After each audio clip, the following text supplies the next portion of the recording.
5 seconds to go. 3 seconds, 2 seconds, 1 second. That is it.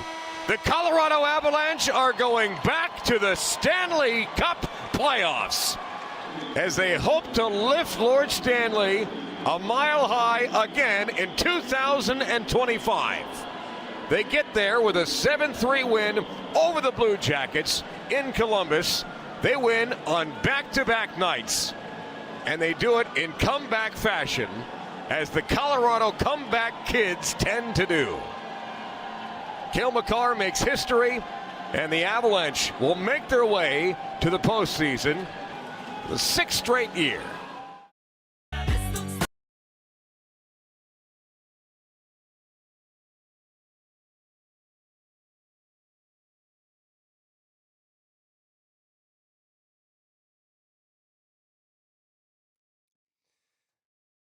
That is a very good win. No other way to put it. When you sit there and you have a situation, play the night before, and game's tough, you don't play particularly well, you have to battle back with 10 seconds left in the third just to tie it and send it to overtime. You get this shootout win, and then, because of weather, you're stuck there overnight. You leave in the morning to go to the city in which you're playing that day. Against a team that's desperate to win, by the way, because they are fighting for a wild card spot. And you drop 7 on them. I mean, Elvis was not great in that game, but you know what? Early, I thought Blackwood wasn't that great either. You know, he settled in. He finished with a .900 save percentage, which is fine, but not the typical game, at least at the beginning, that we're used to seeing from Mackenzie Blackwood. But you got something that you haven't had in a few different nights. You got scoring. You know, you're on this stretch, starting with the Blues game. It was 1 goal. It was 2 goals against Calgary. It was 2 goals against Chicago. And we're kind of waiting for the offense to take over and just explode, and you got it last night. On the most unlikely of nights, by the way. Again, I don't think you're going to have your legs in a game in which you show up day of. But the great news is you got a lot of depth contributions that allowed some of your big guns to not have to go as full bore. For example, your leader in time on ice last night from a defenseman standpoint was, anybody want to take a guess?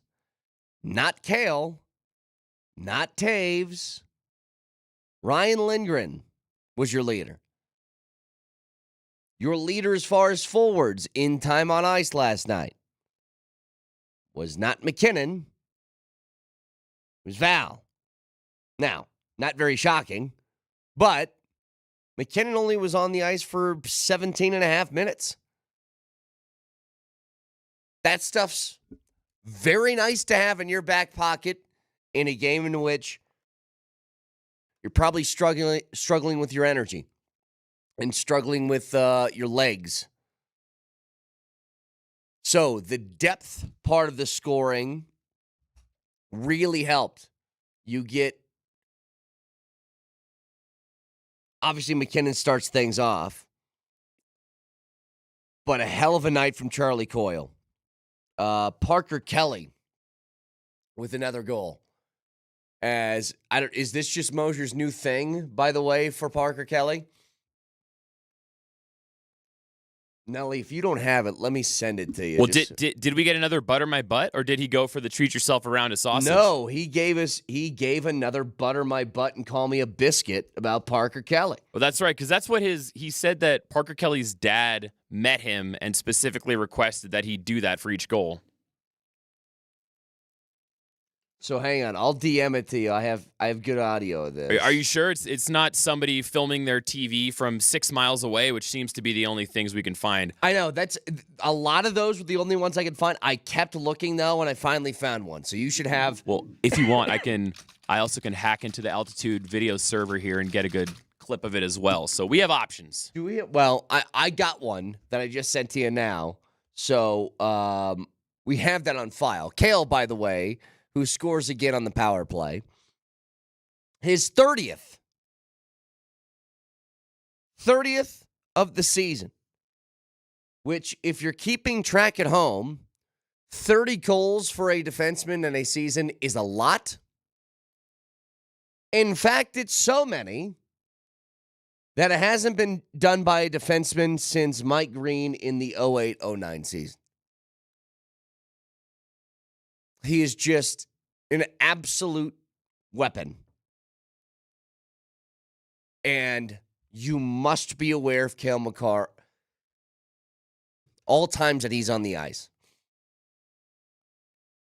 You got Taves throwing one in. You got Miles Wood throwing one in. A whole bunch of people got involved in the scoring yesterday and allowed, either through injury or whatever, guys to have a couple of breaks. Druin obviously out for that game last night.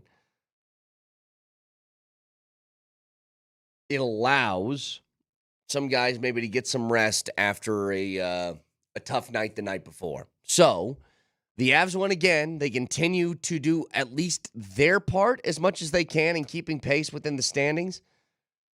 I don't know if we're really on standings watch for the Avs. They're just going to be the 3. Nothing else is going to matter here. Like whether St. Louis continues to go crazy and continue to win games or not, like I don't see any way they're making up 7 points with 5 games remaining. Just not going to happen. And I don't see any way that the Avs are going to make up 6 points with 5 games remaining and with Dallas having 2 games in hand on them. So looking at the standings for the Avs would be a little bit foolish. Now, looking at the standings in regards to Dallas and Winnipeg and who is going to take the ultimate crown in the Central, yeah.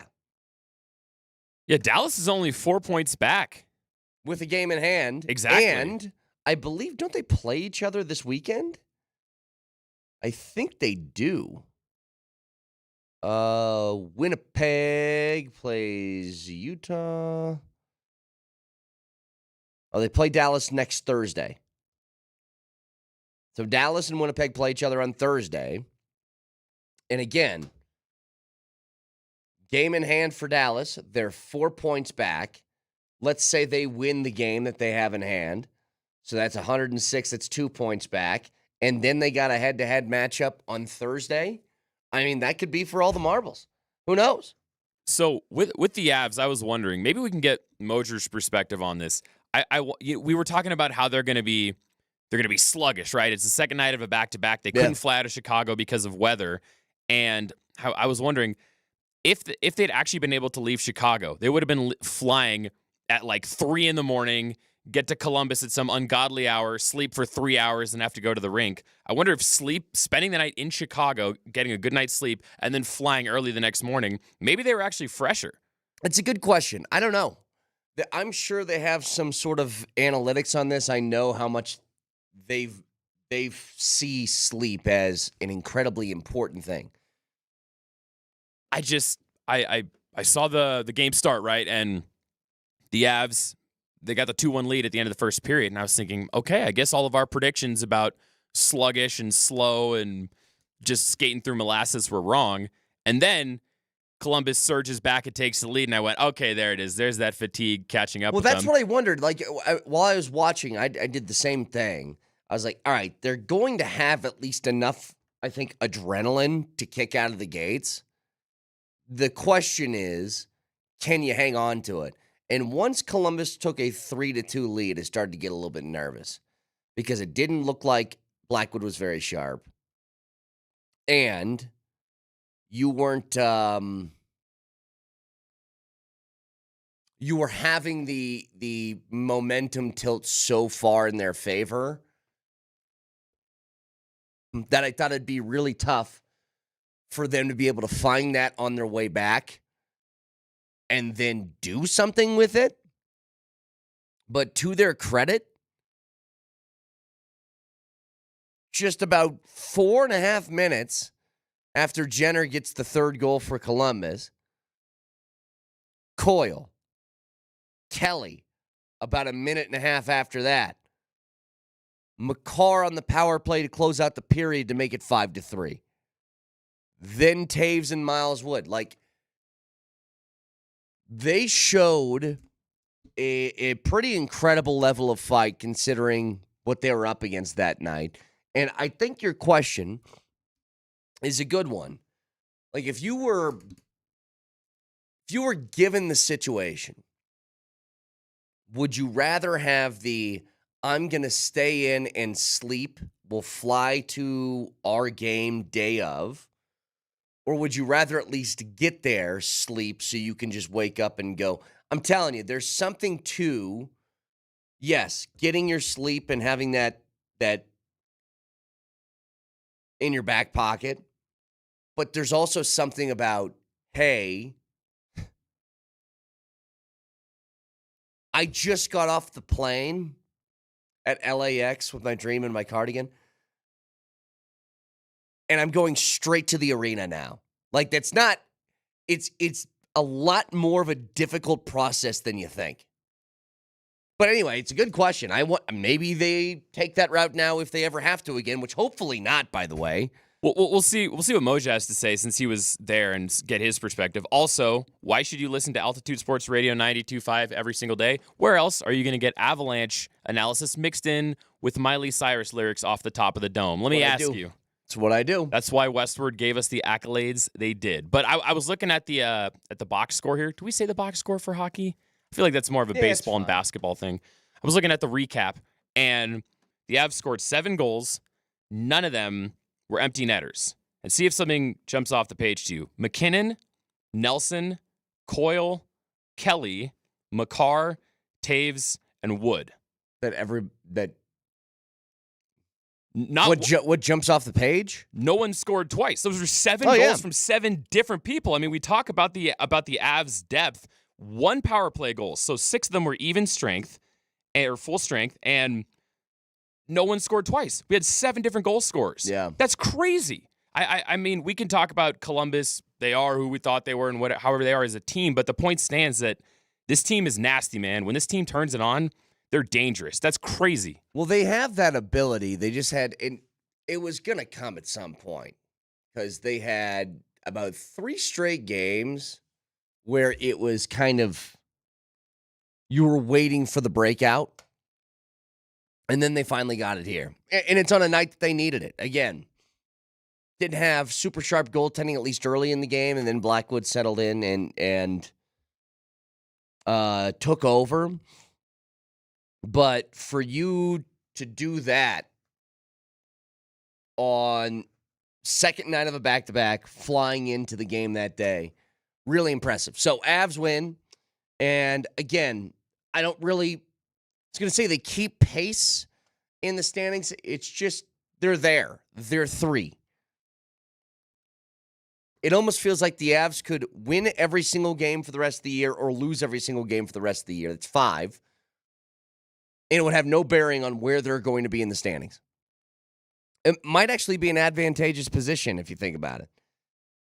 Because it would allow you to give somebody like McKinnon or McCarr or a couple of different guys some rest heading into the postseason.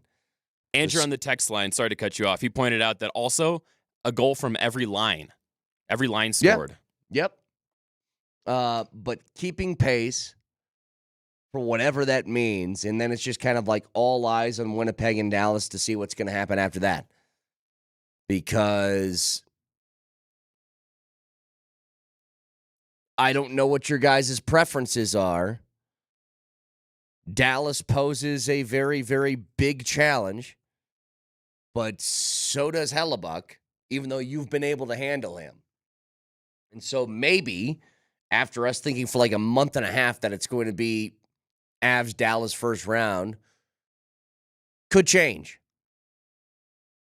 this late in the season, there's a little sliver of hope. So 303-504-0925, broadcasting from the Backus and Shanker studios. Serious lawyers for the seriously injured. Back after this.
So today, 10 to 3, Altitude Sports Radio is going to be at the Chop House downtown. Both the Morning Sprint and PhD will be there live.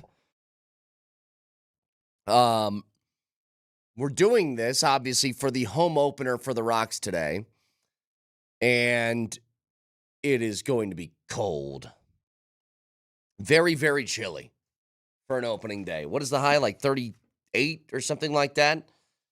Maybe a chance of some snowflakes. We'll see. Yeah, the only thing I think higher than the temperature is the bullpen's ERA. That'll be higher. Well, I watched the game yesterday.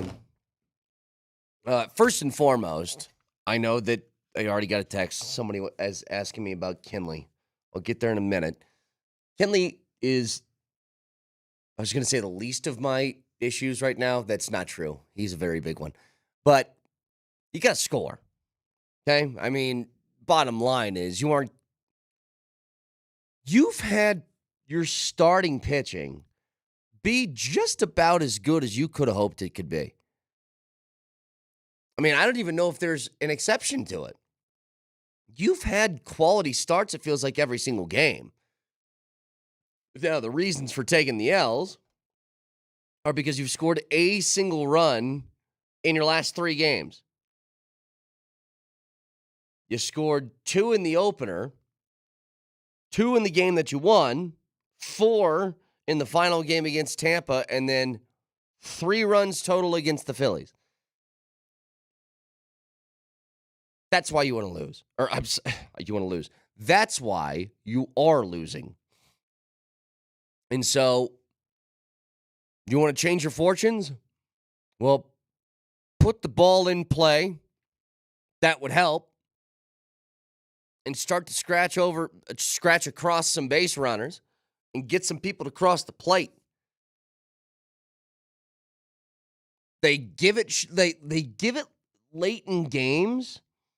They have consistent ABs. They'll put a couple of base runners on, but can never quite totally change it over. If you watch the top of the 9th yesterday,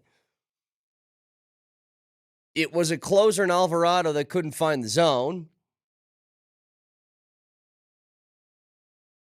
And some guys had the discipline not to swing early in counts. Some didn't. Now, ended up loading the bases, got a run across the board. You felt like you were in really good shape and trying to come back in that game, and then nobody could do anything with it. Couple of strikeouts, and there you go. That's the end of that. Can I ask you a question about opening day that's maybe a borderline straw poll? I'll let you determine if it's straw poll worthy. Good. What do you always say about holidays like New Year's Eve and St. Patrick's Day? What do you and Moj always say? These are for the casuals. They're for amateurs, right? Yeah, they're for the amateurs. Sometimes that's kind of how I feel about opening day. And I don't mean to knock the vibes because hope springs eternal. Everybody is excited to have baseball back in the Mile High City, which they should be. But I don't know, man. I get invited to opening day games sometimes. I'm like, downtown's just going to be so packed with a bunch of people who don't even care about the Rockies, just drinking like the sun's not going to come up because they're stoked about baseball. It's going to be a nightmare to get in and out. I'm going to the matinee game on Sunday, and I'm way more excited for that.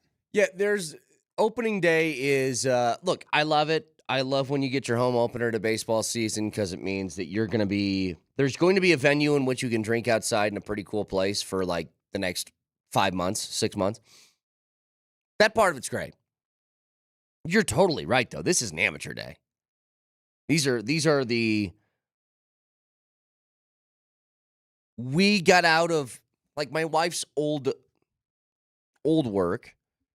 They took the day off every single year, no matter what the weather was, no matter what the situation was. When the Rockies had their home opener, the entire office shut down. They all went out together. They hung out, had drinks, all of that. Plenty of businesses do that, and I think that's very cool. It's a very cool thing that baseball allows you to do. But I'm not playing these games with these people. Okay, I'm not playing the games of the girl who can't find her phone, The boyfriend and girlfriend that are breaking up there because something happened when one of them were drunk. The puking on the sidewalk. The all the stuff that comes along with the opening day is like that's one of those that I avoid. Just like St. Patty's Day, just like all these other New Year's and Cinco de Mayo and all these different things that people go out and they do their drinking days on. The only one I will make an exception for is 4th of July. 4th of July that does not feel like an amateur drinking day. It just feels like tradition. Oh, yeah, absolutely. If you're not... You on the 4th of July, it feels like most people are doing cookouts and having some drinks and stuff like that, but it is way more of a family friends vibe than it is we're all going to go out and, you know what I mean? I'll tell you, though, you got to be careful on 4th of July as well, because people start drinking at like 11 a.m. You're not going to make it to the fireworks. You got to be careful on that one. Oh, yeah. Actually, my brass band usually plays some parade in the mountains. We've played at Vail America Days a few times. So we're up at 9,000 feet. We parade 3 miles or whatever, carrying our instruments, and then we're hanging out around the car, maybe crack open some brewskis to celebrate a parade. And there's definitely been a few times where I'm like, uh-oh. Yeah. I'm feeling those extra feet, brother. Hey. You got to be careful in the mountains, especially after exercise. Well, I'll give you an example. There is there's a way that you can handle yourself. For example, if you've never been to a beer fest before, a beer fest crowd is a very, very good drinking crowd. They know their limitations. They're taking little sips. They don't feel the need to chug anything. If opening day were a beer fest, it would be one that you get your little taster pour and people just start taking shots of it. Shots. Oh, that one was good. Let's do another one. Shot. Let's do another one. Shot. It's like, dude, you are going to be to the moon 30 minutes into this thing. You got to relax. Anyway. You just got to sip. That's what you got to do. I'm Brett, though. I fall into that second category. If I'm at a beer fest, I'm not a beer connoisseur. Let's just down the hatch. My palate's not refined enough to taste it. It's not about tasting it. It's about pacing yourself so you weren't bleep-faced 30 minutes in. Which also, I know we're going so far off task, but I'd rather talk about this than Rockies baseball. Call me Moser. But with the rookie mistake I've made at those beer fests is they give you like a 1 ounce pour, and you go, that's nothing. Then that's what I'm trying to say. I drink 40 of them in an hour, and I go, uh-oh. I had a buddy. I brought a buddy of mine a couple years ago to one, and he's never been to a beer fest before. He likes beer, but he's just never been to a beer fest. And he looks at the glass, he goes, this is it? And I go, dude, that is going to be plenty. Trust me. That is going to be plenty. And he started doing that. He took the shot like he's standing in front of the guy, and I've been a guy who pours at these beer fests, too. I've been the guy behind the table. And I've had the people that say, here, I'll try this one. I was like, yep, this one's really good. Here you go. Bam. And they take it, and they go, oh, that was good. Can I try that one now? Yeah, you can try that one. And then they throw that down. It's like, I might as well try the other. And I'm just looking at him, and I'm like, why don't you, just come back to it? Like, come around, take your time. This isn't in a hurry. There's no rush. Next thing you know, somebody asked me when the World Cup is, and I say, it's in America. Exactly right. Anyway, please be safe downtown. Avoid the crazies. Uber, walk, don't drive. And if you live to see Sunday, I'll be at the game. Come say hi. So some other things here, by the way. After the Avs get this win last night, and they put themselves in clinching position. They clinched. So another year, another postseason clinched for the Avs and for Jared Bednar. I noticed this yesterday. And God, I don't think there's anything you could have done. I don't. And I'm very happy for this guy. Did you guys see who the brand new highest paid tight end in NFL history is? It is Colorado's own Trey McBride. A 4-year, $76 million contract, 43 of that guaranteed, $19 million per year, higher than the last contract that Travis Kelce just got. And so it finally, I've never seen something that took longer to get here. Seems like the value of the tight end is starting to catch up with the dollars they're being paid. I've thought this forever. If you ever wanted a way to get value for a position on your team that the play does not match the cap hit, it's always been tight end. The fact that Travis Kelce was as much of a weapon as any wide receiver in the NFL for a few years. We all saw it firsthand against Denver. Could you have argued 2, 3, maybe 3 years ago, Travis Kelce was as valuable as Jamar Chase or Justin Jefferson? Because I think you could have. Same type of impact on the game.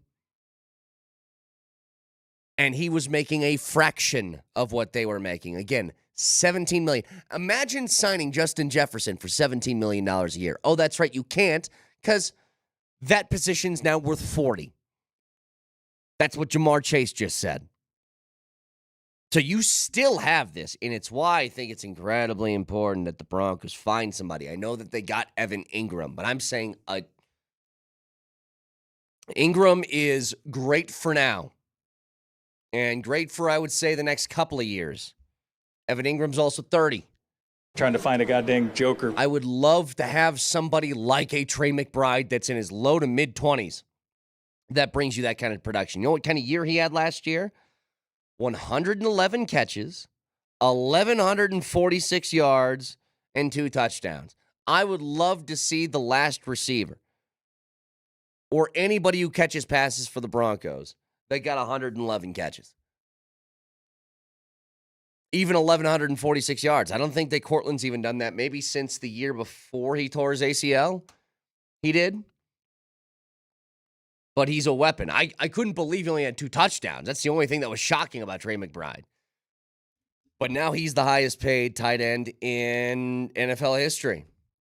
And it's deserved. You know, I think that the Cardinals are one of these sneaky teams that's very quietly getting better in an incremental type of way, where I think they could be pretty good next year. It all kind of comes down to Kyler, which I don't totally trust. But they've built a good roster, is what I'm saying. So that news comes down yesterday. And speaking of contracts, another one in Geno Smith. So if you remember, Geno was traded from Seattle to Vegas, and that was after Pete Carroll was hired. Pete Carroll, Geno Smith, obviously familiarity between the two in Seattle. So they signed him to a 2-year extension, 2 years, $85.5 million. A lot of money for Geno Smith. 66.5 of that guaranteed. I don't know if this is really their plan. Geno's okay. He's certainly better than what they had. A lot better than what they had. But if the Broncos are the kind of team that we think that they're going to be, to kind of build off last year, this shouldn't be something that scares you at all. And in fact, if I'm a Raiders fan, I'm like, yeah, that's great. Can we still try and draft somebody like Shador? Can we still try it? Like, that would be where my mindset is. You give him the opportunity, maybe sit behind Geno for a year. If you don't want to rush him, okay. Geno is a very, very confusing quarterback to me. He's good. He's not great. He's fine. He's not terrible. You know what I mean? All those different things. Like, if you go back, and the one thing he really had going for him, the year that they made the trade, the year that Denver got saddled with Russell Wilson, and you did the side-by-sides, Geno was kicking his ass. Remember, he finished that year with 30 touchdowns and 11 picks and I think a playoff appearance, right? Didn't they go to the postseason that year? Russell leaves. Geno takes them to a postseason berth. The Broncos not only miss, but have a terrible season. Fire their coach before the end of year one type of bad. But since then, Geno's been kind of what we thought Geno was. 2 straight seasons of 20 touchdowns and 21 touchdowns. Meh. 9 picks in this last year, 15. The most since his rookie season. Like, I'm not put in a shivering state over the idea of Geno Smith being the quarterback for the Raiders. But they obviously wanted to get something longer term in mind, and now it's essentially with this 2-year extension, a 3-year contract for Geno. I saw a meme going around, I think it was on the Nuggets subreddit, where it's one of those handshake memes, and it was posted after the Timberwolves game, and it was the Broncos Nuggets getting screwed by an old man named Russ. Well, I know that if anytime I bring up Geno, it's kind of like a 1-to-1 in my head between him and Russell Wilson. But the good news for Broncos fans is, you ever done anything dangerous? Our long national nightmare is officially over, because not only is Russell, at this point, I'm not even thinking about the dead money that he's worth anymore, because it's been long enough that he's been gone. But the big national nightmare that you're done with is just waiting to find a quarterback that you wanted to put some belief and trust in. Like, if you're still hesitant about Bo Nix, I mean, I guess I kind of understand. It wasn't his biggest knock last year for the offense as a whole. I don't want to say on Bo, but the offense as a whole was consistency. They would have moments of explosivity. They'd have moments of being able to have long, sustained drives for points. They scored last year, but there was a lot of 3-and-outs in between. They can shore that up. I think it would do a lot to try and, lock in some of the people that are still a little bit hesitant. Chop back, threw it to the other team. But there's no question about this, that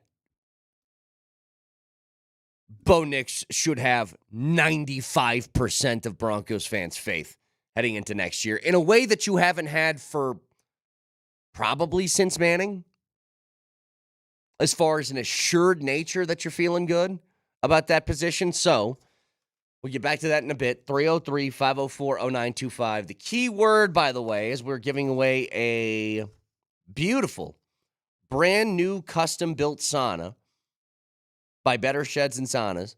We'll give you that keyword when we come back. Stick around.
That's right. We're giving away a custom-built sauna by Better Sheds and Saunas. It's built for the outdoor elements. Wool, insulation, heat, quick heat-up times. And today's keyword is hot. So text HOT in your first and last name to 303-504-0925. Text Brett is hot. I don't know. Just text HOT to 303-504-0925. And you'll be qualified to win this beautiful sauna from Better Sheds and Saunas. And we're giving away a keyword every day for the next week now, all the way to next Friday. And if you want to check out more of these incredible saunas, you go to getabettershed.com and check out the pictures. But again, today's keyword is hot. And the way our system works, I believe if you put the word in a sentence, it still will take that as an entry. So if you do text Brett is hot, it will see the word hot, and it will qualify you to get in the running for this sauna. So that works too. What can I say? I think you should do it. That's the sexiest I've ever sounded you right there, Brett. That is the sexiest I've ever sounded you. By the way, we got the final four of our drop tournament today, so we're going to get back to that, see who is going to move on to the national championship game of the drop tournament. And I don't know if this is collusion or if this would tip the scales, so we don't have to play it if we don't want to. But I did go back and I did dig up Vic's underwear dilemma. I grabbed the full toss to break with the commercial, before the commercial break with the context of the discussion that you were having, and then Vic tossing to break, and then I found what his exact underwear dilemma was. I have the audio if we'd like to play that at any point. Okay, so we'll do that later? Yeah, let's do that later. So again, the Avs clinch a playoff spot. Now it's like, now it's time for the Nuggets. Now, I saw something yesterday. In fact, I'm going to send this to you. Sorry, Nelly. Forgot to send this to you last night as well. It was an interview with DeAndre Jordan as he was on with, what's that show with Michelle Beadle and Chandler Parsons and Lou Williams? Whatever show that is. I think it's some FanDuel thing. But they have DeAndre Jordan on their show. DJ is asked about what conversation took place after the 61-point game from Nikola Jokic. And he said, you know what? It was a loss, so I just said, hey, good game, big fella. And Jokic looked at him immediately and said, I'm not playing tomorrow. My back hurts. You have to play. So he knew immediately that he was not going to play that game. Like, we were wondering if Jokic was going to play the Malone goes, hey, you need to sit tonight thing, and Jokic be like, hell no, I'm not sitting, and then they'd have an argument about why it's smart to sit or why he needs to play or whatever. Jokic is tired and hurting right now. And I know it's a cutesy story. In fact, Nelly, I DM'd it to you. Can we hear it, please? Is it air ready? Yeah, I don't think there's anything nasty about this. It's just go ahead and hit play because we got, again, this is the Run It Back podcast. There you go with Michelle Beadle and Chandler Parsons and Lou Williams. Go ahead. Going to put pressure on you every time you're on for a Jokic story. I'm kind of also curious about the game the other night. 61 points. He's so dry when he answers. That's why I think he's just so fun. But do you have any stories about after that game? Was he upset? Did he have some sarcasm for you guys? Like, how did that one go down? Well, I mean, he obviously played great, and he played about 53 minutes or so. So I'm leaving out the locker room, and I see him in the training room getting worked on. I'm like, yo, good game, big fella. And he's like, hey, I'm not playing tomorrow. My back hurts. You have to play. And I'm like, all right, cool. Like, so I knew after the game, like, he's probably going to be out. So I knew that, last night was going to be my time to shine. That's fair. That's fair. I mean, look, the heads up was. So, yeah, you can cut it there. He knew immediately. And I know this is like a cutesy story. Like, his back hurts. He's sitting. I'm actually kind of nervous about it. Again, I think that we just need to acknowledge one thing, or at least I do. Maybe it's just me. He's just not going to be anywhere near 100% for the postseason. He's not. Now, for him, it doesn't matter. You want to know why? Because he's Jokic. And whether his back hurts or not, he can put up a 61-point triple-double over 53 minutes. It's just what the guy does. He's not the major concern, but I don't like how many injuries he's dealing with at once. But here's what I especially don't like. Let's say these things start to get worse. Because it's very possible they can. The more you're taxing your body, the more in this postseason that you're playing like 44 minutes a night.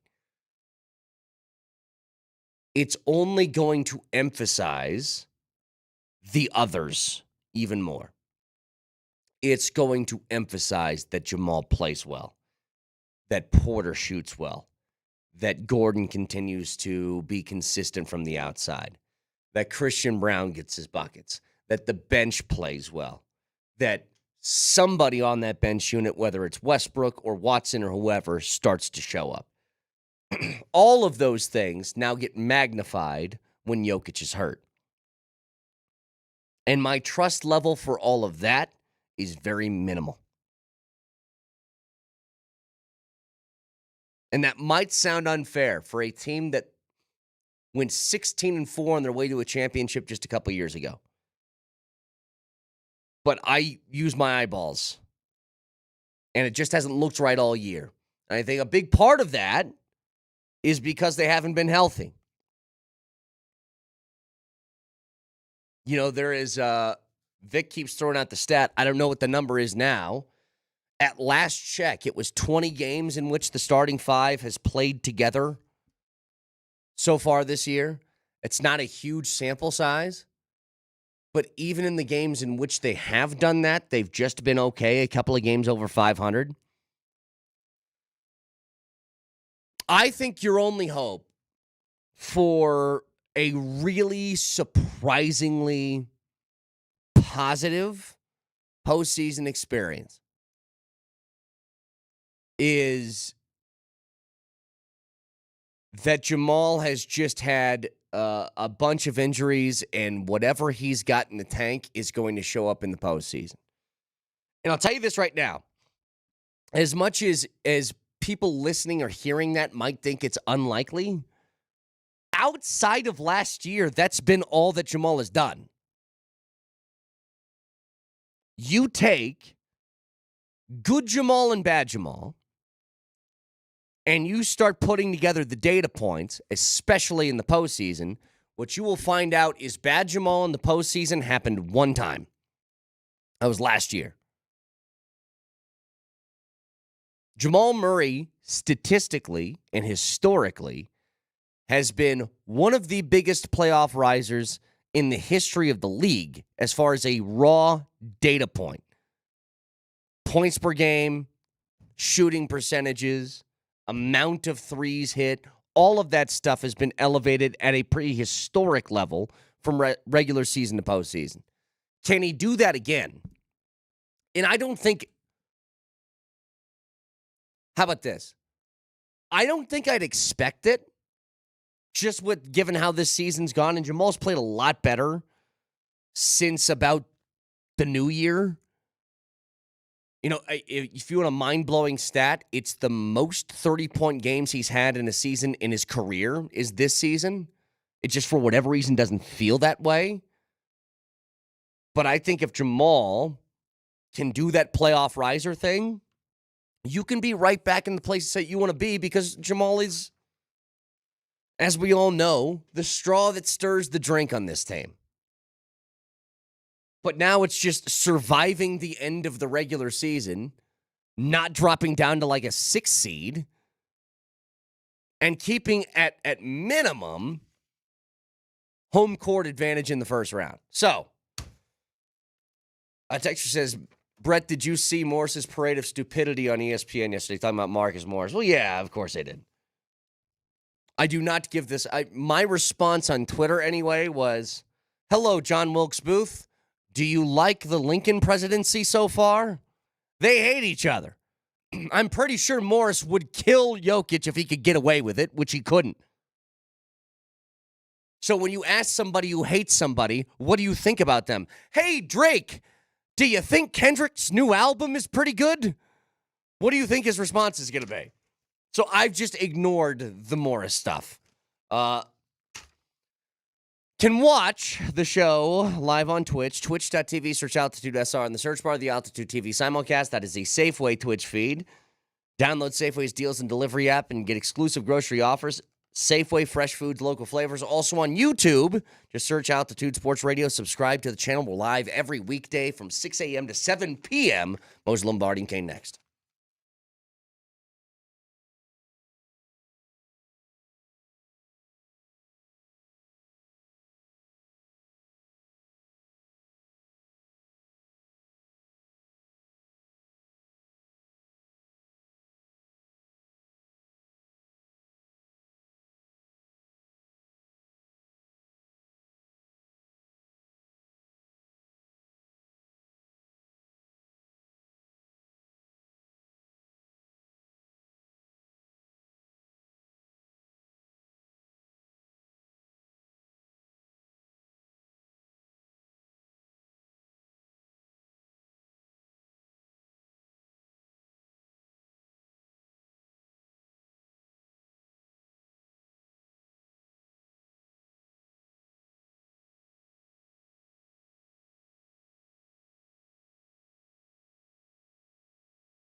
5 seconds to go.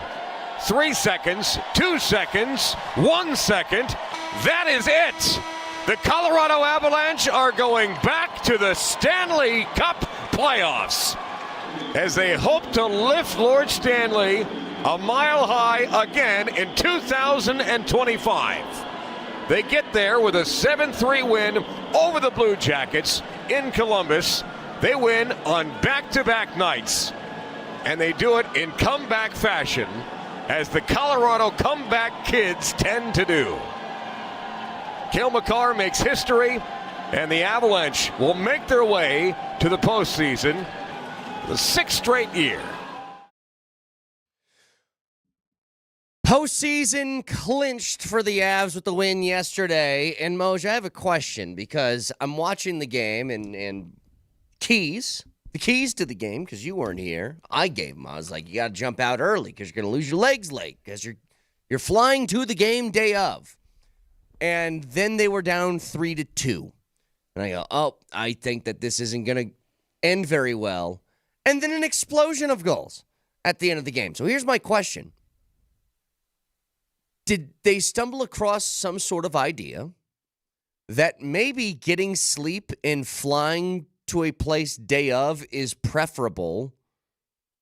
more preferable than getting there, falling asleep at 4:30 in the morning, and then trying to figure it out from there? And Moser is disconnected. It was a great question. It's a great question. I'll answer that question for you. From now on, just drive up to the arena just an hour before face-off. Yeah. Just drive up, pull up, everybody get out of the bus, and let's go to work. That will be the new game plan for every Avalanche game. Honestly, though, like, is there something to that's better or that's more preferable than getting in really, really late / early in the morning and trying to get your sleep back together and do all that stuff? I don't know. Maybe. Because they exploded last night for 7 goals. Well, it looked a little iffy there for a while because Sure. Columbus came back, took the lead, and then what was it, 5 unanswered to end the game? 5 unanswered goals? Yes. Yep. That is power. Down 3-2, and then it was Coyle, Kelly, Makar, Taves, Miles Wood. None of those empty netters, by the way. Only one of them on a power play. It was every line, 7 different dudes throwing a tally up there. Like, yeah, it's ideal. I was a little bit nervous because it looked like Blackwood was kind of off at the beginning of that game, but he settled in late, got it back to like a 900 save percentage, which for him is meh. But for previous goalies, 900 was like, oh, thank God they actually got there. You know what that reminded you of? Almost like last year's Avs. Just good old shootout, right? When you win a high-scoring affair where the amount of goals it's ridiculous how many they can score, and you never know who's going to score last. That's what it reminded you of last night. Well, speaking of, Vic, you know what's really insane? Cale Makar put up his 30th last night, 30th goal of the season. That marks the first time a defenseman has hit that number in goal scoring in a season since... Coffee, I believe. No, not Coffee. It was Mike Green in 08-09. Oh, okay. But 30 for Cale Makar. And if I have this correct, I believe, yeah. So Cale Makar has 30. What would you guess McKinnon has, Vic? 31? He has 31. Yeah. Makar, McKinnon, right next to each other in goals. Yeah, that's silly for a defenseman. That's why, Moj, when you go to opposing arenas, and I don't know if he's still with us or not, when fans get to see him play for the first time, and you just spot him on the ice, and you're like, wait, is that a defenseman? Yeah, it's like magic. Why is he skating like that? Wait, is he on the blue line? That's what it must be for opposing fans. And to be honest, that's what it was like for us when he first arrived. Sure. Now we're just used to it. Yeah, it's amazing how spoiled we've gotten with like all-time types of players that are playing in this town at the current moment. Here's the good news about yesterday. You played a back-to-back, and you probably weren't going to have all of your legs. And the good news is you put such a hurting on them from about midway through the second period on that Vic, the leader in time on ice from a defenseman perspective was not Cale Makar. It was not Devon Taves. It was Ryan Lindgren. He led the way. For forwards, McKinnon was not the leader in time on ice. It was Val Nichushkin, which isn't all that surprising, but still, it's not you didn't have to tax your top dogs really, really hard last night in the second game of a back-to-back. And now Moser's with us. Hello, Moj. Moser, are you okay? Did you hit the right buttons? I was all connected, Vic. You'd be so proud with my little Ethernet. Mwah. Hi, buddy. Everything was great. Tested it about 2 a.m. Great. Mm-hmm. This morning, great. As soon as Big Red started talking, like he got 2 sentences in, he goes, "Neh." Well, I don't know about you, Moj. I sounded great. I think he sounded delectable. So, Moj, as you're making that face, it's a really good face. Yeah. I'm going to ask you the question I was trying to ask you earlier. Is there something to the idea? Because what happened with the Avs, they flew to Columbus day of game, okay? Yeah, did you see the tornadoes yesterday in Indiana and all that? Yeah, those are all real the way great. down to Arkansas. I have an underwear dilemma I have to get to in just a second. It just reminded me. Okay, yeah. Every time there's a tornado outbreak, we've got an underwear dilemma. So they were not going to fly at night, man. It was like just a line of like angry stuff, and so it worked out. I think probably better. Okay, hang on. Wait. Here's my question though: is this preferable? Would you rather? Maybe for the team is different. I know your answer to this, but for the team, do you think that they would rather, given the situation, you have two options? You make the flight at night, you get into the hotel at 4 o'clock in the morning, you try and catch up on your sleep, and then you go to the rink? Or would you rather just stay in the town the night before, sleep, and then leave on the plane the next morning to go to the game? Which do you think is preferable for them? I think it's preferable for the latter. At least it allows you to get – they didn't – by the way, nobody got, like, I'm sure, great sleep. I mean, by the time we were up, it was – by the time you got back to the hotel and by the time you were packing up and getting onto the bus – it was like 7 hours. So it wasn't like you were doing something, crazy good or whatever, right? You know what I mean? It wasn't like, but you saved yourself the hassle, the this, the that, the going to sleep at 4 a.m. type of thing. You got your body rhythms are probably more in tune, but it's not allowed by the National Hockey League. I don't know how it works in the NBA, but in the NHL, you can't travel on game day. Okay. Well, then why you can leave unless there's tornadoes? Yeah, you have to get special permission from the league in order to do it, and the Avs got special permission because of I will grant that permission from now on. Road games, day okay. Up. Play better. All right. I'll tell Gary Bettman. I'll say, gee, what's up, Moj? Anyway, my boy Vittorio Giuseppe Rocco Lombardi says, hey, man, we ain't flying. So I don't know what to tell you. Utah, that's just the way it's going to be. No, I think that's a little bit different because you get in the night before, that sort of thing. But I think it was an unlikely benefit to the Avalanche. But still, I'll tell you what the difference was, Brett. And you say, well, how do they turn a 3-2 deficit into a 7-3 win? Mark Rycroft said it when it was 2-2, I think. He said this is going to be a 5-4 game probably. The defense of the Columbus Blue Jackets was fairly loose. And by fairly loose, they did not check the Avalanche the way that St. Louis did and the way that Calgary did and even the way that Chicago did, although Chicago was looser. Those teams are getting ugly in the neutral zone, and they are taking away the middle of the ice, and it's not aesthetically pleasing, pretty hockey. To the Blue Jackets' credit, man, they want to play kind of the same way the Avs do, and they've got a lot of young players, and so when your defense gets a little bit loose, the best players on the planet and very good teams can pick it apart, which is exactly what happened last night. So, and the puck was going in, so things worked in the Avs' favor, but again, the Avs were the better club, I think, overall. I mean, Columbus has got a bright young future. What a damn – and I've always had a soft spot in my heart for them because they struggled for so many years as an expansion club.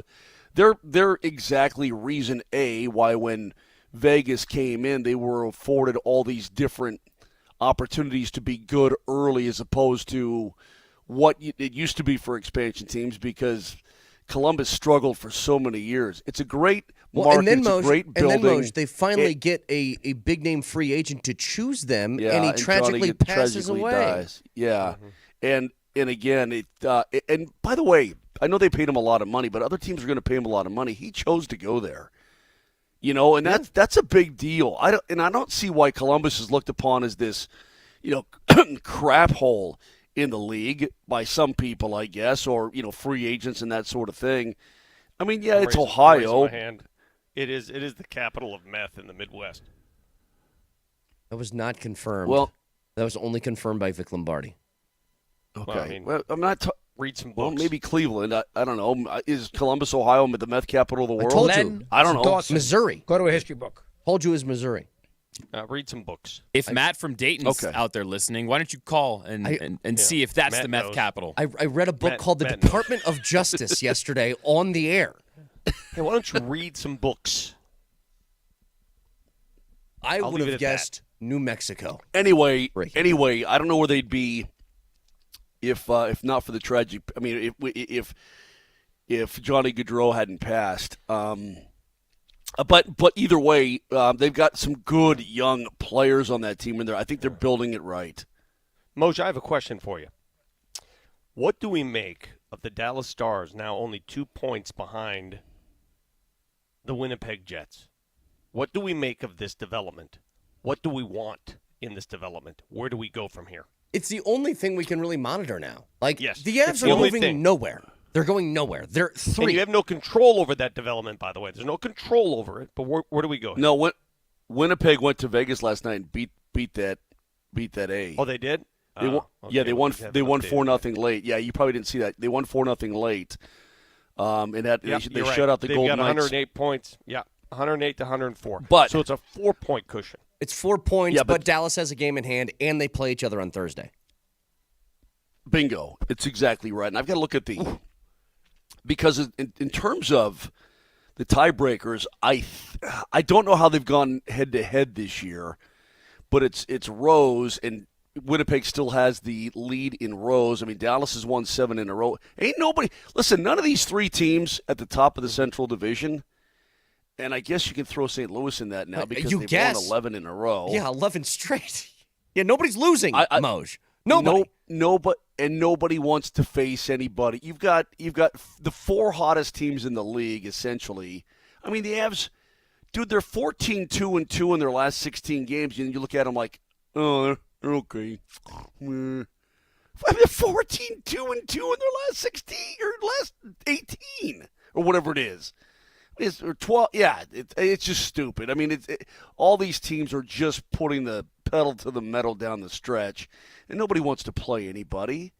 Nobody does. This is the more I think about it, the more it just really bothers me, this format. But it is the way it is. Nobody's going to listen to me. Well, Moj, hang on a second. I know we've been complaining, and the format is dumb. I fully acknowledge that. Is there even a matchup that feels like it would be right? I mean, we've complained about, can you believe they're going to play Dallas? Like, the Avs and Dallas are going to play. For a month and a half, we said, can you believe this? How stupid is this? And now they might play Winnipeg. And it's like, does that make it any different?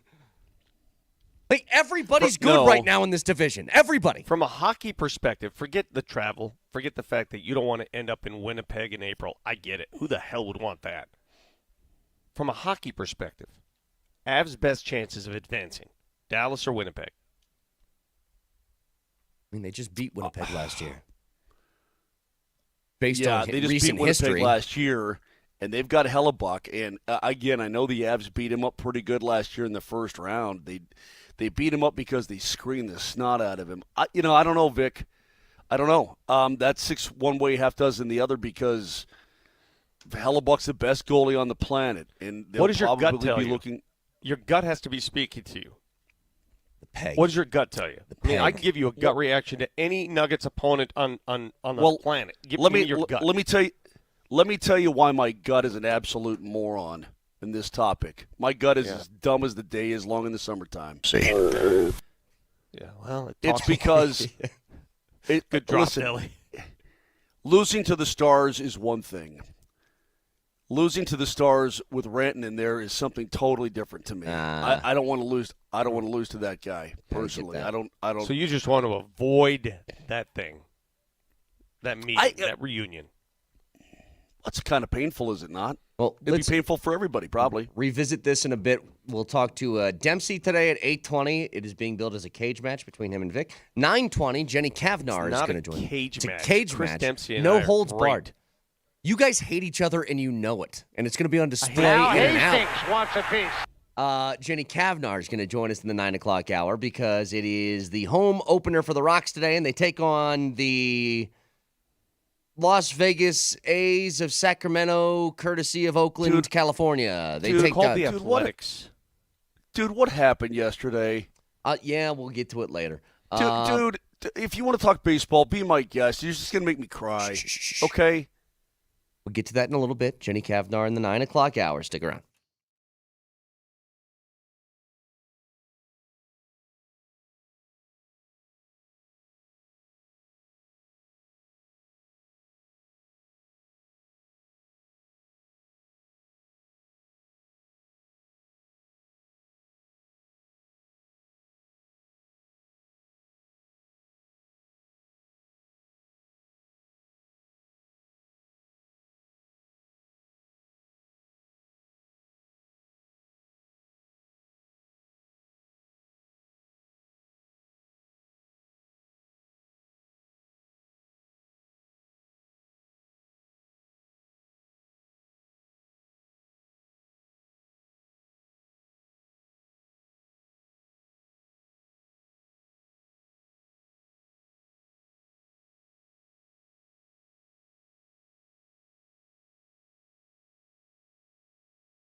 So the home opener for the Rocks today is going to be possibly a snow game. It is very, very cold. I don't know if you guys would know that. Vic, you're in San Francisco for the Golden State game coming up. Moj, are you in St. Louis right now? Did you guys fly out? Hang on. Yeah. Yeah? Yeah, that's so weird. We went from Chicago to Columbus, 3 NHL cities in one day. I've never done that before in my life. That was weird. It's a first for everything. So, if you guys are unaware, it is like 32 degrees right now. It is a high of 38 today with possible snow in the forecast for the home opener for the Rocks. I'm aware. I was talking to Connor about last night. 2018, Rockies opening day. The high was 28, man. Yeah. It was, I was there, and it was friggin' awful. I remember that. I was there, too. I left after about 2 innings. Yeah, dude, I stayed because I'm just a glutton for punishment. I'm a total idiot. I stayed. I don't even remember the score. I just remember how cold I was and trying to get even having a coldie, Brett, didn't sound fun. Right. Well, that's what the home opener is going to be today. And at from 10 to 3 at the Chop House downtown, both the Morning Sprint and PhD will be live there. So if you're downtown waiting for that little bit of a frigid home opener, then go say hi to him at the Chop House. How long you let Steve Miller play? Yeah, thanks, buddy. I mean, believe me, I was like, what are we doing I here? love the song. Don't get me wrong. I mean, if you want to just play the whole Steve Miller's greatest hits album, I'm here for it. Actually, guys, hey, before wait, hold on. We need to mark this down in the history books. That is the first time that Moser ever asked me to stop playing a classic rock song. I don't know what to do with this information. This is a historic day on the show. Blow your mind. I agree with you. It's like you got tired. Hey, Nelly, I need to ask you this. You're from this part of the country. You're from the San Francisco area. You're from the Bay Area, right? Yay area, that's what's up. How in the hell can you afford to live here? There's a reason I haven't gone back, Vic. Moj, you've been here several times. I went out last night. Fantastic restaurant. I mean, I'm essentially from there too. Yeah, my mom lived there. No, you're from Sacramento, dude. You're not from the Bay Area. I know, but I have family all over. Okay, it's like saying easy. You're from the trailer park of the Bay Area. Calm down. All right? It's like saying you're from Denver. You're not from Boulder. I mean, it's kind of the same damn thing. But go ahead. Okay, when I think Bay Area, Sacramento doesn't come to mind. I'm from Denver, and you live in like Greeley. That's not the same. Or Parker. Same thing. Anyway, go ahead. What's your point? So I'm sitting here yesterday, and I'm thinking to myself, my God, this place, you have to be a millionaire to live here. I'm at this restaurant last night. These two, Fang is the name of the restaurant. It's pretty, the Chinese food was amazing. And these two young bucks come sitting next to me. And I'm there with a friend of mine from Notre Dame, and I'm talking to these guys. Shawnee. They got to be in their 20s, right? And they're ordering everything on the menu, and they're ordering the most expensive drinks. I'm like, damn, this guy's wearing sweats.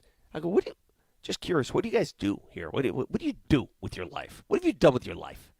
So one guy goes, yeah, I've developed 24 apps. Oh, God. Like, okay.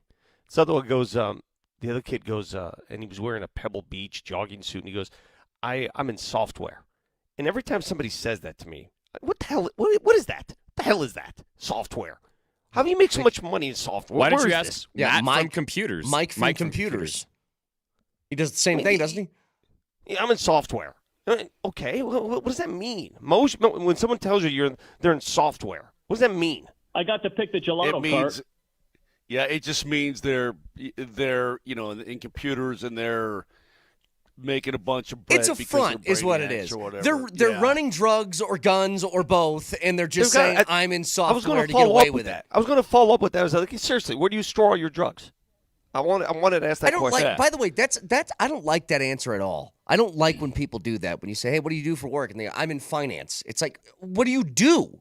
What's your activity? Yeah. That doesn't specify anything.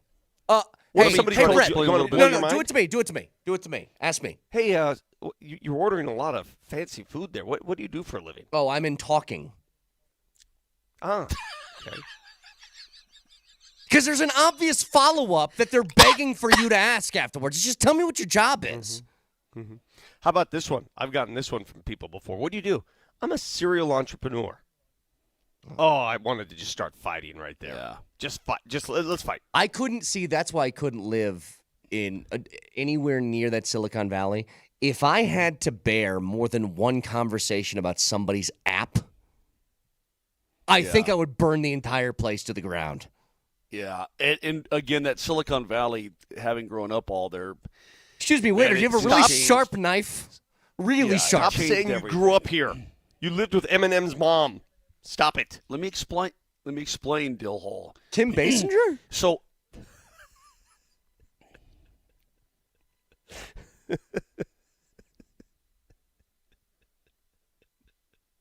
Go ahead. Explain. It's impressive, Moj. I don't want to. Good-looking lady. Explain anymore.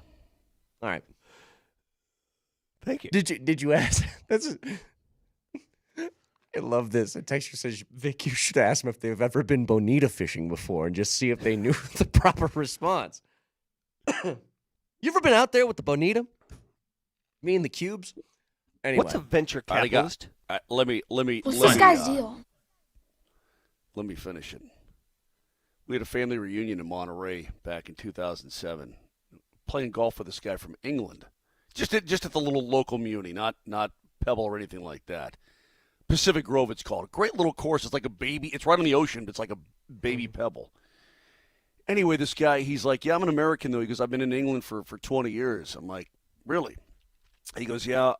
He goes, it's funny because I moved 20 years ago to England with my gal and blah, blah, blah. He goes, I sold my house and I went by my old house today. It's for sale again. He goes, I sold it for $91,000 when I moved. He goes, right now it's on the market for $993,000. I believe it. And he goes, it's a tiny little shack here in Monterey. It's just a little guy. He's like, I think it's 900 square feet maybe max. He goes, I sold it for $91,000 and now it's going for $993,000. It's like in 20 years, that's what the Silicon money did, man. That's what that computer money did. It's insane. It's stupid. And that's not even San Jose or San Francisco proper, bro. That's just down the coast, down the peninsula. The same thing with the north. Anyway, Vic, good talk about you being in San Francisco. It's stupid and insane. I like this. I should have used this when I worked at Walgreens. Texture says, you should say if you're a cashier, you should say I'm in finance. Imagine me 16 years old with the Walmart or the Walgreens blue vest on, and somebody goes, oh, hey, buddy. Hey. So you got a part-time job? What is it? I'm in finance. When I worked at Elitch's as a kid, I should have said, I'm in the entertainment business. Yeah, I'm in the entertainment business. Mm-hmm. That's all you need to know. We do a sports show for mostly adults. We could say we're in the adult entertainment business if we really wanted to. I'll use that one. Oh, see see what that does. It's like my wife's work Christmas party. I haven't met anybody yet. Hey, this is my husband, Brett. Hey, guys, how are you? What do you do for work? I'm in the adult entertainment business. Try it. Do it. I'm dead serious. What does Tom Cruise say in Risky Business? He works in, is it human fulfillment? Yeah, something like that. Like that. You could mix that one in there too. No, I entertain adults. It's what I do. Anyway. Well, hold on a second. There are many people who drive to school. They drive their kids to school, and they have the show on while they're driving the kids to school. I know. I met a couple at the Nuggets game the other night, and I said, the first thing that came to my mind is, just ignore Moser's filthy mouth, kids, and get to school. I apologize on occasion when I have to. I try not to cross any lines or anything of that nature. But hello, all the kids out there, appreciate it. And sometimes people are listening on their Alexa at home, and the kiddies are eating their little breakfast, right? Maybe watching on Altitude TV or Twitch or something like that. So we have a lot of youngsters in the audience too. Hey, I want to bring this up because I think this is fascinating. It's been a long time, and I was wondering when this was going to start to catch up, and it finally is. If you want to find little loopholes in the NFL, ways to get advantages of things, it's really hard to do it now because everybody has a set sort of standard on what makes a team click. But there's one position that always felt like the payment didn't equate to the value that the position brings to the table if you have something that's really good. Well, it's starting to get there. Did you guys happen to see who the new highest paid tight end in NFL history is? I'm so happy for him. Trey McBride, CSU's own, Colorado's own, good kid. So happy for him and his family. That's awesome. There's a reason why I think tight end, if you found the right guy, and look, the Broncos got Evan Ingram, which I think is good in the short term. I would love to have a young guy, much in the same sort of low to mid-20s like Trey McBride is. By the way, he had 111 catches last year, McBride. Here's what I'm getting at. Would you argue that the value of Travis Kelce, let's say 3 years ago, was close or equivalent to the best wide receivers in the league, your Justin Jeffersons and Jamar Chases?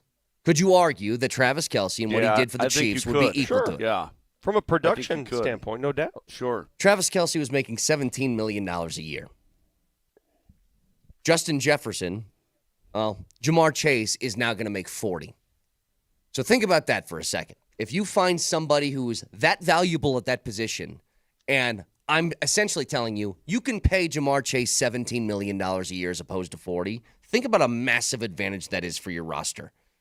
That it's hard to find, hard to get, but you look at the Kelce's and you look at when Gronk was at his peak, what they brought to the table for the money they were being paid, it's a huge advantage.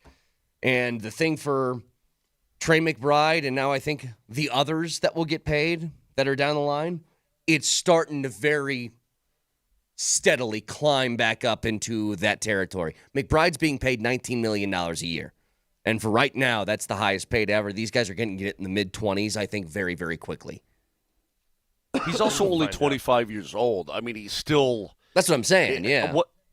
What's good for him and what's good about the Cardinals is that the Cardinals obviously drafted him, and he worked his tail off, and he was productive right away. And so the Cardinals go, we done good. Let's lock him up right. Let's lock him up right now because who knows where the friggin' cap's going to go. In 3 years, this may look like a steal. He may be the 10th highest paid tight end in the league. And the guys like Trey McBride are incredibly hard to find. The Broncos have been looking for one for a decade now. So it's probably the smart thing to do. Right here, they got to see him play every week. He was at CSU. He was the 55th overall pick. He was a late second rounder, for crying out loud. I mean, he was right there. But here's the problem. When you're chasing your tail, as the Broncos were for 10 years, trying to find a quarterback, right? You're chasing the quarterback position. It clouds your judgment, and you're not able to assess a draft appropriately because your primary goal is to go get that quarterback, no matter what. And this is what happens in that chase. You lose sight of some of the great talent that sits in front of you. Yeah. They also, Trey McBride was there. He was there for the taking. I don't think they had a pick that early. I think that was the year that they had to take, was it Benito with like the very last pick or something? Yeah, I mean, listen, I'm not saying that they made the wrong picks in 2022. I'm not saying that. But I'm just astonished that a man who right now is the highest paid tight end in NFL history went at pick 55 the second round. You know what's crazier about his numbers? If I told you guys that Trey McBride had 111 catches for about 1,150 yards last year, but only 2 touchdowns. Doesn't that sound bizarre? Like, how do you catch the ball as a tight end that many times? That sounds more like a red zone problem than it does a Trey McBride problem. I'm not saying that's a McBride problem at all. But do you know when those touchdowns came, just out of curiosity? The final 2 weeks of the year. He had all these numbers, and for the first 15 games of the season, did not have a touchdown. That's just like, I remember that. It's weird. It's very weird. And yes, Moj, it's not Trey McBride's fault. It sounds like a Cardinals red zone can't find a way to get your playmaker open situation, but still, it's crazy. We went through that here with a number of different guys. So last night, I'm just minding my own business on the road, earning money for my family to feed my family and to send my kids to college and to pay for a lot of things that I don't even know I pay for. Just working my tail off, just scraping. I saw a few Breaking Bad episodes that sound just like this. What are you doing out there, Vic? So anyway, I'm working my butt off, and I get a text doing it for this family, Skyler. The family. I am the one who knocks. I got a text from my beautiful baby boy who's 26 years old. And he says, Moser just said something on the air, and I can't believe he said it. I go, what are you talking about? Moser, can you tell people what led my son to text me? Because my son, you have to understand, he never watches sports that often, and when he does, it really takes a lot to get his attention. And you got his attention last night. What did you say, and when did you say it? Dante, I don't know what happened to him. He was a sports kid, man. Dante he plays played a bunch just of doesn't sports. watch it. Well, does he understand the business you're in? Tell him probably one of the get reasons with why he doesn't watch it. Yeah, you never maybe. want to do what your old man does. Maybe he got fire hosed with the sports through all of his life, and now he's just like, okay, let me back off a little bit. Well, Brett, Parker Kelly scored. So when Parker Kelly scores, what happens? We have the audio. Mm-hmm. I'll play what happens when Parker Kelly scores. And I don't know. I guess this is just a new thing for him. So it's every time he scores, and just him. Yep, listen. Logan O'Connor trying to play it. Drury picks it up. Jack Drury drops it off. Quick shot. Score! Parker Kelly rips it from above the circles. Butter my button. Call me a biscuit, Kelly. So you said his dad likes that call? That's why you do it? Yeah, or his uncle. I think it's I forget. I think it's his uncle who texted him last night. Mm-hmm. But it was several weeks ago, and he's like, listen, he goes, they really like that. I said, okay, cool. So I'm like, okay, it was a one-off thing because I was explaining to him that both Brett and Vic even pressured me. There was no pressure. It was beyond pressure. What's beyond pressure? Badger? Well, butter my button, call me a biscuit. No. Threatened. Threats? Yeah. What Yeah. you threatened? I said threaten your life. They threatened me if I didn't do it the first time you scored an Avalanche goal. And he's like, he thought that was kind of mean. But I say, I didn't know your family liked it. I said, I got you. Next time you do it, I will do it. And so last night, I mean, here he comes. And what a goal, too. I mean, right in the high slot. And he got down, man, almost to one knee and bombed that mother trucker to the back of the net. And so I'm like, I got to do it, man. That's his thing. That's Butter my button, call me a biscuit. My by the way, guys like that. Yeah. My son Follow said, is he going to be able to save his job after saying that? I said, yeah, he says it all the time. He said worse. Don't worry about it. That was the reaction. So, good job. Well, Dante's in legal. What does he know about broadcasting? Not a bad word. He's involved in the legal. Yeah. So it's just for that dude, I'm gonna do that. What are you gonna do, Dante? Man, sue him? What do you know? That guy deserves all he gets, man. Parker Kelly's a super good dude. Love that dude. We're giving away a brand new sauna. Mentioned that before. We got more keywords that we're going to give away for the next week, and there's one today. I'll give you that keyword if you want one of these brand new custom-built saunas from Better Sheds in Saunas. Well, keyword coming your way next.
Again, you want a chance to win a custom-built sauna by Better Sheds and Saunas? Well, the keyword for today is hot.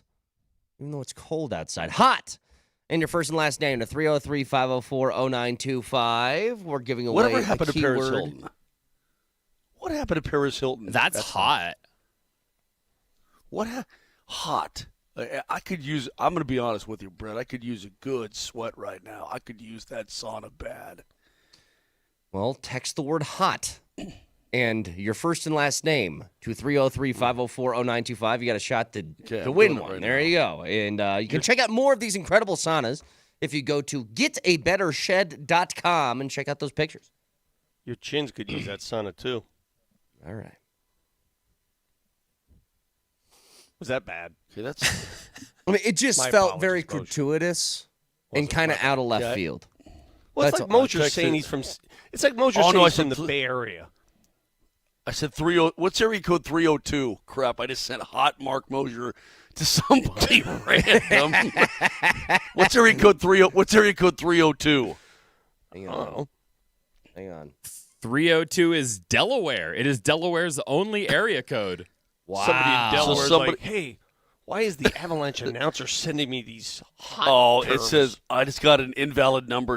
Damn it. I wish that somebody had actually gotten that area code 302 instead of 303. And by the way, Brett, our experiment from the appetizer hour did work. If you put the word hot in a sentence, it will accept it. So we got some Brett is hot Brett text, is hot. and that counted. Brett's hot. Somebody also told us to treat yourself a round of hot sausage. That also accepted as an entry. By the way, I can't get over it because, Vic, I'm in. When I was immobile for 4 straight days over the weekend, I was running out of things to watch. And as I was looking through things, I was like, oh, I haven't seen Breaking Bad. Let me just watch a few episodes. I'm telling you, you sounded just like Walter White. You're like, I have to go out and travel for my family. I'm doing this for my family. Just over and over again. Well, I am. I'm not doing this for my own good. Gotta go to San Hard Francisco. work It's for I my put down every family. day.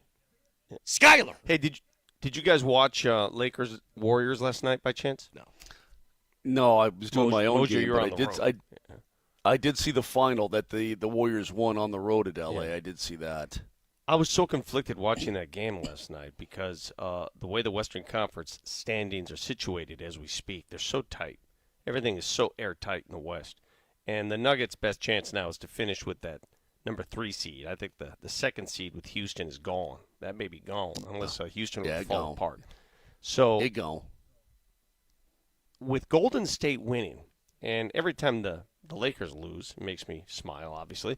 But with Golden State winning, there's a new threat that has emerged.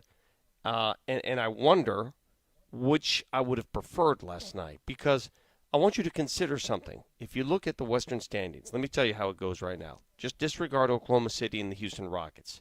You're not catching Oklahoma City clearly, and Houston's 3 games ahead. You got the Nuggets in the 3rd seed. They're currently a half game ahead of the Lakers. The Lakers have a game in hand. Remember, the Lakers have the tiebreaker in every which way. So if you finish tied with the Lakers, you lose that tiebreaker. So I would say they're tied. Golden State is a game and a half back in the 5th seed and climbing quickly. Memphis is 2 games back in the 6th seed. Minnesota, 2 games back. The Clippers, 2.5 back. It is so ultra tight.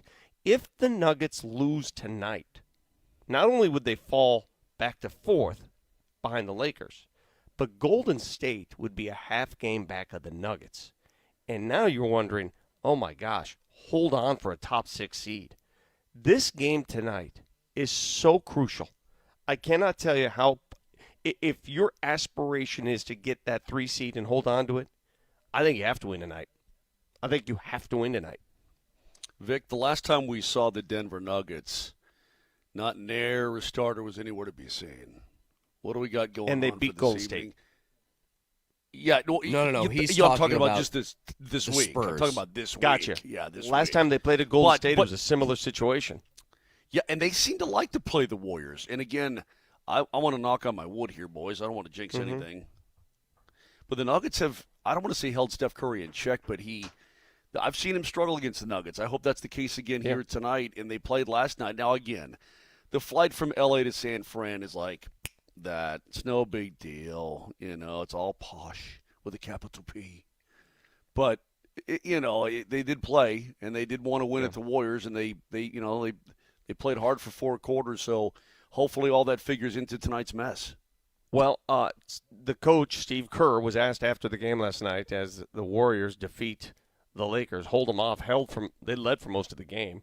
Steph Curry went off 37. Brandon Prajinski, their off guard. I don't like that guy. Left-hander. I don't like him. Well, he went off last night, too. He had like 8 threes in the game. He couldn't miss. So they got money from a bunch of players. They beat the Lakers. And Coach Kerr was asked, are you going to play your veterans against the Nuggets? And he said yes. So expect all of Golden State's lineup tonight, unless things change. Golden State's going to play. The Nuggets, meanwhile, released their injury report yesterday. And Jamal Murray was questionable. Julian Strawther was upgraded to questionable. He hasn't even been on the injury report. So the fact that he's on the report says he's that much closer. I do not know about the status of Michael Porter Jr. That remains the mystery. I do not know if he's going to be available for this game. Expect Joker to play. You probably don't even know if he's in San Francisco right now, right? Yeah, I don't. AG's going to play. Joker's going to play. I expect Jamal to go, even though he's listed as questionable. I expect it. I don't know for sure. CB, obviously, everybody should be good to go tonight. The only uncertainty remains MPJ. Again, it's a game. If the Nuggets win this game, they then move a full spot ahead of the Lakers. If they lose this game, fellas, listen to me. If they lose this game, there's a lot at play here. There's a lot that can go wrong. It can all of go a sudden, wrong in a hurry. If they lose this game, Vic, I'm thinking and I'm feeling it would not take a whole lot for them to fall down to 6 or 7. Well, that's the fear here. The fear is, I mean, just listen. You have a couple 3 bad games in a row, bro. Yeah. You could tumble. You could really tumble quickly. You want to avoid the play-in. You don't want to get to 7. 7 is the play-in. Obviously, you want to stay away from that. 6, although not desirable, it's tolerable. If you fall to 6th, you end up playing that 3 seed, whoever that may be. And I think the 3 seed's either going to be the Nuggets or the Lakers. It's going to be one of those 2 teams. This is where I'm at. With how weird this season's been for the Nuggets, the amount of time people have missed and all this stuff, just get me in the top 6. I don't even care about home court anymore. Just if you avoid the play-in, I don't. Fine. Yeah. That's all I care about now. Just Moj, avoid the play-in. Show. Moj, what do you think about this theory? I said yesterday to Brad, I said, the matchup for the Nuggets is much more important than home court. If you looked at their home court record this year, it's not that much better than their road record. It's about the same. For some reason, they've lost that ability to dominate at home. They've got their worst home record in years. I mean, during the Joker era. It's been, I think, 5 or 6 years since they've lost that many home games. So for some reason, it's not. Give me a team they can beat. Yeah, I'm with you. Yeah. The matchup is more important than the home record. It really is. So if you say an easier opponent, and I don't want to use the word easier, but an opponent they would prefer to play in the first round over home court. I mean, if you have home court against Minnesota, you think Minnesota's afraid of Denver's home court? No. Not at all. My best case scenario is for them to stay exactly where they are, and for Memphis to stay exactly where it is. That would be my very best case scenario. Now, again, Vic, the only reason I fear the Lakers, and again, Luka's Luka. Okay, so I fear that. But he was terrible the Lakers, last night, by the way. Luka was terrible. Luka's the reason they lost that game. I fear the Lakers because I don't want to lose to them, not because I think they're going to beat the Nuggets. Does that make sense? Like I don't 100%. I don't want to see the Lakers because, for God forbid they lose to the Lakers, that would be more than I could bear, or so it seems. I'm not necessarily afraid of the matchup itself. You could put all the Lakers players in I don't even know what, a Sacramento Kings uniform, and I wouldn't be nearly as afraid as I am that I don't want to lose to the friggin' Lakers. I just don't want to. I got something audio-wise that I want you guys to hear about the Nuggets and Nikola Jokic in just a second. We'll get to it when we come back, just quickly. I'm sorry, because I want this matchup with Memphis too. And I know addictions are things that are very, very difficult and should not be made fun of. I really desperately want to make fun of John Morant's addiction to doing finger guns because I think it's one of the funniest things that he cannot help himself with. Like, think about it. It's the Key and Peele hip thrust sketch, but he can't avoid his fingers from like doing this signal. Like he can't stop himself. It's like he hits a 3 and he's like, boom! Like he just wants to throw the finger guns out. It's the funniest addiction I think that exists. If you missed it in a game earlier this week, was it Buddy Hield of the Golden State Warriors? Yes. He did it, and so did John Morant. Both players were warned by the NBA, stop doing that, especially Ja in his history with guns. So they said they issued a warning. We're not going to fine you. We're not going to suspend you, but stop doing that. So what does Ja do last night as he hits the game winner to beat Miami? He didn't do it after the game winner. He did it earlier in the game. Mm-hmm. He did the gesture. Yeah. So now what? So now what? If you're the league, what do? You publicly warned him. You issued a public warning. He did it again. You have to act, don't you? You can't. Otherwise, what's the warning for? You have to do something now. I reckon you do. I was trying to think. We've had this discussion before, but what level of weapon is acceptable? Like, could you go to nunchucks? Like samurai swords, bazookas? How about a bazooka? One of those. And then you use Vic excuse. You say it's a T-shirt cannon. That's all it is. Yeah, you say, I'm see, spreading no, man, joy. That's a World War II German Panzerfaust. I wasn't making any gun pick gestures. Up a history book. Come on, I mean, man. goodness. For God's sake. So we'll talk to Chris Dempsey at 8:20. Also joining us today at 8:45. Is it 8:45? Polumbus is live at CU's Pro Day, by the way. So he's getting a look up close at Shador as he performs for, I think, probably 29 scouts across the league. There's a whole bunch of teams that are going to be there. So we'll get an update on that as well. Jenny Kavnar at 9:20. Loaded show. Stick around.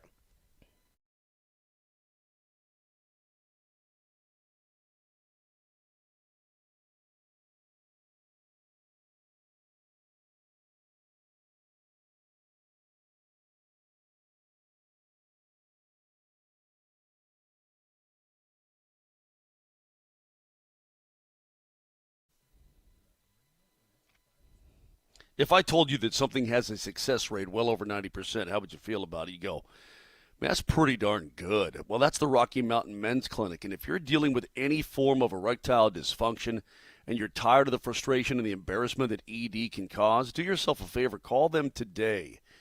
Their success rates are tremendous. Their treatments work when the pills or the herbals fail. And Rocky Mountain Men's Clinic has served the Front Range in Colorado for nearly a decade, successfully treated tens of thousands of men. Don't laugh it off. Don't say it's no big deal. Get your life back. Fix yourself if you have to. And don't be embarrassed about it. There's no reason to. A lot of guys have been fixed. Again, tens of thousands just here in Colorado. Schedule a consult. The visit's only $99. Includes the medical consult with a Colorado licensed medical provider, a T and a PSA test, and if medically advised, a test dose right there in the office. Now, if it doesn't work, your office visit's totally free. But, guys, it's going to work for you. They've got an expert staff. You're going to be back in business before you know it. 5 locations in Colorado to serve you: Fort Collins, North Denver, Central Denver, Castle Rock, Colorado Springs. So pick the one that's by you. Call them today, 720-440-7900. That's 720-440-7900, or go to RockyMountainMen'sClinic.com.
This is in your head. So I got this audio. I want you guys to hear it. It's nothing like earth-shattering, but we do kind of wonder when it's back-to-backs and it was like it was a couple of nights ago. Jokic plays 53 minutes, drops a 61-point triple-double. Vic, you and me kind of asked the question leading up to the Spurs game. Is this going to be one of those fights where Malone tries to bench Joker and Joker gives him the hell no, I'm playing thing, or how is that going to work? Well, we have an answer. It wasn't a fight at all. This is DeAndre Jordan on the Run It Back podcast with Michelle Beadle, Lou Williams, and Chandler Parsons. Going to put pressure on you every time you're on for a Jokic story. I'm kind of also curious about the game the other night. 61 points. He's so dry when he answers. That's why I think he's just so fun. But do you have any stories about after that game? Was he upset? Did he have some sarcasm for you guys? Like, how did that one go down? Well, I mean, he obviously played great, and he played about 53 minutes or so. So, I'm leaving out the locker room, and I see him in the training room getting worked on. I'm like, yo, good game, big fella. And he's like, hey, I'm not playing tomorrow. My back hurts. You have to play. And I'm like, all right, cool. Like, so I knew after the game, like, he's probably going to be out. So I knew that, last night was going to be my time to shine. So it was immediate. The game ended. Joker looked at DJ and goes, ain't playing tomorrow, buddy. You're in, which is fine. I love hearing that. You know why I love hearing that? Because we need to be reminded as fans, he is not a machine. Yeah. He is not a machine. He is a human being with actual pain. I mean, we assume that he's just going to get back up every game and say, all right, here we go. No, that hurts. Those things on the back of his arm, that hurts. Well, his ankles, they hurt. I'm with you, Vic. And here's why when I heard that, my reaction wasn't like, ha-ha. I started thinking about he is mortal. He is capable of feeling pain. He is capable of having injuries that affect him enough to miss games. Yes. And that also means when the playoff starts, he is going to be hindered by things. Now, Jokic being hindered by injuries still results in a 61-point triple-double, understood. But all I'm getting at is this. The Nuggets cannot allow that much of the onus to be carried solely on his shoulders when the postseason starts. And that's what starts to make me concerned, is that if this guy is operating at 85, 80, 75%, whatever he's at right now health-wise, it just puts more of a pressure on Jamal, on Porter, on AG, on the bench, on everybody else that I'm not sure if you trust right now. But that led me to something else. Where are we at with Jamal? Here's what Jamal has done since basically the turn of the calendar. He has, I think, unknowingly to most Nuggets fans, had the most 30-point games of his career in a season this year. Yep. Jamal Murray has actually put up really good numbers, averaging in the mid-20s as far as points per game over the last couple of months when he's played. I don't know why it doesn't feel that way. I don't know why it hasn't translated in the same kind of way that we've come to know. When Jamal plays well, the Nuggets usually win. But here's one thing we do know about Jamal. Historically, playoff start, his numbers take a giant skyrocket forward. The only exception has been last year. Last year's the only time his numbers did not make a significant jump once the postseason hit. So are you confident that Jamal is going to be that in 2.5 weeks? Because that's when the postseason starts. I don't know. I'm hoping he plays tonight because they can really use him tonight. They can use a full ensemble of Nuggets tonight. This is not any more time to mess around. All right. Again, 5 games left. You're a half game ahead of the Lakers. You were desperately close to losing ground on the Warriors. The Warriors, since Jimmy Butler arrived, do you know what the record is since Jimmy Butler arrived? It's no longer just It's really good. This is not a farce. They're 20-5 since Butler arrived. And they've only lost 2 games with Butler and Curry in the lineup together. So one of those games happened to be against the Denver Nuggets with half a lineup. Tonight's go time, man. And it's really no excuses. Golden State played last night. They played hard. Curry played a lot of minutes. So did Butler. So did Draymond. The Nuggets had a day off. Most of their stars rested. Tonight's the night. I'm telling you, tonight feels like a playoff game. And, not to mention, the Nuggets have beaten the Warriors 9 straight times. 9. Okay. I like 9. That. The Nuggets are also a favorite going into this game. Did you know that? They're a favorite. They should be. They should be. I was thinking about this, that it feels like some Denver Nuggets players, of all the teams in Colorado, it feels like Nuggets fans think that their guys are playing like crap when actually they're playing pretty decent. I mean, it's funny because we used to get on Will Barton all the time, right? I mean, all over his bacon. And then you'd look and you'd say, Will's actually not that bad. He's doing kind of good here, and he saved their butt shooting this night and that kind of thing. I think the problem with Jamal is now that is he in or is he out? Not that when he's in, is he playing okay or even playing well? It's can the guy actually play? That's the big issue. I could argue that's exactly what happened last postseason. Is that Jamal was dealing with a whole bunch of knick-knack injuries, and he tried to play through it, and he was bad trying to do so. Because that wasn't Jamal Murray's. That wasn't his game last year. You know what I mean? Like, he wasn't at 100% and just missing shots. He was very clearly hurt in trying to battle through it. What if you're doing that again? Okay. What I don't want to do is have this become chronic things with Jamal Murray. He's only 28 years old. I mean, again, there's a lot of wear and tear on these young bodies when they come into the league at a young age, and it feels like he's been around forever. But in terms of human years, he's only 28. Mm-hmm. But is his body, or is this the Jamal we're going to get from now on where he's broken down for a third of the season in and out, Vic? I don't know, and I hope that's not the case, and I'm not even going to blame him because he knows his body. He's been through some tremendous injuries in his NBA career, but on the bigger picture, and as a Nuggets person, and the franchise is always bigger than everything else, is this going to remain a problem? Well, when you get to this juncture of the season, this late, right, 5 games to go, we don't even know what everybody's the injuries hurting are. In one way or another. Yeah, we don't even know what they are anymore. Yeah. Like, take Joker, for example. You just heard here. He told DeAndre Jordan, I can't play tomorrow on my back. Well, add that to his ankle impingement. Add that to his shoulder, which has been broken. sore. Add that to his spinal. He's got a little bit of everything. He's got a shoulder, a back, an ankle. He's got injuries galore. So it's one thing. What about his arms? What about the bloodletting? What about the leeches his elbow? on his arms? Let's not forget the elbows. Remember the elbows that were both hyperextended. And with Jamal, is it the ankle? Is it the hamstring? Is it the knee? I mean, there are a lot of things. So we're at that point now, man. This is it. These guys are playing through injuries. But I really appreciate hearing that from Nikola because even those of us who, put him up there in the echelon of the greats of all time, even those of us still take him for granted at times. We think he can just wake up and he's perfectly fine. It's not the way it works.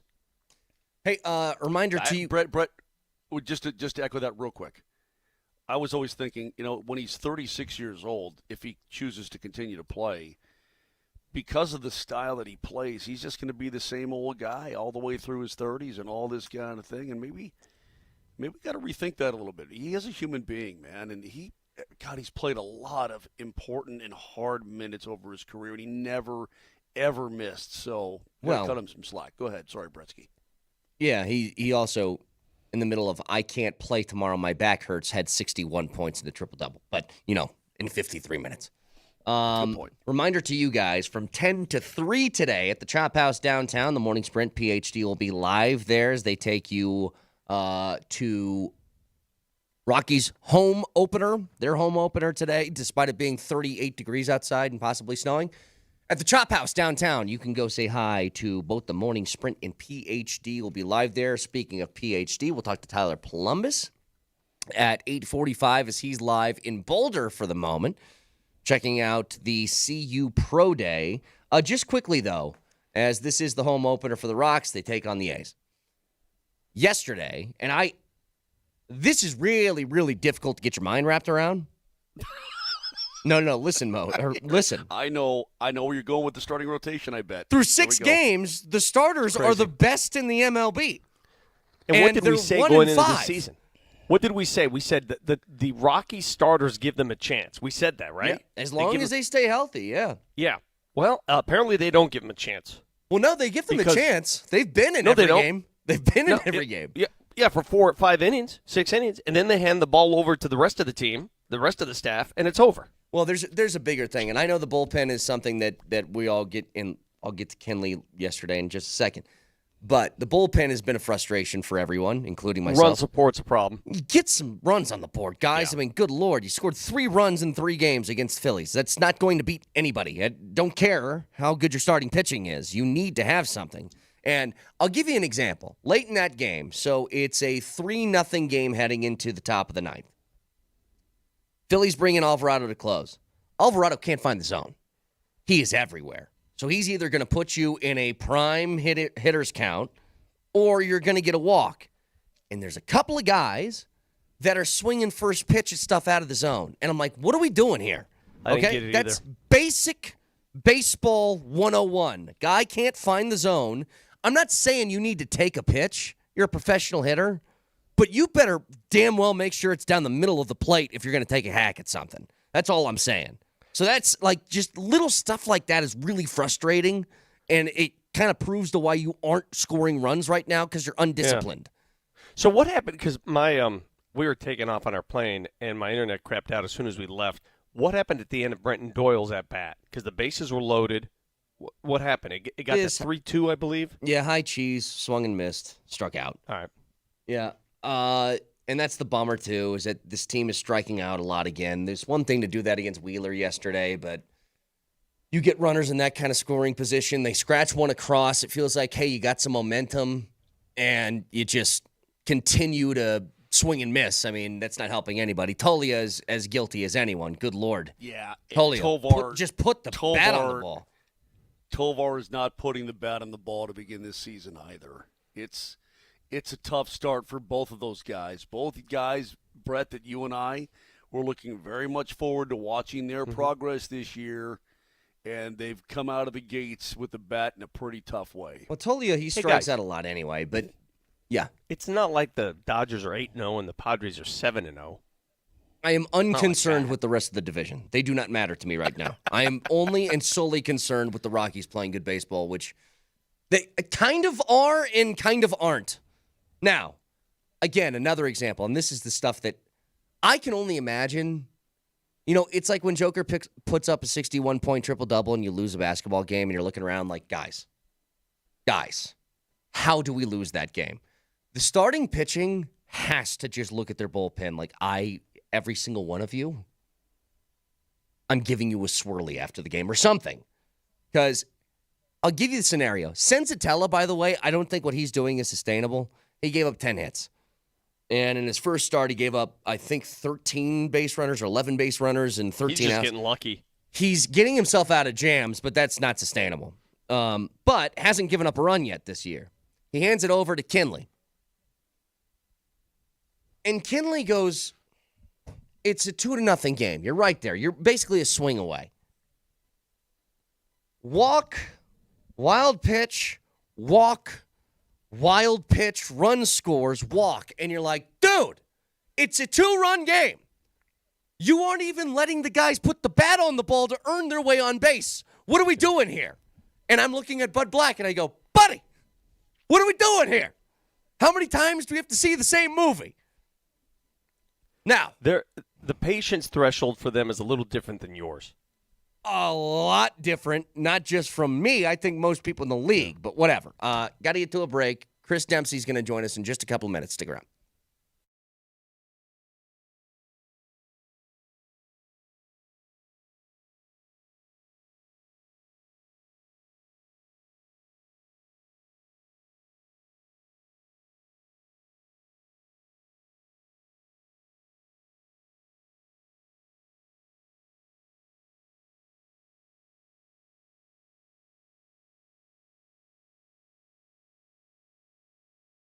Circus Sports. I mean, think about it, guys. Masters around the corner. You got middle of the PGA season along with the Masters. You have NBA creeping, NHL creeping towards a playoff spot. You have MLB, middle of their season. Is there anything better than to jump on the Circa Sportsbook right now, especially with the Nuggets tonight? They take on the Warriors. They are 1-point dogs on the Circa Sportsbook. You can find that in all of your favorite game props and so much more with the best odds in the game. Download the Circa Sports app right now or go to circasports.com. And always remember, any gambling problem, call or text 1-800-GAMBLER.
All right, before we get to Demps, reminder to you guys that we have another keyword today. If you want a brand new custom-built sauna by Better Sheds and Saunas, it can be outdoors, it can be indoors, wherever you want this sauna, if you are the winner.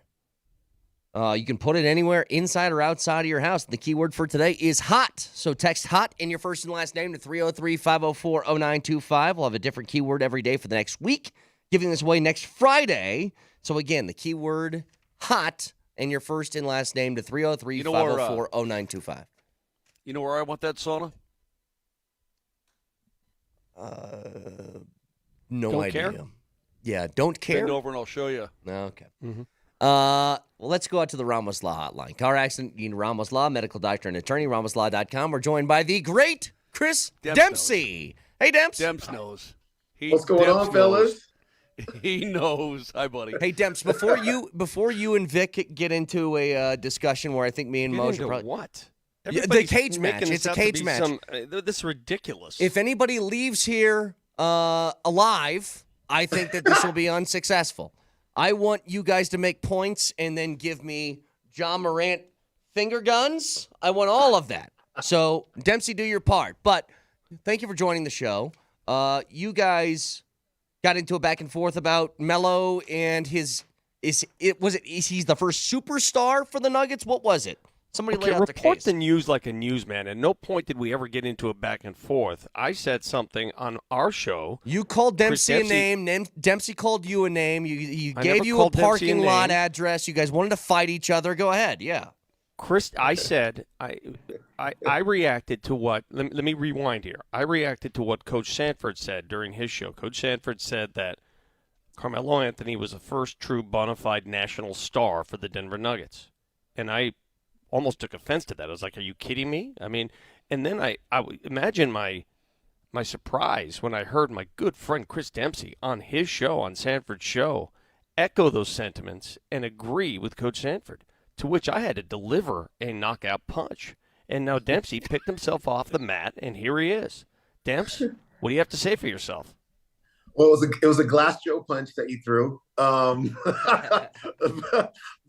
I think that the point that Coach Sanford was making wasn't that Melo was the first national superstar. It was that he made the Nuggets nationally relevant, and that is what I was reacting to more so than anything else. And the first thing that I said was the operative word is nationally. The Nuggets have been relevant to us here in Denver for a very long time. You worked for them.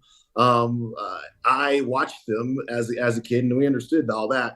But as a matter of a nationally relevant franchise, a franchise whose names, whose players are known outside, far and wide, from coast to coast, the Nuggets were not that. They were not. And as much as we love them, as much as we love what they did in the 80s, that did not resonate very much outside the borders of Colorado. And we know this because, Nuggets fans have had a history of feeling as if we were overlooked and feeling as if we were not as relevant as others. And the only reason is because nationally we don't get recognized. We still rail about that today in some aspects. But what Carmelo Anthony did for this franchise, last year of his college career, he won, the only year of his college career, he won the national title for an East Coast team. And he took his East Coast brand to the West. And, the minute that he got here, people kind of across the nation were like, wait, hold on, there's a basketball team in Denver? Oh, yeah. There's a good one here in Denver, and Carmelo Anthony gave that the face. And so that's what I was reacting to more than anything else. I'll also say this. There was zero social media when Carmelo started. None. Yeah. Not Twitter, he was not a creation of social media at all, because none of it existed. And the lion's share of his career was maybe the infancy stage of some of the stuff which did come obviously into online when he was playing. So he didn't have the benefit of that at all in the least. Well, I you know how much I respect you, and I respect the fact that you are defending this notion even after you got into a public spat on social media with Carmelo Anthony not less than a year ago. Do you want to remind people what caused that little public fallout there between you and Melo? That was over how he left the Nuggets. So, yes. So because he rewrote history, he was trying to rewrite history. He basically said, he would not admit that he wanted out of Denver, is what it came down to. And you basically you reminded him, yeah, you did. We were all here for that.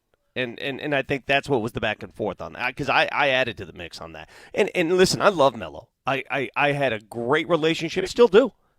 Every time I see him publicly at an All-Star game, I talk to him all the time.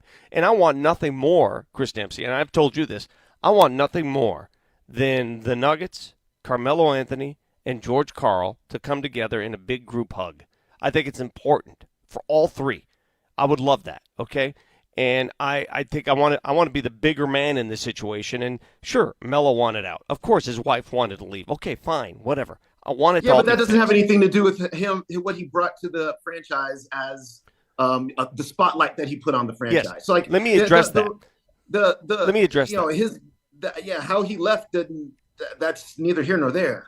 There's no doubt in my mind he revived a franchise that at the time went through a woeful period of about 7-8 years. And I say woeful. Worst record in franchise history, and then just years of misery.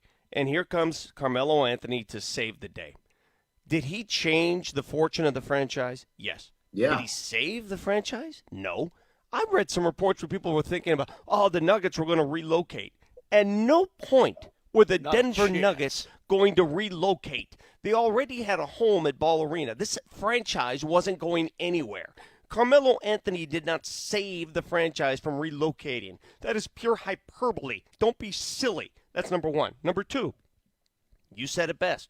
I think he came along at a time where the communication era changed. That's like me saying, well, I had more conversations when the advent of the telephone came into effect than I did when we were just riding a horse and buggy across. Of course more people knew Carmelo and the Nuggets because the landscape of the game changed. In the 70s, when David Thompson was kicking ass, the NBA was almost going to die. Seriously. Bird and Magic saved the NBA. So David Thompson was doing stuff in the 70s that Melo could never do, ever. He was a superstar, a freaking superstar. It's not his fault that the landscape of the national, all that stuff changed. Melo was here at the right time. I love the value he brought to the franchise. He is not the first national star.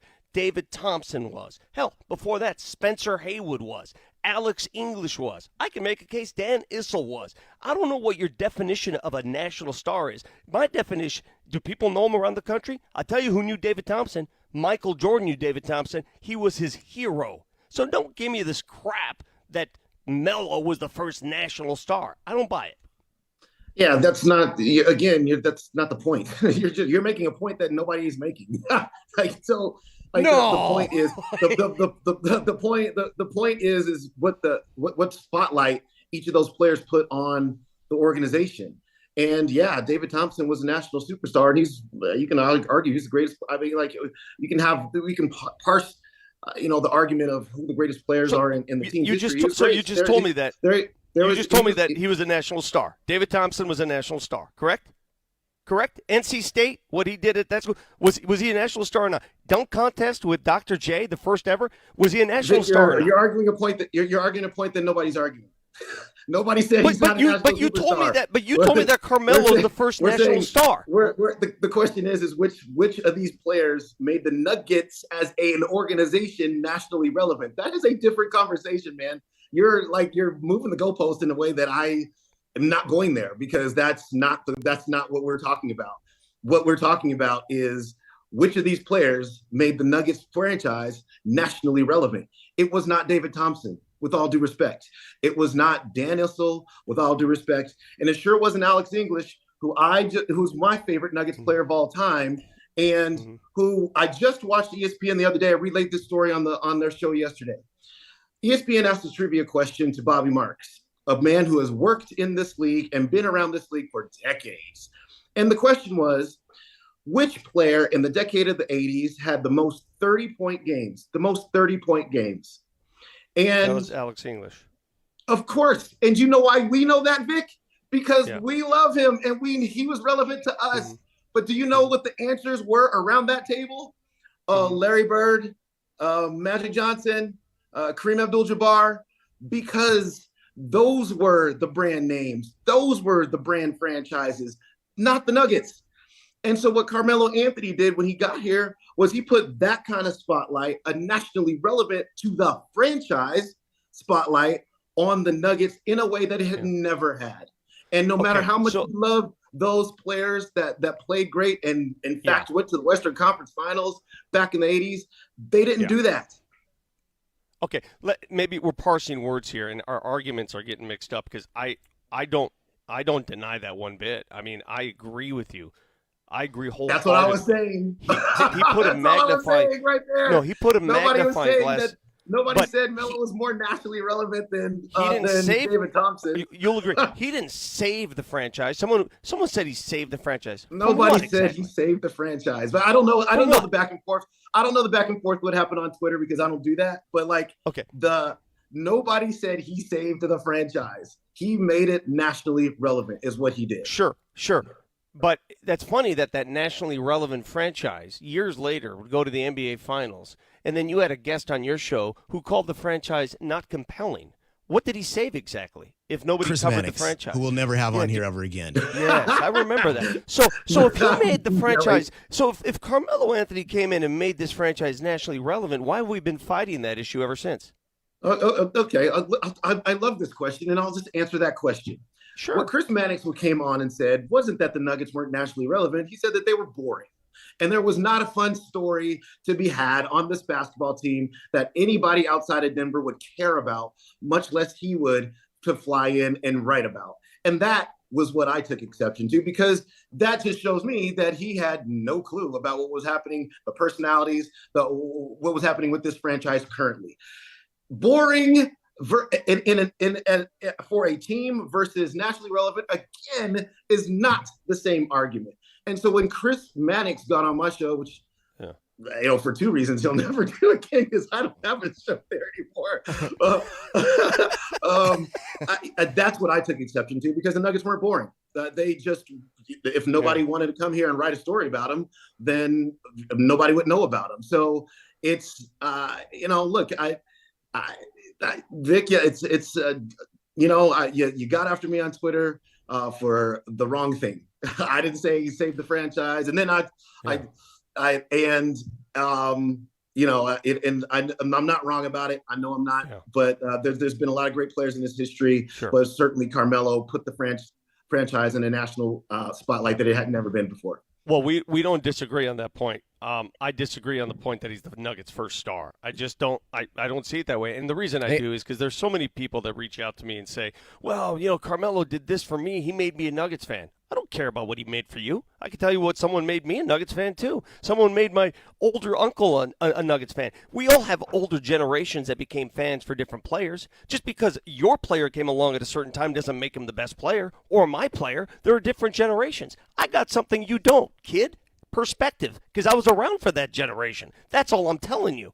Every generation has that guy. For many, it was Carmelo, and I acknowledge that. For me, it was David Thompson and Alex English. And I consider them national stars. That's my argument. The end. Demps, before we let you go, I do want to ask one thing about the current iteration of this roster. And look, they're in a place where you can go anywhere from the 3 seed to the 7 seed in a couple of days with how the standings are looking. But just overall, vibe check kind of question, what do you think the Nuggets are? If you had to guess right now, regardless of matchups, and I know they're very important, but we don't know who that's going to be in the postseason. What do you think they are as a basketball team? Are they a viable championship contender? Are they a team that, hey, if everything goes right, they can get somebody? What are they?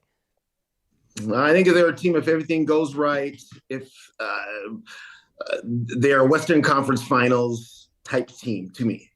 And then, you have to see what happens. Theoretically, you'd be playing Oklahoma City, and that'd be a very difficult proposition to have to face. But I think for the Nuggets, look, when you look across the landscape of the West, I think the Nuggets will finish in 4th. I think it's going to. I think we're starting to see that start to play out, and I think that's about right. However, I think of the teams not named Oklahoma City in the Western Conference, there's so many flaws with all of them.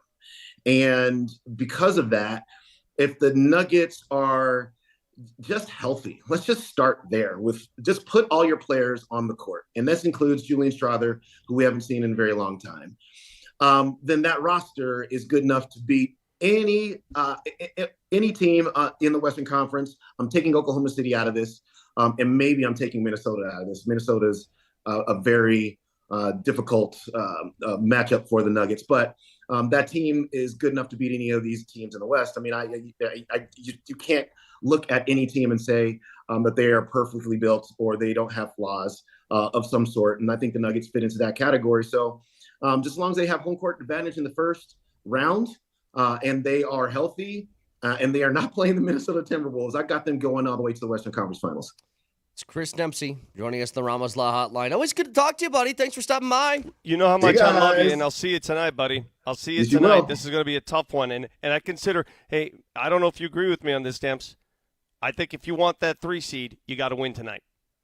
Yeah, you know what? It's you know what, Vic? I just think the way that the records, because the Lakers still have a game in hand on the Nuggets, and they have the tiebreaker on the Nuggets, and so I just don't think that with 5 games left, that it's starting to me, it's starting to not look like a realistic proposition in the 3 seed. The 4 seed looks like a little bit more realistic to me. I don't know who Golden State's going to put on the court tonight after playing last night, and that'll be very interesting to see. That might be a game that's there for the taking, especially given the personnel that Golden State might put on the court.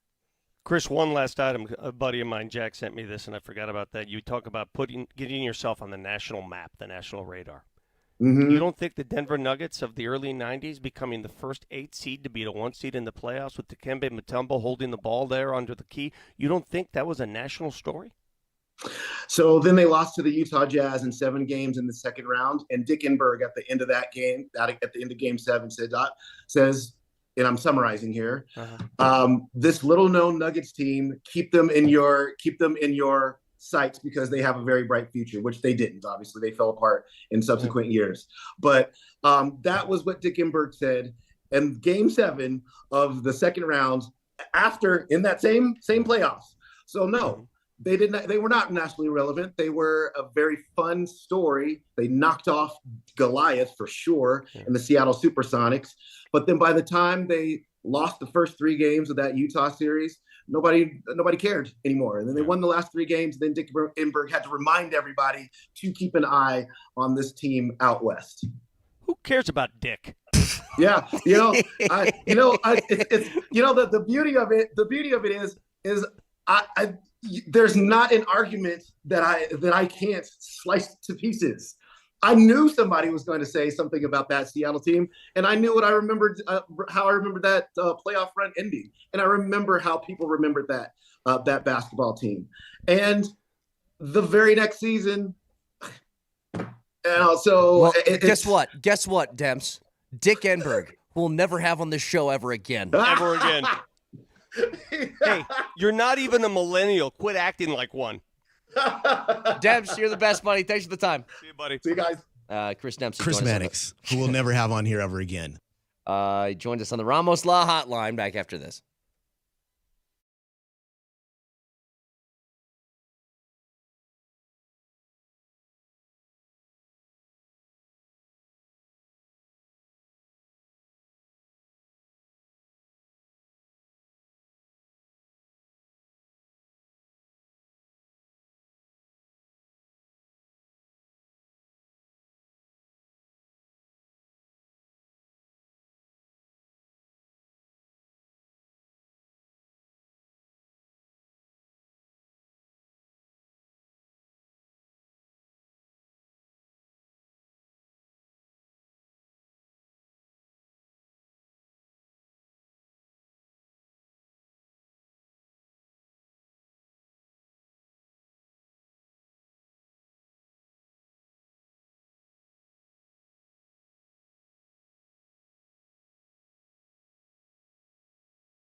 All right, we'll be joined by Polumbus here in just a couple of minutes as he's live in Boulder for CU's Pro Day. In the meantime, let's squeeze in the Final Four of this drop tournament and see who's going to move on to the Natty, huh?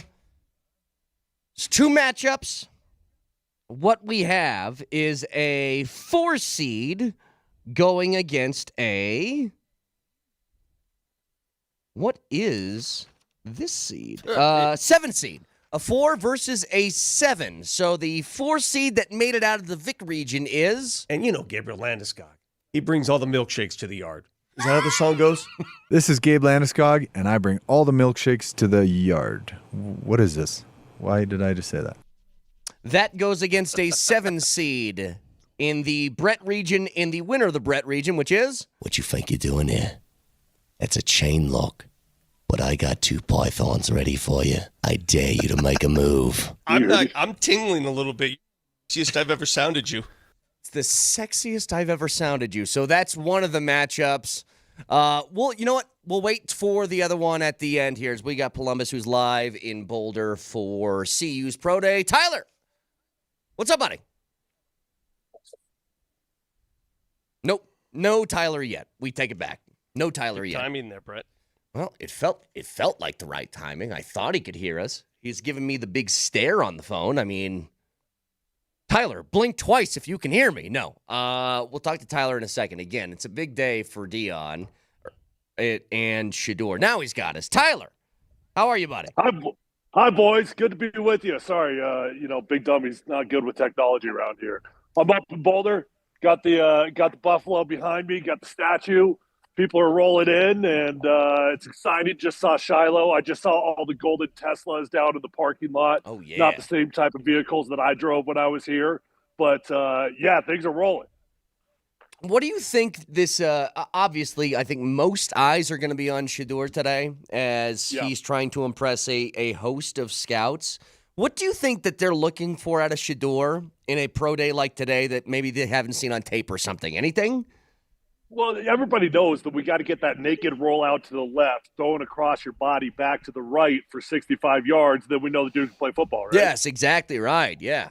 Yes. It'll be interesting. I think Shedeur Sanders is one of the more controversial quarterbacks in probably 10 years, I will be shocked if he doesn't go in the top 2. One thing that I know is that Shadeur's got accuracy, right? He's got consistency. Some people doubt his arm strength, and I think it would be insane if he doesn't look phenomenal today. I mean, I'd be really, really surprised. He's throwing to his own guys. I think they're going to look at that accuracy. I think that they will certainly test the deep ball throws, and he'll probably look great. He's got timing with his own guys. Look, this is going to be hands down the biggest pro day in the history of University of Colorado. So.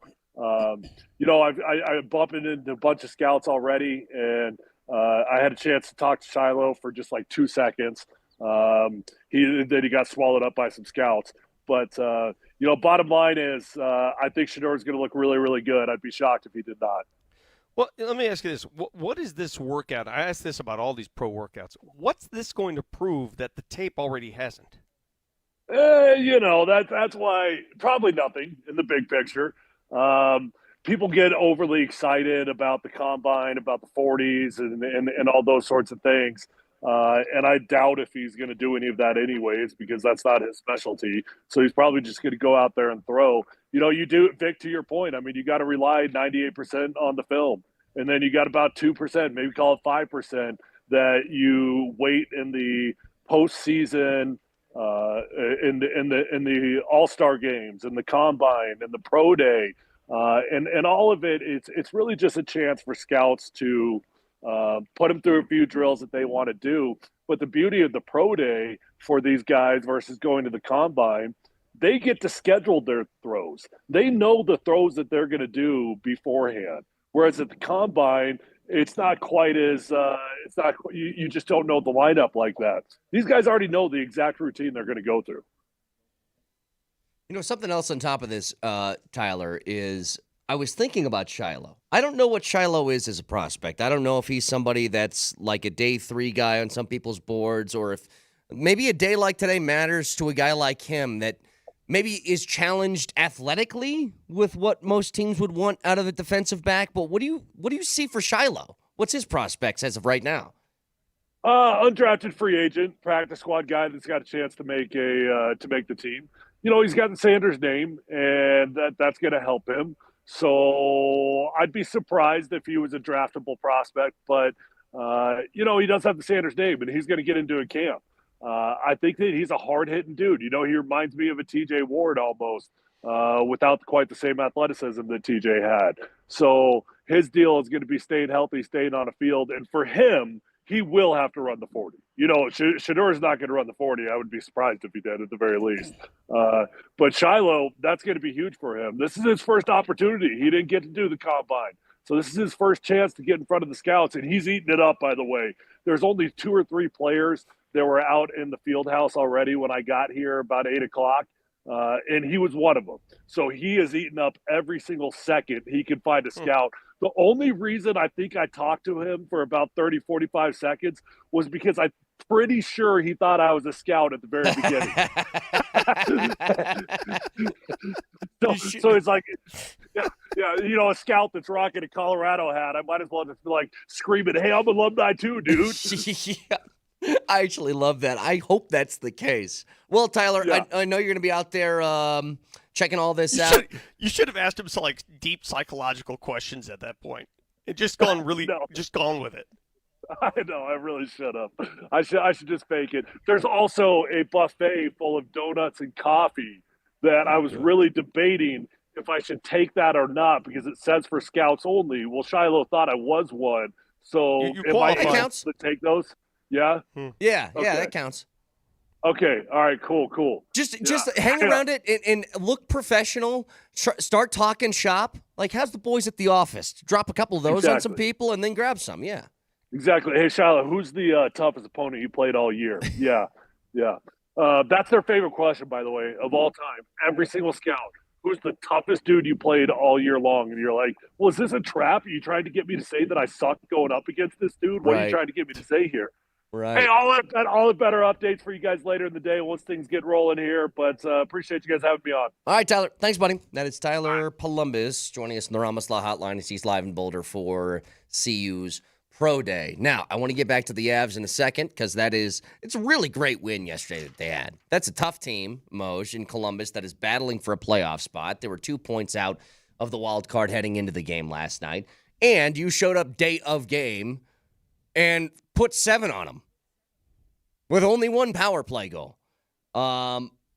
But one last thing here before we get to a break, Nelly. I suppose let's get this other drop tournament matchup out of the way. The winner of the Moj region, which is a 2 seed, goes against the winner of the Nelly region, which is a 4 seed. The 2 seed is... Well, butter my butt and call me a biscuit, Parker Kelly.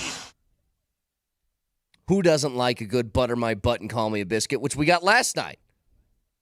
Moj, can you just speak to me so I know that you're alive, please? Yeah, what are you doing? I'm right here. I don't know. We're doing a radio show. Okay, that goes against a 4 seed, which is? Well, I'm glad they're okay. It was awful to see those videos, and it just goes to show you the power of nature. It's crazy. When we come back, fellas, I got to tell you about an underwear dilemma I'm having. Okay. I do love it so much. We'll have both of these up at Brett Kane Radio in just a couple of minutes. Again, keyword for today, if you guys want a sauna, is hot. So text hot in your first and last name to 303-504-0925. That is the keyword for today. We'll have a different keyword every day until Friday. But back to the Avs. Hell of a win last night in a very weird situation. Get to it next.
All right. So yesterday, I thought it was going to be an incredibly difficult situation. I'll be honest with you. When you fly in day of game to play against a team that is desperate for a playoff spot, that is 2 points out of a wild card in Columbus, you know you're going to be getting their best swing. You're on the second game of back-to-back. You're probably tired and got heavy legs. Once that score went 3-2, Moj, and it looked like Blackwood wasn't all that sharp and all this different stuff, I was kind of chalking that up to, must not be their night. And then for them to explode for 5 straight to close out the game was shocking to me. Is it unfair to say that Blackwood was not Blackwood last night? Because the one he gave up, it could happen to anybody. I'm never not amazed when a goalie has a post covered and he looks like just a giant padded blob in his crease, hugging a post, how a puck gets through him into the back of the net. It's like, there's no way that puck could squeeze through that tiny of a hole. Yeah. It's an elephant through a keyhole type of thing, yet it did. Zach Aston Reese, a guy so good he needs 3 names. Anyway, so that dude ends up tying it. Boone Jenner got the rebound. Blackwood, through traffic, tried to glove it. And again, you're trying to look around screens, and it hits his glove, drops down into the low slot. Jenner puts it home. And those are 2 very un-Blackwood type of situations. But I just had the feeling the Avs were going to be able to come back, and it was probably going to be high, even more high scoring, because the Jackets were up and down the ice, and the Avs were getting their way in the offensive zone and getting really good looks. And so it worked in their favor, you know. And I talked to the coach about this yesterday before the game, guys. I said, listen, I know everybody's a creature of habit in the National Hockey League, but the craziness of the 24 hours and having to stay over and the line of tornadoes through Indiana and you can't get to Ohio and blah, blah, blah, blah, blah. I'm like, is it kind of just does it throw you off, or can you use it as kind of like, whoa, this is so weird and crazy, let's just go and play loosey-goosey? Maybe. And he goes, well, I hope it's the latter. And it ended up being that way. I mean, the 5 unanswered were killer.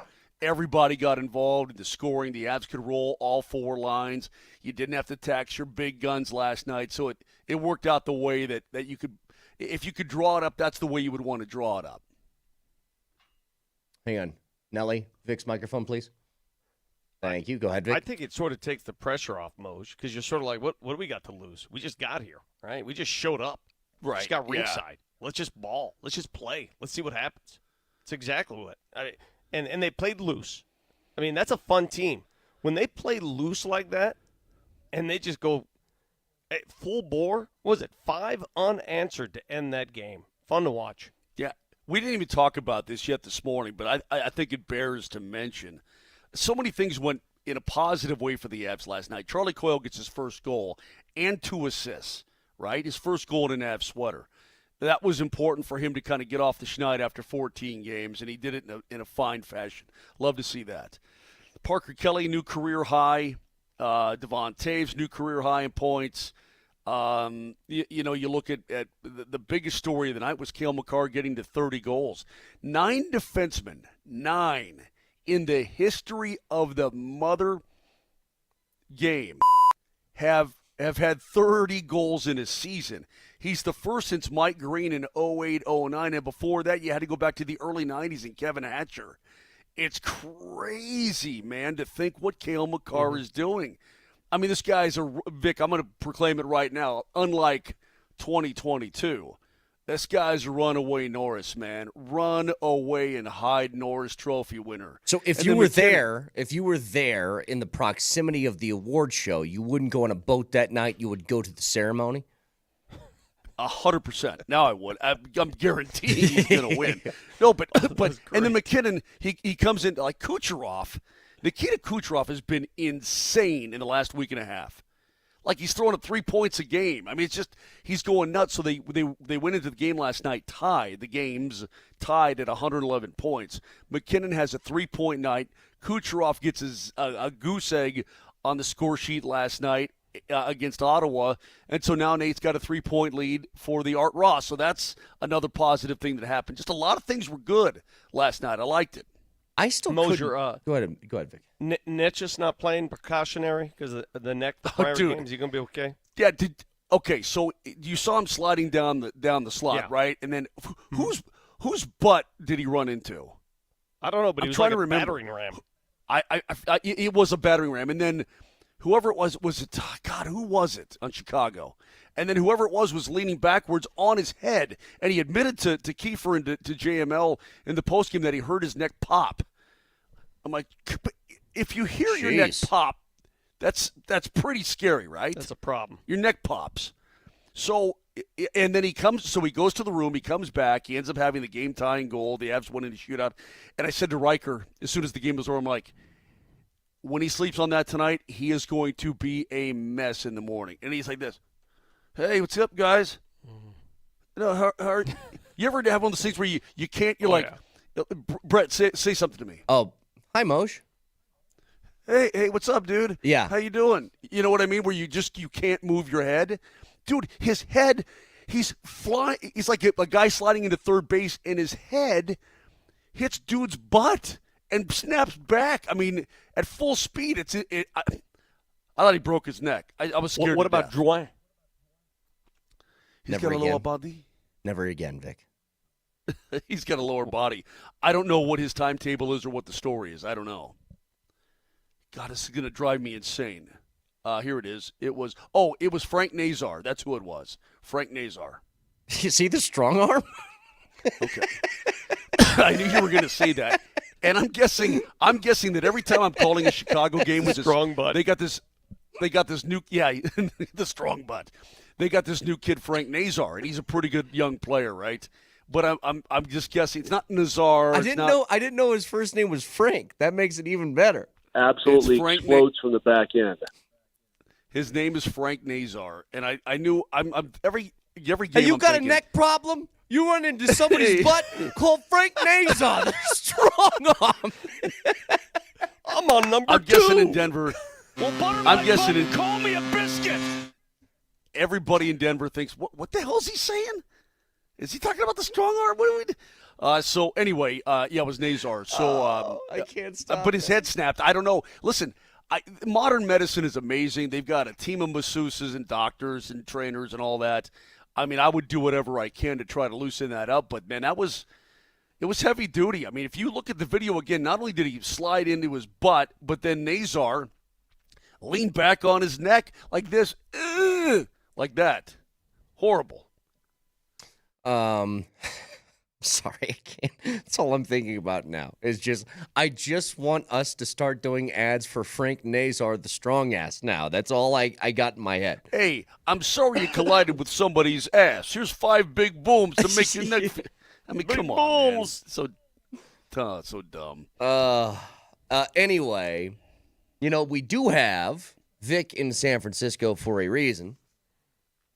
It's so he can have conversations with app developers, but also because the Nuggets are playing against the Warriors tonight, and which is a big game. 8 o'clock right here, Altitude Sports Radio 92.5. So Do whatever it takes to win. It's the Johnson Auto Plaza keys to the game. Johnson Auto Plaza. Experience the power of the plaza, where they have the keys to performance and style with Ram, Jeep, Chevy, Buick, and GMC, and a huge selection of used all in one place. Johnson Auto Plaza. Here's Moser, Lombardi, and Kane. Vic, 8 o'clock tonight right here, Altitude Sports Radio 92.5. Nuggets on the road against the Warriors. Very curious to see who plays for both teams tonight. Jamal Murray still listed as questionable, as is Julian Strother. Don't know about the status of Michael Porter Jr. The Warriors played last night. Kerr says he's going to play his veterans. We'll see if he does. The key tonight, 3-pointers. If you can keep the Warriors to 12 or fewer 3-pointers. I think that's a key number right there. You have a chance to win this game. They did exactly that last time they came here and beat them at their yard. That is keys to the game. It's powered by Johnson Auto Plaza. Experience the power of the plaza, where they have the keys to performance and style with Ram, Jeep, Chevy, Buick, and GMC, and a huge selection of used all in one place. Their yard? You in the yard. They beat them at their yard. Dude, they're playing in a gym, bro. Let's do a recap here of all the yards that Vic has thrown out. So he just said their yard for the arena that Golden State is playing in. He said that Gabe Landeskog brings all the milkshakes to the yard. He did that. He said that they're hitting the ball out of the ball yard, which I've never heard before in baseball terms. How many more yards we got? Hey, the Avs tomorrow night, it's going to be an early start time here in St. Louis, 6 o'clock. So 5 o'clock in Denver. If the Avs can go into their yard and take care of the Blues tomorrow night and stop their 11-game win streak, that would be a really big deal.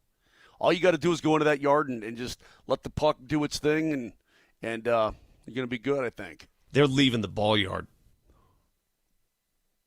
I can call it whatever the heck I want to call it during my keys to the game. You were so not ready for your keys to the game. I don't know who's going to play. You got to go to the yard and do some stuff. Even your Benjamin Franklin nerd glasses didn't save you on that one. If you think giving your keys with your Ben Franklin glasses makes them better, you're wrong. They're not hitting singles. It's not just singles and doubles. Right now, they're leaving the ball yard.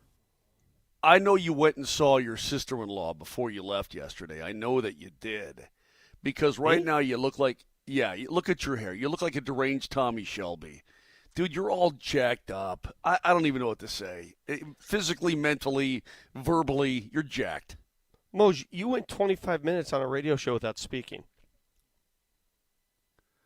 Well, what am I going to do, jump into your and Dempsey's fight? Yeah, in fairness, I went 25 minutes without speaking, too. I mean, it was just you and Dempsey for 25 minutes arguing with each other about the same damn mellow stuff that we've already argued about. I mean, I don't know by the way, what side of the fence? What side of the fence do you fall on that argument? By the way, Moser, I never asked you.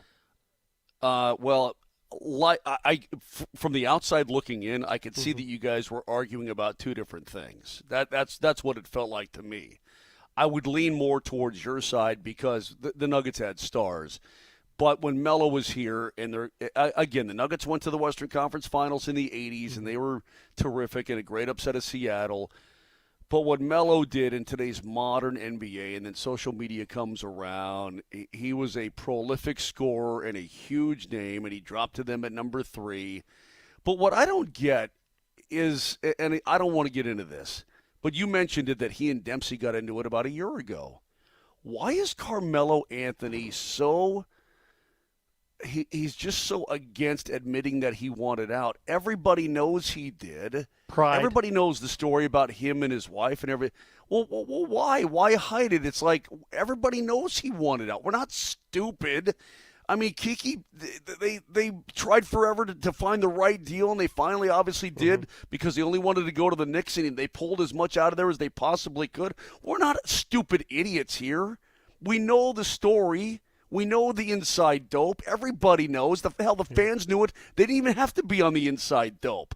Why is this guy just so apprehensive to say, yeah, man, my wife wanted out. I wanted New York, and that's just the way it was. Deal with it.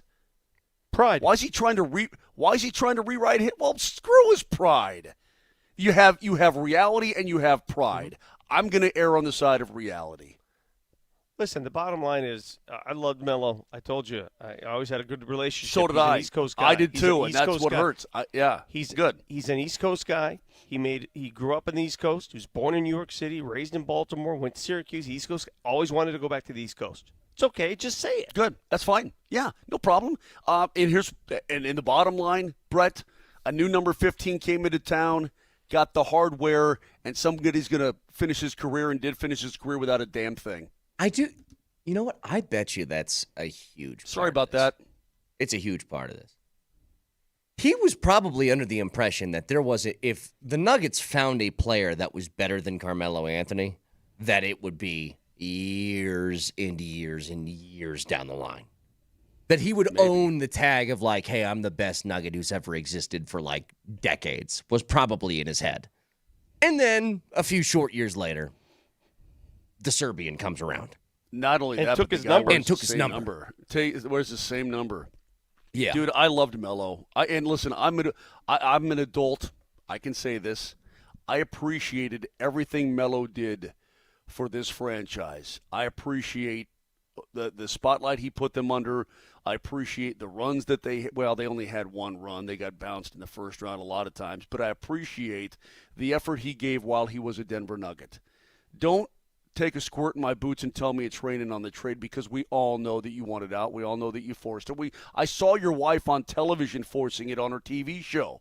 What do you want me to do with that evidence? By the way, just pretend it doesn't exist? If somebody does take a squirt in your boots, that's assault, and you need to call Frank Nazar, the strong arm. All right. Jenny Cavnar, voice of the A's, who will be playing, I think, today in a very, very cold home opener for the Rockies, will join us next.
And Jacob Wilson drives her in the left. Jacob Wilson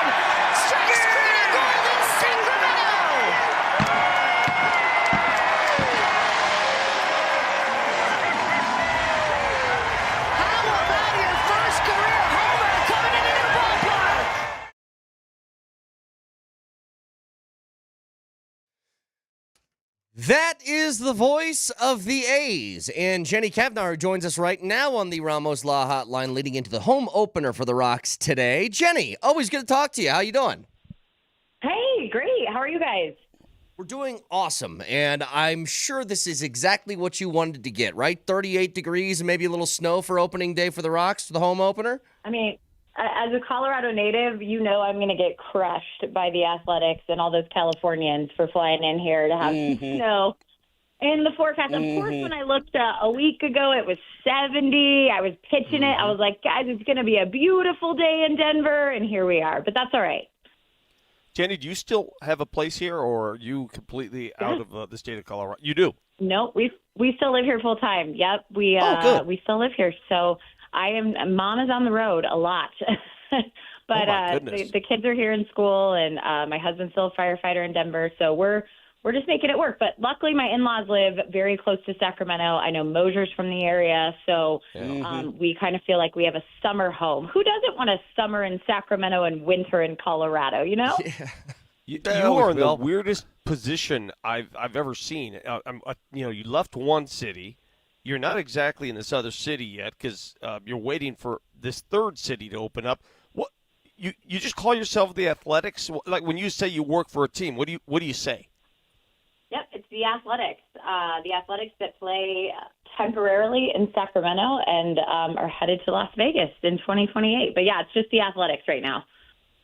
Well, Jenny, I will say this before we get to the actual game and whether or not you're even going to play today.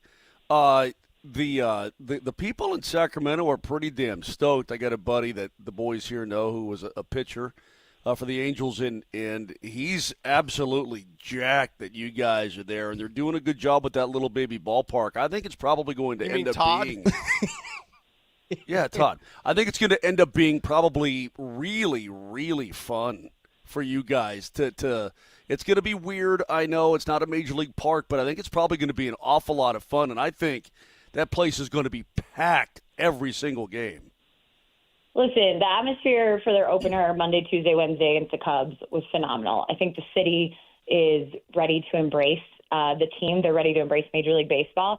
You know, it's a bizarre position in a way where the A's used to have their AAA team as the River Cats in Sacramento, and for the last several years, it's been a Giants affiliate. So you have a Giants affiliate and a AAA team playing in that ballpark, and then now the Athletics as a Major League team playing there. You're going to have about 150 baseball games, professional baseball games in that town. But to your point, Moj, I think it's a town that has a really rich history in baseball, from guys that have made it to the major leagues to just the local high schools around there and even some of the colleges. And I think the town really a great sports town. I mean, for those of you that work on the Nuggets and have been to Sacramento and have been to Golden One Center and played the Kings, like it's a good atmosphere. And it's an intimate ballpark for sure, but that's the ability to possibly sell out every single game, and that'd be between 13,000, 14,000 fans. So they showed up on the opener on Monday. They were so excited. They were so loud. Unfortunately, the A's got swept by the Cubs. There were a lot of home runs. There were a lot of runs. We still don't know how the ballpark will play, right? It was very windy. Wind was blown out for the first couple games. So there's a lot of fact-finding that's going to happen over the course of a summer, but I do think the city is embracing the fact that the Athletics are calling that their temporary home. Jenny Kavanaugh, voice of the A's, with us. Speaking of that last series against the Cubs, I've been watching the Rockies for the first couple of series here. Their starting pitching has been phenomenal. Everything else has been questionable, including their run production. But I saw that the A's gave up 35 in 3 games to Chicago. Is that a blip on the radar? Can we expect the Rockies to scratch some runs together in this series?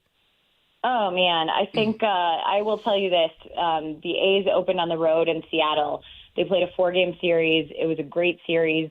The A's are definitely back to the swinging A's days. They like to hit home runs, and I do think we'll see some home runs in this series against the Rockies. Rockies haven't hit a lot of home runs yet in the early season, so it'll be interesting to see what they do now that they've returned to Coors Field. But you mentioned the Rockies starting pitchers.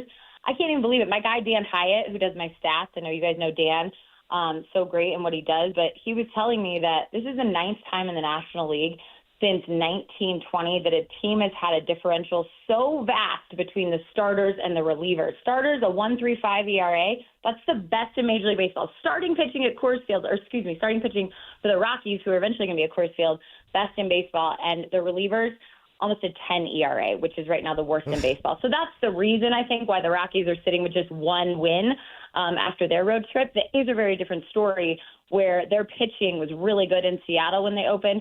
They came home to Sacramento, and their starting pitching was not very good against a Cubs team that has a lot of guys that can mash. And so that was just the difference, I think, in that one. But hopefully if the pitching can come around for the A's and if the pitching remains the same for the Rockies, we're going to see some pretty good baseball this weekend. Do you think they get it in today? I mean, I don't know what you've heard from your weather people, but it doesn't look good. It doesn't look good. I do think so. And I'm not sure if you remember snow opening day that we had. What was that, 2018? Yeah. 18. Oh, yeah, we were talking about that. That stunk. Yeah, that was a balmy one. So I have worn several layers today, and I feel like I'm going to a Broncos game right now, but I'm prepared and ready to roll for a game. And as we know, opening day at Coors Field, I know they would like to get this game in as best as they can with the crowds expected. Well, we're very proud of you.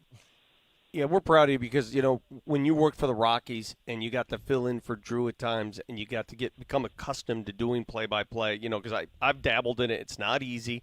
How much have you grown since your days doing it here in Denver to what you're doing now? Because you've had a lot under your belt and you've had a chance to really cultivate your craft. Yeah, I think exponentially, Vic, right? Anytime you get thrown into a situation that's brand new, that's your baseline. That's square one. That's day one. And for me, that was 2018, calling that game, Rockies-Padres in April. Found out the day before I was going to call the game. Didn't realize it was going to get such big publicity from the historical significance. And I think from that moment on, it became okay, this is what I'm going to do. I need to really work at it. And it's taken a lot of time. It's taken a lot of conversations. It's taken a lot of people that I can trust, who can be honest with me, who can give me positive feedback, who can give me the feedback I need to grow, the negative feedback that I can take. It takes thick skin to do that on a stage where I didn't go to the minor leagues. I didn't start there. I didn't call 500 minor league baseball games before I got my opportunity. But I've watched baseball my whole life, growing up with my dad as a baseball coach, feeling lucky enough to get a job in Major League Baseball with the San Diego Padres in 2007. And now I sit here in my 19th season covering Major League Baseball, doing a dream job that I didn't even know existed when I began in this field, nevertheless, when I was a kid. So I feel so lucky, so blessed. Last year was really hard. It was really challenging for so many reasons. Change is hard. I think as we get older, change becomes even more hard. And trying to function a family that lived in Colorado and doing a job on the road, being with a new team, being in a new city, being in a new league. I've covered the National League my whole entire career until moving over to the American League. So every time I was on the road, I was in a new ballpark with a new vantage point, trying to figure that out. And, it was really, really challenging at times, but I'm so grateful for those moments because it gave me an off season to really be able to reflect on the opportunity I have and to get back to work and to grow again. And I'm really excited for this second season, and we've already had a fun start so far. Well, Jenny, you're the absolute best. We always appreciate the time. Always good to have you back in Colorado. And stay warm as you're calling the game today. Yes, I will do that. Space heater packed in the car. Don't you worry. I'm not a rookie over there. And if you want, thanks guys for having me. Jenny, just before you leave, we often give Moser some pointers on things to say when he's calling hockey games play-by-play. And Moser says some things on the air. Do you have it, Nelly, what he said last night? So feel free to sprinkle this call in. If you're doing the game and you have a great run or a great play, feel free to do what Moser does. He's done it twice now. That's first. Logan O'Connor trying to play it. Drury picks it up. Jack Drury drops it off. Quick shot. Score! Parker Kelly rips it from above the circles. Butter my butt and call me a biscuit, Kelly. Yes. If you want to drop that today, Jenny, feel free. It's butter my butt and call me a biscuit. You know what? I'll leave that one to Moj because he's the best at what he does. Jenny, and if I tried to do that, I would sound like the biggest fraud. Jenny, you know how these guys, it's not peer pressure on this show to say things. It's threats. You know what I mean? These two clowns. You want me to threaten her? I'll threaten her. Oh, my God. You know how it works with these two, and that's why that came out originally. Well, of course. Always. You know, Moj, that you have one of your great calls is still an intro on MLB Network Radio for the morning show. Is it really? Which call? What does he say? What? I'll have to go get it for you, one of your clips. But I mean, it's something about guts. Remember the guts? Pure guts. Yeah, of course. So we use That's that interesting. on MLB Network Radio for one of the shows, and every time I just get a good giggle that Moj is moonlighting on MLB Network, man. They got nothing but guts. Yeah. Oh, God. Okay. You can do that too. Just drop all 5. over the place. Yeah, that's it. Yeah, there you go. Jenny, thanks as always for the time, and have a good call tonight. Thanks, You got JC. it. Thanks, guys. Yeah. Jenny Kavnar, voice of the A's. Guts all over the place. Will they even will they play today? I mean, I think they it's will. raining here in St. Louis. No, I I mean think the they rain will. has followed us everywhere we've gone. It rained in Chicago heavily, tornadoes and whatnot all through Indiana. Couldn't fly. Columbus was rain. It's raining in St. Louis. What's going on there? I don't think it's supposed to snow. It's just going to be. It's going to be cold. I mean, it's going to be cold.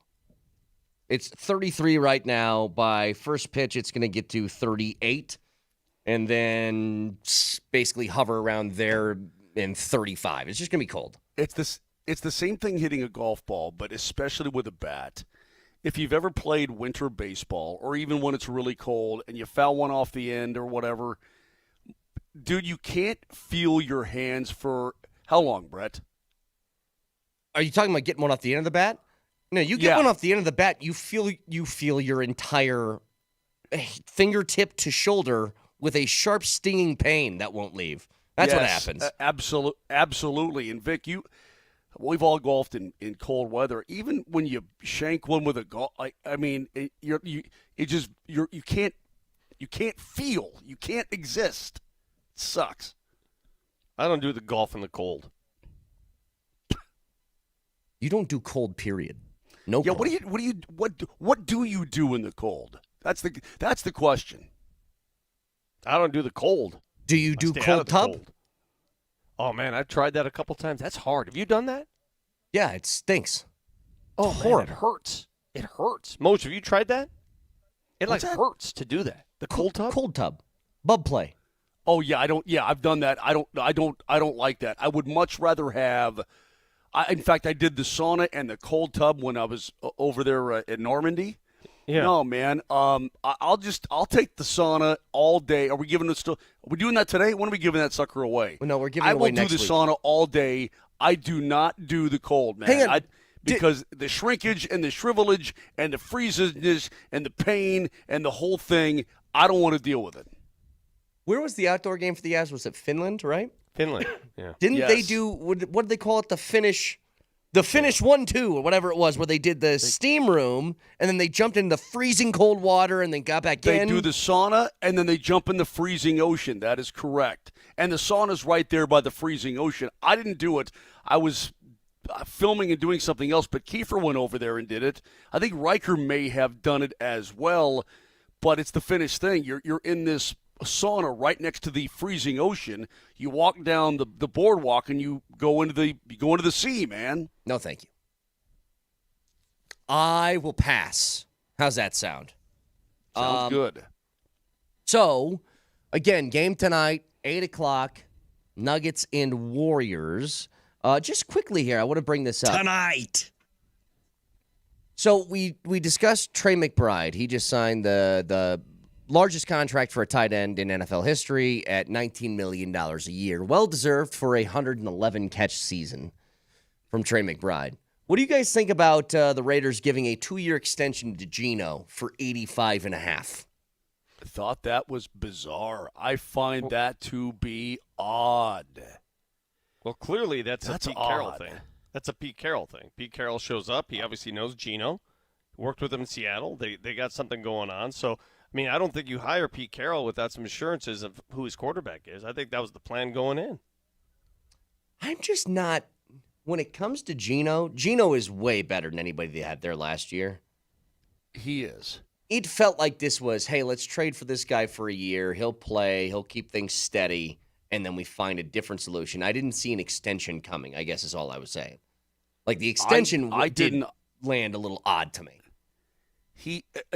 So Pete must really, really want Geno. You know, it doesn't feel like it, but he did throw for the 4th most yards in the league last season. Now, the touchdown production wasn't there. The picks were high. but he threw for 4,300 plus yards, which is crazy to say. But man, I was startled. You're paying this guy through the age of now 36 as a quarterback. Okay, hey, you know what? Fine. Listen, if it doesn't work, I'm going to be happy because it's just one less thing the Broncos have to worry about. If it does work, that's going to stink.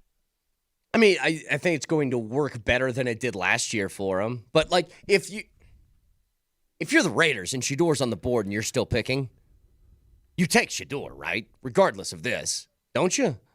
Regardless of an extension for Geno, I think you'd have to do it. How do you pass that up? Oh, my God. Well, and that's the other thing is that, look, it's pro day for CU today. So Shadour's going to have, I guess, one more big day to kind of impact and impress scouts as they're out in Boulder. Did you guys happen to hear this? Do we still have this from yesterday, Nelly? George Blaha, the play-by-play man for the Detroit Pistons. Pistons were playing against the Thunder. He almost seemed, when I play this audio, it's almost like he's mad in talking about Shea. And Blaha's been around for, how old is he, Vic? He's got to be 70. He's 70s. up there. I think it's late 70s. He's been around forever. So when I lived in Michigan for a year, I heard him call games all year. I loved Blaha. I think he's great on the call. But it's towards the end of the game. Shea is surprised at the free throw line. And he just kind of brings up Shea's night and says this. 31 points. A measly 3 assists for Gilgeous-Alexander. And 10 for 26 shooting. He may be the MVP, but he's not the best player in the world. The Joker is the best player in the world. Had a 61-point triple-double last night. He had more than 3 assists. Why? He sounds mad. Yeah, Blaha is 80 years old, and he's gone into the I don't give a rat's rip what I'm going to lay it on out there. And he ain't wrong though. He ain't wrong, but he's gone into the full I don't give a crud mode. That's funny. Can you drop a measly on somebody during the broadcast, Moj? Can you give me? And he's got a measly 3 goals on the year. This guy. It's pretty insulting. I mean, it's insulting if you do that. I won't do that. I'm a professional. I don't understand. Well, so's Blaha. Don't say that. Why is the NBA's MVP race, the MVP race in this league, always so darn controversial, talked about? Why is it such a hot topic debate? In no other sport is the MVP race talked about like it is in the NBA. It was a little with Allen and Lamar last year. A little bit. A little. Not even close to this, though. Yeah, not this. It's a debate topic on every show, everywhere you go. Hell, I just saw a podcast where Kevin Garnett and Paul Pierce were bemoaning the fact that Nicola's not going to win. They're like, he deserves it. He's making a comeback late here now, by the way. I know that the latest odds don't fare well for him, but he's getting some support late. The easiest way I can put this, for anybody, like, especially if I was sitting across from Stephen A. right now, and it's like, hey, this is First Take. Give me your MVP pick. I'd just be like, all right, here's the way I'd present my argument to you. Is this the greatest year that Jokic has ever had in his career? Go ahead, answer. Yeah. Yes. Yeah. So, a guy who's won 3 MVPs, this is the best year he's ever had. Is Shea's year better than any year that Jokic has ever had? The answer would obviously be no. What are we doing? Well, it comes down to what argument are you arguing? It was like when we had the debate, when I had the debate with Dempsey earlier, it sounded like we were arguing 2 different points, and his argument was valid, my argument was valid, but we were arguing 2 different debates. When you're talking about the MVP, a loser of an argument would say. Yes. Yeah, when you're talking about the MVP, is the MVP the most valuable player to his team, the most valuable player to the league? Does it matter how good his teammates are? Does it matter how he pulls his teammates up? There are so many different points to this topic, to this debate. A measly 3 assists. How do you qualify most valuable? How do you define it? Qualify is Jokic arguably having the greatest offensive season that's ever been seen by an NBA player. Understood. Well, maybe that should be the way we do it. Is that most valuable? Like you carry things in your pocket that are valuable. That may not be expensive, but they're valuable to you. What is most valuable? That is the debate. Nathan McKinnon might have 278 points this year, but Kucherov's team is winning 2 more games than him. I don't know, Vic. And that's why they're able to get away with this literally after like the first week the season starts all the way through the end of the year. Yes. Drunk takes coming your way next.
I hate this song so much. I really hate this song so much because when you played baseball as a kid and parents got a hold of the PA system, they'd play this every day.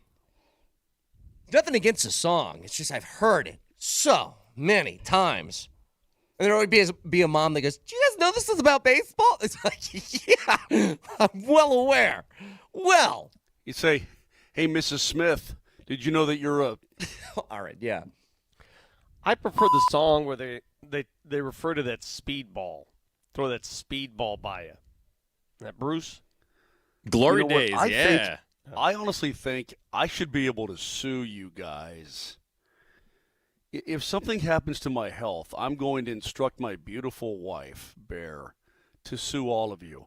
Because I'm convinced, today especially, in the pouring rain in St. Louis, Missouri, I'm convinced that your lone goal every single day on this show is to give me an aneurysm. I am absolutely convinced you set out to try and do it. You're seeing if you can make something pop. You're seeing if you can make something fall off. If I'm on the floor, as long as 911 has to be called, I'm convinced that you guys conspire to do it every single day. Because, Vic, I swear to the Lord above, if you and your stupid haircut talk about that song and that word and that phrase and that video ever again on this show, we're going to throw down. And that's just all. Rings off, okay? Rings off, we're going. All right. I have a trivia question for you guys, or a stat. It's not a trivia question. I'll make it a question. And because I'm asking this question, you should know the answer. Who has more triple-doubles this season? Put these in order. Triple-doubles in order. Ready? I'm going to give you 4 players. From most to least. You ready? Nikola Jokic, Russell Westbrook, Shai Gilgeous-Alexander, and Jalen Pickett. Most to least. Triple. Jokic, Westbrook, Pickett, Shai. All time. You can just say that Shai has 0. Like, that's all you're trying to do here. He's got none. I was trying just to say he build has 0. some drama. Trying to build some drama that Jalen Pickett has more triple-doubles than Shai Gilgeous-Alexander. And it's not the end-all stat, I get it, but isn't that amazing? Boy, he only has a measly 3 assists. God, do I love you on this show, though. You're gonna break my soul, but you make me laugh, man. Oh, that's Brett. You sniffed that out exactly like. All right, do me a favor. Put these animals in order from largest to smallest. Hippo, elephant, frog. Ugh. Oh, that's so Doesn't funny. that blow you away that the dude had his first? Yeah. By the way, he's on a pace right now. Jalen Pickett is on a triple-double pace that would surpass Nikola Jokic and Russell Westbrook. All right. You know what, Vic? You know what? Well, then call it, Vic. Say that Jalen Pickett will be the future leader of triple-doubles in NBA history. I just spew facts here. This is what I do. One last time, keyword for today, if you guys want a chance to win that brand new custom-built sauna by Better Sheds in Saunas, it is hot. So text that in your first and last name, 303-504-0925. That's hot. How'd you say it? That's How'd you hot. say it? That's hot. 303-504-0925. Text the word hot. We're giving away a keyword every day until next Friday where we're giving this thing away. So if you don't want to wait, you just want to get your own, well, go check them out at getabettershed.com, and they get all the pictures you could imagine. Now, drunk takes in a couple of minutes. We have Nuggets taking on the Warriors tonight, 8 o'clock. Just quickly, by the way, I would want to address something, and I wonder where Vic's going to fall on this. I have a feeling I know where Moser is. Did you guys see a video that went like viral? And I almost hesitate to talk about this because I don't want these people pissed off at me like they were at Randy Scott, who was a SportsCenter anchor. Oh, I saw this. Did you see this? So I saw it. He's going around. It's a 2-lane road, and he's going around. It's like a blind corner, sort of topsy-turvy, windy road, right? And he is following 3 people. Peloton. who were in bikes. Yeah, on the bicycles inside and they're in the road. So he can't pass. Yes. And he's going 10 miles an hour, and he said that this is ridiculous. And I was like, I thought it was universal, like, absolutely, that is insane. You guys need to find a different route. You can't slow down traffic. And then I realized that everybody who owned a bike wanted to murder Randy Scott over saying that. Dude, cyclists are, and Vic, you're part of it. I mean, you're a cyclist, but you're not part of the cult. They get cult like about their bike lanes and their it's ridiculous. Their right to the I know road. my role. If I'm holding up traffic, first of all, you don't go in this Peloton thing when they go side by side and you see a car behind you. The very first thing you should be doing when the car's behind you is move over as far as you can and call the car over. That's the first thing you should do. Yep. Out of respect, you're smaller. You are smaller than a car. So why do you think you deserve to be fulfilling that entire road? That's stupid. So I'm with you on this one. Hey, man, and we're going to hear from cyclists. Watch out. That cult gets at you. Remember, I went after what the city of Denver done with all these damn cycling lanes, and they went crazy with them. Yeah. They went over the. I just don't watch understand. Out. Be careful here. I don't understand. Well, this is, again, I don't understand what's even arguable about this. It's like you're on a road. Well, cyclists have a right. Cyclists have a right to the road. I have a right to call your wife a B word, but I would never do that because that's disrespectful. Okay. But she probably beat you up. But I think that what it is that it's just mutual respect for an auto who has to get someplace, and for you getting your cardio up. I mean, there should be mutual respect. But it seems to me like cyclists love to antagonize. Yeah, and get 100%. incredibly defensive against vehicles. Yeah, it works both ways, right? DMac, get out of the way. I'm driving. No, but it works both ways. I've been riding, and I've been, following all the rules. I'm off to the side, and I've had jerk drivers come by. Oh, those guys are bad too. Yes, those they're are the worst. Yeah, they're worse. Exactly. Right. They're worse because they can kill you. Yes, they can kill. They're dangerous. So it works. There's bad people on both sides, but it's the entitled cyclists that think they can go 3 wide and just sit there. No, exactly. You can't. Anyway, just wanted to bring that up, and I just didn't know where everybody fell on this. But anyway, let's get to our favorite part of the week, please. Drunk Takes.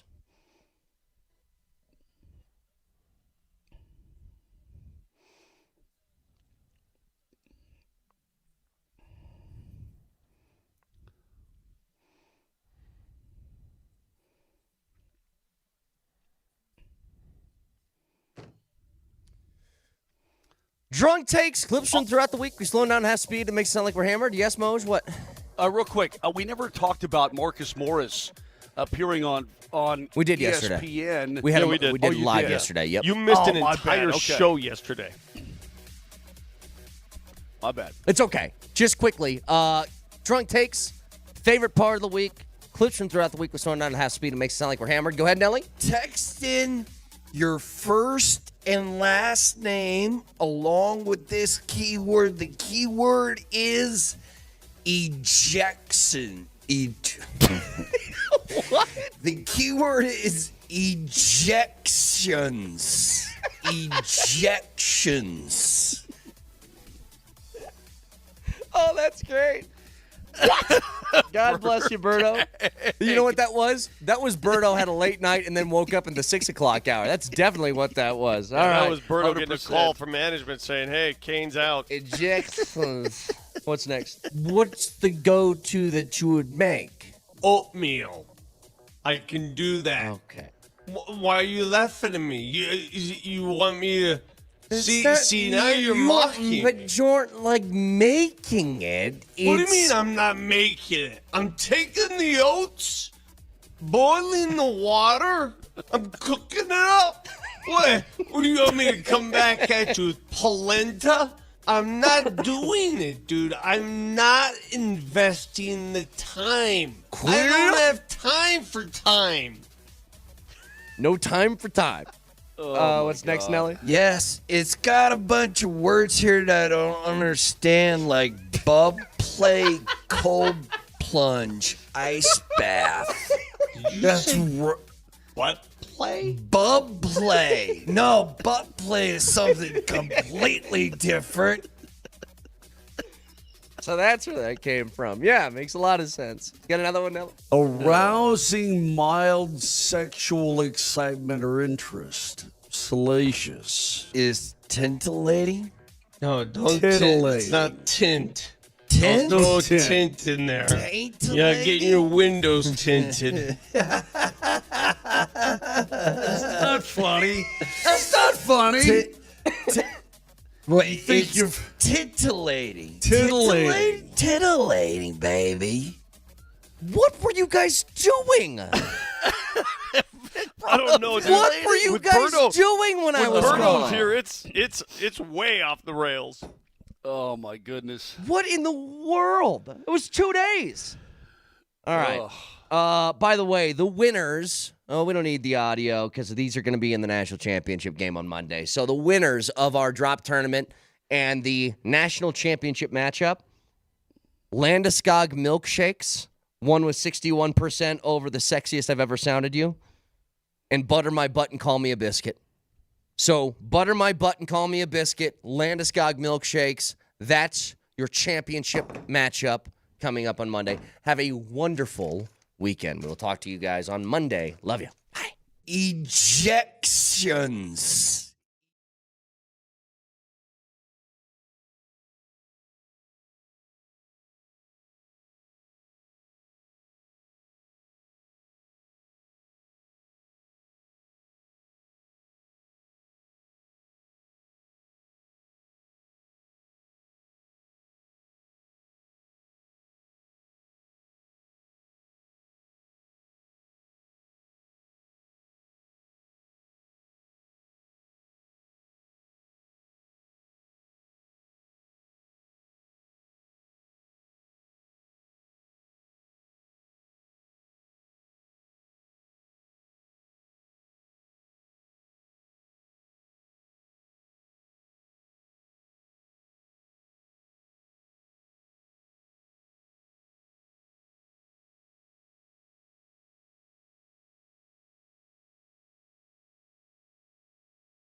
For the 30th time in franchise history in the 8th straight year dating back to the first season after the 48-point year, the Colorado Avalanche clinch a spot in the NHL Stanley Cup playoffs, and they do it on a night where Cale Makar makes history. He scores goal number 30, becomes the 9th defenseman in NHL history to hit the 30-goal plateau, and the 5th all-time to have a 30-goal, 60-assist season. He joins Paul Coffey, Ray Bourque, Dennis Potvin, and the great number 4, Bobby Orr, as the only players in the history of hockey to accomplish that feat. Welcome in Morning Sprint. Alex Ryanemi alongside Coach Mike Sanford live at the Denver Chop House on Rockies opening day. It's a little chilly. We got the heaters rolling, a little bit of a Patagonia puffy going for Coach Sanford. We're going to be out here. Off-brand. This is an off-brand. all day long. Coach and I out here from 10 to noon. DMac will be here from 12 to 3. We'll be checking in on the 20s. Is the plan with Tyler Polumbus live from CU's Pro Day, see what Travis Hunter and Shedeur Sanders are up to out there in Boulder. But we start with the Avs, Coach. A barrage of goals in the third period against a playoff-hungry team in the Columbus Blue Jackets. No Marty Necas, no Jonathan Drouin. The team didn't fly out until yesterday at 9:30 in the morning from Chicago. Back-to-back, they looked like they were rested for 6 days. They sure did, and I tell you what, I love nothing more than clinching a playoff spot historically with Cale Makar doing it, with the scoreline being just like any other November Big Ten defensive struggle. Just a nice 7-3 touchdown and a field goal. It's all we really needed to get to the playoffs, and yet here we are. It's a great reminder of football season. Right in the middle of clinching playoff berth for these Avs. Dude, it's football weather right now. It sure is. I mean, it might be a snopening day between the Rockies and the Oakland Athletics. We'll get into the Rockies here in a little bit. Like, the starting pitching has been arguably the best in Major League Baseball. It's funny, the White Sox and the Rockies, who are two of the worst teams in Major League Baseball, have the best starting pitching staffs over the course of the first 7 games. But back-to-back one-run games for the Rockies. On the offensive side, they can't find a way to get past the Phillies. That's a good baseball team, but we'll get into that a little bit later. It was nice to see the Avs overcome a shaky start from Mackenzie Blackwood. And he was shaky the first half of that hockey game. A couple of leak ones, certainly the goal from Zach Aston Reese last night that comes off of the corner on the goal line. Those are ones that you want to have back. You think he was gripping it a little tight just because of the playoff atmosphere and what was at stake in Columbus? May have been gripping it tight. I don't think because of Columbus. May have been gripping it tight just because he probably felt like he had to be perfect, considering like Mackenzie was already in Columbus. There was a handful of Avs that just forewent the Chicago trip, which is probably a strange sensation. Yeah, just you and 4 of the dudes. Yeah, just as a part of a team sport, you're just sitting around staring at each other like, are teammates going to join us here? Where's the rest of the guys? Yeah, I got to be honest, I've never been in a situation like that where it's an overnight without the team. I've been in situations where, like, you're either a scratch or you're injured and the rest of the team is off, like, getting ready for a game, and you're kind of with the rest of the guys in suits. You know what it reminds me of? In college football, when the previous game there was a targeting penalty in the second half, and you had a player on your team, like it could be your captain or senior leader, and he just has to sit in the locker room. This was like 3 years ago. You had to wait in the locker room until you're activated to play in the second half. And it was just an awkward deal. Like, they just sit there. I'm like, how are you going to mentally prepare to play a football game sitting in a locker room where you can hear the noise outside in the stadium? So with suspensions, did they have to wait until the team got out of the room and then that player can go in and get dressed and ready? Or are you with the team going through warm-ups? You're able to go through warm-ups. Right. You go through pregame warm-ups, but then they changed this rule because it was almost inhumane. It was like, no, you can't come out here. Just sit in the middle of the visiting locker room with no one in there. You were like, the NCAA put a dunce cap on the poor young man and put him in timeout. You know what they should have done? They're doing an ISO cam for Alexander Ovechkin right now. The Ovi cast is what they're calling it, right? Ovi's 3 goals away from breaking my guy, the coolest guy in the world. So he's 3 goals away from breaking the all-time record. They play at home against Chicago tonight. Ovi's got 32 career hat tricks. Number 33 would make him the greatest goal scorer of all time. They're ISO camming Ovi now. I would have loved to have seen, prior to that rule change, just the ISO cam of the kid sitting by himself in the locker room. Just sitting by himself, blowing snot bubbles, just looking like Latimer from the program, just roided out of their mind, ready to go.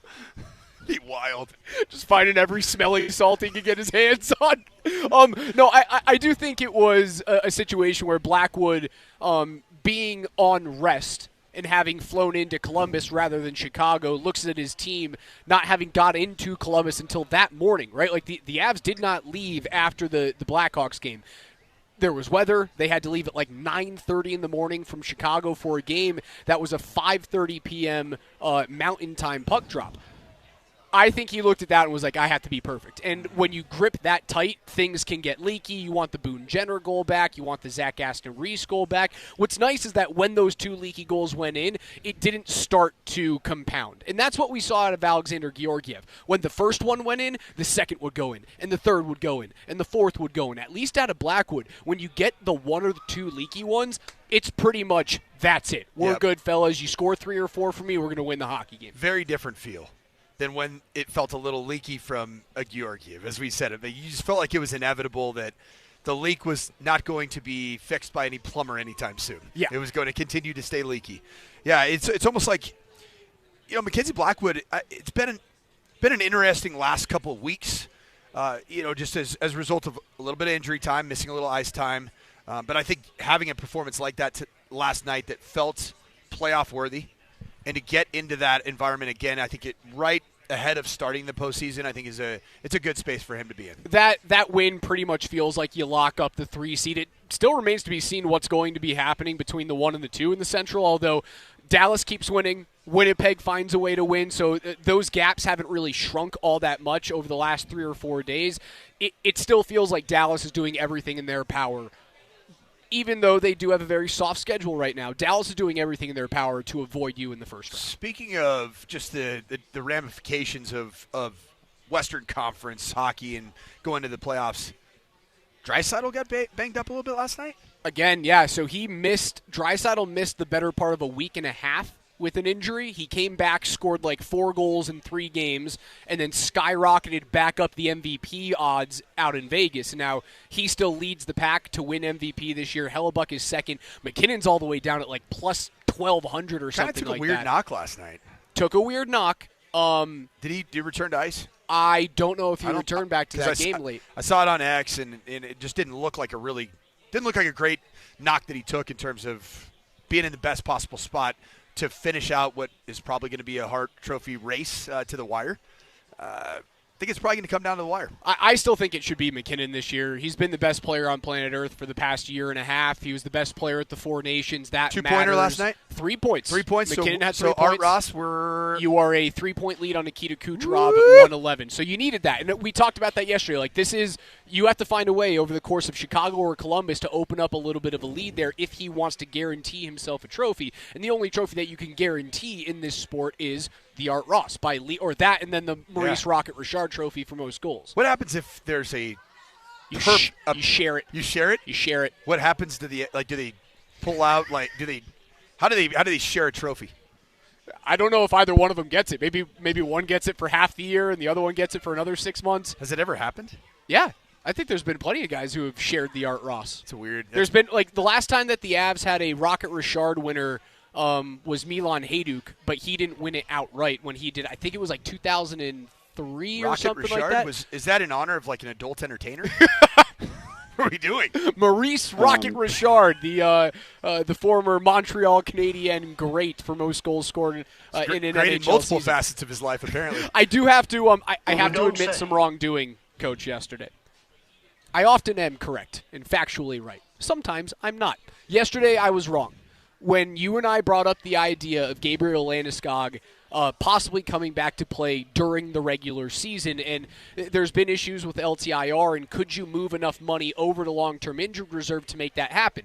Prior to the injuries to Drouin and Natchez, the answer was no. You didn't have enough money to put on LTIR retroactive with Josh Manson, which you can do. And then we had the idea yesterday of these two guys are injured, throw them on LTIR. I had that thought process thinking that all of the other rules on LTIR get thrown out of the window when the playoffs come.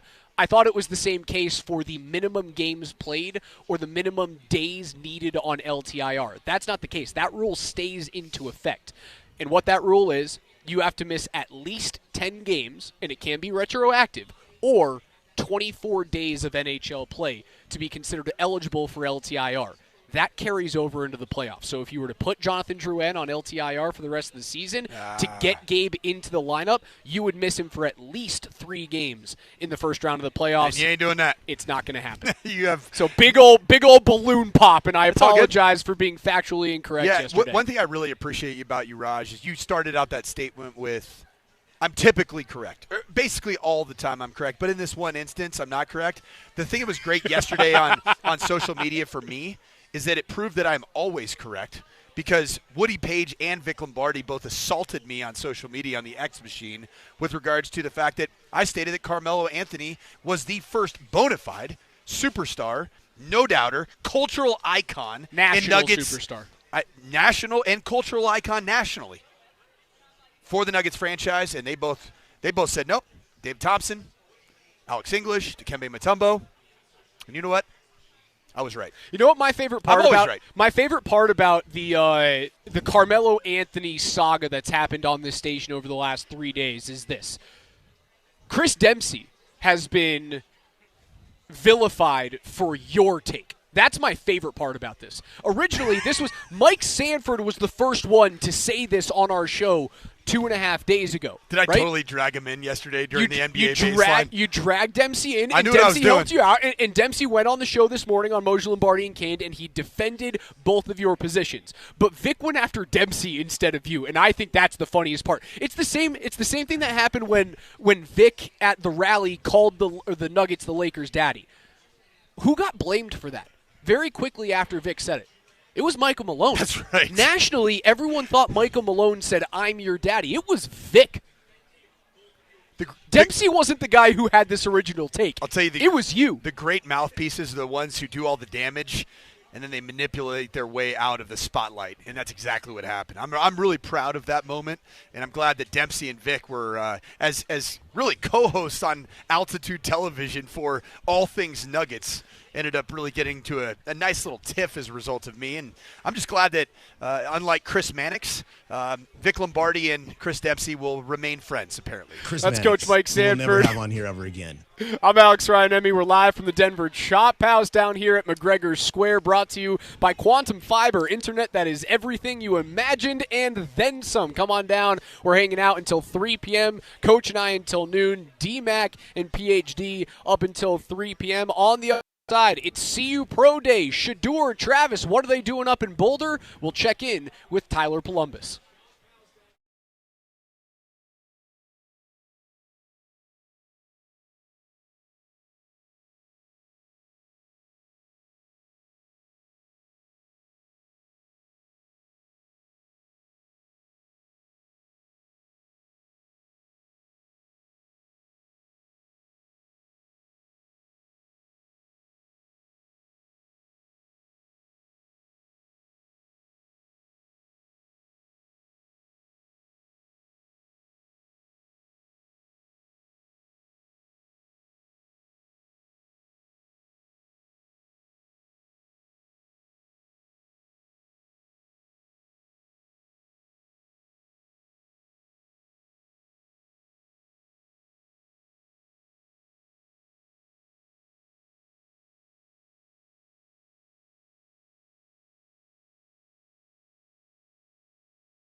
We are live from the Denver Chop House thanks to our friends at Quantum Fiber. Rockies opening day on a chilly April mid-morning. Rockies and Athletics. Before we get into that, let's head on up to Boulder where Tyler Polumbus is at CU Buffs Pro Day. Testing is going on right now. Tyler, what's the latest from the CU Buffs, my friend?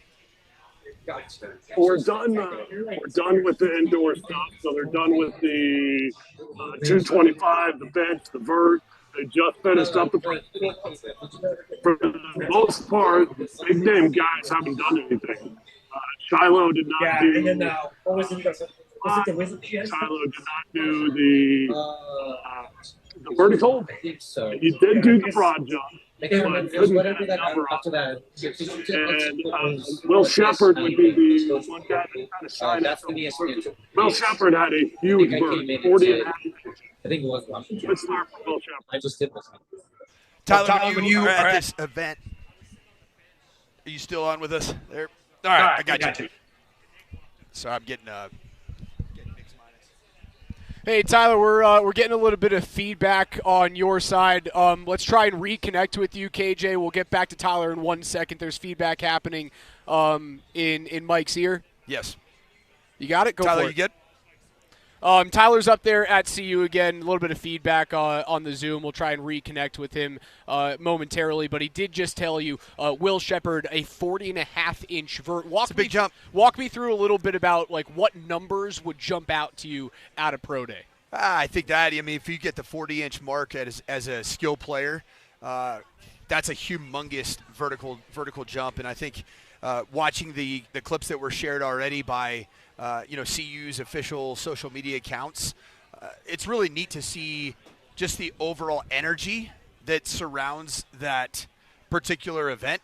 And for Will Shepard to hit 40.5-inch, if you look at that, when you do a vertical jump, you look up and you see those sticks that are out there. He basically cleared the entire rack of sticks that you could possibly have. So I think we're back with Tyler and Polumbus. And Tyler, I was going to ask you, I've seen the video of that 40.5-inch vert from Will Shepard. The energy and the overall just event, the magnitude of the event seems like it's on full display. All right, we'll try that at some point later. Tyler, the connections up at CU right now seem like a nightmare. KJ, we'll see if you can call him on his phone. We'll try one more time instead of Zoom. Get him the old-fashioned way up there. What I've seen lately. That interview went about as well as the Rocky season started right there. That was really good. What I've seen lately, Coach, is a fall away from love of quarterbacks in this draft. Yeah. And the most recent one happened on ESPN this morning. Matt Miller came out with his first-round grades.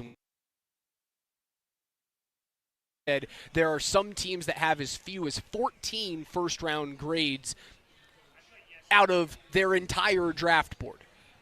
Matt Miller has 0 quarterbacks on his 13 first-round grades.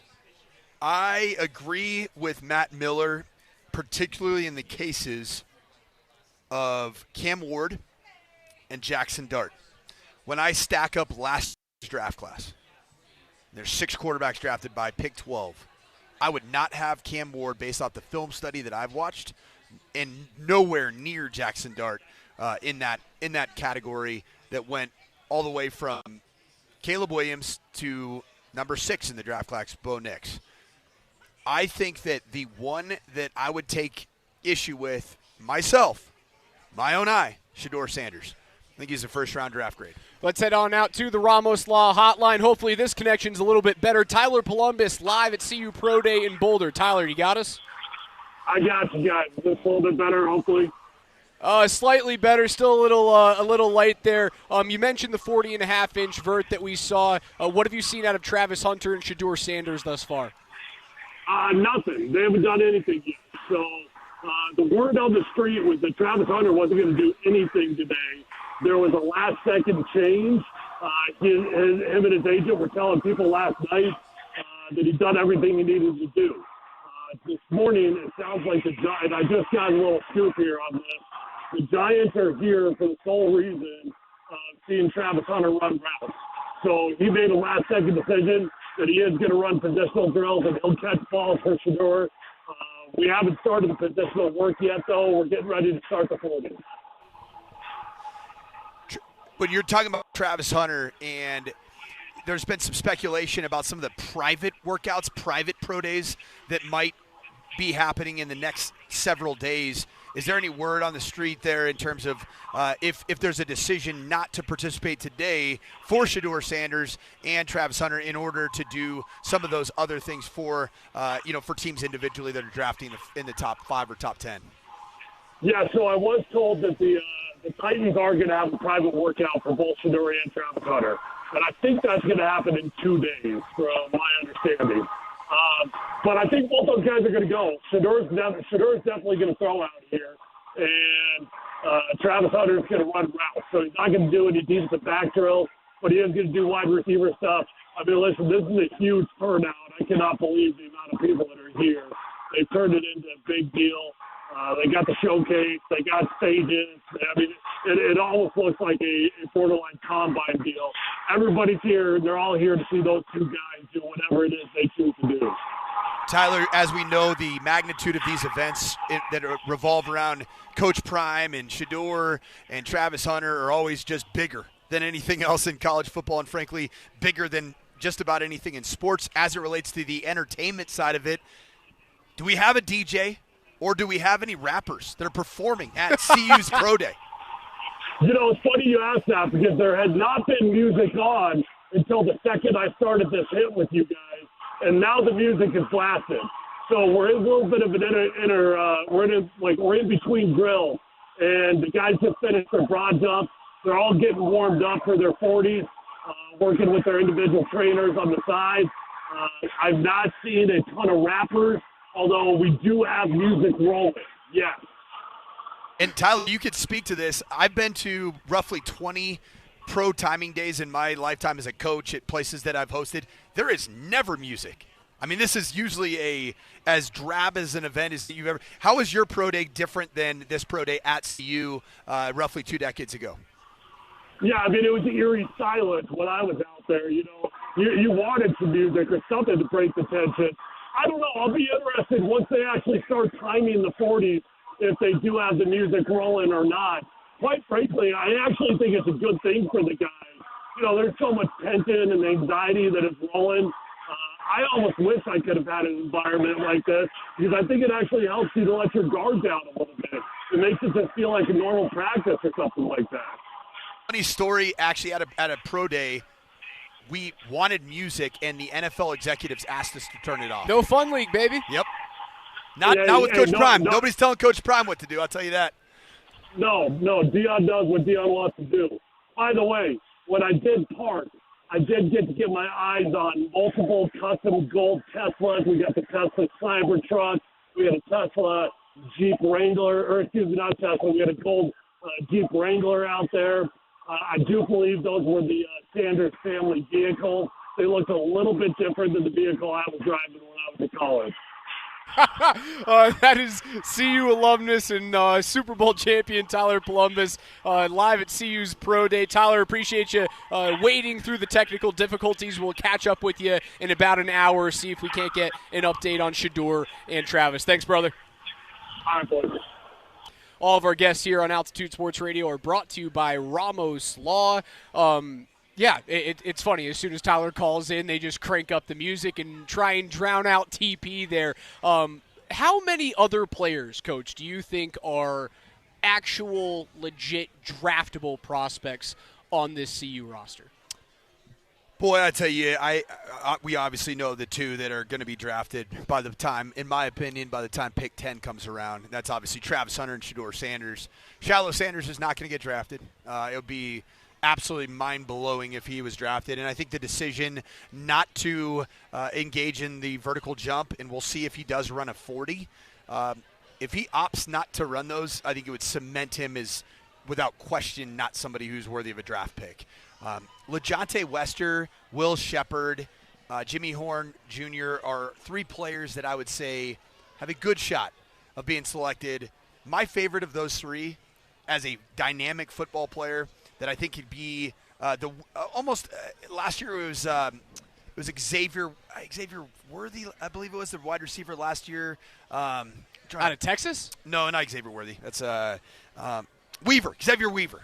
CU's wide receiver, Xavier Weaver, who ended up being a roster. He took up a spot and played as a rookie with the Arizona Cardinals. I'd say that LeJontay Wester is that type of playmaker that he will surge up some draft boards, which means he'll probably get drafted in the 5th or 6th round.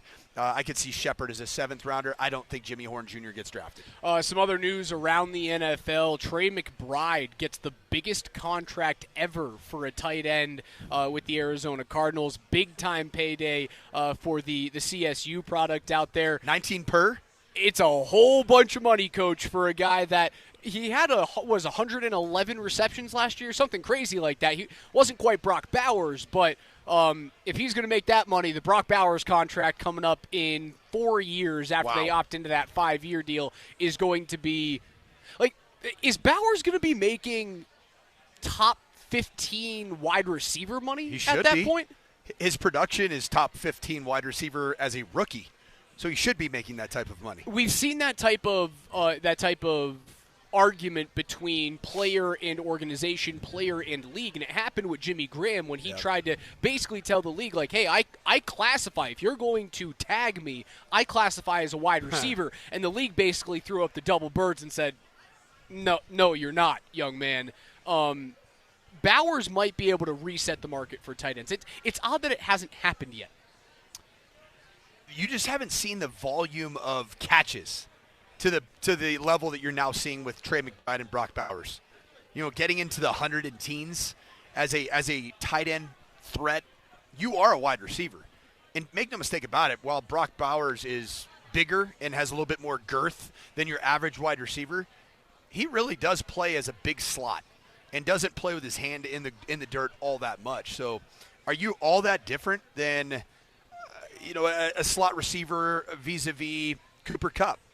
You're just taller, but you're played in a very similar manner. I do believe that Brock Bowers will completely reset that market. The other big one, Geno Smith, a 2-year, $75 million extension with $66.5 million guaranteed to the new Las Vegas Raiders quarterback. Coach, I think that when you look at the draft this year, I thought Raiders and Shedeur Sanders were a lock if he gets past 3. That contract extension screams the complete opposite direction. I wouldn't rule out the Raiders. $66.5 million guaranteed over 2 years. Yeah, well, what happened just this past season with Kirk Cousins and the Atlanta Falcons? They don't want to be in that situation. You think Atlanta wants to have the Kirk Cousins money on the books right now? They're trying to find any taker. They're trying to ship him off to Cleveland. Raj, that's not something you want to get yourself into. Franchises are willing to pay great prices to make sure that you at least guarantee that you have a quarterback. And in the case of the Raiders, why not get 2 shots at it just like the Atlanta Falcons did? And they were able to find out that they do have their future quarterback, indeed, at the tail end of last season in Michael Penix Jr., but they needed a bridge to be able to get to that spot where they felt really good about the health of Michael Penix Jr. and then play him for the last several games of the season. I think it's a wonderful path forward, an example for a team like the Raiders. How many bad contracts are out there for every team with every position that you see that dead cap money? Why not do it at a position where you can guarantee that you're going to at least have a guy? And I think for the Raiders, it'll be either Geno Smith or potentially Shedeur Sanders. If you're Shedeur, are you a little bit pissed off today? Because that has been the team that he's been very, I wouldn't say vocal about, but he's been active on social media about the Las Vegas Raiders dating back to 3, 4, 5 months ago. It seems like that's the team that he wants to go to. Is he going to fall to 6? Maybe not. He could be out of the draft by the top 3 by the time that the Browns or the Giants end up picking in this draft. Would that piss him off a little bit? Because Shedeur feels like he's a guy that you draft me, I'm starting. He said it. I am a franchise changer. You want to change the direction of your team, you draft me. Well, if you're that guy wants to sit behind someone for a year, when's the last time Shedeur Sanders sat? When he was 11? Do you want Shedeur Sanders to get ruined at a place like Cleveland the very first year? where it is done, just like Deshaun Kaiser, the quarterback I coached at Notre Dame, was thrust into a 16-game starting assignment as a rookie with the Cleveland Browns. And, oh, by the way, he went 0-16. His career was done. He was damaged goods. He never played again. He was the first pick of the second round, and a lot of people thought he was a first-round talent. Do you want that, or do you want to go to a place where you could be bridged into the starting role and maybe let Geno Smith take some of the arrows, just like Kirk Cousins took some of those same arrows, and then be the savior? I think it's a great situation for a guy like Shedeur think Sanders. It's a good situation for Shedeur. I just don't know if the Sanders family and Shedeur himself are prepared to do that. It's something they've never done before. Well, I mean, it's the National Football League, man. This isn't Jackson State, and frankly, it's not the Big 12 either. Yeah, Dan Hawkins, it's not the Big 12. This is different, man. It's the National Football League, and it's all about, at the quarterback position, when you take over as a rookie, it's nature, who you are as a player, who you are in your giftedness versus nurture. What situation are you coming into? That would be a better situation than being thrust into the starting role at a place like Cleveland, or I would say even a place like the New York Giants, where you just see that franchise is going to wilt and have to hit the reset button again with most likely a new general manager and a new head coach after the 25 season. The thing that I look at right now, too, thank you, Coach. The thing that I look at right now, too, is if Vegas ends up drafting him, is Pete Carroll prepared for that type of firestorm if Geno Smith struggles 6 weeks into the season, 7 weeks into the season, and Pete doesn't really want to start Shedeur Sanders, but let's say they're 1-5 through 6 weeks, and everyone starts booing and chanting Shedeur's name, and he starts to see it on SportsCenter, and Dion comes out and says something after a Buffs win in Week 6. You think Pete Carroll's ready for that? Pete Carroll, man, he's Johnny Hollywood. He embraced it all. He's been doing this for multiple decades as the head football coach of the USC Trojans, with think about all the different major personalities that he coached while he was at USC.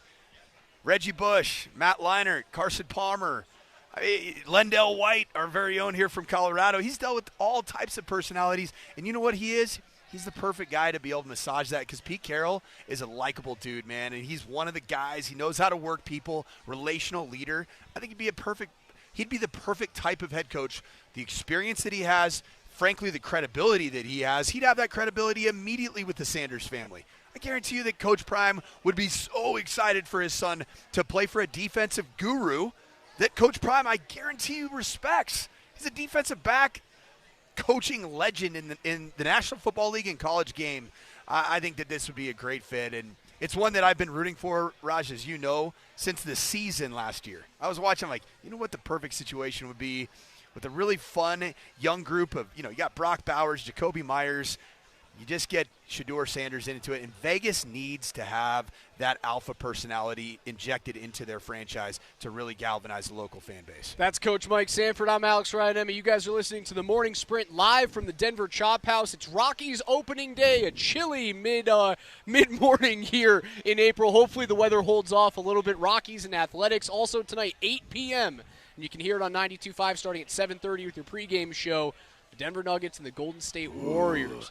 Big-time matchup. Golden State, they just keep winning basketball games. ESPN thinks they are on a collision course, not only for the 3 seed, but the 2 seed in the West. Can it happen with this few games remaining? That and so much more coming up next. It's Altitude Sports Radio.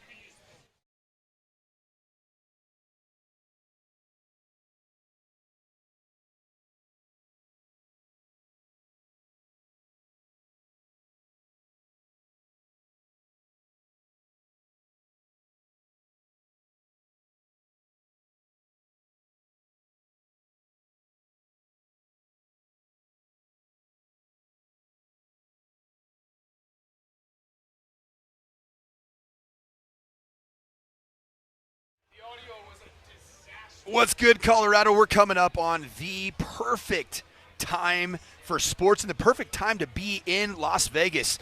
Book your trip to Circa Casino and Hotel, an incredible resort that me and my family, my wife and I love to go to. In fact, we might be booking a trip here coming up because the Masters is coming up.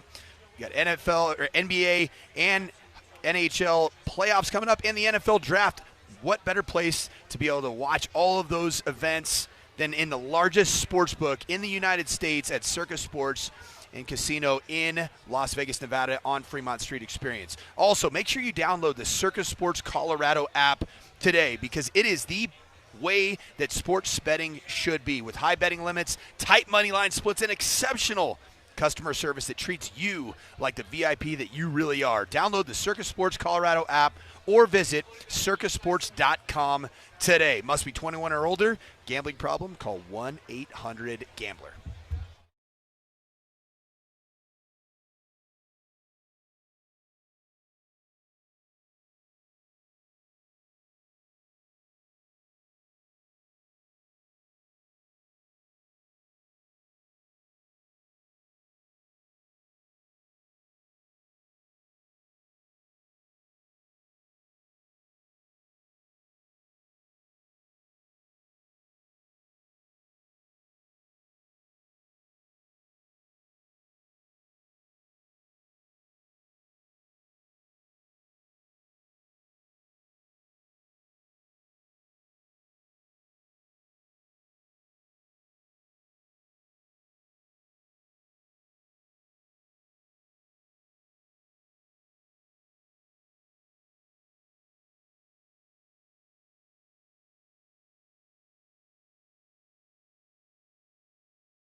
Welcome back to the Denver Chop House here at McGregor Square. It's opening day on Altitude Sports Radio, Morning Sprint. Coach Mike Sanford, Alex Ryan-Emmy hanging out down here. We'll be here until noon, PhD from noon to 3. Rockies and A's will take the field here momentarily, but hopefully the weather holds off, Coach. Hopefully this thing doesn't get snowed out today. It's getting chillier by the minute, but we are underneath the heaters here at Denver Chop House, so it's a nice little situation for us. You see this interesting stat. The Colorado Rockies have the best starting pitching ERA in baseball through the first 7 games of the season. They have paired that with 11 total runs scored, which is dead last in the majors. And as a result, you trail the San Diego Padres and the Los Angeles Dodgers, who are undefeated at this point. And this might be the closest you get to them. Well, when old Buddy Black decides to keep starting pitchers in only until about 63 pitches, it's going to generally keep their ERA fairly low. It doesn't allow them to get exposed. But guess what? Who is getting exposed? They're relievers. And their arms coming out of the bullpen right now are in the double digits in their ERA, and it's been atrocious. Both the bats aren't alive, the bullpen's terrible, and old Buddy Black doesn't like to stretch any of his starters past 67 pitches. Dude, Bud Black has the best job on the planet. I want that job so bad. That is the best job. You know what that is? What it feels like right now. And the fact that the Rockies have been so terrible for the vast majority of his tenure as manager, I wouldn't put on Bud Black. I'd put it on the fact that, if you look up and down this roster, there's not a lot of offense to be had in the guys that started yesterday. Who's your best offensive bat? Is it Zeke Tovar? I mean, Ezekiel Tovar is the most consistent. The pop comes from Michael Toglia, who's having a horrific start to the season, is just swinging through. 087. Terrible. I mean, you're not even on an interstate. You're in a county road at 087. The main reason why you have been so bad is because the roster hasn't been good enough. But at some point, you got to go from – you know what this feels like? It feels like the guy who works at home 5 days a week and gets around by moving the mouse a couple of times every hour so that when he's on teams, there's a big green dot next to his name, and it's not yellow, which means you haven't done any work. That's what's happening. He's just moving his mouse every now and again. You're talking about Bud Black, right? I'm talking about Bud Black. He's moving his mouse just to make sure he stays employed because he knows he's not going to get fired. He got extended. Humor me for a second here, Raj. Are there high school football coaching jobs in the state of Colorado that have greater pressure than Bud Black has at the Colorado Rockies? I think your job has greater pressure than Bud Black has with the Rockies right now. You know what is the good news for Bud Black and these awesome Rockies here on opening day is that you're starting your season off in your home venue, and you are how many games out of first place? 5.5. Right now, the National League West, if you're looking at the top 4 teams in the National League, the top 3 are the Dodgers at 8-0, the Padres at 7-0, and the San Francisco Giants at 5-1. So what is that, a combined 20-1?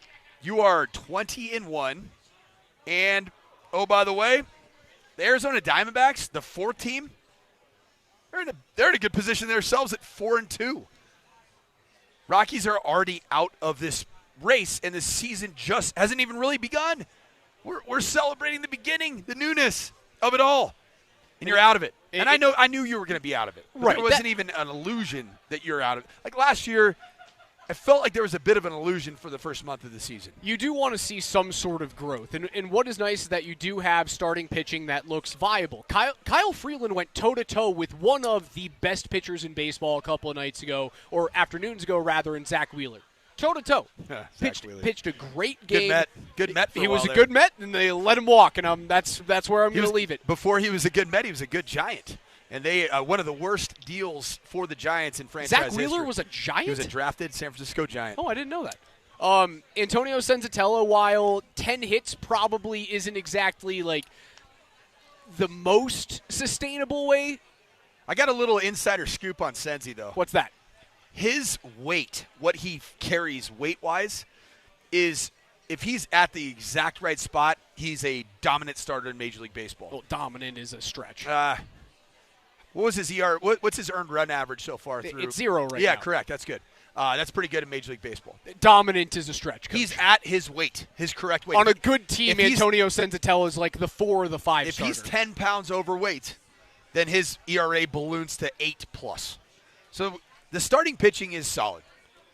That's something to build off of. Now, unlike we'll find out last season, you weren't able to keep that starting rotation healthy really outside of the first month of the season. That remains to be seen. The problem with it is that a lot of these starters that are in this rotation are the same starters that were a part of the last playoff run the last playoff appearance that you had. These guys are starting to age out a bit long in the tooth. Right, and what I hate the fact that we're starting to talk about this on April 4th, but realities are realities. If the trade deadline comes and goes this year and those guys stay healthy, the Marquezes, the Freelands, the Senzatellas, those guys are healthy and pitching well.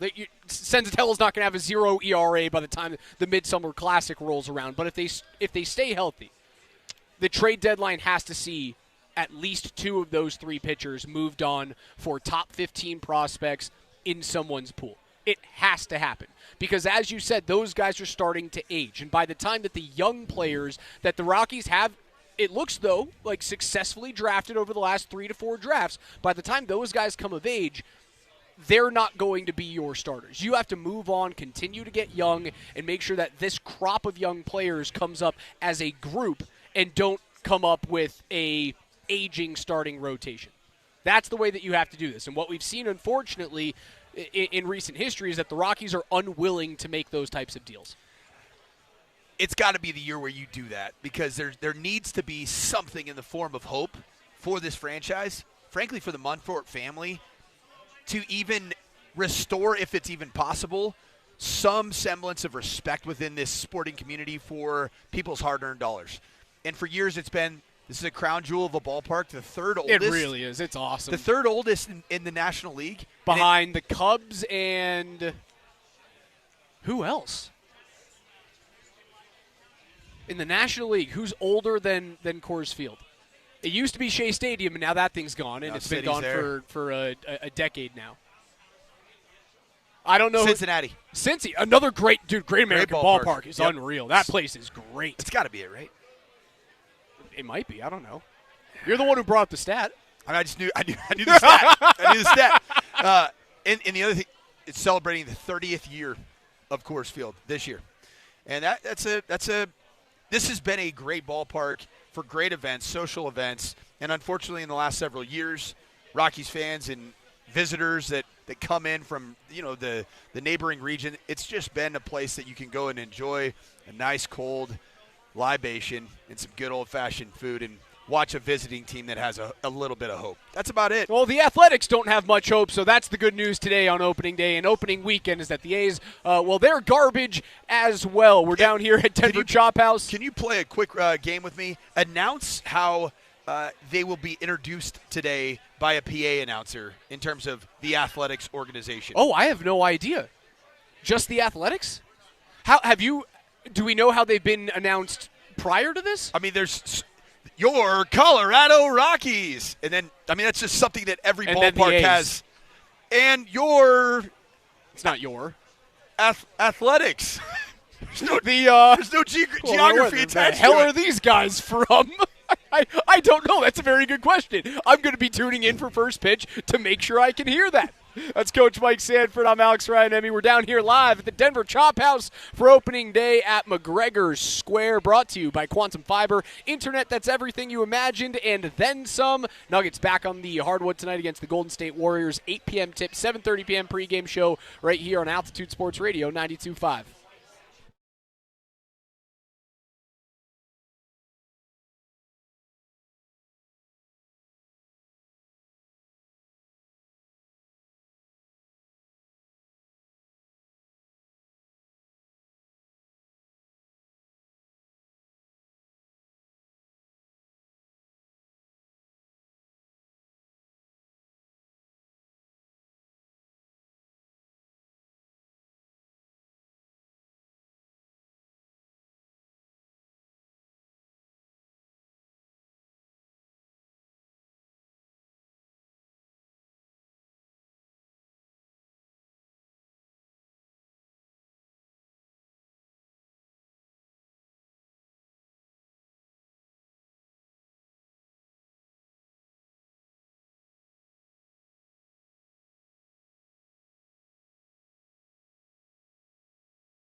Welcome back to the Denver Chop House for opening day. Alex Ryan, Emmy, Coach Mike Sanford. You're listening to Denver's #1 for sports talk, Altitude Sports Radio 92.5. We'll have Tyler Polumbus joining us at 11:20 live from CU's Pro Day. Get us some updates on what Shedeur Sanders and Travis Hunter are doing. Nuggets back on the hardwood this evening, 8 p.m. against the Golden State Warriors, who have won 4 straight. They're 7-3. They stay red hot. The Nuggets currently sit in the 3 seed in the Western Conference, 3 games behind Houston. That's probably come and gone at this point. But LA right on their heels, a half game back. Golden State is 1.5 games back of that 3 seed, and just 2 full games remove the 3 seed and the 6 seed, rather the 7th seed in the Western Conference.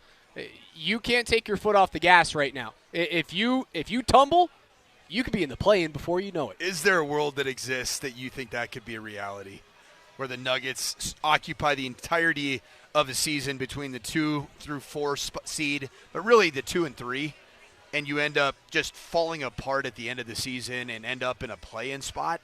There's no way that could happen, Raj, right? Right? If you're not healthy, Coach, and, well, the Nuggets aren't healthy right now. They're not healthy, and it could happen. Are they? Are they happen unhealthy? Like that. They're unhealthy. Or is there some semblance of load management? They're not healthy. Lessons learned from a year ago. I don't believe that Nikola Jokic is healthy. From looking like you have no extra pop in your step when the playoffs started because you had chased a particular seed a year ago and you wanted home court advantage, and ultimately it was a failed decision, and you didn't play your best basketball in the postseason. I do think that you're making the right decision by sitting players. Yes! By making sure that Jamal sits out. It's called load management, Raj. It's semantics. I think, again, you didn't do it last year, did you? I think it is a slap in the face of Nikola Jokic right now to say that they are load management or load managementing. No, it's just be Joker. The verb is managing. Load managementing. Oh man, what is happening? Yeah. I haven't had breakfast. Blood sugars are low. Brain's not working. Load management. No breakfast beers as some of our fine college beer era of today on opening day. Yeah, they've had 3 beer. Yeah, just 1 beer. Just 1 beers this morning. That's it. Yeah, I think it's a slap in the face to say that they are load managing Nikola Jokic right now. I do believe he is injured. I do believe he is hurt right now. It's the right decision to make sure that he sits out some games. That same player that, 3 days ago had 61 points is just hurt? That's how good he is. Okay. That's how good he is. You think? Hold on. You mean to tell me right now that Nikola Jokic is perfectly healthy? That is insane. I almost just cursed. Raj, that's insane. There's no such thing as being perfectly healthy in any sport. When you're 4 or 5 months into that sport, nobody's healthy in the college football season when the season freaking began because of all the knocks that you took during training camp. So yeah, you do have to manage decisions. There's a difference between pain and injury. An injury, it eliminates you from playing. Pain, you make decisions about playing time. You make decisions in a long stretch. And that's what Michael Malone is actively doing for this team, whether he wants to admit it or not, to have a better chance to optimize the postseason. So I think he thinks it's a bad word. He thinks it's the worst word that you could ever say is load management. Well, guess what you're doing right now? You're freaking load managing. And if you're load management, if you are load managing, I can't get managementing out of my head right now. I don't know what is going on. I'm losing it. If you're doing that, my answer to your question, do you think that could really happen, that the Nuggets could fall from what was the 2 seed just 6 days ago all the way to the 7 to the play-in? The answer is unequivocally yes. Everyone else in this Western Conference playoff race outside of Memphis, right? Memphis is 3-7 their last 10. John Morant's getting fined $75,000 because he can't stop doing things with his hands that mimic guns. I like air guns. You see, he got fined more than Draymond did for choking Rudy Gobert. It's a bigger fine for finger guns than laying your hands on the neck of another man.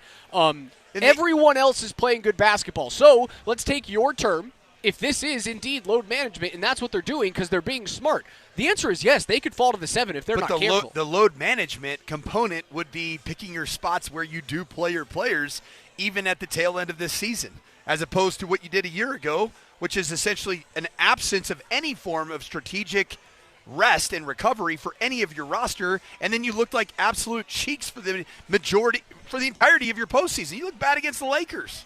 That wasn't a great series from the Nuggets.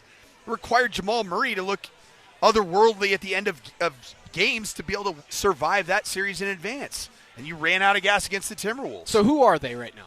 Who are they going into the playoffs? I think they're better than what we think they are because I think that they are load managing. And I think they're picking their spots to make sure that they're at the best possible level that they can possibly be, which they were not a year ago. And Michael Malone's legacy is on the line, so guess what you do? You get smart. You don't just stick to it and stick to your druthers. The one time that I asked Michael Malone about load management, he dang near cussed me off the radio. He sure did. Yeah, cool. Hey, awesome, bud. Sweet. Well, guess what? Coaches have to adapt, or guess what happens to you? You get fired. You get freaking fired. So this is the right thing to do for the Denver Nuggets. Are the guys banged up? Yes. Are they injured to the point where they can't survive and play basketball games? No. So they're picking their spots, and I think that tonight's going to be a game. If you look at the injury report, all of a sudden everybody's kind of back ready to play. Everybody's upgraded because tonight's a must-win game. Tonight's a playoff game. And you know what? You're going to win. Tonight is You're going to win the basketball game because you own the dang Golden State Warriors, and they're terrified of the matchup against the Denver Nuggets. When the Denver Nuggets are playing a semblance of a roster that looks like the Denver Nuggets, they can't beat this team. More scared of their first-round matchup, Golden State with Denver. Again, possibility. It wouldn't happen right now if the playoffs started today, but a distinct possibility that you're on the road in Denver as Golden State. Them or Dallas hosting the Colorado Avalanche? I think that Golden State would absolutely hate playing the Nuggets. Dude, I think the Stars, and the Stars can't lose right now. They're 8-0-2 in their last 10. They're winning big. I think they are doing everything in their power, and I believe the Winnipeg Jets are doing the same exact thing right now. The number one seed in the West in hockey is everything. There is not another layup first-round matchup in the playoffs in the Western Conference. The 1-8 matchup right now is either Winnipeg or Dallas, depending on what happens over the course of the last 6 or 7 games, and the Minnesota Wild. That's what is. Kirill Kaprizov, not healthy. Joel Eriksson-Ek, not healthy. That's the layup. That's a 4 or 5 game series for either one of those two teams. Everything else in the West is a toss-up.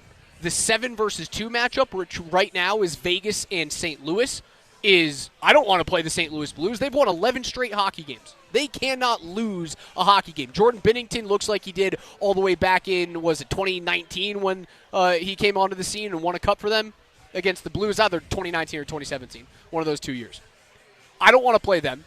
The 2-3 matchup in the West, whether it's Winnipeg and Colorado or Dallas and Colorado, is what probably should be a Western Conference final. And the 2-3 matchup right now in the Pacific, the LA Kings, who are the best home team in the National Hockey League, and a team that was a period away from winning a championship last year with 2 of the very best players on planet Earth in Connor McDavid and Leon Draisaitl. I think this works out in the Avs' favor. Winnipeg and Dallas are going balls to the wall until the end of the season. I think the Avs, dude, they're kind of on vacation right now. They know exactly where they're going, and they showed you last night in a playoff scenario, when we need to turn it on, we can turn it on, and we can do it without 2 of our top 6 forwards. Tell you what, man, the Avs are on vacation at an all-inclusive, and they have afternoon beach volleyball activities because they fully sent it. After maybe a couple hours in the pool, drinking a few toddies, they just went out there. Wait, toddy? Hold on. You're in an all-inclusive having a toddy? Toddy's a general term for any type of liquid. You know, it gives you courage, anything. It's just a general term as well. I know this guy's in Mexico. It's 105 degrees. He's asking for a boiling hot toddy. No, man, a toddy. General term, Raj. General term for any libation, if you will. More of a Miami Vice guy. Yeah. A little frozen cocktail. Still a toddy in my book. You're on vacation, man, you know? And that's what the Avs are right now, like you said. But when they want to turn it on, they got the ability to turn it on. And you know what was fun about last night when you watch that game? Is that a lot of the moves that were made before the deadline, you started to see some return on investment on some of those players that maybe have played nice roles, but their names haven't been called in big moments. Charlie Coyle was certainly one of them. He scores his first as an Av. He adds 2 assists, a 3-point night. It ended up beating Miles Wood scores for the first time since November. Miles Wood hadn't scored since Thanksgiving is the last time that guy tallied. He scores. It was the 7th goal of the game. It didn't really matter, but it was a nice give and go, get to the net, make sure that you find a way to make it work. It's nice to see those guys contributing going into the playoffs. Nathan MacKinnon obviously has a big-time night. Cale Makar makes history scoring his 30th goal of the year, but having that depth scoring is everything. The one-timer from Parker Kelly, that's how the Avs were so successful on their 16-4 run in 2022 is, you had the big guns. You had Mikko playing great hockey. You had Nathan MacKinnon playing awesome hockey. Cale Makar wins a Conn Smythe that year. But you had contributions from your 3rd and 4th line. You could rely upon those guys to chip in for whether it was a point a game or half a point a game. That's all you need from your bottom 6. You got it last night. Cale Makar scoring 30 as a defenseman, as a D-man. Obviously, if you looked at round and you saw ESPN, I mean, they sent out, 3 tweets about Cale Makar accomplishing this. To us here in Colorado, it's not even remotely a surprise. In fact, there were times this year where Cale Makar went through some stretches where you're like, is he going to score any goals? Is he all right? Is he okay? Is he good? And yet he's doing something that is otherworldly. What is, Raj, the cap for what Cale Makar could potentially achieve within a season in terms of goal scoring? This year or in his career? Like going forward, because it feels like this year was a monumental season for him as a scorer, as a D-man. Yet, I think that there's even more in the tank for him in the future in his career. 40 that's a big number. Has it ever happened? Oh, yeah, it has. The record for defensemen, I believe, is 48 by Paul Coffey. Okay. But that's back in the 80s when goalies stood up for shots that were on the ice. It was a different game. Goalies didn't wear masks?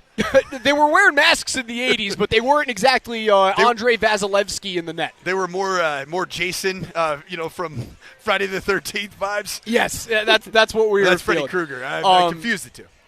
I think Cale could score between 35 and 40. That's what I think he could do at the very, very most in his career. The last time someone scored 40 was 85-86 when Coffey set the record with 48. I was 4 years old. I do not think that's possible, but 35 and 40, I think he can put up 110 points in a season.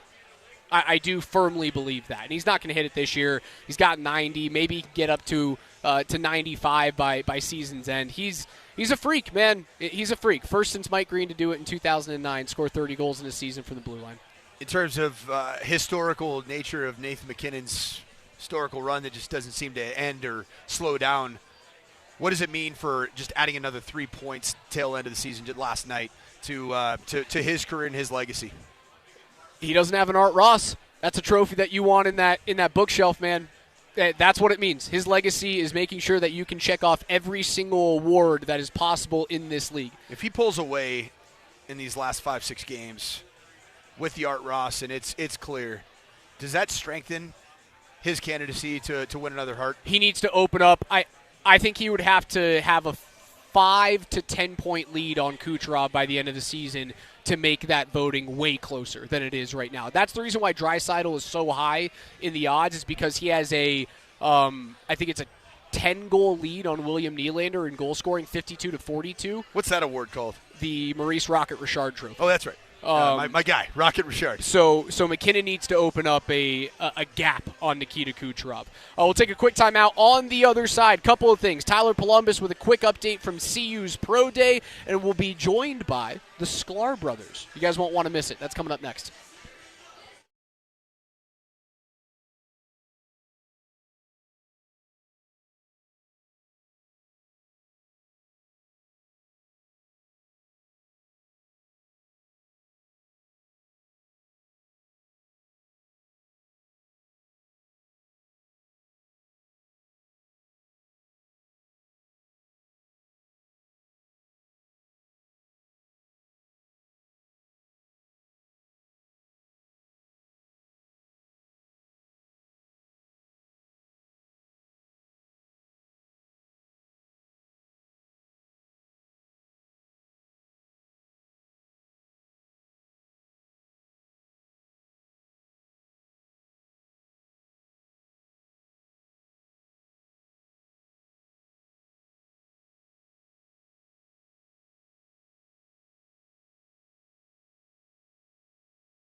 It's Rockies opening day. We're live at the Denver Chop House, the Morning Sprint. Alex Ranemi, Mike Sanford. Let's head on out to the Ramos Law Hotline where we both hear and see Tyler Polumbus live in Boulder at CU's Pro Day.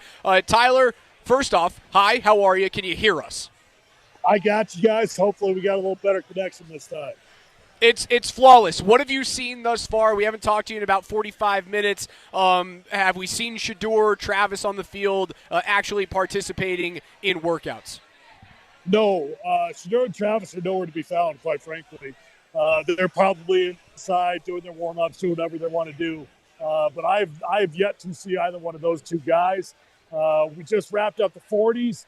Now they're getting ready to do the pro shuttles, do the L drills. I did get some 40 times, so, the media was really far away from the 40s, but they've got a scoreboard up here that they put up the 40 times. Obviously, they're unofficial. They're not the scout time. This is hilarious. Yeah.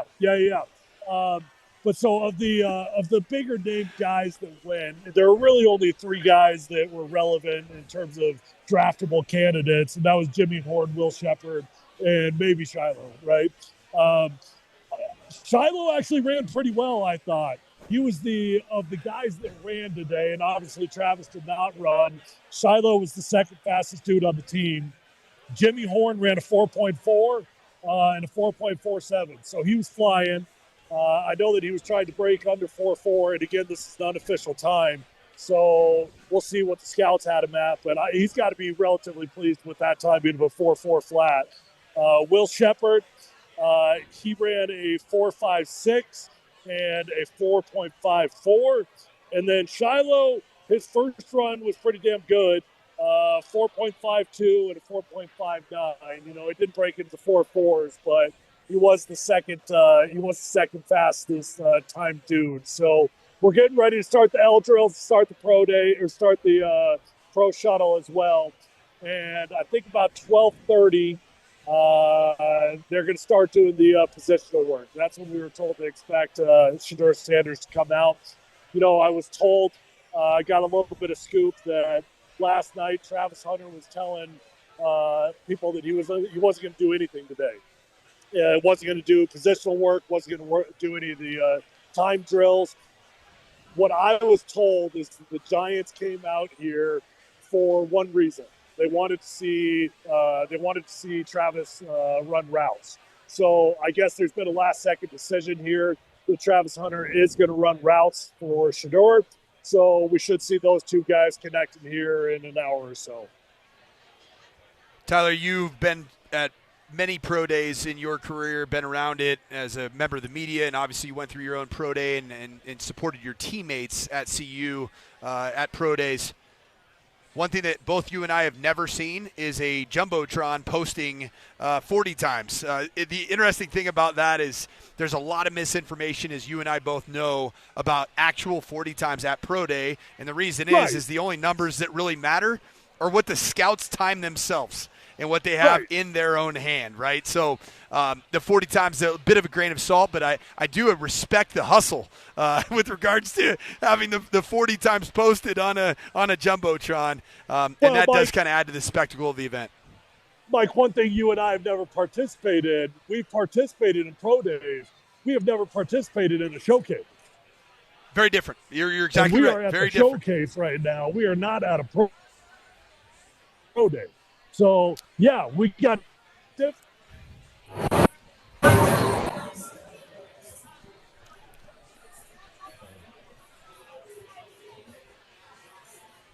That's Tyler Polumbus up there at CU Pro Day. Tyler, we appreciate you, buddy. You guys can listen to his reports for throughout the rest of the day and coming up next on PhD as DMac tries to come in and join the Zoom and crash the call that we have with Tyler. This guy, you just can't sit still on your hands for 1 minute. Go get a beer.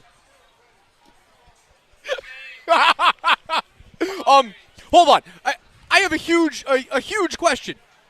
What are we doing at CU? There's no reason to have a pro day. I know it's for the other guys, but if both of those guys aren't participating in anything and they didn't participate in the combine, when do teams actually get to watch them on the field? Well, one thing that's never going to happen, Travis Hunter's never going to run a 40. Wait, I'm lost. Is Shedeur not throwing? Shedeur is throwing. Oh, well, that's it. They haven't done anything yet. But neither Travis Hunter nor Shedeur Sanders participated in any of the timing, jumping, no vertical testing, jump, no nothing. Why do they need to do that? Because everyone else does. I want to see what Wester's up to. LeJounte Wester apparently on these unofficial times did not run particularly well. Was above a 4.5. Ouch. And so he was at 4.53. But once again, do I trust any times that are posted? I don't, because the only times that really matter are the ones that the scouts have in their own hands. Yeah. They write it down in a book and they send it back to Yeah, their I was literally franchises. joking. I really don't care what Wester's doing. I'm glad that you could come by and give me a truth bomb on that, though. That's awesome. Apparently on this, Benjamin Albright of KOA he's reporting that don't know him. Jimmy Horn Jr. ran a 4.36 40. That's fast. If that is true, moving. That's if quick. that is true, then that is good. That is a good time for Jimmy. Well, Horn he Jr. never gets anything wrong, so I'm sure that's absolutely incredibly accurate. Did Tyler say it was a 4.46?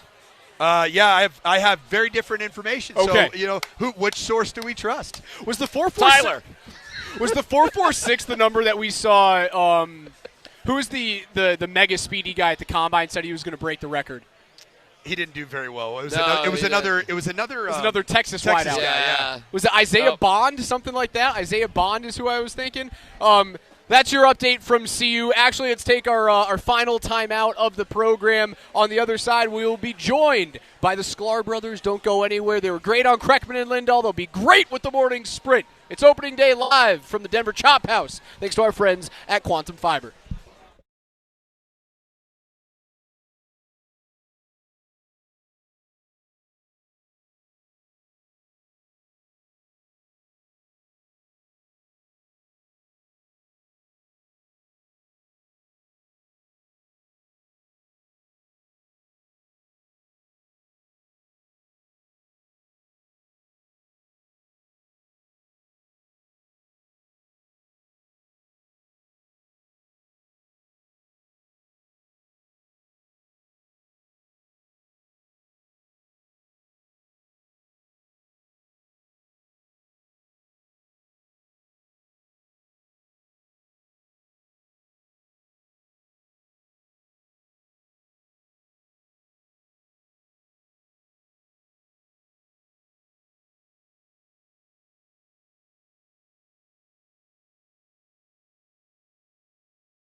It's opening day with the morning sprint and Altitude Sports Radio 92.5, Denver's #1 for sports talk, and backed by popular demand as we round this show out. Yesterday, you heard them on Kreckman and Lindahl. It is Randy and Jason Sklar. You know them as the Sklar brothers. Fellas in town for 3 nights and 3 days of shows? Yeah, we did a show last night. We got 2 tonight, 2 tomorrow night. I'm telling you, it is exciting. You know what? We wanted to throw out the first pitch at this game, and the Rockies said no. We need you for the 8th inning. Right. Which so I thought was weird. Get ready. You gotta Is that get ready. weird? Can you sport a better than a 21.60 ERA? Yes, I think I can. Randy and I come out when we pitch, and we just hit dudes. No, we played in high school, and this is our greatest high school baseball, or was it varsity? I'm No, not sure. JV memory. JV memory. I was in left field. Randy was at shortstop. Our coach, Barry Rinderknecht, I'm calling him out by name, warmed up Randy for 3 innings. Warmed me up for 3 innings on the side. I'm Walked like, I'm out going into the field, pointed to me, and said, "Come in." I said, "No, you warmed up my twin brother." He said, "Don't tell me what I did." I came in and promptly walked in 3 runs. So that is our baseball history. The Rockies Rocky fans, want that. You want that? You want that? Right on brand for the Rockies. And you know what else? I gotta give you guys some credit here. Yeah. Visiting from Los Angeles. Yes. You guys made your stop at your local Canada Goose store. God. And you came with the Colorado Winter Starter Kit. Right. With matching different colors, but matching Canada Goose jackets. Canada So you guys Goose. were ready. We shot a show up in Toronto, and we realized, for years, we grew up in St. Louis, which had winters. We went to the University of Michigan, which had winters. We got soft Been in LA. LA for like 26 years. You don't need a winter Got cut out soft, there. says the guy from Seal Beach. All right, Which you know what? I did the opposite. I was Right. soft and I got tough. You got tough. We got soft. So we're shooting this TV show for a month in Toronto, and we're like, we need coats. We go get Canada Goose, and we're like, Jesus Christ, These are so expensive. Like and then this- we realized why they're so expensive, because it doesn't cost a lot to make these coats. All the extra money for the coats goes to pay for universal health care. So if a woman, If a woman, if a guy in Toronto buys a Canada Goose, Goose Down Parka, a woman in Halifax can get a hysterectomy. That's how it works. That's how it works. That's how it goes. So we're just. I'm like, I just want to be warm. It's That's almost all. as if I teed that up for your guys' Thanks, comedy man. act. Thank What a- you. Got it. Coach is the working spot. on a different budget. I don't know what Yeah. you're wearing today. This is the American one right here. Yeah. This is where your 401k goes down to a 201k. Jeez. Yeah. The old TJ Maxx special Hey, for man. Coach Mike Sanford He over look- there. Mike Why is Sanford one was- arm longer than the other? That's right. It's called a Timu, baby. regular fit. A regular fit. Irregular We're the fit. Timu Property Brothers. That's right. People have said that about us. It feels Team like Property the Brothers. Rockies have been the Timu brand of Major League Baseball lately. And unfortunately, like what's happening is they can't find a way to produce offense right now. Right. Are we not using torpedo bats in Denver? Dude, we What's need happening? torpedo bats. So this is my theory about the torpedo bat.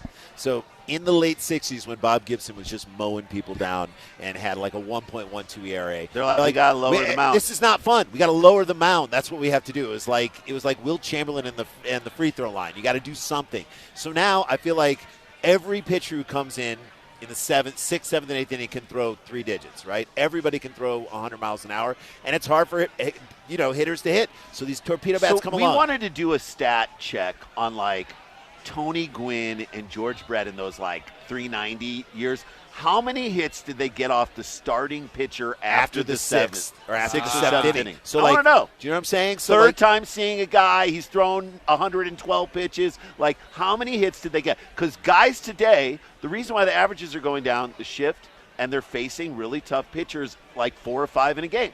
So this is just leveling the So playing the field. torpedo bats, which you'd be like, you can't. It's like when the guy went up and tried to, like Sammy Sosa tried to hit with a fungo bat. You're like, you can't do that. You can't Just cork that up. corking a fungo, just lasering things at 170 miles an hour at the third base. Right, the torpedo He's like bat. using his bat to like put Dude, into a I bottle saw- of Chardonnay. I You're like, saw bro, a you can't video do that. in 1987 or 89 where like Major League was like, we're going to go with aluminum bats. And Jose Canseco was like, I hit an aluminum bat 700 feet.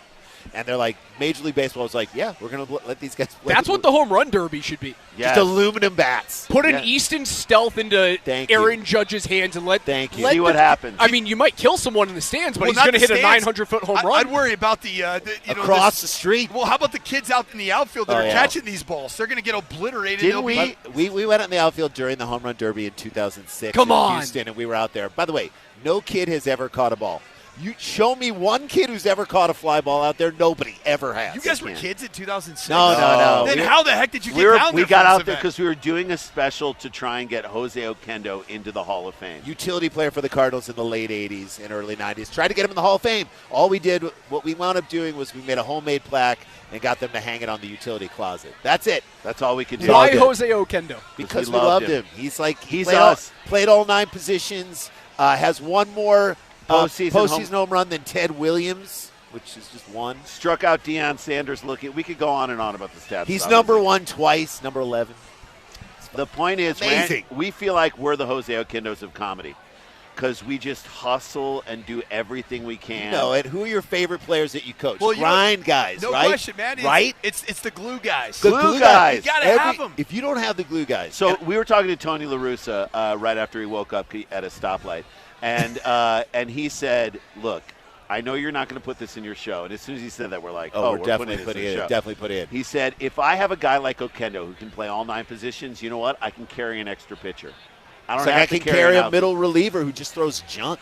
And we're like, oh, my God, that's right. I carry a specialty guy, and that helps me in the push towards the playoffs. And we're like, yeah, That's there's right. an actual value to carrying a guy So we're like saying Jose the Colorado Oquendo. Rockies seem to be made like a team of Jose Oquendo. You guys That's need why the we like them. first 9 batters of the Rockies in the 2025 season, all bunts. Just bunt. Everybody just Why wouldn't you? bunt all the way. It would be, I it'd be mean, better really than what we're small. watching right now. I was talking earlier. Now that the NFL's moving the kickoff rule, so if you have a touchback, now it's at the 35. So why even try and utilize a kicker? Put some big 245-pound son of a gun back there and let him smoke somebody. I think we should bring back the toe basher. You remember the era of toe basher Of kickers? course. Yeah. You don't line up off the side. Straight you go up, and then they had special boots that they wore with. So I'm gonna do you one better. Okay, remember back in the day there was like Tony Franklin was like a barefoot kicker. Show me a barefoot linebacker, and then I'm in business. A guy who doesn't mind. He's got one shoe and then just one barefoot. And you see a barefoot guy. You see a coming barefoot at linebacker. The NFL's like, we got to really review our All we get CT. now are Contessas that are barefoot. We don't Right. We don't get the You know what a linebacker. barefoot We don't get the Contessa. kicker. That's Just right. I want. She's throwing Ina Garten reference at me.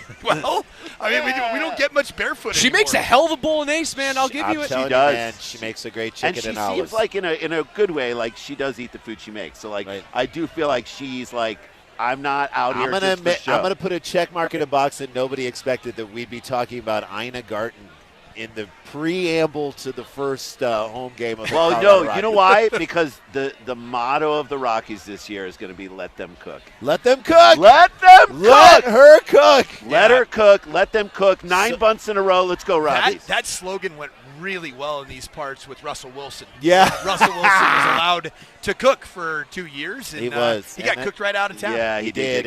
And like immediately was cringeworthy when he was talking about the Giants. You're like, bro just don't stop. make any posts. Stop saying things. Like, you don't need to make the video that welcomes How you to about the Russell team. Wilson? Because he always is looking for a slogan to end every single statement or Yeah, social exactly, media post. yeah. He stole your guys' alma mater, Go Big Blue. Yeah, you can't do that. The New York Giants, Big Blue? No, what no, are we no. doing? No. I'm going to pose this to both you guys. Who is a more, I wouldn't say cancerous, but more difficult Russell on a team? Russell Wilson or Russell Westbrook? Oh, that's a Come on, give me the worst Russell. If you guys are asking the wrong person, because I have been over my, I am beyond my eyeballs with Russell Westbrook right now. Sure. And I have been for is. months. Everybody is. And everybody was loving him, like, oh, he's the only guy that plays hard on the Nuggets. I'm like, it's game 47. He plays hard, but does he play hard for the team? That's my question. I think he plays hard for the team, but you can't turn that guy off. You and I have screamed at each other this year of, well, why can't you just slow him down? No, you can't. That's who Russell Westbrook is. Russell It's who he's been Westbrook is for 27 years. He's if cocaine became a person. That's right. Not saying he does, but I'm just saying, like, he's got that energy. Cocaine Bear, the Russell Westbrook experience. Constantly driving the ball and giving you 5 business ideas. So pretty similar in the sense that while this drug, it does have some positive benefits, it'll if get you your will, productivity up, but is that productivity it good? It typically ends bad. That's right. It ends bad for nobody, and everybody's bankrupt. You guys never had to sit through a Russell Wilson press conference. No, Phil. we did not. Thankfully, we did not. Those press scrums that's a tough go. That's the moment where you're like, I think Sierra puts up with a lot. Yeah, she does put up with a lot. Sierra had to put up with us at training camp. We had Vic Lombardi, who would basically catcall her for every morning, every week, and she wasn't thrilled with that. No. Vic started not only playing but karaokeing to my goodies. Well, that's only 2 years removed from like the height of cancel culture. How's Vic still employed here? Don't ask me, man. I'm not that guy. New days. I'm not that guy. New days. Fellas, tell me what have you guys most recently been working on? Yeah, so people can catch us next week. I'm going to be on the show after midnight. I'm going to be on. That's the Taylor Tomlinson show. I'll be on the 9th. We did on CBS. We did Night Court on NBC, and that's coming out. Dude, the reboot of Night Court was so much fun. So they rebooted it. It's so good. John Larroquette is exactly who you think he would be. Hilarious, curmudgeonly dude. Grew up in New Orleans. We got him talking about. Does he consume Russell Westbrook? And, no. Okay, good. No, he does not. He definitely does not. And I know what you mean. He doesn't do any lines of Westbrook. Yeah. But we did that show. We're working on our own stuff. We have our podcast, Dumb People Town, and we are in your town. You guys have the best comedy club in the nation, 2 of them. You got Downtown Comedy Works. We're at the South Club, which is incredible. Landmark, Greenwood Village. It's good. We're there tonight, 2 shows, and tomorrow night 2 shows. And you guys have great comics in Denver. Like, there's an unbelievable scene in Denver because you have these clubs. 3 legends.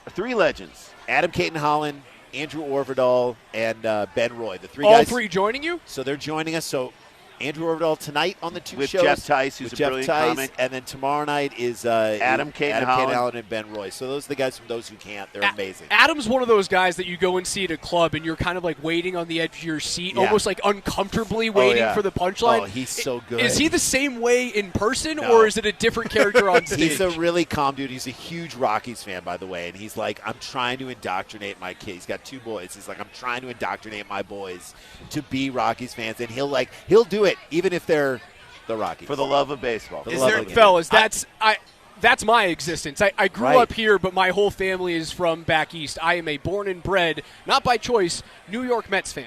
Okay. That existence Speaking of cocaine. Speaking of the 1986. We had a conversation. Who did we have? We had Clint Hurdle on, former Rockies manager. He's amazing. Clint Hurdle's incredible. What an interview. Dude. You know what's cool about him? Friend of the program.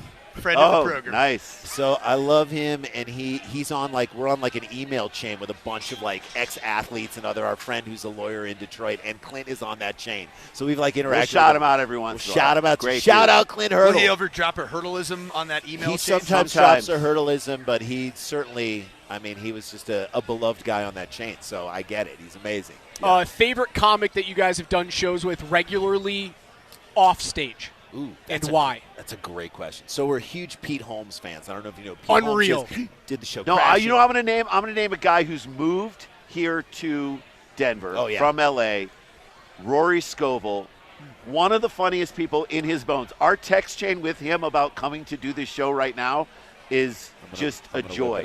He's so like, we're going to throw out the first pitch, and he's like, I should throw out the first pitch, and Randy said it should be a pitch for a TV show. And then I said it should be called Perfect Pitch, about relief pitchers who are also in an a cappella group. And then he started going off. So anybody who's willing to do the bit with us off stage and just gag Rory around. is funny in his bones. He's good. He's a great guy, and he's now he moved from LA to Denver. Dave Attell, that's another comic we love hanging out with who just makes us laugh. Jeff Ross, always funny all the time. Anybody, again, the beauty, people don't realize when you go to the Comedy Store, which we perform at every week, half the fun is getting on stage and doing the set. The other half is backstage. Just hanging out with your friends. We don't have an office. That's our office. That's our green room. Just messing around. So you just goof around with them and you get the best stuff. And we do a show in LA that we love so much, which is our love letter to comedy. It's called Tag It, where every month we do it, where comedians go up and they're doing their set. We're on stage in our phones writing little pitches for jokes that we then pitch them on stage afterwards. We're hearing this stuff for the first time. So we're writing these jokes as fast as we can, and then we pitch them on stage. And it's and they can take them. Friends of ours have taken them and used them on Our friend Chris Spencer did a joke about how his friend's kid got bit by another kid at his school because that kid identified as a tiger. And then he said his friend told his son to kick that person. And then I said, that was the joke, funny. And my tag for him was, when the principal says, "Why'd you kick that person?" you say, "I identify as a kangaroo." And I think that's it. Nothing wrong with that. I think ball game over. Ball game. That's how Ball you game. battle. Shut it down. Shut it down. Give it to Gunner, Coach. Oh, he's Shut it ready down. for it. He's yeah, ready. You know what's cool is that my kids have learned about how to identify. Like, I tell them that I identify as a fired college football coach that is now a high school football coach, and it's a Great. good act. Did By you the way, buy a pair of, like, polyester bike shorts and hike them up? Yeah, Got to. so I traded in my Jim Harbaugh pleated khakis, Thank and I've you. gone to I've Bike. spot-built shoes. Great. Perfect. Love spot-built. Rockports are next. Very, Rod's on his very way. nice shoes. Yeah, Very exactly. fine shoes. You're about to go to dress shoes, white socks, shorts. No, he's going to and wear red- shape-ups like Mick Jagger. I think it's coming. Question: Do you wear the whistle at home? Oh, Are there moments absolutely. like the whistle just doesn't come off? Funny that you asked that. I think I'm the only rec league softball coach. I coached my daughter. Yeah. That wore a whistle on the base paths. Got it. Unbelievable. And if instead of yelling it at the Yeah. umpire, I'd Yeah, call him out. blow it. Yeah, and then I'd go meet up with them, and they're Yeah. like, "Oh, what happened? Yeah, Coach is barking at me." Whistle comes, everybody stops. Everyone stops. Everyone and stops. then he makes a speech. Here's a guy. This freaking guy. Here's a guy who doesn't know his head from a funnel. I'm on the radio. I Yeah. know what I'm doing. We know what we're doing. I We know how to understand. pull back. You guys said off air, your alma mater. You said any Michigan player that has not been overused. Yeah. The Denver Broncos I'm going to should tell be you right interested now, in Denver drafting. Broncos, look at Diamond in the rough. Look at Donovan Edwards, right? Guy runs a 4.40. He's a running back that's 210 You pounds. can line him up in the slot. He's a great receiver. He is a power back who also has breakaway speed. The comp is Alvin Kamara, who, I don't know, has had a pretty good career with the New Orleans Saints as a guy who is just this change-of-pace guy who can But he's hand the going to ball get off. overlooked. He's not a first-round pick right now. Why? Because they didn't use him a ton, which is the same reason why we say J.J. McCarthy for the Vikings is going to be better than people think, because he wasn't. So who we were he- in Exactly what I've been saying. We for were the in last Minneapolis. several We were in Minneapolis doing our friend Adam Ray's show, The Dr. Phil live show that he did there a couple weeks ago, beginning of March. JJ's there, and we're talking to him, and like we're hanging with Hawkinson, and we're hanging with who's the guy on the Christian? Gotta forget. his- Garashaw? No, the defensive lineman from lineman. Stanford. Oh, this guy's amazing. Oh, Harrison? yeah, Harrison. Yeah. Harrison. Yes. Harrison. Chris Harrison, right? It is. no. Yeah. So Harrison Phillips. Harrison Phillips. Harrison Phillips, who is. I actually just was texting with him. No way. Because I haven't Is said that this like yet. an 80s all-women's band? No, Harrison Phillips Does does sound like Yeah, that's close. Things Someday, go your someday, way. Yes! Someday. So Harrison Phillips, funny you mentioned this. I was texting with him because after I get to spend time with you amazing folks, Yeah. I get to go retire the jersey at Valor Christian for Christian McCaffrey. No way. Which is happening in about go. 2.5 hours. And Let's go. Former Christian, Michigan guy. Yeah, and Harrison Phillips, a former teammate Yeah. at Stanford of Christian McCaffrey. McCaffrey. You're way more excited about Olivia His brother, Culpo. Let's be Michigan. very, very serious. Married about man. Married man. I'm a married man, coach at a parochial school. There I you don't know what go. you're talking He about. is This no is a guy idea. in a marriage that doesn't have a transfer portal. This is a guy in a Yeah, no marriage who question. understands. There is no what this transfer place. portal. He's playing The where portal he's shut Even though down he's a 20 years ago. five-star husband, guy who came from a lot of pedigree, recruited very hard into this marriage. This is a guy who was looked at since he was a freshman in high Let school. me just say, he had other options. This There was a under glue the table. guy. He's a top guy, glue guy, intangibles. That's what his wife will tell you. Yeah, and there's been tampering. Believe it or The- not, there's been total tampering. tampering. And I keep my DMs closed. That's right. Nobody can slide into those DMs. No, Is sir. what I'm That saying. 1 year suspension is gone and hasn't tempted you, huh? No, Nothing. It's Yeah. not good. Good. So what I'm saying is Not opposed to performance-enhancing drugs. I will say that. Correct. I will. Hawkinson and Harrison both were like, Looked at JJ like, this is the guy. It is. So when you're looking at other players and they're saying this is the guy, he's the guy. Like again, this isn't just hype or other fan. Like they're But saying that's because Michigan runs a system that doesn't show you all the things that guy can do. So it's like diamond in the rough. Same thing with Donovan Edwards. He was behind Blake Corum. He kind of picked his spots. But all the big games, Ohio State, those massive runs. Penn State. To your point, I will never forget watching copious amounts of Michigan film, evaluating where the Broncos were going to go with the quarterback draft pick last year, and just saying, I think that this quarterback doesn't have the arm talent to be an elite quarterback in the National Football League until I went to the Combine. And you saw him slinging it. And he had a stronger arm, as strong of an arm as I've ever seen. And recently, did you hear what Josh Allen just said? What did he say? He said that the two strongest arms in the NFL of real starting quarterbacks, Josh Allen and J.J. J.J. McCarthy. So I believe that. I mean, Allen is like a 6'6" house, and J.J. McCarthy's 6'3", but he's actually up to about 215, 220. I mean, the guy who you got to look out for is the guy who was a Boise State commit and then switched to Michigan, and that's Mason Graham. On the defensive line, they're saying he's undersized, but he's a wrestler. That's always go for the wrestler. The guy who's a wrestler. He'll be gone by what? Pick 10. Oh, I think he'll gone. be like pick definitely 8, pick 6. 5, maybe Yeah. pick 6. So who knows? I mean, And what I love is that we're on opening day of the Rockies. This is more telling than anything talking football. That to me, We're talking about deep cut 5th round running backs. deep cut. But Deep you know cut. what? It's going to be fun today. Look, the Rockies may surprise people. That's what I'm going to say. Low expectations. That's how I've always So sort we of achieved we what I did achieved. contact the Rockies to see if we could throw out the first pitch this weekend, and they're like, we're all filled. But we'll have you guys throw out the first pitch if you're back. And so we're coming back, I believe, on June 12th. Yes. So we might, and there's a day game. We have something that we might be doing that day. We got to make sure it doesn't conflict, but we might hopefully throw out the first pitch. Can I throw out the first pitch at tomorrow night's comedy show? 100%. For you guys? Yes. Is that, yes. has that ever been done in the history of comedy? If you want to see this dude history. laugh at a comedy show, come see him at our show. I love it. Come watch him watch us. Randy and Jason Sklar, fellas, thank love you you so guys. much for joining us. Coach. Go Appreciate see you guys. them tonight and tomorrow at the DTC Comedy Works. Don't miss them. Yeah, it's Landmark South, and you go to comedyworks.com, get your tickets. It's going to be great shows. Thank There you they guys. are. We always do it here on Friday at noon. We pop tops, what we're having a beer to, what we're watching this weekend. You guys obviously have shows. What are you looking forward to watching in terms of Honestly, games? games this weekend? Honestly, anything. Final Four. Final Four is good, but I'm going to tell you, I'm going to pop tops to watching our opening acts on our show. They're so good. They're gamers. Speaking of games, Ben Roy, Adam Caton-Howland on Saturday. Jeff Tice, Andrew Orbital tonight. Make sure you guys go see him again. DTC Comedy Works, the Sklar Brothers. PhD is coming up next live from Denver Chop House. It's Rockies opening day.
Scott, how you doing there, pal?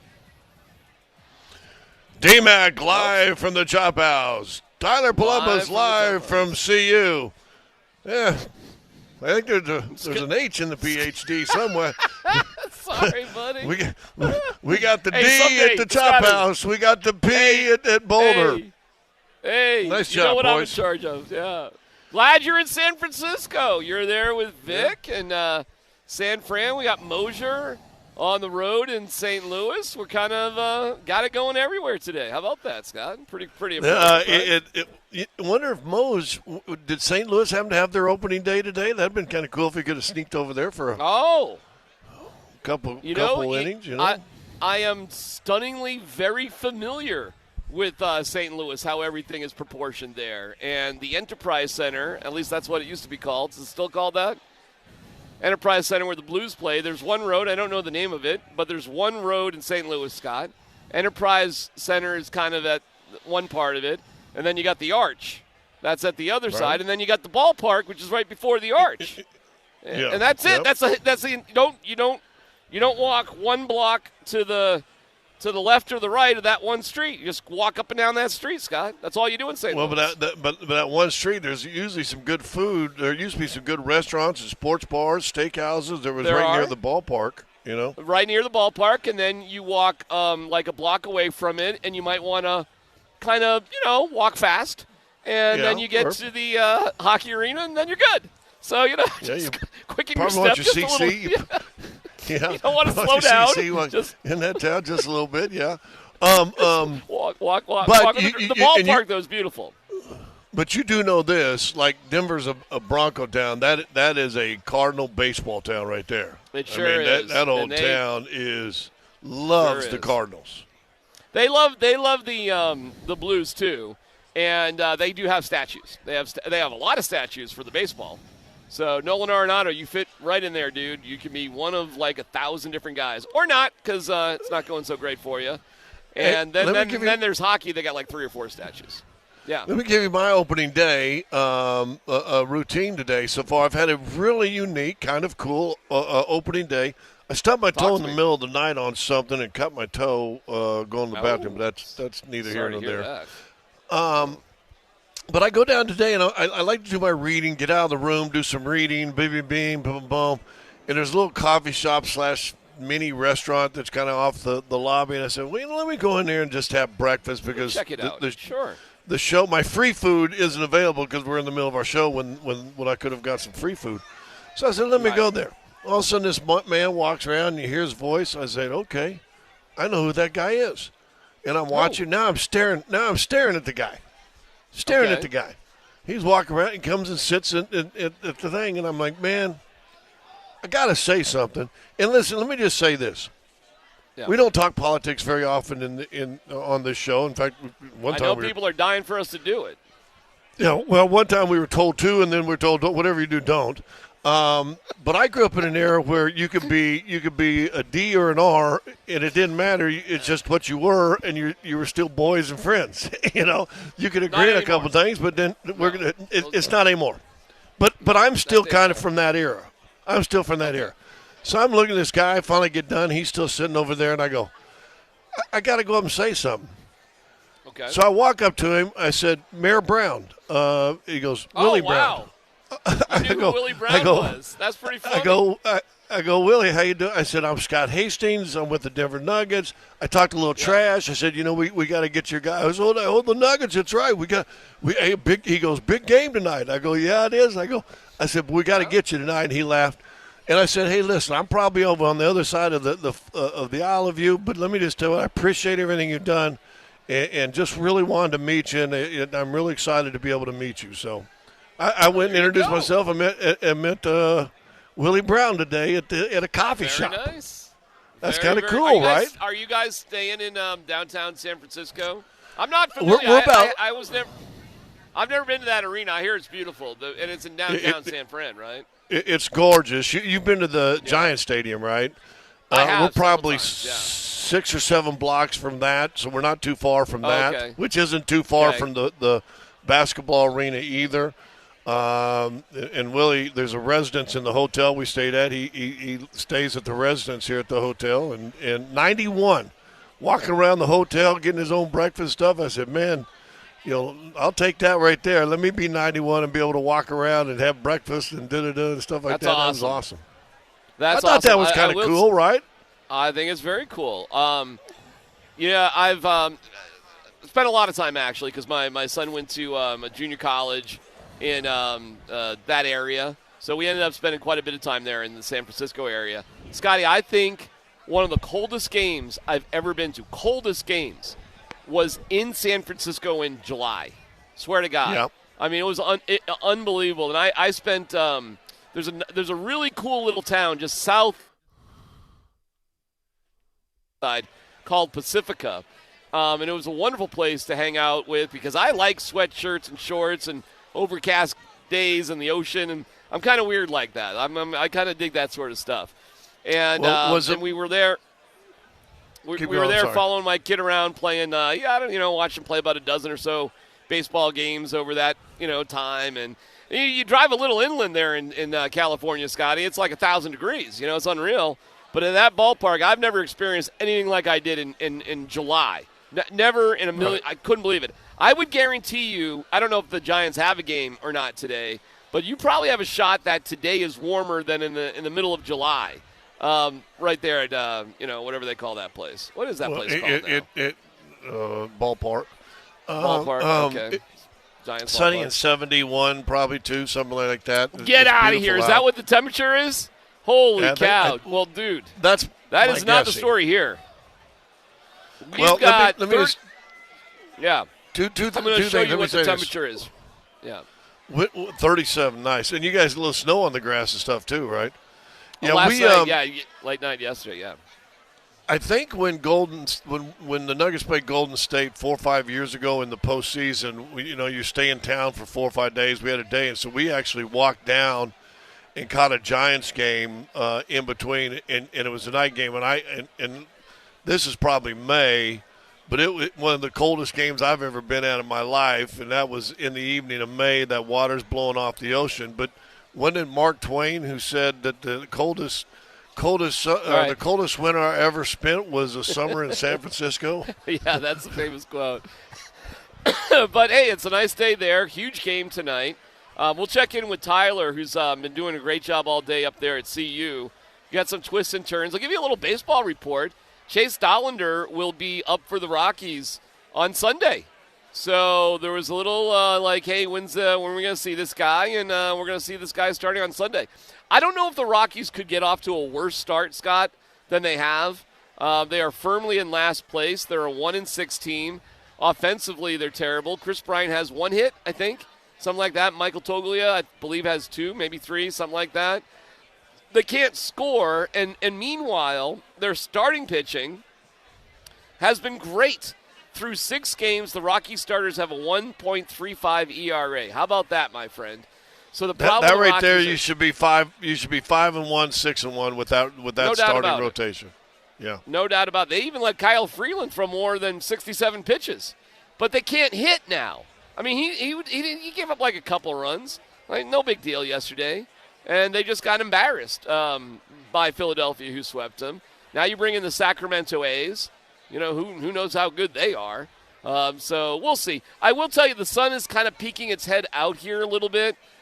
This is my 25th straight opening day here in Colorado, Scott. So I'm lucky to be here for number 25. I know you've been here in Colorado longer than that. A lot of people have been here. But for me, knocking off opening day number 25 is pretty cool. I love being here in downtown Denver for opening day. I wish our team was better. There have been some opening days, Scott, that, the passion for the Rockies was high. The expectations were really good. I remember things in 07 and 09 and kind of, the Ubaldo time and when everybody loved Troy and, Nolan and that sort of thing. So I've been here, man. I've seen the Rockies in the playoffs, Scott. I've seen the Rockies in October. You have too. I mean, we've been here for it. So while memories in the past few years are not so great, Scott, maybe you can reflect on opening day here of times that were better and what it's like here in downtown Denver when the Rockies are actually pretty good. Well, I was in in Mile High when Young hit the Rockies' very first home run in Denver, right? And that was, I think, it was on opening day. That was, in fact, I think he was the Rockies' first batter at home that day, wasn't he? I was also at an opening day the second year at Mile High. And it's funny, I was working for the radio station, but I was at the games, just at the games. That's really weird. Maybe we weren't going down there or what. And Brent Smith, remember when Brent Smith pitched? Oh, man, he got came me on in, that one. I do not remember that, yeah. Yeah, and he came in, had a great game, pitched well. By the 8th or 9th inning, snow flurries start coming in. They finished the game because I remember I did go up to the press box by the time the 7th, 8th, 9th inning was because it was so freaking cold down in the stands, right? So I went down to the press or up to the press box. But, yeah, I've other than these last 2 years, I think I've been downtown or at the ball field since 94, I think, 94, 95. So it's always cool. Listen, there are no hopers. As Doug Moe would say, there are no hopers. We all know there are no hopers. But opening day, no opening day. Hold on. When did Doug say that? That's pretty funny. What context is that in? Oh, I think probably describing Hanslick's game. He said, he's a no-hoper. Or something like that. Oh, my God, that is funny. He's a no-hoper. He's a no-hoper. God, I remember sitting down with Doug. Doug, when he was traveling with the team, when George was here, we'd go out for lunch. I'd be able to hang with his group. They had a group of about 4 guys every day at lunch. And they always found a Subway because the masseuse at the time, Leo, would go, and he's from the Eastern European town. He'd go, "Where you going to lunch?" He goes, "Subway, eat fresh." And so they'd always find they'd find a Subway. That's all right. Well, we are here for opening day. We thank the Chop House, who's been a wonderful host to us for the past couple of years. There are people that have the right type of spirit, Scott. They're bundled up a little bit. Everybody who comes here for opening day is always in tremendous spirits. So we're happy to be part of it, that's for sure. But I think it's a cool day, too, where you're out there in San Francisco. So is Vic. You're with the Nuggets. Moser, Connor McGahee are with the Avs, obviously. Tyler has spent all day up there at CU. And it's been an interesting day of things happening and things kind of not happening. So why don't we just take a little bit of a break? We'll roll on from down here at opening day, but we'll also go up to Boulder to see what's happening with the Pro Day, as well as Dan Tanner and Tyler Polumbus are up there. As we roll on from opening day at the Chop House, PhD on 92.5.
in San Francisco, and we got a cover for you today. Tyler, let's go out to Tyler at CU. So I guess today is who's doing what, Tyler, and what are you seeing? What do you got so far? Well, we just started the positional drills. So we got the O linemen out there, we got the T linemen out there, and they're starting to rock and roll. We don't have the QBs, wide receivers, so we're still waiting on the fun stuff to start. We did wrap up the day with all the workouts and got some 40 times. Jimmy Horn ran pretty well. Now, of course, these are unofficial 40 times, okay? They put up a Jumbotron, which is a little bit different than my day during my pro day. They put up a Jumbotron where they show the unofficial 40 times. And there's huge variance with handheld 40s. So just keep that for whatever that's worth. Jimmy Horn ran a 4.4, so he was moving. Also ran a 4.47 on his second one. Will Shepherd's had a great day. Will Shepherd had by far the greatest vert. He jumped 40 and a half inches. So good start for Will Shepherd, 40 and a half inches. Almost hit every single bar on the deal that he jumps on. And he ran a 4.54. So decent time for Will Shepherd. And then you know what? Shiloh chose for whatever reason. I don't know if he's got an injury or what. He did not participate in the weight room stuff. So he didn't do the 225, and he didn't do the vert that I could see. Now we're pretty far away, so sometimes it's tough to tell. But he did run the 40. And actually, of the guys that ran, and of course Travis did not run, but of the guys that ran today, Shiloh was the second fastest dude. He ran a 4.52 40. So he ran pretty well. And now, obviously, what we're waiting on is for Shedeur to get out here. I'll tell you this. As of last night, Travis Hunter was telling people that he wasn't going to do anything today. No positional work, no drills, no timing. What I was told, and got this from pretty good source, was that the Giants flew out here for one reason. They wanted to see Travis Hunter run routes. So there was a last second decision made here this morning that Travis Hunter is going to run routes, and he will catch passes from Shedeur. Scotty? Well, no, I think it's kind of cool. Who was? Did anybody impress you on the 225? I kind of dig that exercise. You know, nobody did anything insane. And keep in mind, there's really only 3, 4, 5 names here that are truly draft-eligible guys. You know, of the offensive linemen, I saw a couple guys put up 27, 28. Cokes, the defensive lineman, he's had a pretty decent day. I think he put up 29, and he jumped, I think it was 31 and a half. Now, that was no Tyler Polumbus 33 for an offensive lineman, but that was pretty decent for a big boy. Okay, so describe the environment, Tyler. Like, what's the vibe up there with all attention that this event is getting? Yeah, well, I'll try to kind of show you guys here a little bit what's going on. That's cool. I mean, there's a lot of bodies. I can't really show you the showcase sign because it's on the same side of the field as me. But this is not a pro day. This is the showcase. NFL Network's here. ESPN's here. Brian Baldinger's here. I just got a chance to talk to Champ. Champ Bailey's here. Champ was my end to Dion, so I got to talk to Dion because of Champ. So really? hung out with. Yeah. Not very long. And Dion wanted to talk to Champ, not me. You'll be shocked by that. But Champ's up here mentoring the defensive backs and the younger guys that are not they're not participating in the pro day. But I got a chance to chat with a bunch of the younger defensive backs and the Champ for 10 or 15 minutes, and I was really just absorbing defensive back knowledge, learning a bunch of stuff I didn't know about playing DB. But it was pretty cool, man. Having Deion Sanders and Champ Bailey, and I got to just sit in on the conversation. Two of the all-time greatest corners are sitting here talking to these young bucks about playing corner. Pretty cool deal. What kind of things do they say to them? Yeah, all right. So go ahead, Scott. Yeah, go ahead. Well, I was just saying, do they ever let in the underclassmen that maybe aren't draft eligible to participate in this thing, thinking that, well, hey, maybe I can get on somebody's radar for the next year or the year after even? Not unless they declare it from the draft. Now they're allowed to hang out, and there's a bunch of guys hanging out. Jordan Seaton's out here. There's quite a few of the younger guys. I'll tell you one thing that's interesting, though. Travis Hunter and Shedeur Sanders have not been seen the entire day. I've been here since 7:45, in the weight room since 8 o'clock, and you have not seen Travis Hunter or Shedeur Sanders. So they're inside doing their deal, getting warmed up wherever they're doing their deal. They should get out here pretty soon. We were told that the quarterbacks should be throwing about 12:30, which should be right now. They're clearly behind schedule because I've yet to see Shedeur Sanders out here. I'm not going to say anything except that Josh Allen, or in his pro day, guys, he was there for all of it. He was there in the morning for the guys doing the drills in the weight room, even though he didn't do any of that. He was like rah-rah for his guys. I'm not saying anything, but that's interesting that you haven't seen those two out there. That is kind of interesting. Yeah, well, I don't know what to make of it other than, they might be working with their own coaches in a different place. I don't know, getting warmed up. But, I haven't seen them. Again, I mean, they keep us really far away. So can I tell you for a fact they haven't been out here? No, I'm just saying I haven't put my eyeballs on them. Hey, how many media versus how many scouts and NFL personnel are there? Yeah, it's hard to tell because, Deion's obviously lets out all his friends and family out there. But, I mean, I can't imagine. I mean, it looks like there's hundreds of scouts here. I talked to a good contingent of the Broncos, and I talked to Vance Joseph a little bit. And a handful of the older scouts that have been around for a while. I did say hello to Pat Shermer. Just literally shook his hand and say hello from the CU side. But media-wise, there's probably, easily 50, 60 people out here. Is this, I don't know how many other pro days besides your own that you've been to, but how would this compare to pro days that you're familiar with, Tyler? Well, first off, I'm sure you guys can hear the music. Music is different. I know that there's some schools that have tried to play music and the scouts shut it down. Deion's running this thing like a practice, and I actually think the music's really cool. I do. I wish we had music. I wish I had an environment like this because although there's a lot of people, it feels very casual. It feels like it feels like a spring practice almost. And for me, everything was so uptight. You could hear a pin drop in that building. There was so much silence, and that just kind of builds the anticipation, the anxiety.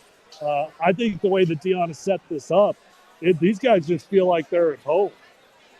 Oh man, I need to walk down there. I guess we do have a QB. All right, we'll let you go. Okay, we'll let you go. We'll check in with you next hour. That was great. It sounds great. Looks great. We'll check in with you next hour. Thank you, you, Tyler. All right, we'll let him go. That was cool, Scott. Look at that. That was all right. Yeah, listen, we're a full-service station. We're everywhere. Everywhere we got today. Nuggets big giant game. We got opening day. We got CU Pro Day, which may be the most interest in Pro Day that CU's had in what, 10 years, ever. 15 years, maybe? Oh, my ever? God. Ever. There was a cool one when Scotty McKnight, who's best friends with Mark Sanchez, and Mark Sanchez at the time was a good NFL quarterback, and Mark Sanchez came to throw to Scotty McKnight. I mean, that's pretty cool. You know what I'm saying? Yep. Like, Jeremy Bloom was run. Oh, it started to snow, Scott. It is snowing. It is. Remember when I told you the sun was out? There's no way you would be able to see it, but it's because it's just kind of spinning. But it is literally snowing on opening day right now. So there's that. Well, you got that going for you. Hey, yeah, but and by the way, real quick, and not to sleep on it, but nice win by the Avalanche, Scott. When they were down 3-2, they had traveled that morning to Columbus. Columbus had a lot to play for, and the Avs cinch a playoff berth, and Cale Makar gets his 30th goal, which is really remarkable for a defenseman. It's unbelievable. And from what I understand, Scott, from a well-placed source, there was a significant amount of enjoying their success last night after the game. So it was a back-to-back game. Didn't they go Chicago Columbus? It was. And they made – now, this is interesting. They made the decision to stay overnight in Chicago. They had some weather travel concerns. But they did get the NHL's blessing to not travel and fall asleep at 4 a.m. We're going to go to bed. We're not going to get the most sleep in the world. From what I understand, the turnaround from going to the hotel to leaving was around 7 hours. So hopefully your head hit the pillow and you went out. And then you traveled on the same day as a game. You traveled from Chicago to Columbus. I mean, what's that? Hour and a half, 2 hour flight? Maybe something like that. Maybe. And then you played the game that night. You were down 3-2, and when they were down 3-2, Scott, I was like, okay, what are you going to do? 5 unanswered goals, all in the second period, and you walk away with the win. You cinch a playoff spot. You might have a Labatt Blue or something. I'm going Canadian beer on that one. And then you hey, nice job. Right? I mean, the first goal of any year, Scott, right, is just to get to the playoffs. You don't take it for granted. Yep. You got to get there. And then, kind of go from there. So I think it's okay to have a moment to celebrate your accomplishments along the way. I think that's good. But before all the big trades happened down, remember they were floating, hey, what do they have to do to stay even in the wild card? Yes. There was a question a month or so ago that, can they hang on to the wild card? And now, the last couple of weeks, we're like, hey, can they catch Dallas and get home ice? So, good on them because a month has really changed the hope and expectation of the Colorado Avalanche. Yeah, and they clearly are not going to catch Dallas, unfortunately. And you don't want to be – I don't think they're going to – well, St. Louis is kind of passing Minnesota right now for that final wild card spot. But they're still 6 points back. There's 10 points left in the season, 5 games to go. So I'm not all that worried. But, hey, that shows a lot of character. That was a high-character win by the Avalanche last night. The game in St. Louis is going to be a battle royale because, again, St. Louis has everything to play for. I mean, they're going to be a hungry team. And that sort of brings us to the Nuggets here, pal. And what do you think, man? How's the vibe? You're there with the team in San Fran. What's the feeling? You know what?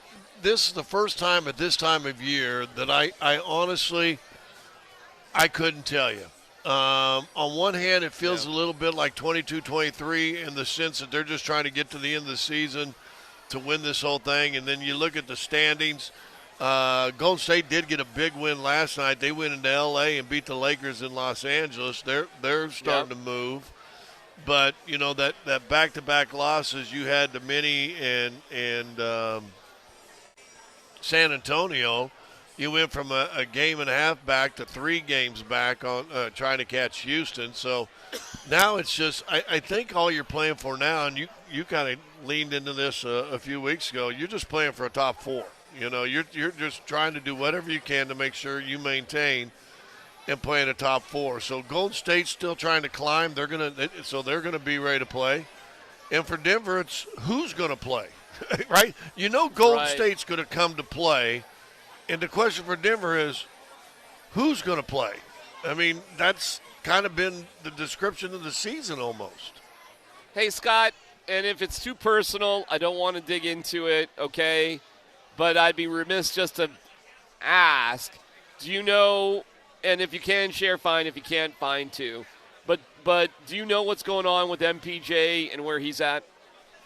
No, I really haven't, and I have dug into it a little bit, and I've asked people that should know, and they're either not saying anything or they're just as much in the dark as well. But it doesn't sound like he's anywhere around the team. Okay. I didn't search and scour to see if he made the trip yesterday or not.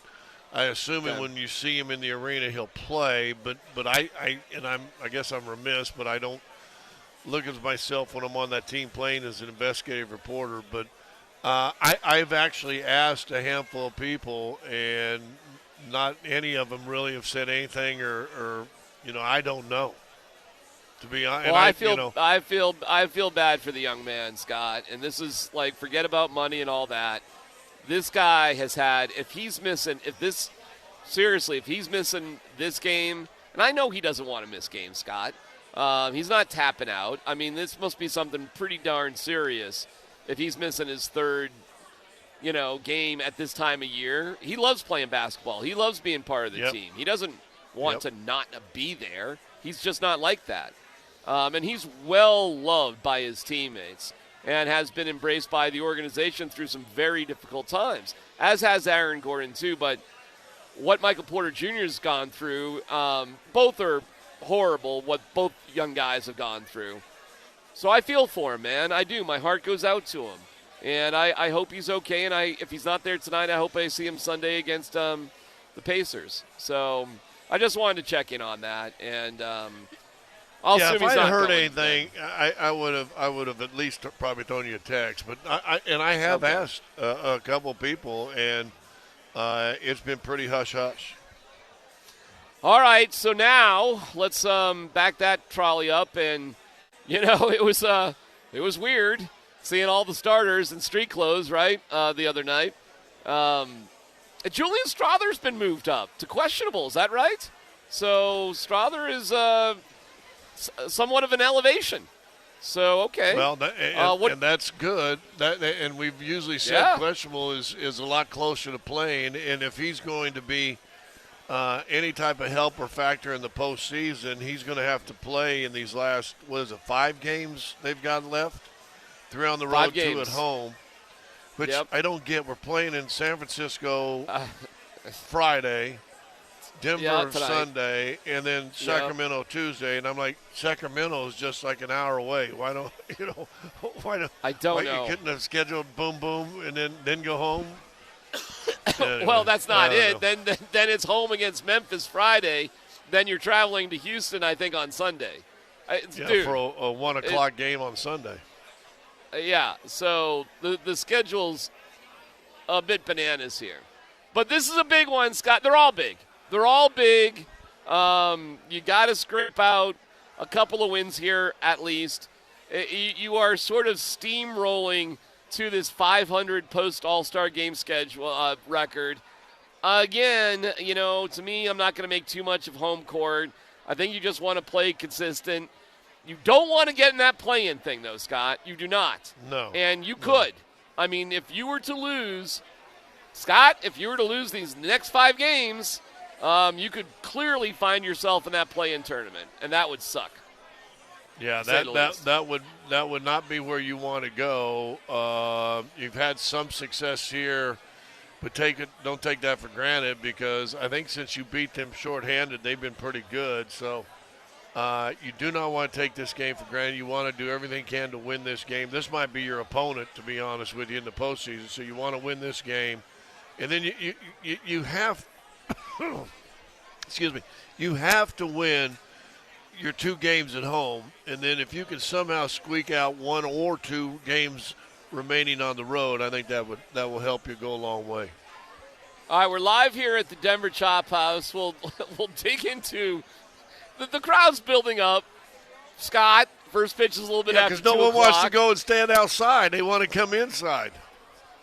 I'm sure it has snowed on opening days before, but not many times, Scott.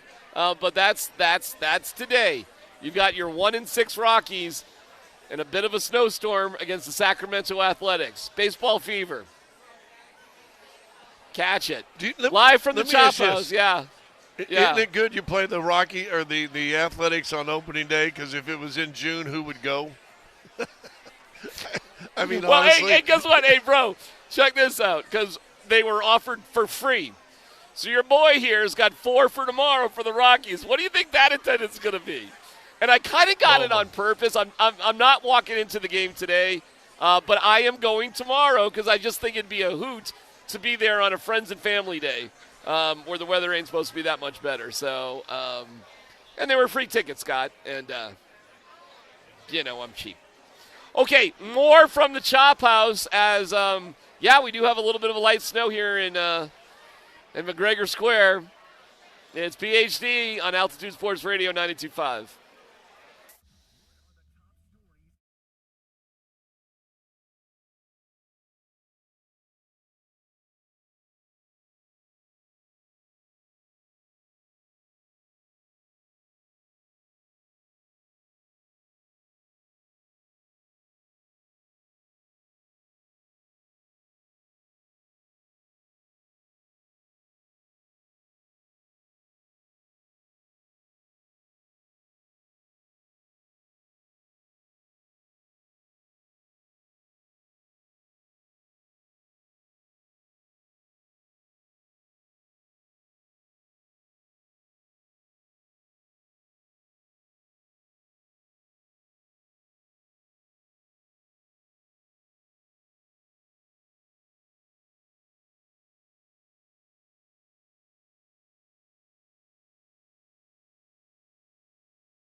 I think we have the most qualified guys in the draft. They're not a risk. Like, Shador's been doing it year after year after year after year. Shador's led college football in this. Travis ain't nobody like Travis. So the surest bets in this draft, I'm not a betting man. I'm a godly man.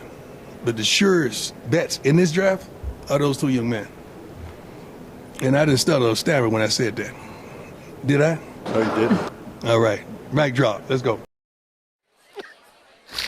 Oh, my God, Scott. All right. I go back and forth on Prime so much, Scott. I'm glad he's here. I'm glad he signed a new contract. I'm very grateful for the past 2 years that we had. But, just every now and then with Prime, it's just like, all right, I gotcha. You know what I'm saying on that? He's a soundbite dream, though, isn't he? I mean, if we're being real honest. He is. And I don't want to be overly critical because I love it. I do love it. Can you love something and still be like, okay, at the same time? Cringe. Because it's just like, yeah, exactly.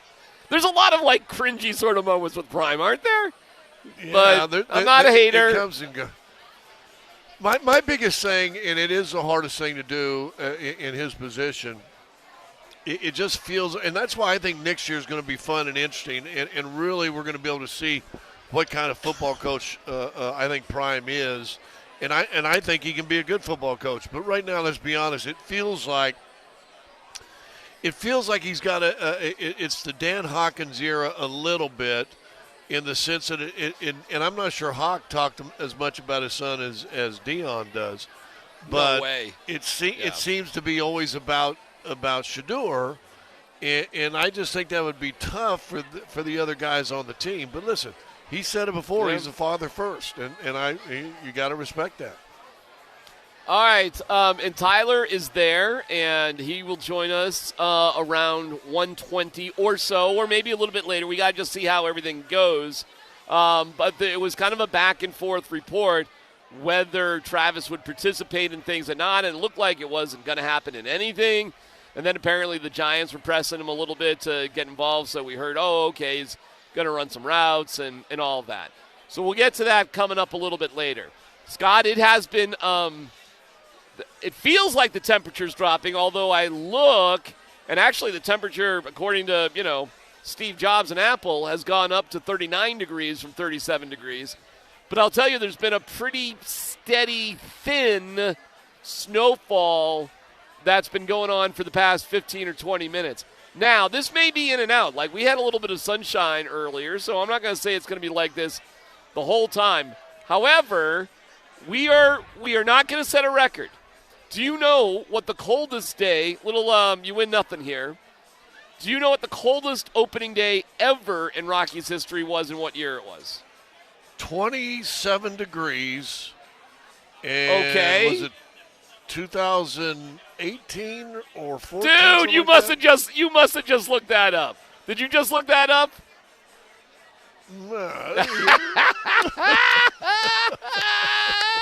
Nailed it.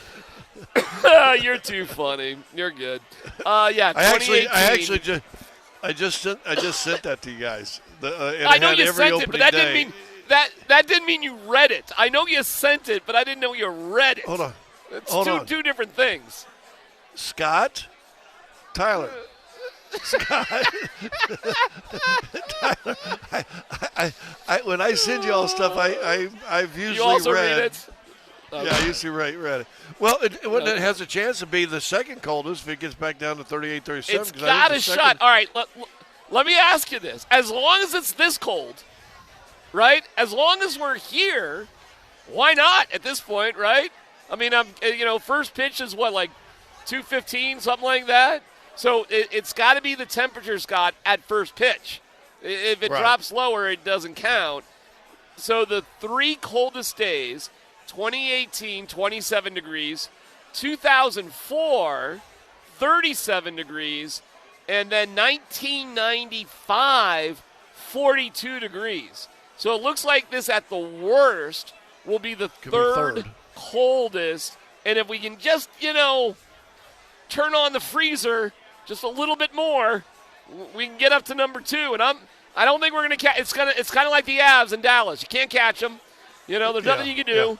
They're just a few degrees away, but you can get to that number 2 spot. Yeah, you can hold your position though. Well, I want them to move up a little bit. Kind of like the Nuggets. That's more like the Nuggets. More like the Nuggets. Like if it all of a sudden got warm, it'd be like the 12th, day, and like who cares about that, right? But if we can just get a little bit colder, we can catch the Rockets in second coldest day ever. Now let me ask you this. Streak, though. And this is a good trivia for people out there just listening, and a bit of a trick question. The warmest opening day on Rockies history. Do you know what that is? You know what? I'm just going to let that lay out on the text line because I read too. But I'm going to it's a trick question, and I'm going to see who can get that the first on the text line. 303-504-0925, Shant Ma's the text line. And I'll just give you a hint. It is a bit of a trick question. But what was the if you know well, I won't give anything away. But there's a twist to it. We'll see who gets it on the text line. I will say it's interesting because this 9 News article lists all the opening days. So, wow, last year, Scott, same day, April 4th, it was 75 degrees. That's gorgeous. 75, wow. That is perfect. And I'll just go in order. 23, 51, 22, 66.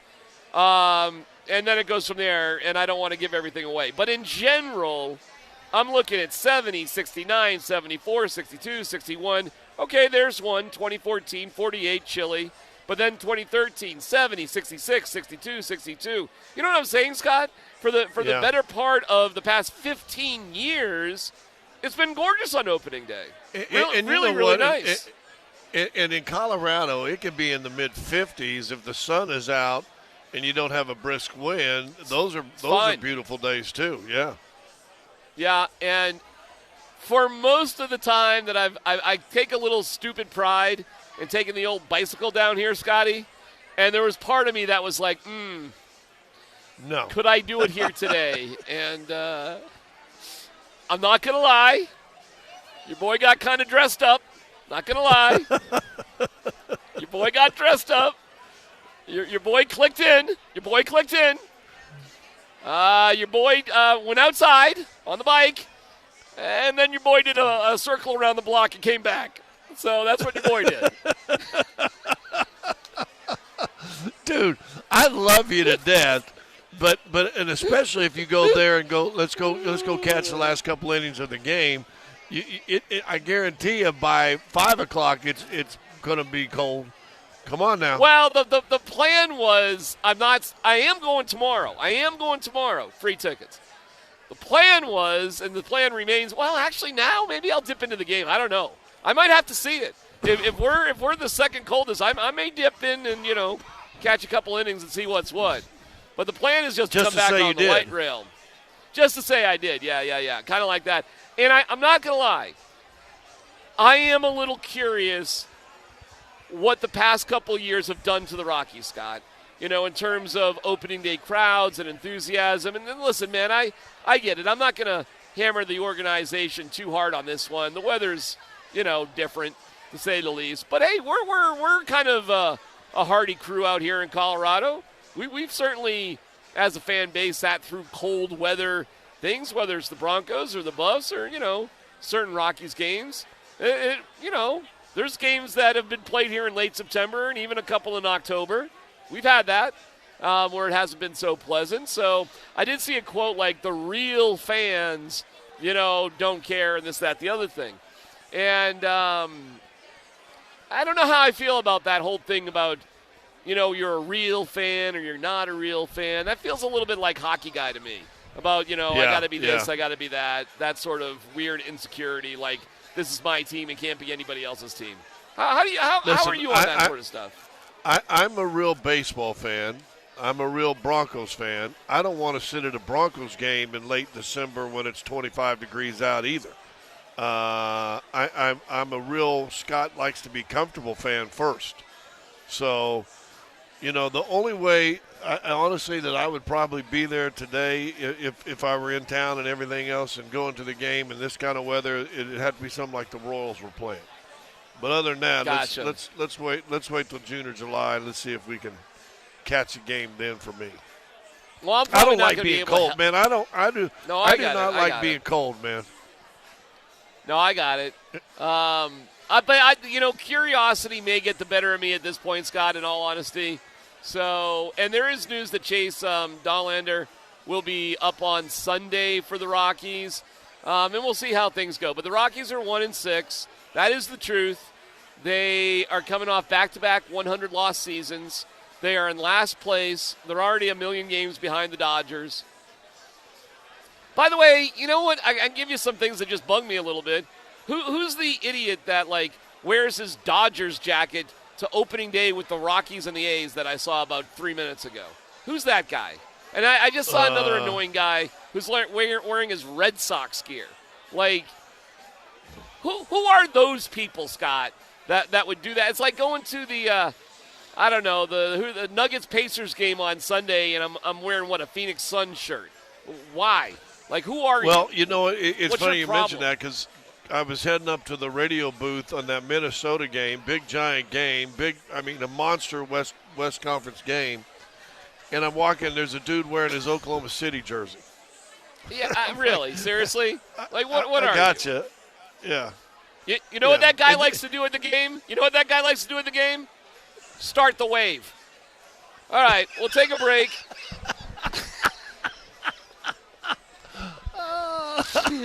Look at me! Look at me! I'm wearing my Oklahoma City gear for the Nuggets and the Pacers. Look at me! Ha jerk! Start a wave. Loserville, USA. Talk to me. We'll come back with the latest updates from the Scott and San Fran. We got the Avs and Moser in St. Louis. Tyler's up at CU, and we're downtown for the Rockies and the A's on opening day. We're everywhere. Everywhere, covering all sports here on Altitude Sports Radio 92.5.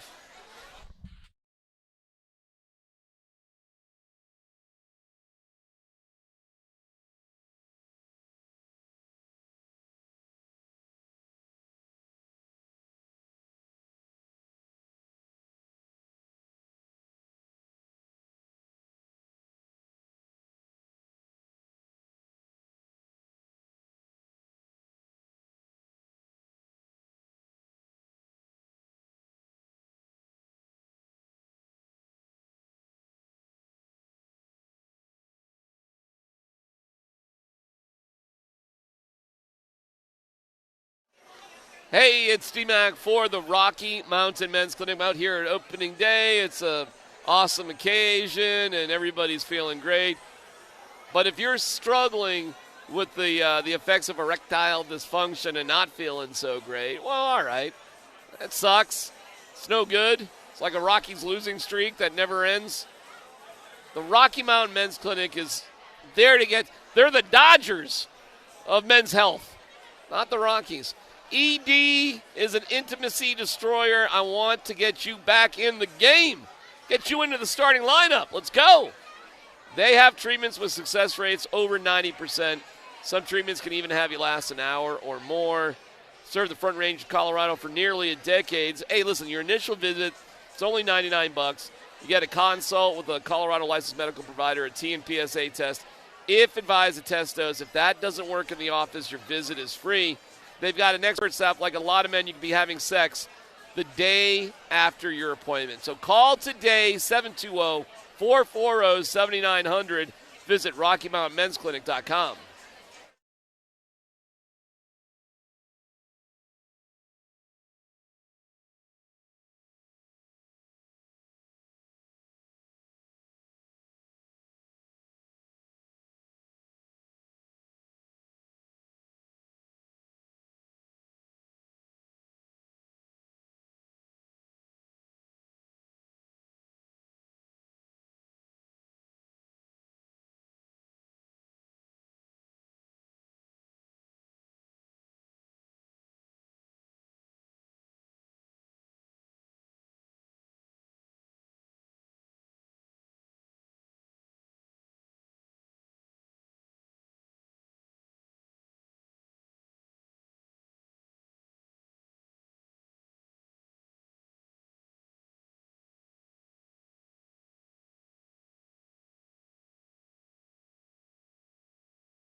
Well, we are about an hour. Man, Scott. Wow. You know I had nothing. You know I had nothing to do with that. You know I had nothing to do with that.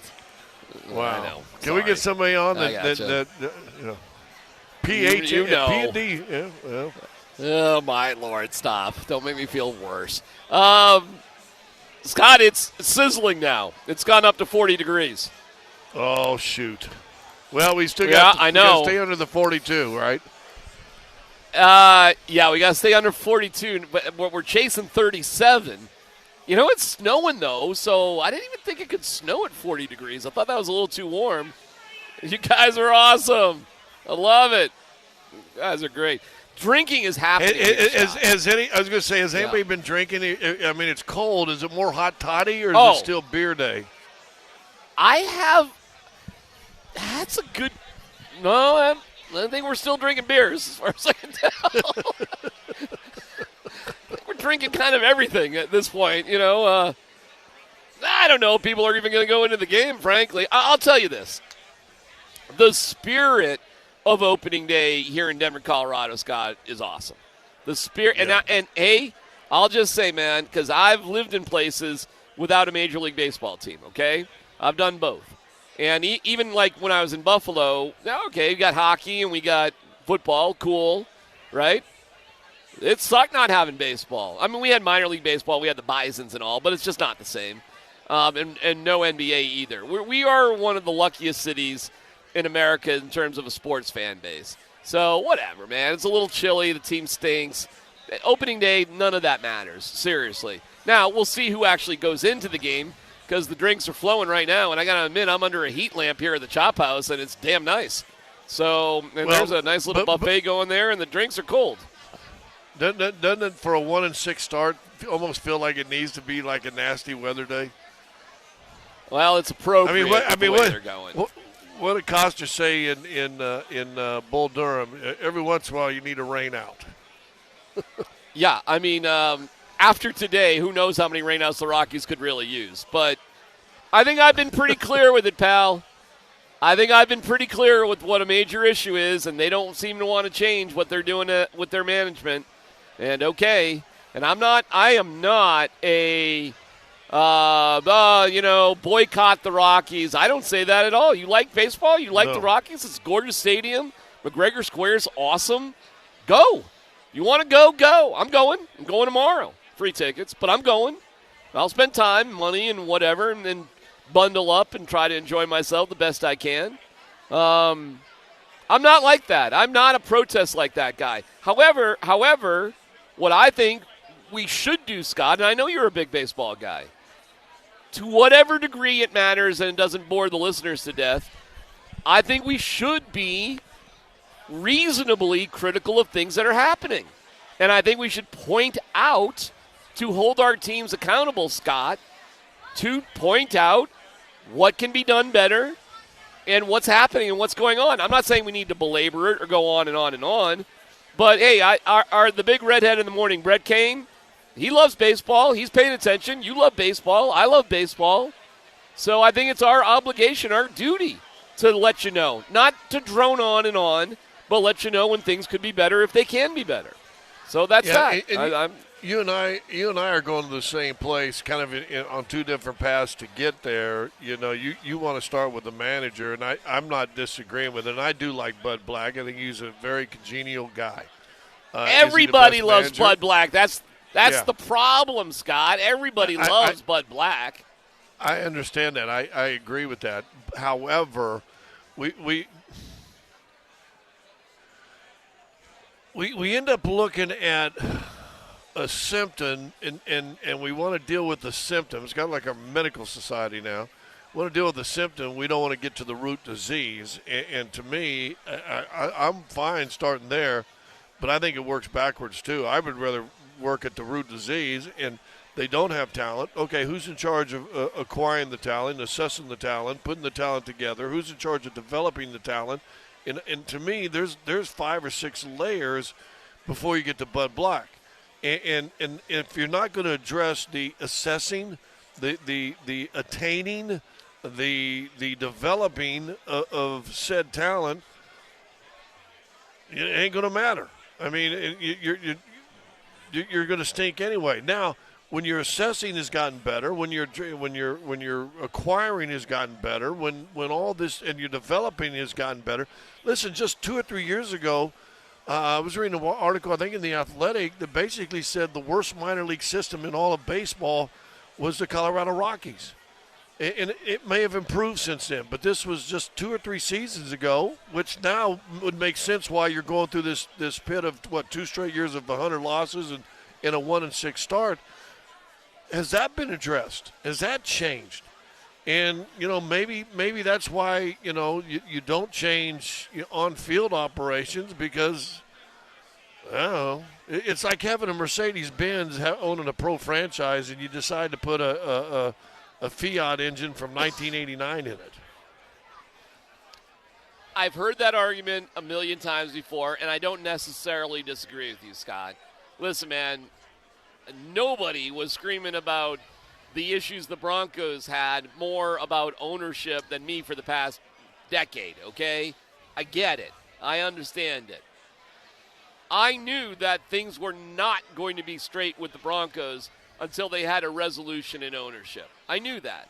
I didn't think it, I knew it. It's just kind of a boring thing to talk about because it's not as exciting as just the next game or the guy, this, that, the other thing.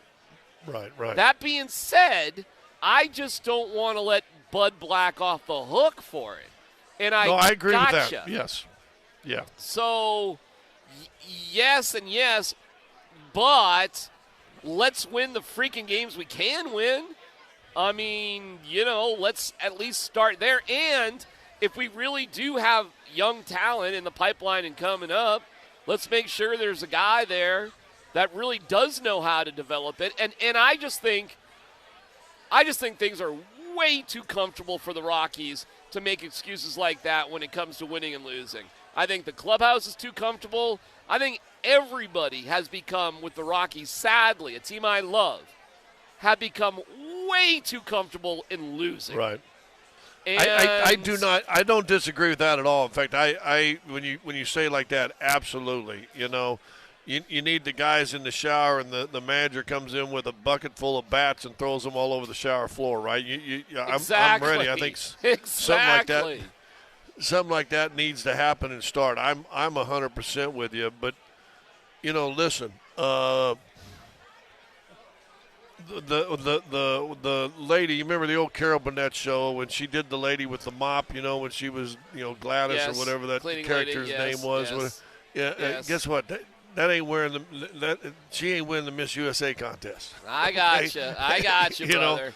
I got you. And let me tell you, the way baseball's set up, and I do understand, but the Guardians just a couple years ago and the Diamondbacks recently, you don't have to beat the Dodgers to win the World Series. They'll probably never win the NL West as long as there's not a salary cap in baseball. And I'm fine with that because the season is so dramatically different, Scott, once you get to the postseason. Listen, the postseason changes for all teams. I get it. But I don't know if anything changes as radically as the baseball postseason from the regular season. It's kind of wild what goes on there. And if you can just get in, you can do stuff. You can. What happened and what was the turnaround? And the easy answer, cheating. I got you. But the Houston Astros went 3 straight seasons losing 100 games, and next thing you know, they're going deep into playoffs, and I think won 1 or 2 World Series. What was that turnaround? That's what I'd really like to investigate. What was that turnaround? Now I've told you I'm a Rockies, a Royals fan, right? The Royals went 29 years in between World Series appearances, or World Series wins, actually, because remember they went to 2 in a row, lost one, won one, lost one to the Giants in 7 games, and then when Bumgarner was Superman, and then won it the next year. And I understand what they do. They do operate in a non-salary cap type of era. That's a smaller town and a fan base probably than even the Rockies are. But they put time and effort into developing and the recruiting and all the stuff that they do in the lower levels, developing, and they'll get a couple guys, and they just know that they're not going to be able to win the whole thing. So then they trade those guys as they're coming up, about to be good stars, and trade them to other places. They blow up, but meanwhile, guess what? The Royals got 2 or 3 first-round picks and maybe the best pitcher in the minor league system, and they kept trying to roll that. And guess what? It took them 29 years in between winning World Series.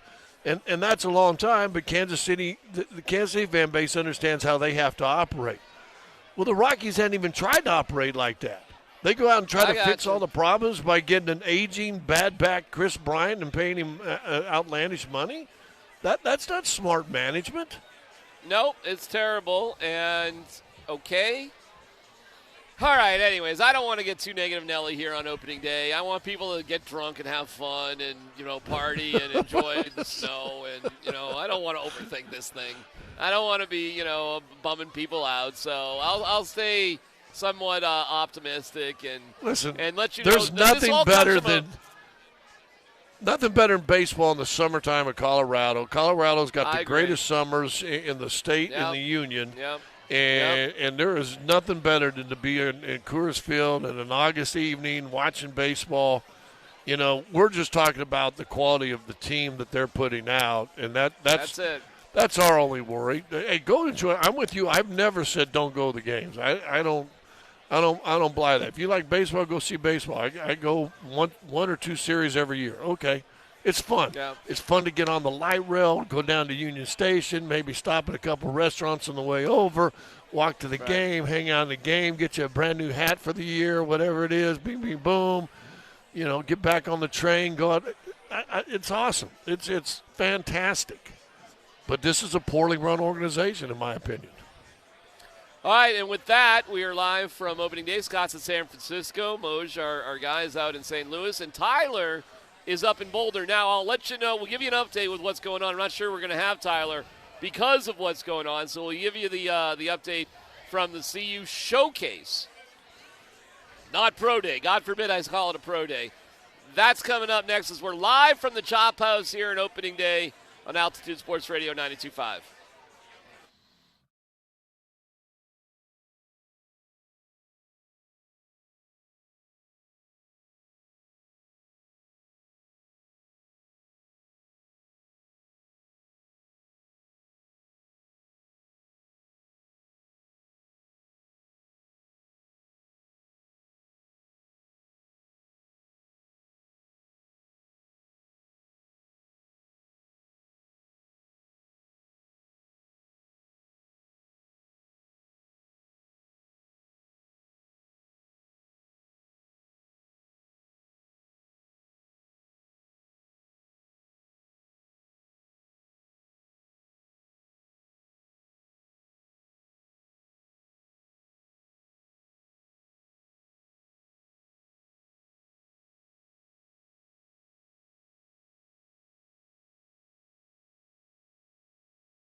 Scott, give me your perfect baseball game food menu throughout the course of a game.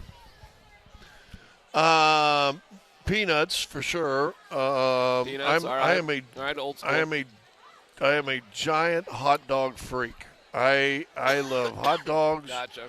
There's a place out in left on the main courthouse out by left field that used to serve like meat on a stick, like a sausage meat or a on big a stick. dog on a meat on a stick. Right. You can't beat that. Any type of hot dog, and then we put on the hot dog. On the hot dog, are we putting grilled onions and peppers on it? Is it more of a hot dog or a kielbasa? Is it where are you going on that? I can go kielbasa. I can go hot dog. I can do Polish sausage. I love a Polish sausage. Okay. I can do all that stuff. I am not a onions and peppers guy. I like my onions cooked in a soup with a big piece of bread and cheese over the top of it. All right. I am more of a mustard, pickle, relish, ketchup, booming bing, sloppy dog like that. Going for two beers or just one big one, and that's probably going to be good. Two. Listen, I do not drink anymore. I know you don't. I gotcha. I'm not saying it's tomorrow. Let's see. The last Cubs game I went to at Wrigley, I think I had 8. I'm sorry, what? Yeah, wow. I think I had 8. Okay.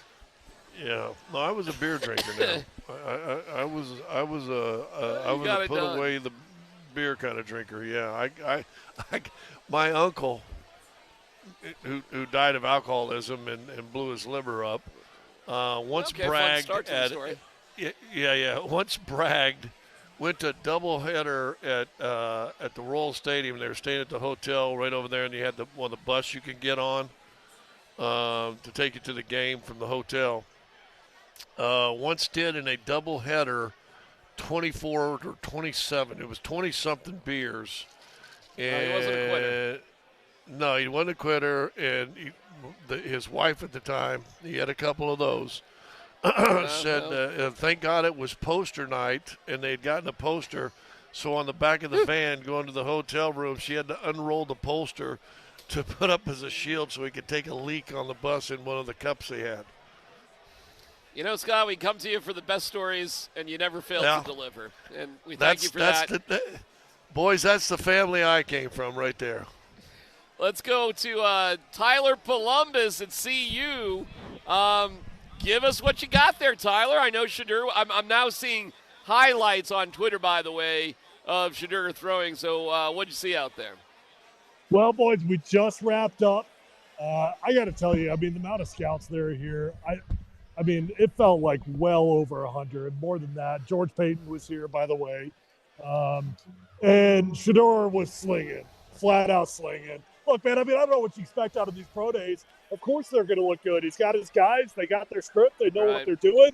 I counted 5 balls that did hit the ground.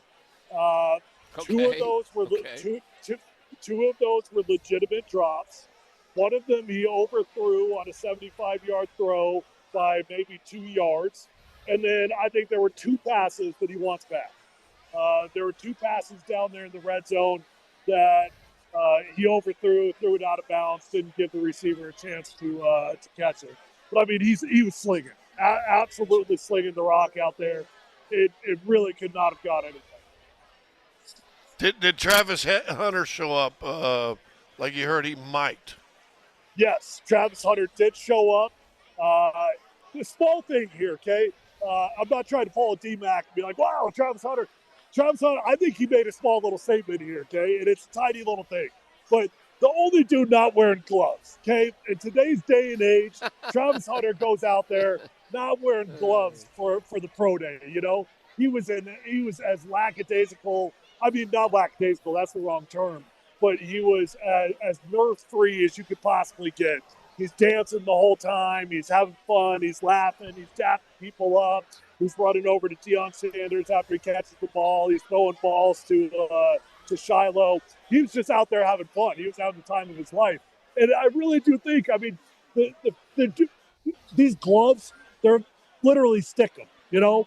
And he's the only dude that goes out there. And in a game, he does wear gloves for the record. He goes out there, hey, it's just another day. Let's go catch some passes. Did Shedeur throw 60 or so passes? That's in general what gets done at pro days. Was it something like that? Yeah, that sounds about right. And I got to tell you, man, it is fast-paced. It's really fast-paced. I could see how quarterbacks get worn out. He did not get worn out at all. I would say there were at least 6, maybe 7 deep balls that were between 60 and 75 yards.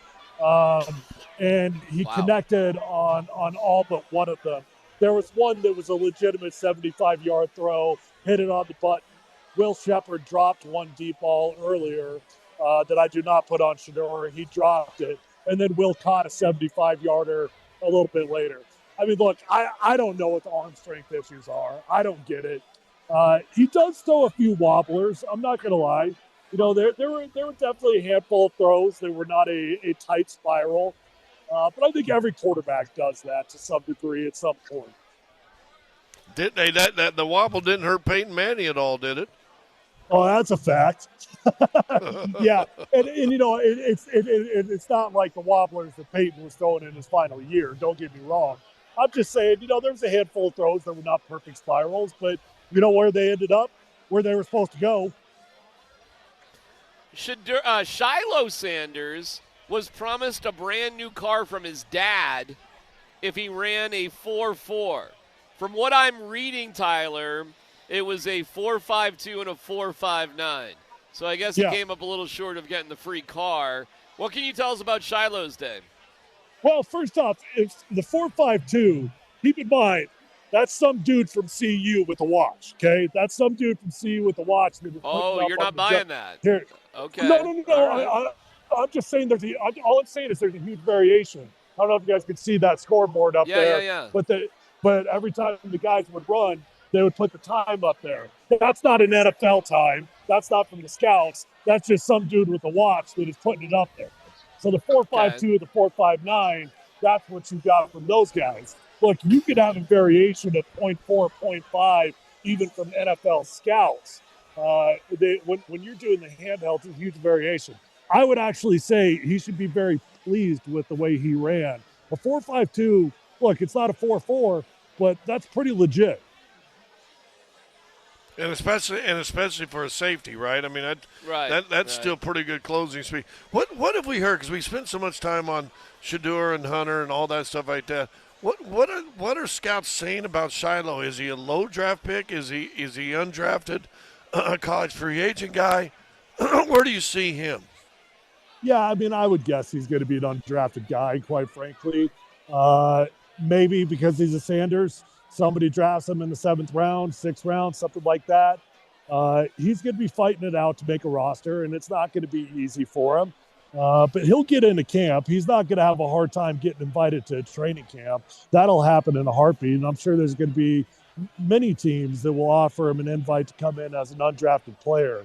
So, you know, Dan and I were talking about it. Who goes next and where after Travis and Shedeur? And I think Jimmy Horn's probably the next man off the board.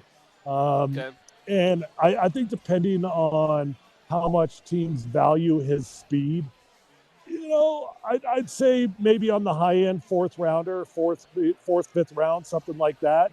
And then Will Shepard is kind of the wild card here.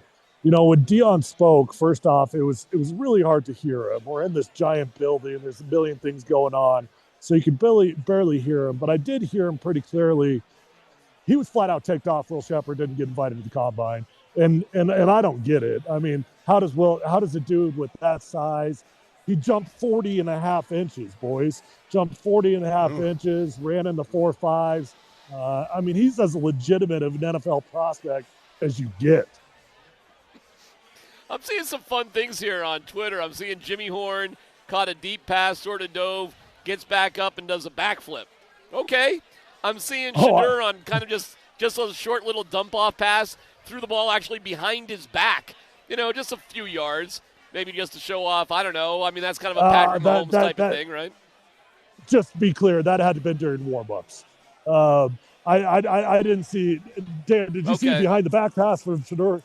No. That had to have been during warm-ups. During warm-ups? Okay. All right. Well, I don't know. I'm just flipping through here at Twitter, so I'm sure you're right. All right, so it was a good day. You know what they did? I haven't been to a lot of pro days here since I played. But I've been to just 2 or 3 really since I played. And there was something different today that I've never seen before. Maybe this is standard practice. But after Shedeur was done throwing, they do the deep balls, they do all the dump offs, they kind of march up the field, then they do the red zone. After they were done with the red zone, they moved it way back again. And you know what they did? They actually did a 2-minute drill. So they brought out all the wide receivers that were out there. So they had Will, LeJohntay, Jimmy Horn, and Travis Hunter all out there, and they ran a 2-minute drill. It's on air, and of course it was executed flawlessly. It was executed perfect. I haven't seen that. Maybe that's standard practice, but that seems something new to me at least. Did we see any of the NFL Network or ESPN or any of those people there? Did you see Leggy there? Leggy's here. Yep, Leggy's here. NFL Network's here. ESPN's here. Absolutely everybody is here. I'm telling you, I've never seen anything like this. Just talking with a couple scouts that I know from different teams, and I asked them if there was any other pro day that looked like this. I said, no, this is by far the best attended that they've seen. Wow, cool. What was Prime's role? What was he doing during all this, Tyler? He didn't really have a role. He was hanging out. He was chatting. By the time Shedeur got up there and he was throwing, he was hanging out in the end zone and he was just watching, and Shiloh was standing there with him. But he wasn't directing. He wasn't a traffic cop out there. He wasn't doing anything. He was just here observing. So I wonder if some of the NFL people, it's really kind of fun. They when you ask for interviews, because we've done this right over on the radio side or even the TV side, you ask for interviews, and one of them goes, "Yeah, we'd like to have Shedeur, but if we can't, Deion's fine." Well, if we can't get Shedeur, Deion's fine. Yeah, sure. If you got to bring, okay, we'll take him. That's fine. Yeah, exactly. I'll tell you guys a funny story. When I got here bright and early, Shiloh there was only about 2 players that were out here hanging out in the indoor facility when I got here. And there were definitely scouts out there. And I'm 90% certain that Shiloh thought I was a scout. he's got to making his rounds and, saying hello as many people as he can wisely, because he knows that he's got his work cut out for him. And he kind of came over to me and was talking to me for not a long time, 45 seconds, a minute or two. And then the PR staff said no. No, don't worry about that guy. When they realized I wasn't a scout, he moved on to someone else. You know what you did? You should have worn your Bronco or your Washington Commander shirts or something like that, and come in like that. Or at the very least, should have worn your CU letter jacket. Well, I do have my CU hat on, so which I know is like that's not cool for media to do something like that, But I don't qualify. I'm alumni. I get to wear my CU gear. Tyler, how can you tell who's not CU media and who is CU media with everybody up there? Are you kidding me? It's the most friendly media of all time when it comes to CU. You're fine. Yeah. Trust me, that's not a big deal. Well, you definitely know the team media because they get to go anywhere they want. The rest of us slappies, we're behind a rope. All right. Well, great job today. Any other sort of, before we just let you go? And by the way, if Tyler, if you want, man, we've got 37 degrees and snow here. If you want to just bolt down there from Boulder to the Chop House. Hey, I was very happy to be up here at the CU Pro Day. Hey, well, Tyler, there's planes up there too. It's 70 and sunny here in San Francisco. There you go. Perfect. All right, but last final thoughts here, because I guess it's done, right? Is there anything else, or is that really it? Are we done? Are you guys? It's completely wrapped up. We got Okay. scouts talking to scouts. We got some guys that have moved upstairs, but it's a wrap at this point. All hey, right, go well, hand your this will phone be to Dion. Hand your phone to Dion. See if he'll come on for a second. Well, yeah, we'll do. Just give me a second. Okay. Any final thoughts and observations about today? No, that's it. I think that of the guys that had the most to prove, Will Shepard couldn't have done any better. So I think he's going to be drafted. I'd be surprised. For a guy that doesn't make it to the combine, I'd be shocked if he doesn't get drafted. I'll be curious to see what the other reports are out there from Shador's day. My opinion, he slung that rock, baby. I mean, he slung that thing, and despite maybe 2 throws that he would like to have back, I mean, the deep balls were phenomenal. He didn't do the typical pro day thing of do the roll out to the left, could throw cross body all the way to the right, 70 yards. We didn't have one of those, but the deep throws, they were on the money. They were perfect. I don't really get the arm strength concerns.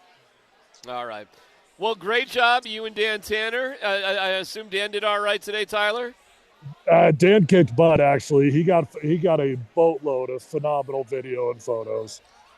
All right. Right on. And we'll post all of that. You'll see that all soon enough. And awesome job top to bottom. And I'm glad you're up there. It's a historic day for CU Pro Days. There will never be anything else like it.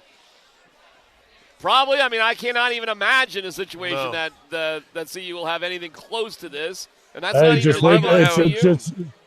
wait a couple of years. I'm talking to some people about Juju Lewis, and they are just raving about this young man. I mean, coming in as a high school kid, everything I just keep hearing, he's different. He's different. Okay. Would love to see it. Absolutely love to see it as the CU football resurgence in their program is clearly back on center stage where it deserves to be, man. Do you feel proud, just on a personal note? Do you feel a little pride here being a Buff and that all this attention is here when there were so many dark days? It's fun. It is fun. There's a bunch of current players here, and getting to chat with them, and when they learned I'm alumni, and the respect that they had for me, and I'm like, hey man, you guys are the ones bringing us back from the grave here. So that's awesome. This is something I never could have envisioned. It's a blast, the whole thing. All right. Well, I'm glad you guys had a great day and great job from the morning till right now. And we'll talk to you on Monday, and we'll let you guys go. Boys. And we'll talk to you on Monday. Thank you, Tyler. See you. See you, team. All right. Well, good stuff from Tyler Polumbus, who's been with doing this all day from CU. And we are Scotty. It is the snow. Hey, man, it dropped a little bit. We're not giving up. We're down to we got to get to 37, ideally 36 by first pitch. That's what we're pulling for. So, come on, nature. Okay, it's PhD here on 92.5.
Polumbus, Hastings, and DMac present Dum Dum Dum Dum Dum. No Dumb Questions. This is your safe space. I like to use no dumb questions as parenting advice for myself. You're a smart guy. Send us your not dumb question now. Tweet it, text it, or Twitch it. It's No Dumb Questions on Altitude Sports Radio 92.5. All right, Scott. I actually have a little audio for the first No Dumb Question that KJ can run.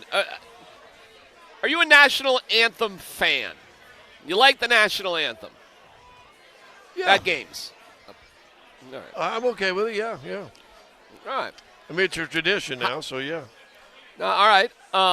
What do you think the protocol should be for those who are performing the national anthem? In general.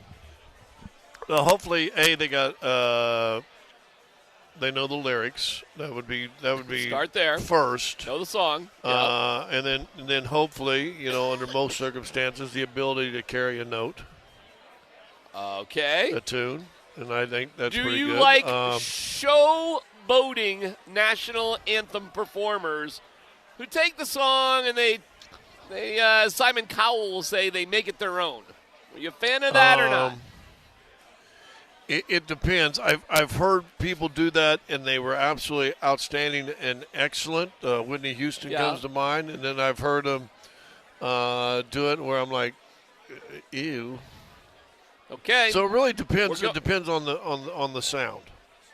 We're going to the Cubs game. Wait, what is the KJ? Is it the Cubs game, or what are we doing here? Or is Cubs game? Okay. Scott, get ready for a national anthem singer. 26 seconds, and yes, we are going to play all 26 seconds of it. KJ, 26. When you're ready.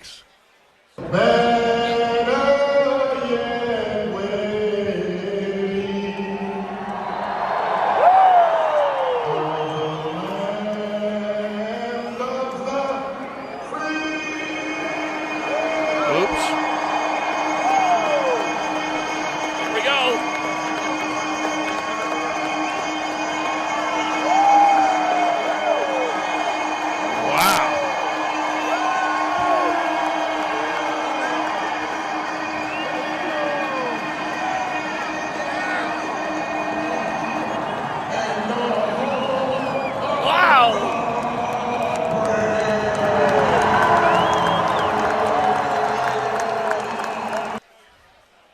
All right, you like that or not? That's my no dumb question. He obviously pulled it off. The fans liked it. Yeah, that's okay. I mean, that's a somebody might have been going over in front of him going, stretch, like everybody wasn't quite warm up yet, and they hadn't got the mascot or something. Oh, maybe it's the planes. Maybe it's the planes. The planes. Yeah, they're waiting for the planes. Where's the damn jet? Stretch. Where's the Jets? I don't know, man. Whatever. Overall, I'm fine with it. I mean, that was kind of a fun thing to do. Sometimes when I see people going super sideways with the anthem, I'm really like, whatever. Most of the time, I'm blown away that people are so good at singing it, frankly. That's what happens at most Nuggets games. One of the great moments, national anthems, and we'll fast forward to modern times.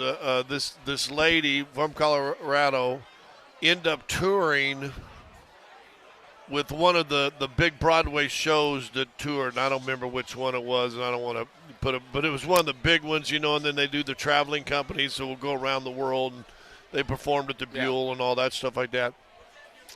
But it was Doug Moe's granddaughter, and I think when the first time she sang the anthem, she might have been 13, 11, 12, 13, somewhere in there. And we sit down there, and the coach is right there, and she's singing, and Doug is just over there bawling while his granddaughter was singing. It was one of the cool. And he was, Mr. Tough, Doug Moe. Don't nothing get. And you can see his mouth trying to keep himself from crying. I mean, he was just bawling. That was one of the cool anthems I've seen at Ball Arena anyway. That was an awesome moment. Yeah.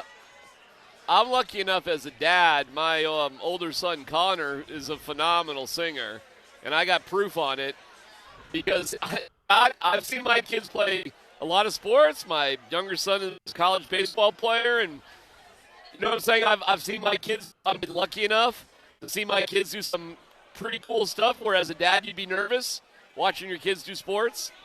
I have never been more nervous in my life than when my son, as a sophomore in college, sang the national anthem before the ASU-Kansas game in front of a sold-out arena down there in Tempe.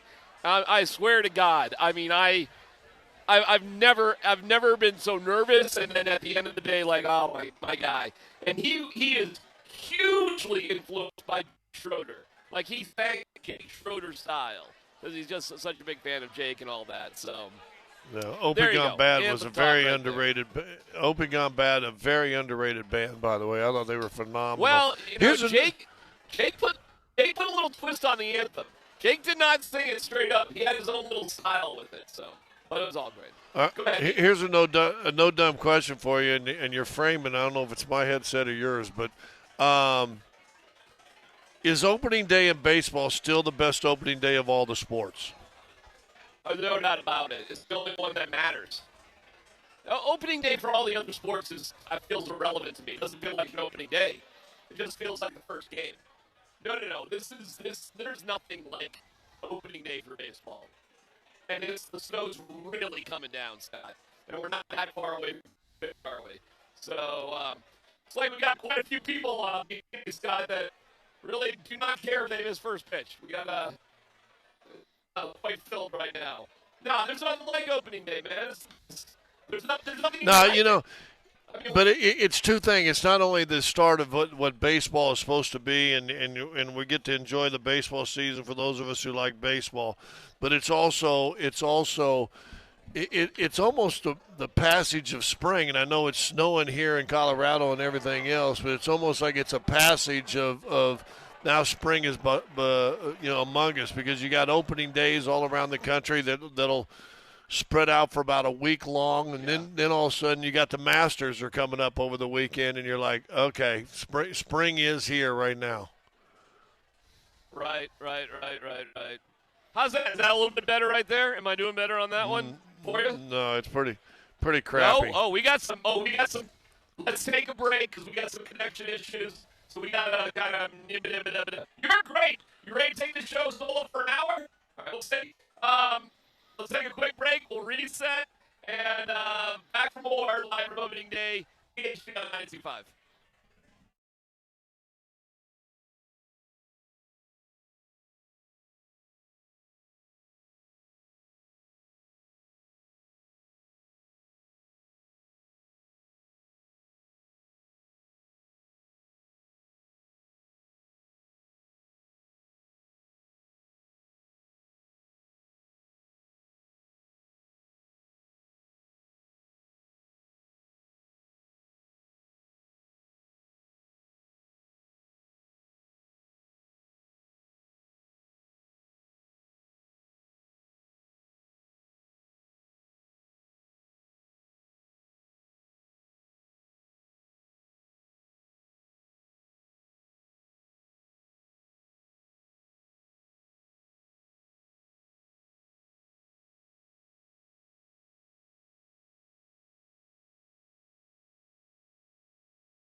2 o'clock, last hour of the old program. If you've been listening to the show the first couple of hours, Tyler Polumbus out at Boulder for the Pro Day. KJ, what are they called? Are they calling it the Pro Day? Didn't they call it something else, like Fan Festival or Stars in the Waiting? Or they had they called it different than Pro Day, right? I mean, it was. Yeah, they called it something else. But somebody text that in for us, because it wasn't the CU Pro Day. It was like the CU, fans or player spectaculars. I mean, they listen. They played it up well. Tyler was out there reporting from this morning. He got out there about 7:30 this morning. Was on all the shows today, being a CU alum and also being respected not only because he played football, played in the NFL. Guys knew him. Mentioned he got to talk to Dion a little bit. Champ Bailey out in attendance. He said NFL Network, ESPN. He saw literally about 100 scouts and people from around the NFL coming to it. In fact, one of them told him that no other pro day that this scout had been to was quite as, I don't know, I want to use, and this is my own colorful word, but it would fit with, I think, Dion and the program. He said more theatrical, maybe, more spectacular. Maybe that's what it was, player spectacular or something. I don't know. Something like that. But anyway, that happened today. That is over. Number of guys he said is going to be good. The one take I took out of that, and I think, listen, here's the interesting thing. They always talk about this season leading up to the draft, the NFL draft is the lying season, right? Who's going to do this? What guy's going to go here, right, KJ? This is the lying season. Right. And it feels like the last 2 weeks we have forgotten that. And it's like, well, Shedeur, they've got, some scouts say he could go all the way to 21. Come on, man. I mean, to quote Ocho Cinco, child, please. I mean, come on. There ain't no way. Listen, I think if there was and I'm not a betting man, but if there was ever odds that the over and under was the NFL draft first round 21st pick, where's Shedeur going? If you took under that, you go, that the over is very safe on that. My take on that, and if in fact that Shedeur threw the ball as well as Tyler had talked about, for sure he's no lower than 6th. And to be honest with you, I don't think he goes lower than 4. I think he's going to go Cleveland 2 or 3 at the Giants at the very lowest, and that's assuming Ward's still going number 1. And again, Travis Hunter was there, and he was just having fun. He said he was actually out catching balls without the gloves. And if you've never been there, and I think you can go to, I don't even know, the Dick's Sporting's good. They still got a Dick's or one of those things or something like that, right? Yeah. You can buy gloves, receiving gloves for your kids in high school and stuff. When I was a kid, they had a thing called Stick'em. And the most notorious in the history of the NFL was Fred Biletnikoff, a wide receiver for the Raiders. And you can go back and you could probably get on YouTube and look up Fred Biletnikoff highlights. And you'll look on his sock. He had these white socks, and right there was a glob of orange about the size of a baseball on his sock all the time. And it was Stick'em. And he'd go out there and rub his hands on it and get it. And if you've never used Stick'em, I knew guys that played basketball that played with Stick'em. Whenever you played Bob Lanier, and at the time he was playing with Milwaukee when I was playing against him, and he would wear Stick'em. And KJ, you'd walk out of the game, and you're taking your jersey, and you'd have to pull your jersey apart from where it was stuck together because he had so much Stick'em. And when he grabbed you, like everybody grabbed jerseys and hold on to you, he'd grab your jersey, he'd let go, but your jersey would be all crumpled up like this because he had so much Stick'em on his hand. Well, they outlawed it in the NFL, either late 70s, early 80s, I think, maybe mid-70s. I think it was later than that. But it was just this big tub of this orangey stuff, and almost like icy hot, and you just put it on your fingers, rub it, and, I mean, it's one of those things that, well, they outlawed it. You can't do that. But you know what they didn't outlaw? They said receivers can wear gloves. And my whole conversation on this, if you've never been to a sporting goods store and you can buy these receiver gloves, KJ, you've seen them out of training camp.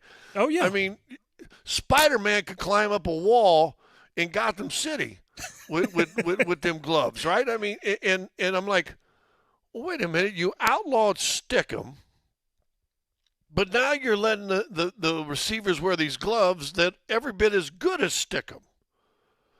And I'm like, well, what's the difference? Are you outlawing the Stickum because, everybody's jersey got, junked up and hands, and it was horrible stuff. But the ball did stick to your hands. But you allow the gloves, and forever I'm like, well, wait a minute, that's taken, like a cork bat. Stickum gloves are kind of like a cork bat, right? It gives you an advantage. Everybody does it now, even defensive backs. Why do you think defensive backs can catch all of a sudden? Because a lot of them wear the gloves too. But you know why they allow that, KJ? You know why the gloves are okay? Look at the sponsorship. Look at the big Nike swoosh. Look at the, whoever makes the glove. Look at the advertising, and I guarantee you that the gloves around the NBA, the NFL, remember the gloves you used to be able to put together, and you could see the like the Bronco logo. You put your hands like this, and it looked like a Bronco between the two gloves and everything like that? Yep. Come on, man. They realize that Stickum, they ain't gonna make no money. You can't make no money with a tub of goo, right? Unless you're Terry Forrester and you're a tub of goo, you're not going to make money.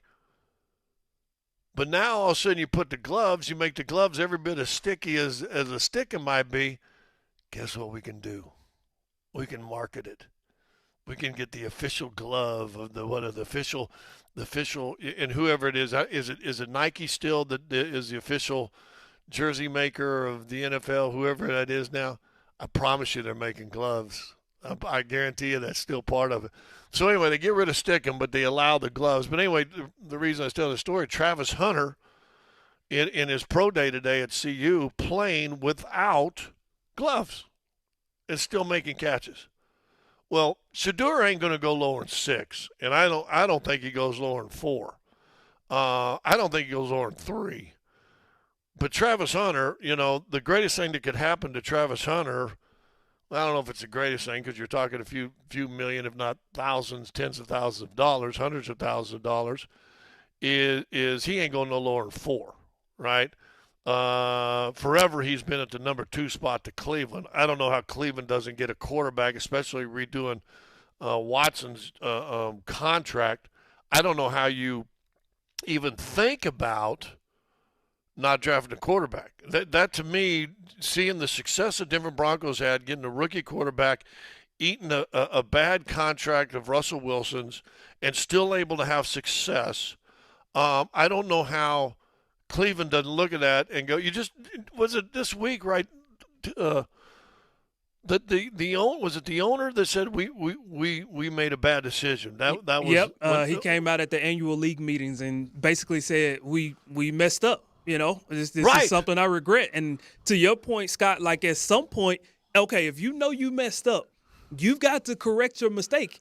And why not start changing your fortunes this year? Like this whole theology out here that they have to draft Abdul Carter. I'm just like, what are you talking about? That doesn't even make sense. You don't have to do anything. If a quarterback is there and he's available and you like him and you think he's your guy, get him. Well, let me ask you this, and I this is no knock on Abdul Carter. I wanted Micah Parsons the year he came out in Denver, and I thought Denver should go up and try to get Micah Parsons. Denver did draft a few years before that the best defensive player in college football in Bradley Chubb at the 5th spot, I believe. And you got, what's my guy with Cleveland right now that just got paid? He said he wanted to trade Myles Garrett. He wanted to trade it, but now he just got paid, so Myles Garrett's happy. Right. I want to win. Okay, well, or pay me a lot. And so they end up paying him. But let me ask this. Bradley Chubb, Miles Hunter, Micah Parsons.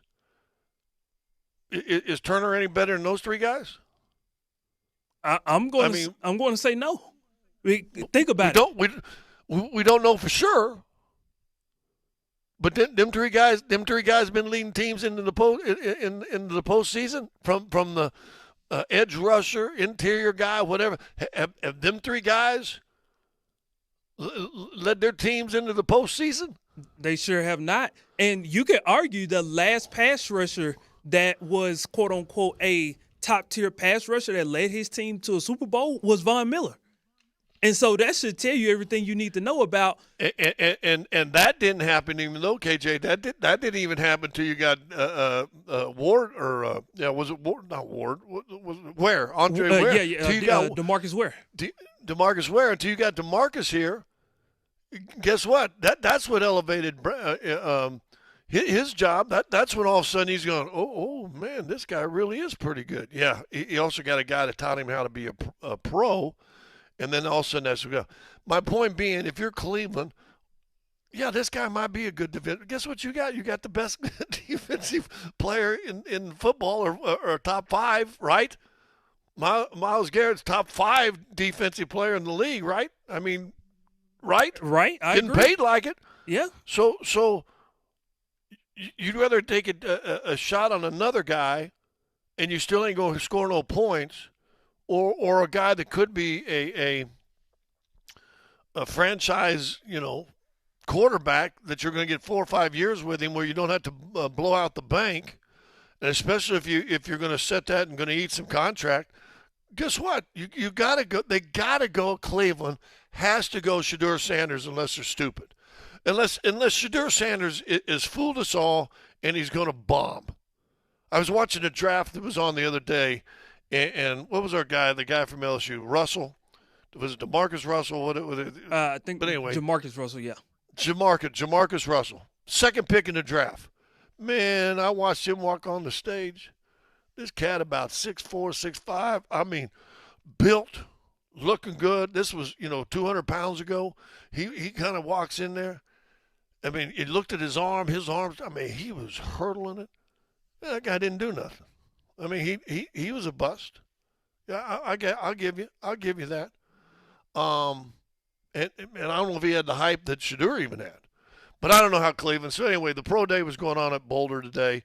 I don't see any way in the world that Cleveland, unless, as DMac likes to point out all the time, unless it's just a dumb franchise, and a lot of people, a lot of Cleveland fans. I got a good buddy I used to have beers with, who grew up in Cleveland, has been a Browns fan his whole life. He's a guy who's a little older than me.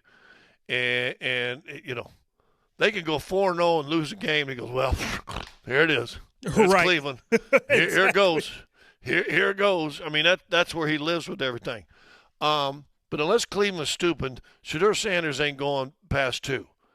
And if he doesn't go past 2, then there's no way. Is there any way that Hunter doesn't go 3 now? I mean, and I know, Giants are going to try to do it with piecemeal quarterbacks, but hey, be nice if all of a sudden you suck again this year. You got a guy like Hunter on your team, and then you're up in the Arch Manning, or maybe one of the other quarterbacks comes out next year. But for sure, Hunter's not going past 4, so there's no way he lives past New England. There may be movement. I think you will see the Giants try to get to 2. I think you may even see New England try to get to 3. Who knows? Depends on what goes on. And if you're the Giants at 3 and the first two picks are quarterbacks, why wouldn't you trade with 4 and try to get some extra picks somewhere, and let New England get up and get Hunter, which good franchise, and it'd be an opportunity for him. So anyway, that's all transpired at Boulder today. I still, when Tyler was talking about all the action going on, I'm like, and he talked about, the front office and all the scouts for the Broncos were there, and I'm like, well, why? Unless you're going to see some of those other receivers they had, right, that maybe you could pick up in later rounds. Yeah, no, it's funny you say that. I saw on the text line, what about Will Shepherd? He fits the build of what, Sean Payton typically looks for in the receiver. He's a strong physical receiver. He drops the ball, more than I think Sean would like. But I think he could grow out of that. Do you think in the later rounds that fits what Sean would potentially take a chance on? Well, I let me tell you my fantasy mind and then my analytical mind. My fantasy mind was going, ooh, what if they're trying to get up there? What if they sold the entire farm to go get Travis Hunter? What if they were selling? What if they were? I mean, they were. Hey, we're going to give you the next 2 first rounds, the next 2 second round. Could they pull off something? And we'll give you Cortland Sutton or. So that's my fancy, but I think you're right. Will Shepard is a guy you look at and say, how high can we get him? Can we get him in the 5th round? Are we going to have to? And they don't have a 5th round. They have a 1st, 2nd, 3rd, and 4th. Is he worthy enough to go up to a 4? Would he be, still around at 7? Who knows? But, Broncos did send some people out there. My fantasy mind was going, maybe they'll try and get Travis Hunter and stuff like this. The greatest and worst things for teams happened last year because of Bo Nix. And Bo Nix being overdrafted, what all the draft nicks and experts said, he was overdrafted, but going out and winning 10 games his rookie year and getting a team that hadn't been in the postseason in a decade back to the postseason, I think it's having a lot of people maybe start scratching their head and saying, maybe we can do something different. All right, we have some technical difficulties going on. It is Rockies opening day. The game should be starting here in just a few minutes. We'll see what the first pitch temperature officially is when we get there. We'll try to get DMac up and back online. And if not, we've still got a little. Are you going to do that NFL thing? What's that? Be done with football. Let's football go. Oh, let football go. Let it go. Football is coming up next with KJ for sure. Right here on Altitude Sports Radio 92.5.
Hey, we want to thank our sponsor, Mountain High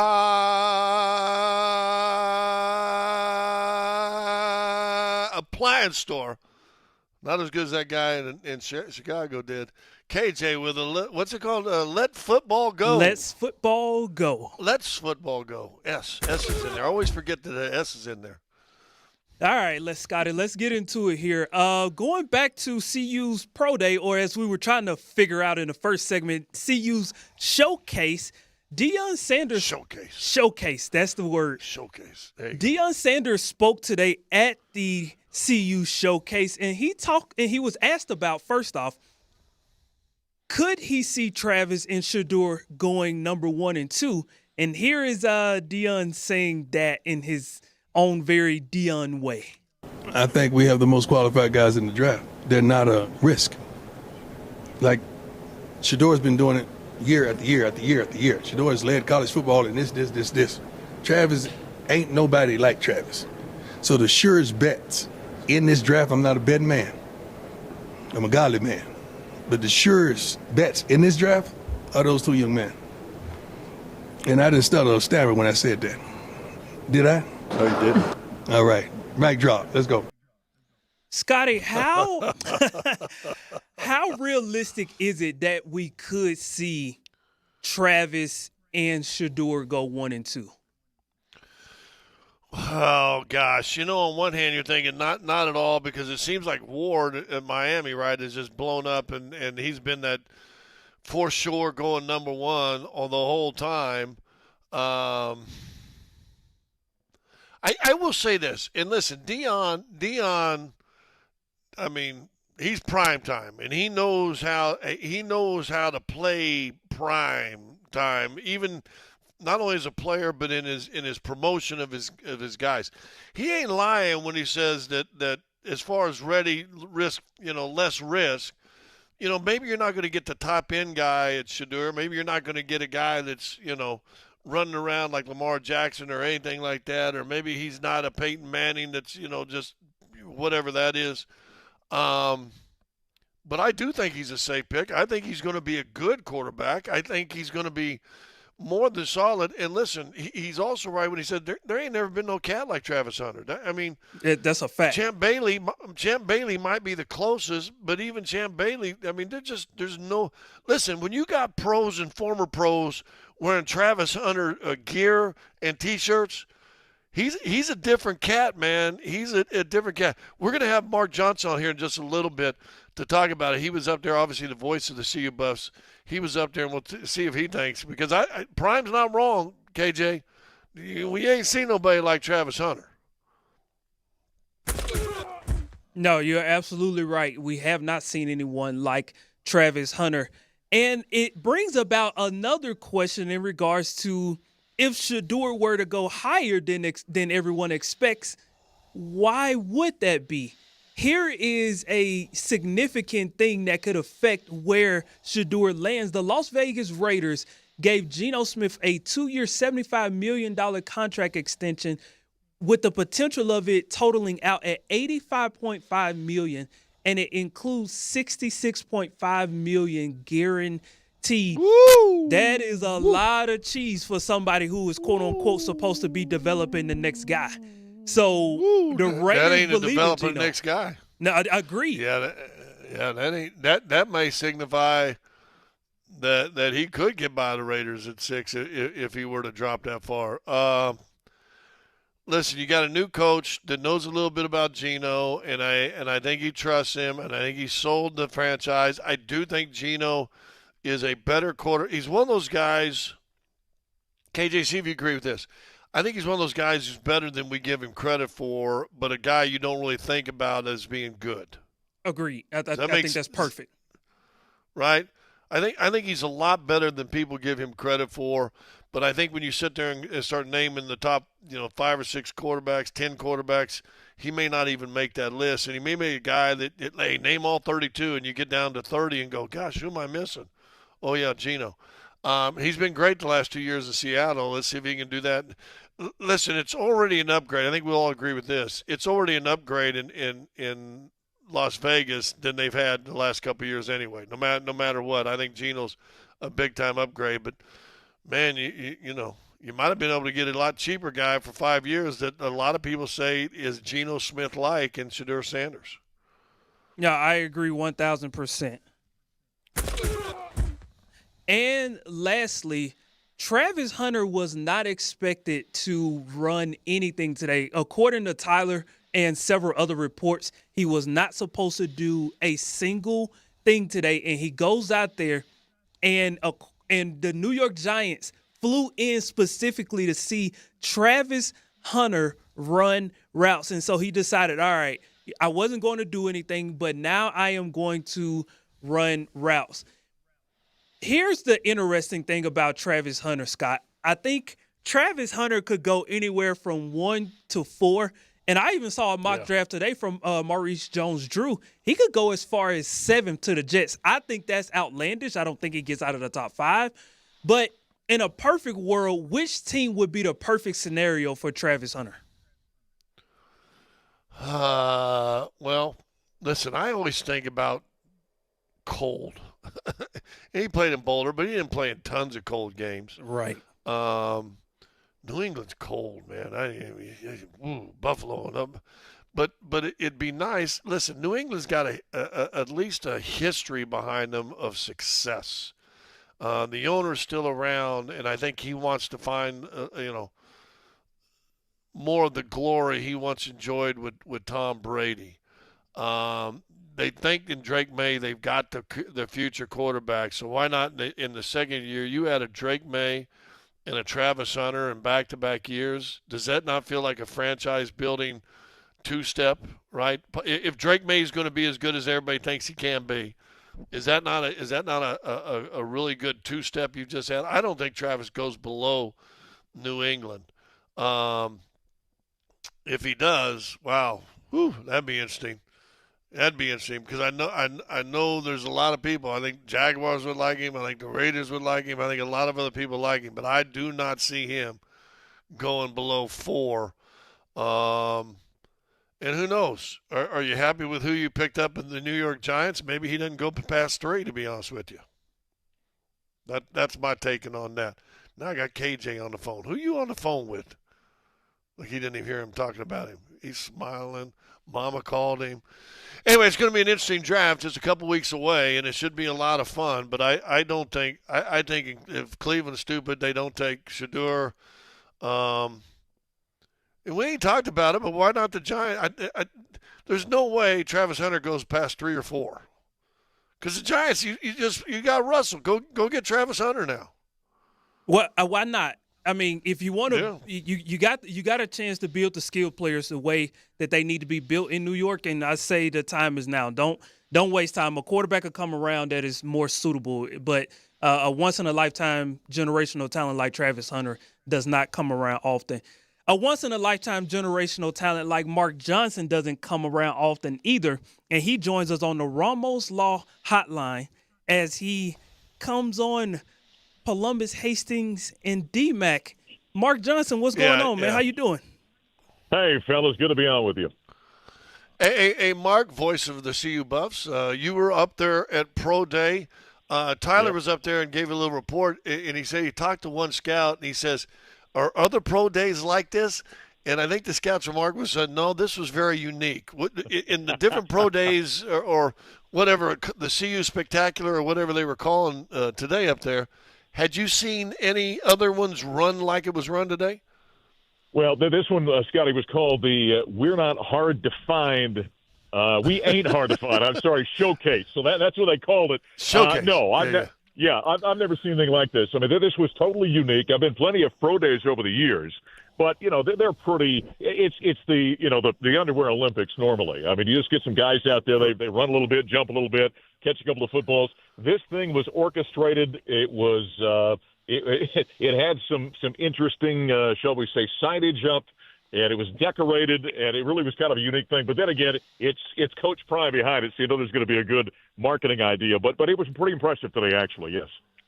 We were just talking about it. I unless Cleveland just is a bad organization, you restructure the contract. You got a chance. The Broncos showed you can eat a contract and and get through it and still win. Yep. I don't see, unless Cleveland's stupid, that Shador goes past number 2. And then after that, I think the Giants would be stupid not to take Travis 3 if, in fact, Ward goes number 1, the other quarterback.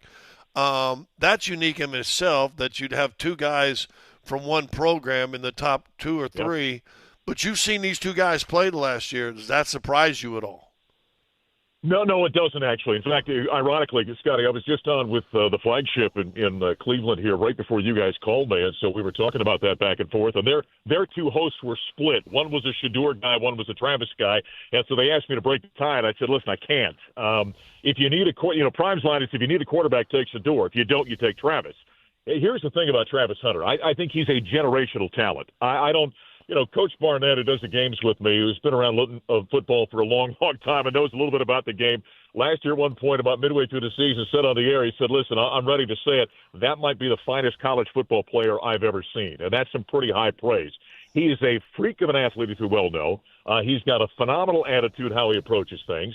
He's going to play at a very high level on both sides of the ball. I happen to think he's probably a more natural corner than a wide receiver, but he's got the ability to do both sides at a very high level. Now, I'm not sure how many snaps he can take opposite whatever they determine player position he's going to play, but he is unique. And then he's kind of an old soul in terms of his social life and how he handles himself. So you never worry about the guy away from the field at all. And so I think he's generational. If it's me, I probably take him unless I've got a dire need for quarterback, and then I'm not sure you can go wrong with Shador either. But to me, Travis Hunter is something I've never seen before. The voice of your CU Buffs, Mark Johnson. Mark, there have been knocks on Shador, and I try to remind people this earlier.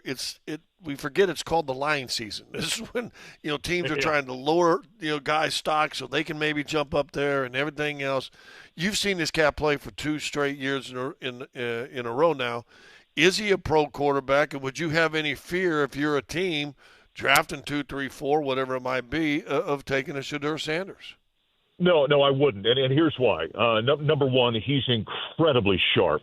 Pat Sherman and I have gotten pretty close, and obviously we know how much NFL football he's coached. And Pat and I talked at length about that. He's got a very high football IQ. Nobody, Scott, is going to be more prepared. Anytime you take a quarterback, obviously in the top of the first round, they step into a high-profile, very bright spotlight sort of circumstances.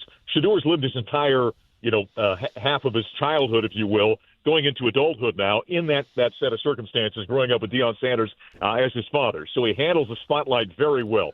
He's been very professional. He was a leader in the locker room. The reasonable question I think about Shador has been, did he hold the ball too long?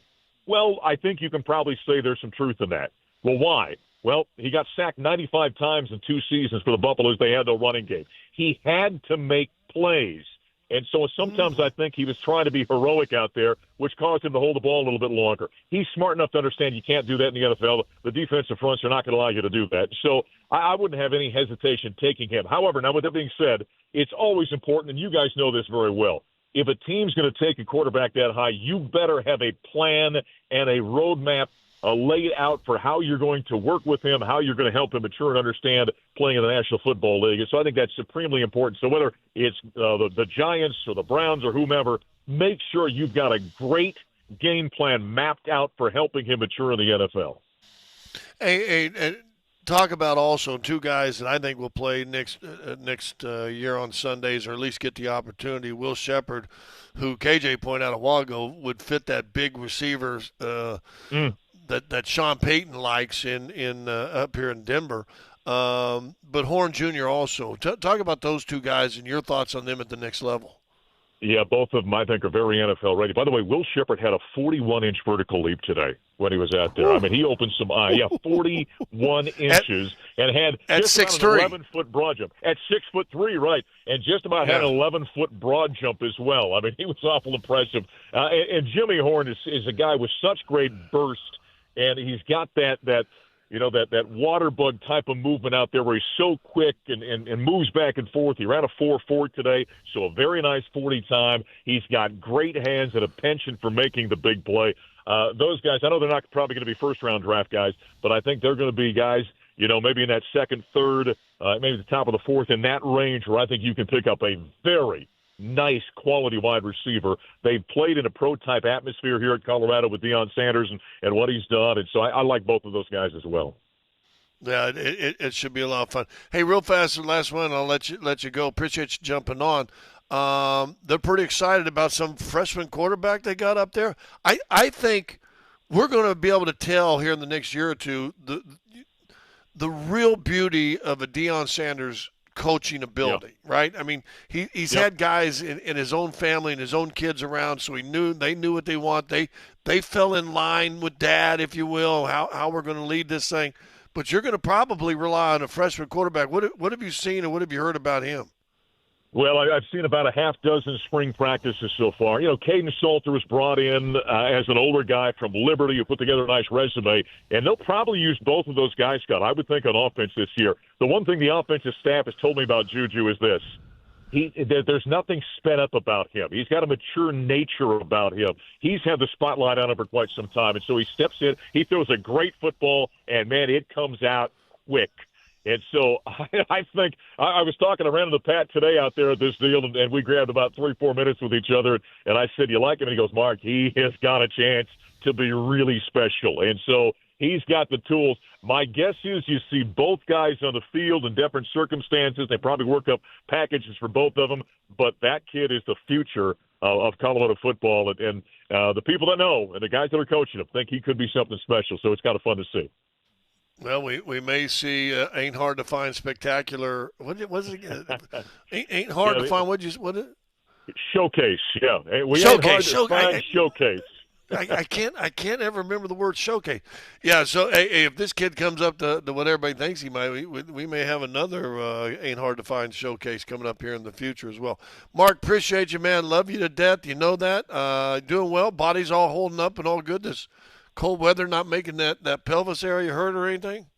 No, we're getting. I'm getting to the point now, Scott, where I wake up in the morning when it hurts. I'm wondering is that injury or age. I'm not sure. So I guess that's a good spot to be. Well, if you're me, I'll tell you exactly what it is. All right, Mark. Appreciate you, buddy. All right, brother. Take care. That's Mark Johnson, the voice of the CU Buffs, both basketball and football, and does such a great job. Has been there. Listen, when I was over at the CU flag station at the time, was when Mark first came in. So he's been doing CU athletics for a long, long time. Does a good job. He's impressed too. Listen, it is a showcase, and CU. Listen, KJ, would you have been surprised if it wasn't a showcase with Deion Sanders in charge of everything, and hopefully over the next 2, 3, 4, 5 years, however many years that Deion decides to stay up there in Boulder, I think this is just the beginning of showcases. I got to believe we're going to see even more and more. And now if they can keep adding the pieces, you heard Mark talk about Juju and what they think he's going to be in the future. Still going to be a freshman next year, but, the future looks bright up there. They can keep adding talent on the outside if they can get a running game. If you want to help, if CU wants to really get to that next level, and that's not just playing on a January 1st bowl game, but getting in that, and especially as they expand the playoff. But if they want to get up into that next level, they got to get a runner up there. They got to get that line tightened up a little bit. And I do agree with him when he's talking about Shedeur. I thought Shedeur, it almost felt like Shedeur thought, if I don't do it, ain't no one going to do it. Right. And that probably contributed with so many of those sacks and so much of the trouble. So good on him. It is what it is. And someone, I really do think, when you see him watching in the pocket and making throws, he can play. Last thing I'll end on this, KJ, and then we'll take a break. Someone told me this. A lot of these guys that are drafted, whatever quarterbacks, whether it's Ward or whether it's going to be, listen, Shedeur Sanders has proved in 2 minutes or less in a game and you're down, he can get you a score. He's going to move the rock for you and make something happen. And listen, the great thing about John Elway, and I'm not going to compare him to Elway, but when Elway left, what was said? Hey, the game ain't ever over. The game ain't ever over. Tom Brady, game ain't ever over. And I think that's a quality in a quarterback, and especially at the pro level. Patrick Mahomes, game ain't ever over, right? And that's what the great ones can do. And if he has that ability, listen, okay, they're down 4, a minute 42. They got the ball in the 25, and Shedeur Sanders is who we think he can be. Game ain't over, and I think that is a quality that I'm not sure we talk enough about when you have a quarterback, and where you hope if Bo Nix is there, he's had a couple drives late in games, right? So that's a quality, man, that don't sleep on, do not sleep on, and let's see, and it seems like Shedeur Sanders has it. One guy told me that, an NFL guy told me that. I said, listen, he ain't got to prove that he knows how to get back into the game. He can do that. All right, we'll take our last break of the day. Opening day, we got to check and see exactly what the temperature was for the first pitch. Rockies opening day at Coors Field. We'll try to hook back up with DMac. Yes. Unless he's already into he's here. I'm I back. thought maybe you were into the beer. I just walked in. But great job holding the fort down, of course. Are you in the studio? Yeah. Yep. Oh, wow. Okay. Well, hey, I'm gonna throw it to break and come back, and you can take it because I gotta take a leak. I've been shaking my leg here for 5 minutes. Go for it. I've been shaking my leg for 5 minutes over here. Hey, we'll take a quick break. Our last one of the week here on Altitude Sports Radio 92.5.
Scott?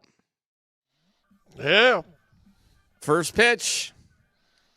37 degrees and snowing.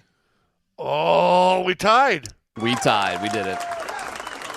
We officially tied for the second coldest opening day in Rockies history. Congratulations to everybody. Yeah. Hey, participating in that. Record breaker. How about that? How did you get back so fast? And tell us everything that transpired for you down at the chop house. Well, it's funny because through my headset, everything sounded fine. But I take your word for it. You're a broadcasting professional. And in a lickety-split second, I realized, because I'm doing the math, because I parked at Ball Arena because we've established on this show I'm cheap. And so it's like, well, if I skedaddle and there's not much traffic, I know I can be here for this break. But I got to go right now, like right now. And then I heard you just, hit it and I'm like, oh, my God, Scott, this is like riding a bike. He could do this fine. Riding a pony. I was riding a pony. Are you kidding me? I was in diapers when I was here and Scott hosted the zoo by himself. And back then, Scott was ripping on Rockies games. This is just like the same thing all over again. It's just, what year is this? Probably a little bit more brave on your part back in that day, considering who you're working for. But I was like, it's just back in the South. You know what? If we really want to throw back, we got a phone call for you. We have a telephone call on a sports talk radio show. Can you imagine that? First time call, long time listener, first time caller. We'll see if Sam comes up with that. Sam, are you there, Sam? Yeah, I'm here.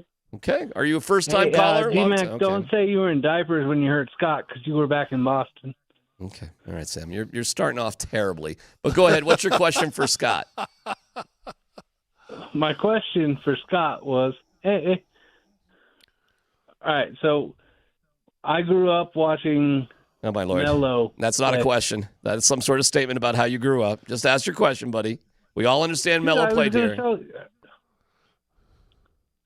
DMac, you didn't grow up listening to Scott when you were in diapers. You were in Boston. Oh, my Lord.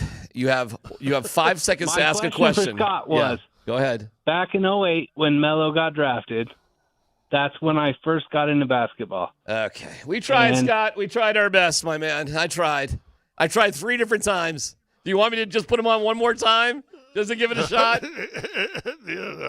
You just made Sam, it. I will give you one last shot just to ask a question. Scott, what's your favorite Melo moment? Okay. For me, it was his. We don't care, Scott. Get him out of here. We care about Scott. My favorite Melo moment, probably one's a bigger moment, and then one was a moment. He hit a game winner with no space and no shot, a three-pointer in the corner of Minnesota, which as far as one play, I thought it was absolutely fantastic. As far as one particular moment, that was one of my all-time favorite moments. As far as, it's not even a moment, but periods, do you guys remember that he started off, because he and LeBron came out in the same year? Of course. Basically their career started with Melo winning like 9 of the first 10 matchups Scott, or something like that. Who was drafted between them? Darko Milicic. That's right. And Darko became an NBA champion. He became an NBA champion before, well, Melo never did, but Melo before LeBron did. He did? First year. But considered a bust, although he got like 12 years in the league. And had an NBA championship. But and the funny thing is, because Kiki Vandeweghe was the GM at the time, because everybody expected it to go LeBron Melo. Yeah. Yep. Detroit threw the wrench in there and drafted Milicic. It was awesome. And so I'll never forget it. Kiki drafted Melo, and it worked out great. But I would almost, if I had $5 last left to my name, and I had to bet whether I believe this or not, had Melo gone 1-2, Milicic would have been a Denver Nugget. Kiki loved the guy. The hype was high. Dwayne Wade, by the way, went 4. What a draft. What a draft. Yeah, crazy. Yeah, the hype on Darko was something else, man. It was crazy. And one of the greatest moments of my Denver sports life, because you got to understand, my love for Carmelo is unreasonable. because of what he did for Syracuse. Syracuse. Yeah, I mean, it was – I'll just never, ever forget it. He'll always be a hero to me. I understand the tense moments here, but I'm a gargantuan Carmelo Anthony fan. And I do remember, too, when it was a little dicey, when things were going sideways, going into that Nuggets locker room, because Carmelo was playing great during that time. It's not like his play suffered. It's just, it was sticky. And he wanted to get out, and that was that. But I'm grateful for Melo, because I do remember, Scott, when I first got here to Denver, the time before Melo, I'll never forget. I'm at a Nuggets game, and I had just recently moved to Colorado. My parents were visiting us for the first time. We're at a Nuggets game, and midway through the third quarter, I apologized to them for taking them to a game, and we left. It was that bad. And there were maybe 7,000 fans. I mean, the play was so terrible. It was so boring. It was so awful. And all I remember for Melo, I bought a 10-game pack, and I wasn't making much money back then. I really wasn't. I was at KBPI. My older son was 3 years old. He kind of sat in my lap, so I bought one 10-game ticket, and we went to 10 games or more. You get a couple extra bonus tickets there, and had the time of our lives. We had a blast because of that. It's the only time I've ever had season tickets of any fashion for any team ever. And what I remember from Melo is going to the playoffs every single damn year he was here. That's what I remember. Well, and I'll give you an additive to that memory. I believe they had gone a decade, 8 or 10 years without getting to the playoffs before Melo got here. Yep. And then they got to the playoffs every year that Melo was here. So, yeah, I mean, that's something. And listen, I will say this. We just saw the fiasco in Miami with Jimmy Butler, suspended twice, obviously very unhappy. Denver went down there and played him, and he acted like he didn't care. You never got that from Melo. Melo balled until the moment they traded him, and I will always respect that. See, that turned out to be an incredibly great question by Sam. He did it in a terrible... It did, Sam. He did. He got a good little conversation there. He wasn't part of it because he couldn't really talk, but it was a good question, and we appreciate you, Sam. And maybe we should take less callers. Scotty, you're on the broadcast tonight. Vic is roaming the stands, I understand, because Vic's out there with you. Did you go out to dinner with Vic last night or not? We had talked about doing it, and I was that. waiting for a call, and he never called, so I went to a deli across the street. All right. Well, the pregame here is 7:30, games at 8. Is that right, KJ? I got that right. And a little bit earlier on TV, as you guys do the world's longest pregame show, an hour-long pregame show that is fantastic. And we'll see. Tonight's a huge game, Scotty. Good cover. I said it's fantastic. I'm still holding out hope that I'll be asked back. Scott, what's some advice here? What do you got? Here you go. I just thought of this. If we're putting qualifications on people we need to forgive, what qualifications are people holding against us? I like it, man. Scotty, thanks for holding down the fort. You're the best. Maybe it's I did okay, right? That was okay. You were fantastic. You crushed it. And at some point, maybe you'll earn getting your name put in production. But not today. P&D. On that note, Nate and Andy are next, right here on 92.5.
is a Ska Friday. It's an opening day Ska Friday here on Kreckman and Lindahl. We are not there because it's cold. Neither is anybody else looking at the shot. Wow. Looks as though people decided the bars were warm enough. Yeah, exactly. They don't want to sit out in the grupple or whatever we got going on right now. Rockies and A's tied at 1 as Miguel Andujar bats right now for the Athletics. I listened to some Corrigan on my way down here, so I've got it on the brain right now. And that's a great Corrigan name, by the way. Miguel Andujar for the Athletics.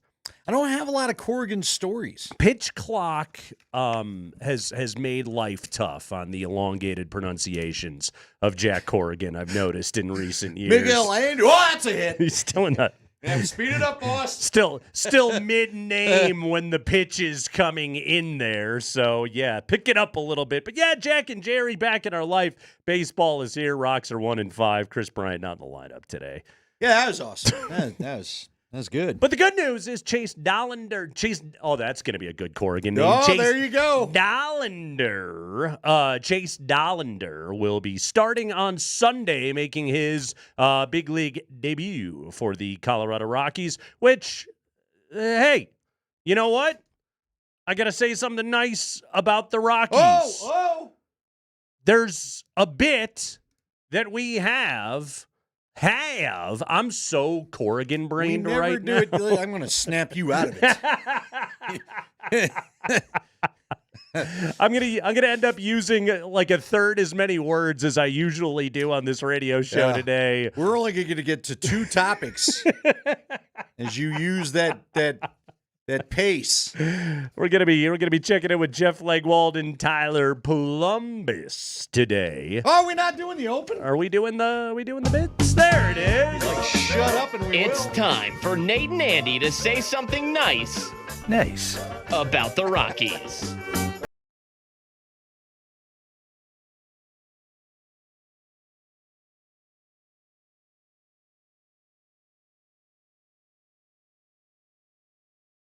Now, say something nice. I'm going to say something nice right now. Yes, the Rockies have made the decision here in the early going, and the rotation has been far from the issue for the ball club so far. But the Rockies will call up right-hander Chase Dollander to make his major league debut on Sunday. There was an opening on the 40-man. Colorado makes the move. 23 years of age, Andy. He played his collegiate ball. He matriculated at the University of Tennessee, fine alma mater of one Todd Helton. Now.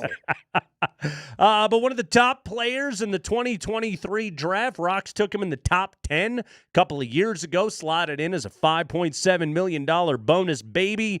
Had himself a nice year between high A and double A Hartford last year with a 2.59 ERA earned run average that he was able to compile with a 34% strikeout rate last season. Baseball America currently lists him as the number 7 overall prospect in all of Major League Baseball in the pipeline. In the very least, top 25 if you start looking at Fangraphs, ESPN, etc. Keith Law of The Athletic had him rated a little bit lower, but I think it's just because he perhaps has the purple pinstripe stink on him a little bit. Nonetheless, the Rockies making the wise decision, get this guy to the major league level.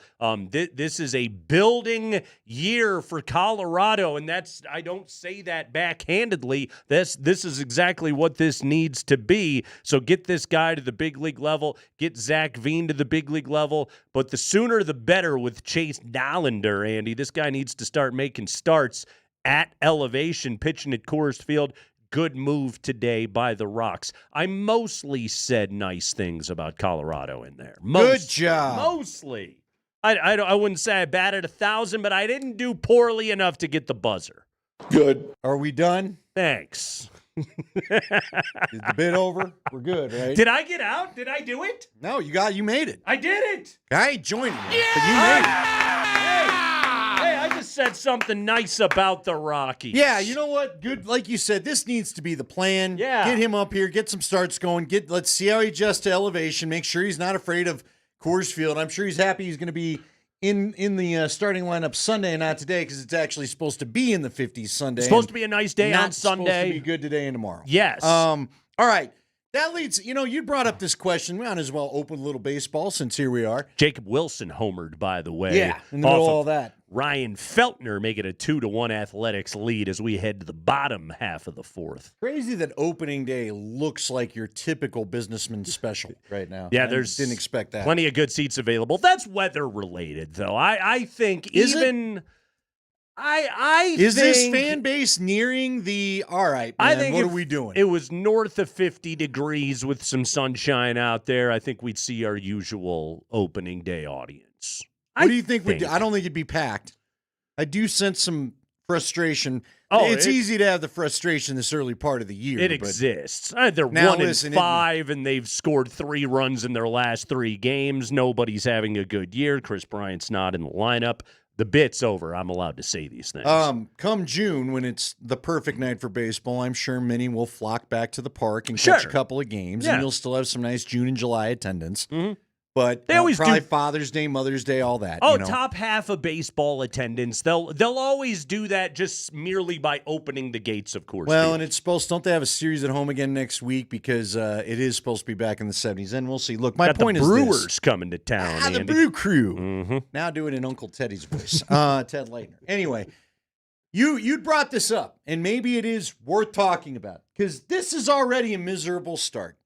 You have a couple tradable commodities when it comes to Kyle Freeland and Marquez. I would agree. Do you just start thinking about this sucker right out the gate? Because guess what? You're 1-5 anyway. I hope that they are. I truly hope that they are because this rotation doesn't have anybody, I believe, below the age of 29. Now they're going to put Dolliner in there at the age of 23. Okay, good. That's this is exactly what needs to be happening. There needs to be youth on this club right now, and those guys need to be playing and garnering at bats. Zach Veen is not at the big league level as of yet. We know what's going on. It's transparent as hell. It sucks, but it's also baseball reality. Colorado is manipulating his service time. I did the math on it earlier today, Andy. I believe the earliest we would see Zach Veen in a Rockies uniform would be Sunday, April 13th. Mark your calendars. That's a week from tomorrow. Which would be a week from Sunday. As long as he is on the big league roster for fewer than 172 days of the 187-day Major League calendar, he does not accrue a year of service time. It's a bad rule. Even though that is literally, 90% of the year? It completely screws the players, but... How'd they let that one get by? It's you know what it is? It's just like the Players Association, they will always go ahead and they will always err on the side of whatever makes more money for veterans. So what the hell do they care about a young guy getting his service time? And it's been a part of the battle that the minor leaguers have had to deal with, playing for poverty wages and, living 7 to an apartment or whatever it is, playing for these clubs. And the big leaguers are just like, yeah, I don't care. I did it too. Yeah, it's life. Yeah. It's like us doing free internships to come up on our deal. Right. All right.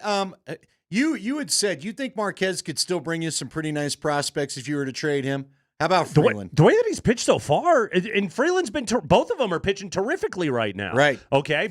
Both of them, especially Marquez, has gone through major arm injuries, which should only increase your trade value. I know that sounds counterintuitive, but for those that don't, the Tommy out of the way. Exactly. For those that don't follow this stuff, like you want the guy after he's had the major injury. It's not like football where you sign a guy and you're just like, he's injury prone. No, in baseball you're like, well, he's through it. So he's not.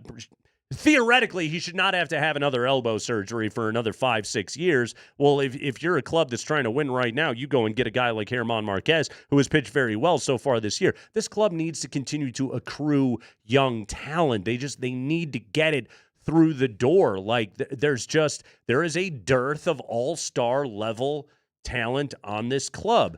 ESPN earlier this week did their top 100 players in all of baseball. Ezekiel Tovar was not on the list. Now, he led the National League in doubles last year. He won a Gold Glove. I can make an argument for you that Ezekiel Tovar is a top 100 player in baseball. He also had a sub-800 OPS, and he plays for the worst club in all of the major leagues. So it's not like I can get on the air here and start screaming about it with any kind of passion. Ezekiel Tovar is still a developing talent, but I think he has the potential to be an all-star level player. But they don't have enough of that stuff. No, it used to be when Todd and the Toddlers was about to happen, and you remember this, you would look at Baseball America, which is a publication I couldn't get them to quit sending me. Mm-hmm. No matter, we had like 9 copies around the station across the street. Yeah. But you would always see 4 or 5 Rockies players always in the top 100 prospects, and usually at least half of them would be in the top 50. They don't have a lot of that going on anymore. Not at the moment. Especially when Dollander comes up. Now you're not going to have. Now Veen is out there. Who's the third player? There's a third. Adele Amador. Thank you. The infielder, yes, yeah. Adele Amador. Mm-hmm. He was up a little bit last year, wasn't he? Towards the end of the year? He was, yes. Okay. He was up with the big club for a while last year. He set fire to the rain. There you go. I like that. Thank you. Thank you. Very good. Mm-hmm.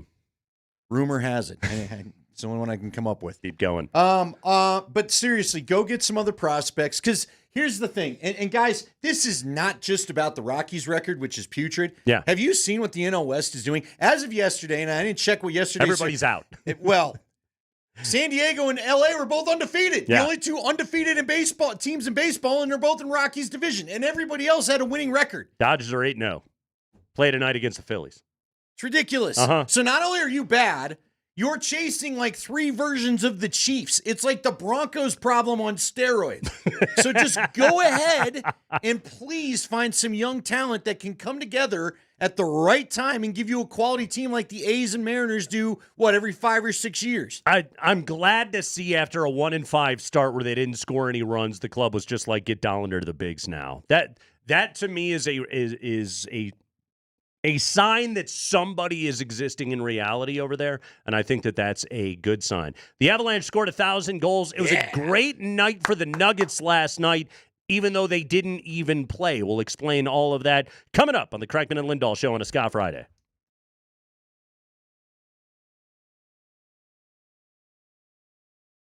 Hey guys, Andy Lindahl from my friends over at Colorado Off-Road.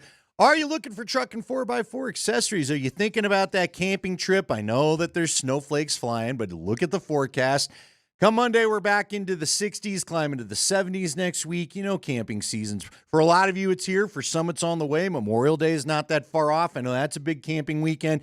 If you need to get ready to head to the mountains and get camping, they can help you get all the stuff you want over at Colorado Off-Road, whether it's a tie down or anything like that to get more gear in the bed, maybe a camper top or something like that. I don't know if he does a camper top. Let's call it the truck toppers. I know he can do those. The bed covers are great. They allow you to put more gear underneath and keep it secure. And you need something to tow the fifth wheel. He can do that for you as well. He is Jerry Jones. He owns this great business. He and his wife, Wendy. They're a little bit under the weather this week. I don't know if I'd call them and ask for them specifically just yet. They'll be back up and at them. They've got a great staff that can take care of you. But if you want to talk about anything from step rails to remote starts to, like I said, anything for the camping gear, go ahead and go on over to Colorado Off-Road. You need some of those lights to help light the trail. Colorado Off-Road, that's the place that you want to be. So find them at cooffroad.com. Call them at 303-761-1264. My boss he looked like a creepy weirdo as we do this. I mean, call security with his hat on. Anyway, don't call security at Colorado Off-Road. Find the showroom 3 blocks out downtown Littleton on Prince Street, Colorado, Colorado Off-Road.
Nelson able to get it to McKinnon. Underwhelming pass for Cale Makar, who's able to step back and take it away.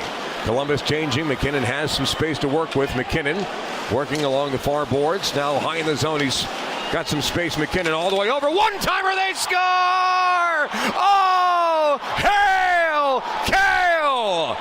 Cale Makar is the 9th defenseman in the history of the National Hockey League to score 30 goals in a season. And his legend continues to grow.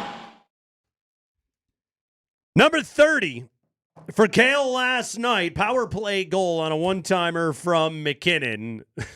Makar had his stick just up and cocked it ready to go for a solid 9 seconds. Did you see who he blasted it by? Yeah. Our old guy, Jack Johnson. Like, oh, don't do that to your old teammate. Come on now. Annihilated that thing. 30th goal. He looked like Seabass asking for the check at Dumb and Dumber, or that round of Boilermakers, I guess, because he put the stick up there, like you said a couple of times, like now. Saw it in a movie one time. Oh, it was great. Guy caught up and murdered everybody. Mm-hmm. You know what movie that's from? No. It's from Something Wild. So is that a real movie? Not only a real movie, starring Jeff Daniels. Really? Yep. Mm-hmm. So that was just one of their fun little... It was a little inside joke that they had. But yeah, Something Wild, Jeff Daniels, he pulled that move. I didn't know that.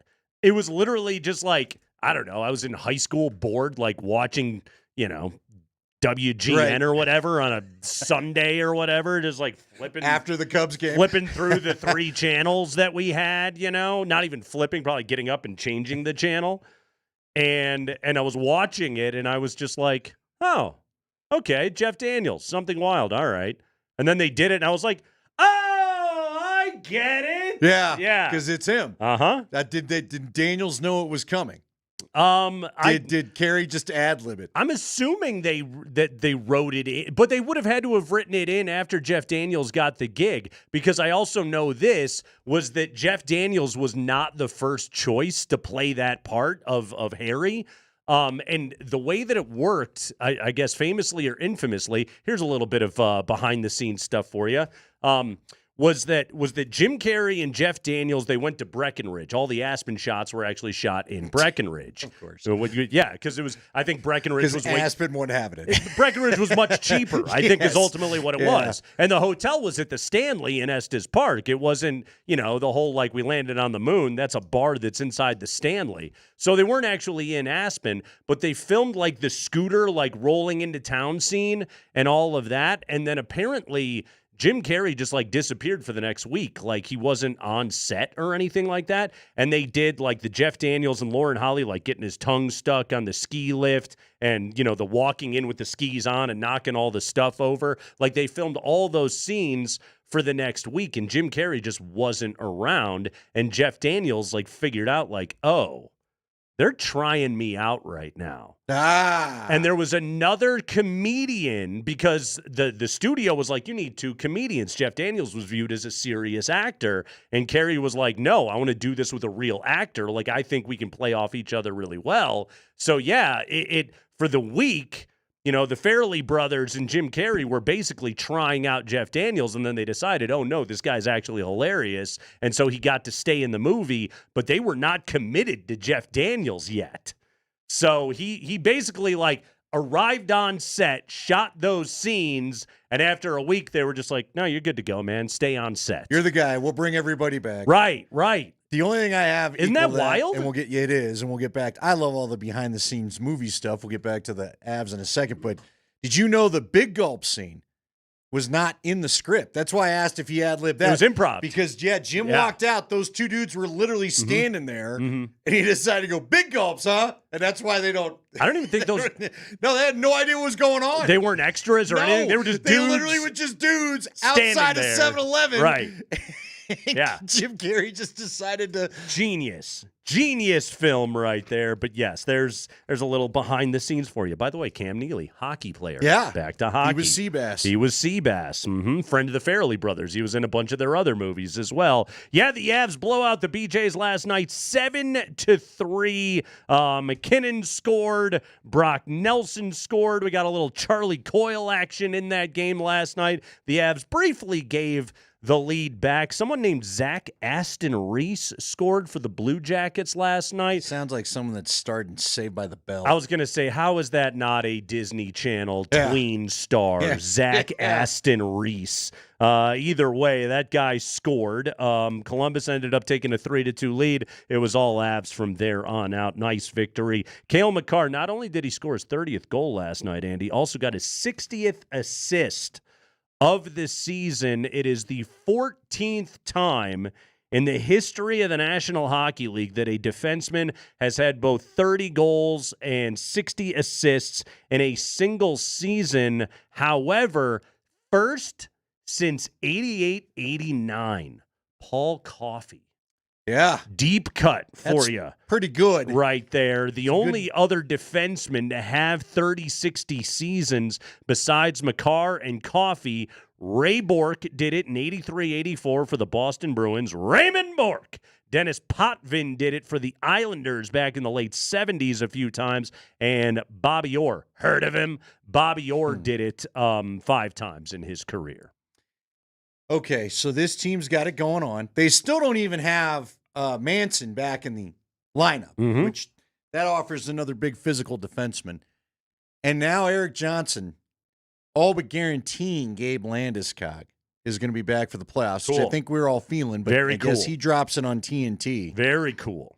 You feeling good about them atop the parade tracker? I without a doubt. Yeah, no, this team is clicking on all cylinders at the moment. Again, they scored 7 goals last night. I tell you what's a good sign. It's like, for example, and last night was just like a party. Last night was fireworks. I like the night before in terms of seeing what they're capable of, because they didn't even play well. No, they didn't care. I was so frustrated with them. Right. They didn't play well.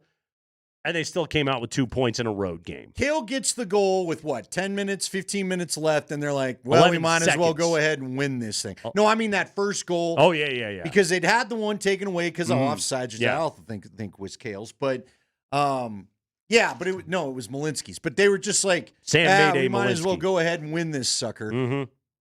By the way, speaking of behind the scenes, you triggered this.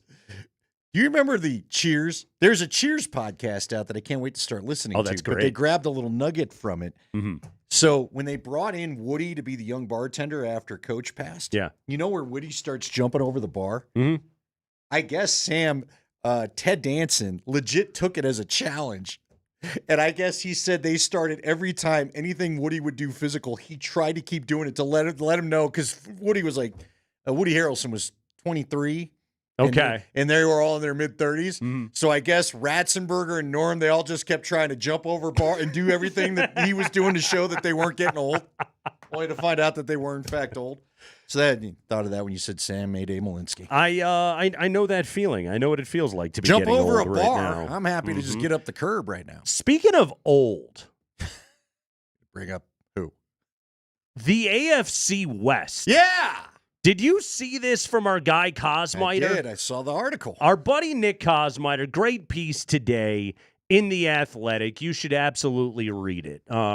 So the AFC West, Andy, as we know, star-studded group of coaches. You have got Super Bowl champion Andy Reid, Super Bowl champion Sean Payton, Super Bowl champion Pete Carroll, Super Bowl attendee and national champion Jim Harbaugh in there. Like it is an accomplished group of head coaches in there. I believe in total, let's see, I want to make sure that I got it all.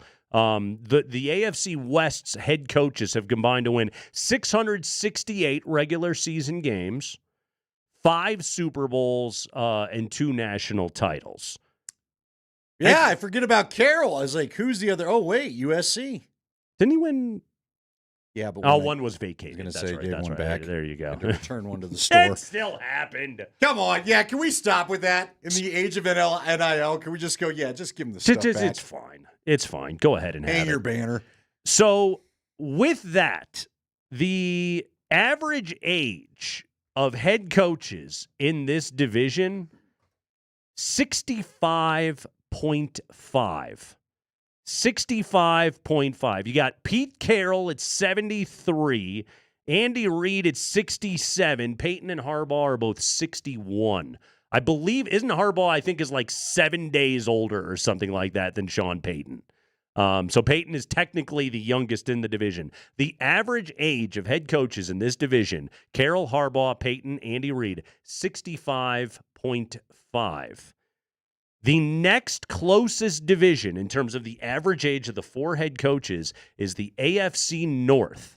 John Harbaugh, Kevin Stefanski, Zach Taylor, Mike Tomlin, average age 49 and a half. Wow. 49. The AFC West is on average 16 years older than any other division in football.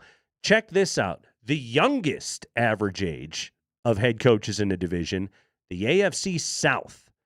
Brian Callahan, our guy Liam Cohen, Mr. Duval himself. Duval. D'Amico Ryans and Shane Steichen, average age 39 and a half. So really, the AFC West should trade with the NFC South. So they could all get to heaven's waiting room. Or they could be the dads of all of the AFC South coaches, I suppose.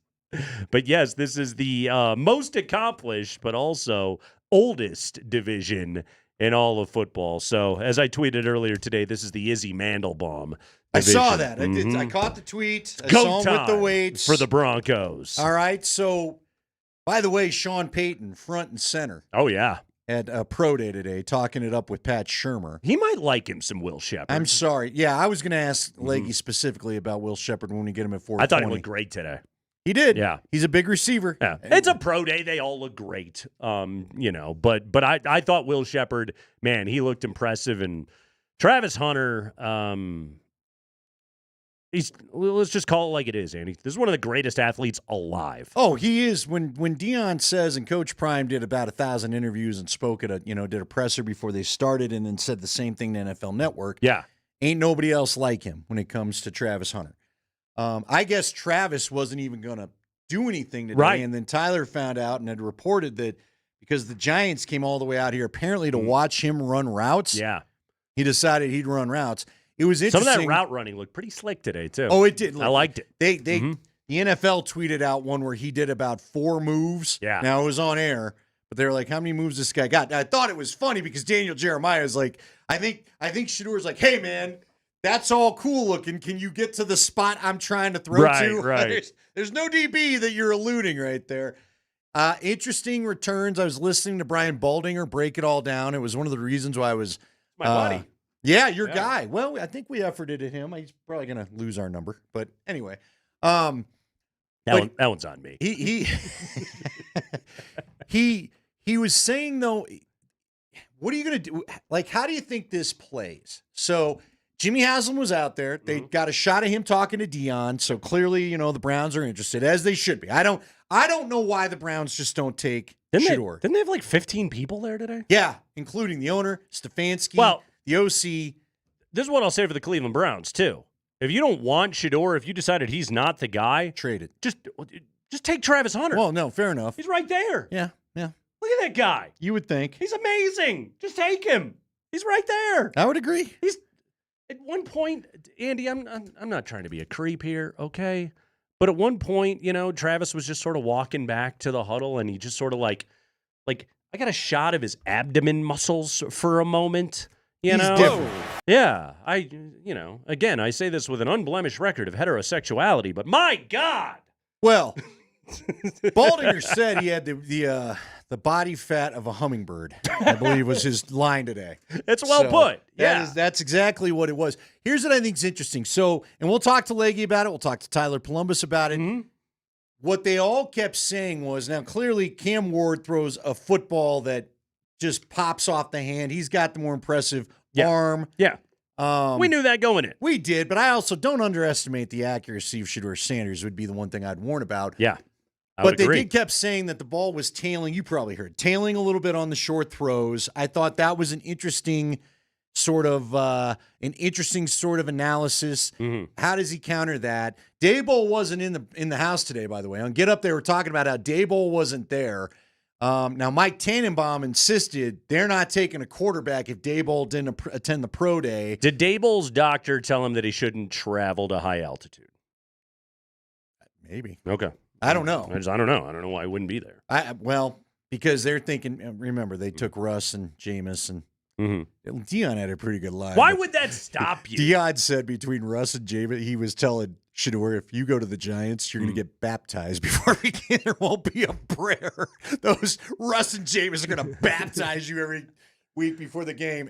I don't know, man. If you're the Giants, so maybe the Giants want a Travis Hunter. Maybe. I will say this, with what the analysis was about his short throwing game, do you think it will cause pause because they don't play inside?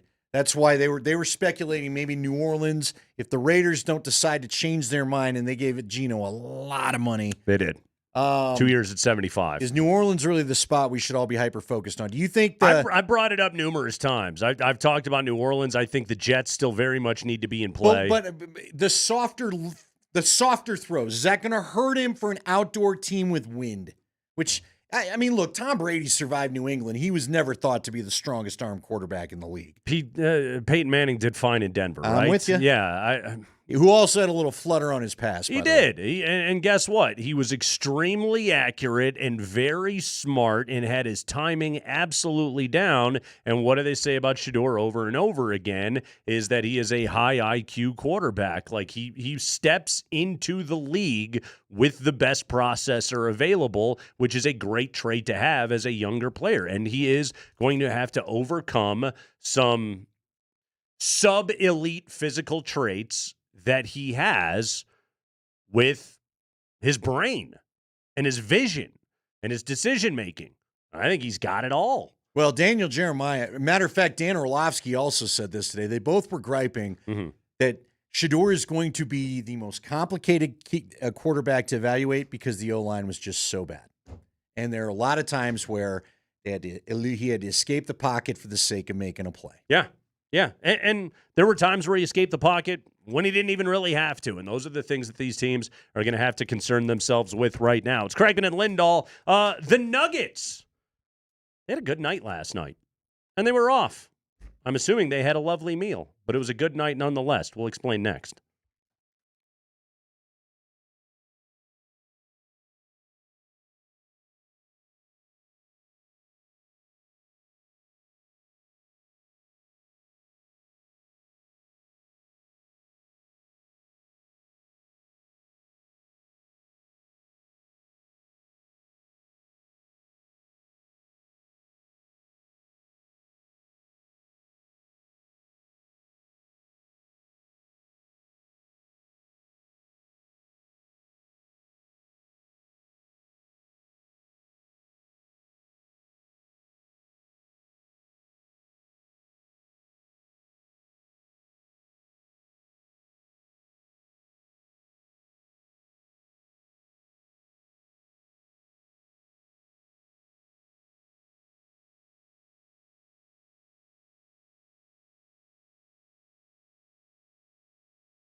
We go to Boulder right now, or somewhere around there. Our pal Tyler Polumbus, who you listen to every single day on PhD. Pretty hot dudes from noon to 3 right here on Altitude Sports Radio 92.5. Tyler Polumbus was there at the Ain't Hard to Find showcase. Tyler, how are you? I'm doing fantastic, boys. I'm sitting in traffic, driving home in the snow, and had a nice little day out there in Boulder. So it was wild. It was. We mock it, calling the showcase, and I do too, for the record. But it was different than anything I've ever seen. I have never seen so many scouts, so many human beings at a pro day in my life. It was truly the biggest pro day CU will ever have, ever, from the beginning of time until forever. Here's the most important question, Tyler, is did you provide polite applause every single time Shedeur Sanders completed a 5-yard out into the flat? Yeah, so what I did is, since I was in the media section, I just snuck my hands into my pockets a little bit, and I did a little golf clap in there because I didn't want to get caught. But naturally, I got caught up in the moment. Sure. And it was very exciting seeing those routes on air get caught. So, yeah, it was thrilling. Good. No, Will Shepard had a deep one. He, caught that thing, got up, did a backflip. That was a gigantic pile of fun. You watched it in person. And you put on your scout's eye today. How did Shedeur Sanders acquit himself in terms of answering the questions that the scouts and that the teams at the top of the draft have? Yeah, I mean, they were lights out. And real quick, just in terms of teams at the top of the draft, Sean Payton and all the Broncos brass were there. Mm-hmm. Now I'm not saying he was the only head coach there because it was impossible to see, and we were far away, all those sorts of things. Brian Daboll was there. And I was told there was a huge contingency of Browns, and I saw quite a few of Titans. But, you're saying in front of, the biggest, brightest minds in football, or maybe the worst minds in football because they're at the top of the draft. But, they are all there. And in terms of what could Shedeur have done, I don't know what he could have done any better. I mean, he was lights out. He threw 67 passes. My math, I saw 5 balls on the ground. 3 of those were drops. 2 of them were bad throws. And he easily had, 5, maybe 6 deep throws that were between 60 to 75 yards. I mean, I think he connected on a 75-yarder. He's got his deep throw. So he gets questioned on his arm strength a lot, which I don't really get. I don't get those questions. But if there is an issue there, another guy who had arm strength issues allegedly was Russell Wilson. Well, Shedeur Sanders' deep ball looks exactly like Russell Wilson's deep ball. I mean, it is that moonshot, So he puts a ton of touch on it, and all I know is it lands in the spot it's supposed to land. So he was lights out. He put on a show. Travis Hunter, the deal with Travis Hunter was that his agent was telling people last night, from what I was told, that he wasn't going to do anything at the pro day. No workouts, no times, no positional drills. And then the Giants, I guess, they made it clear, hey, we flew into town for one reason. We want to see Travis Hunter run routes. So there was a last-second change there. Travis Hunter decided, I'm going to run routes. He comes out. He was so freaking nonchalant, and he was so good. But, it's a pro day, right? Like, it's the biggest day for most of these kids' lives, not for Travis Hunter or Shedeur. But you're a wide receiver. Maybe this is a small thing. I thought it was kind of a baller move. He goes out there, and he does the day without wearing gloves. What wide receiver in today's day doesn't wear receiving gloves? Travis Hunter. Travis Hunter just goes out there. It's just another day. He's dancing. He's jiving. He's laughing with Dion the whole time. He was so stress-free, and deservedly so, but he also looked fantastic. Do you know why he did the no gloves thing? Because Baldinger found out. Brian Baldinger was there for NFL Network.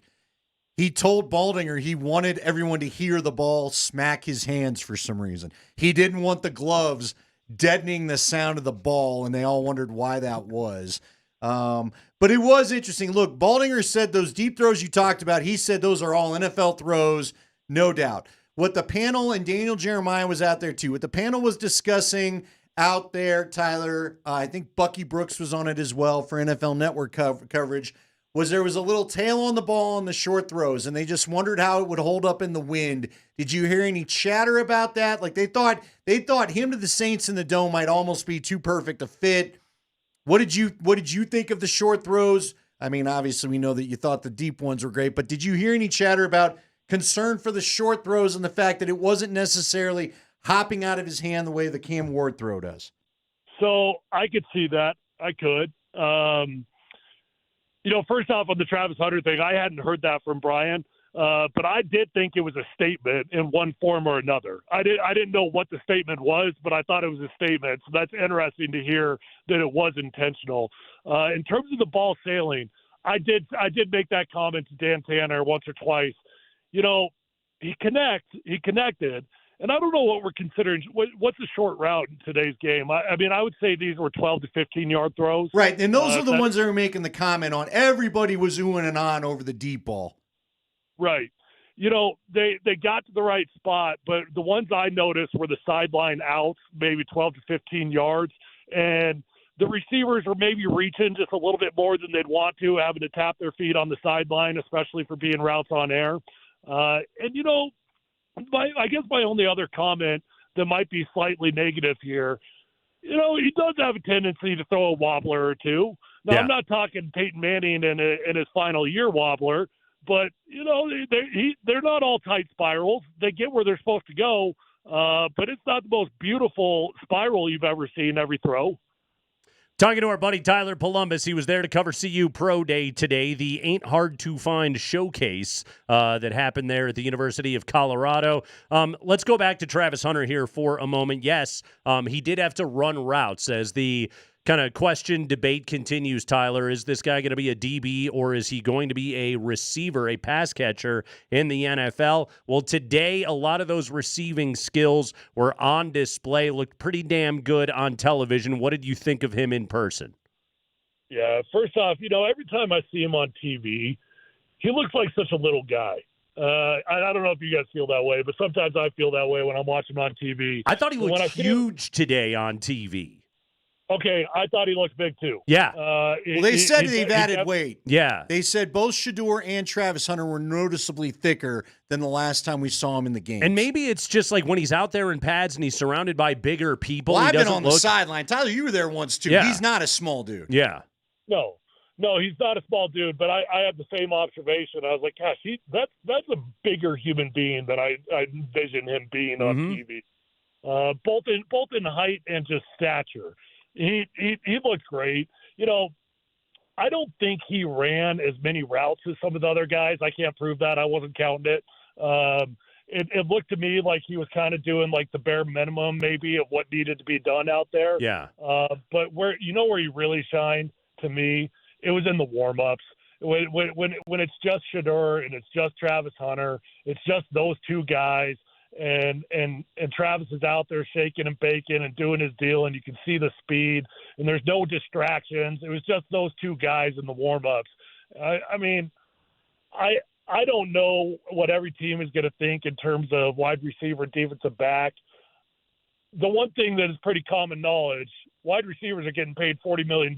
Yeah. So if I got to make a choice, I'm choosing wide receiver if I'm Travis Hunter. Yeah, I think it's like 19 of them are 20 million plus, and there's only like a handful of corners that are at that same spot. But what did Stingley just got 30 mil a year? Yeah, that's he did, a good living still, if he it can ain't. make It's it. not 80, 90. Right. Yeah. Hey, real quick, we got it. You know the clock, but I got to get this in. Will Shepard, what do you think about him? Sean Payton was out there. We all saw him front and center. Do you think of Will Shepard? Was Shepard, Horn, LeJohntay, would any of them interest Sean, do you think? So I'm glad you brought it up because, in my opinion, Will Shepard did the most for himself. He was not a combine guy. I don't know if you guys saw his vertical leap, the numbers. It was insane. Watching it in person, he jumped 40 and a half inches, boys. And I don't know how tall he is, but he looks like he's a legit 6'4", 6'5" to me. And he's jumping 40 and a half inches with that height. His unofficial times that I got, he ran a 4.56 and a 4.54. That's pretty damn good for a big boy, man. He did drop one deep ball that hit him in the hands. He was fully extended. I don't think it's gonna hurt him by any means. But in my opinion, Will Shepherd by far had the biggest upgrade in his stock after the pro day, and I'd be shocked if he wasn't at the least a 6-rounder, something like that. Yeah, pretty good day. 40.5 on the vertical. Absolutely absurd. That's the kind of guy you want to throw the ball to in the red zone. That's Tyler Polumbus, everybody. He's our favorite red zone target. Listen to him every day, noon to 3 on the PhD show here on Altitude Sports Radio 92.5. Catch him on Monday. Tyler, have a great weekend. Thanks, buddy. See you, boys. All right, Tyler Polumbus You with better us. high point that ball if I'm right throwing there him in the red zone, though. High point that bad boy. High See you get point up. I don't care how tall you are. No Jokic jump. I've teased the Nuggets several times. I plan to discuss them and their matchup tonight. I plan to derail you against the Golden State Warriors next on a Scott Friday.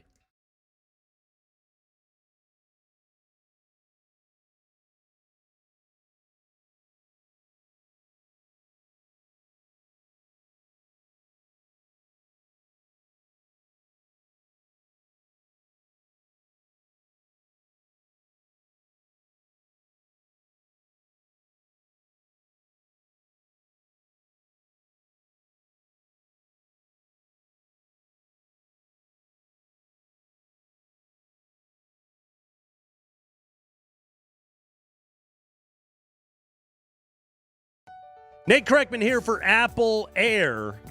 Summer is right around the corner. Hard to believe with today's weather, but it really is. Is your air conditioner ready to keep up? Well, Apple Air can stop by your house and make sure. For just $29.99. Yes, $29.99.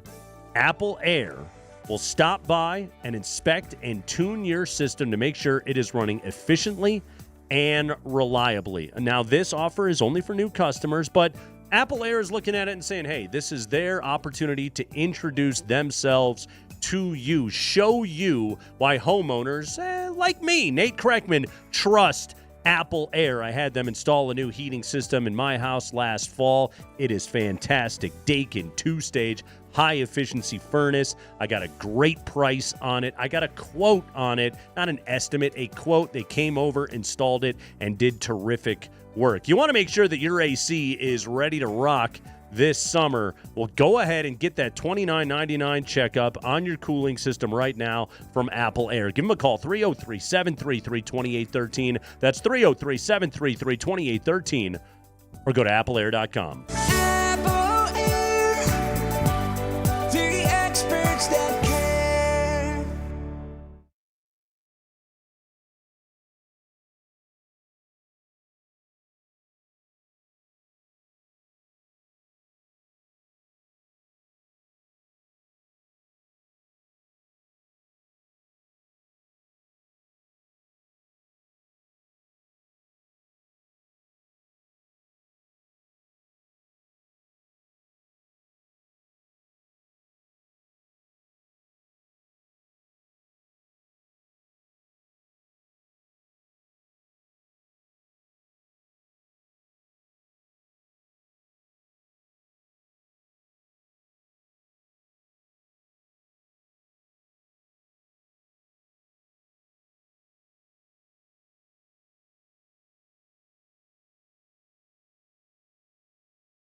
What's up, Denver? This is Gabe Landeskog. You're listening to Landeskog Friday with Kreckman and Lindahl.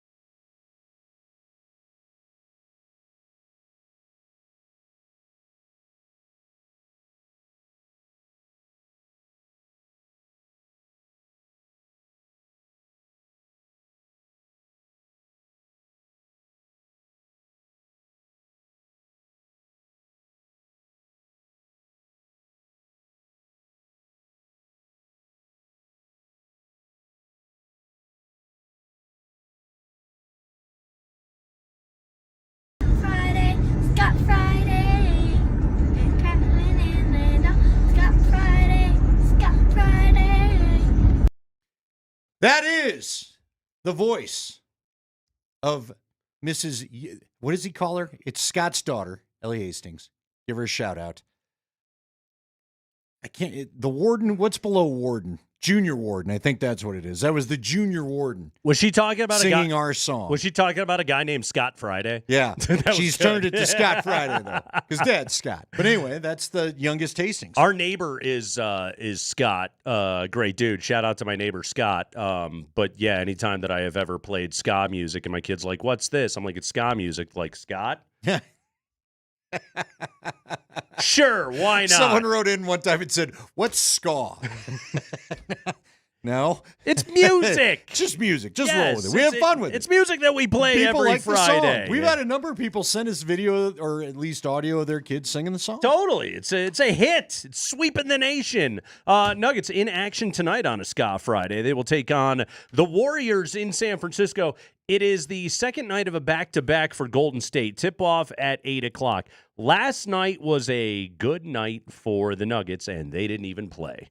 Because what happened last night was the Warriors went to L.A. and played the Lakers on the front of a back-to-back. And Golden State was the better team really throughout that game. However, that game managed to get squeaky enough in the fourth quarter that Steph Curry and Jimmy Butler and Draymond Green had to play a lot of really high leverage minutes. Scott Pajemski balled out last night, but they had to play a lot of high leverage minutes late in that game. It was an excellent game, but it also means that the Warriors got stretched and I would say tested, stressed in that game last night in a road victory in L.A., a game that Golden State very much wanted to have.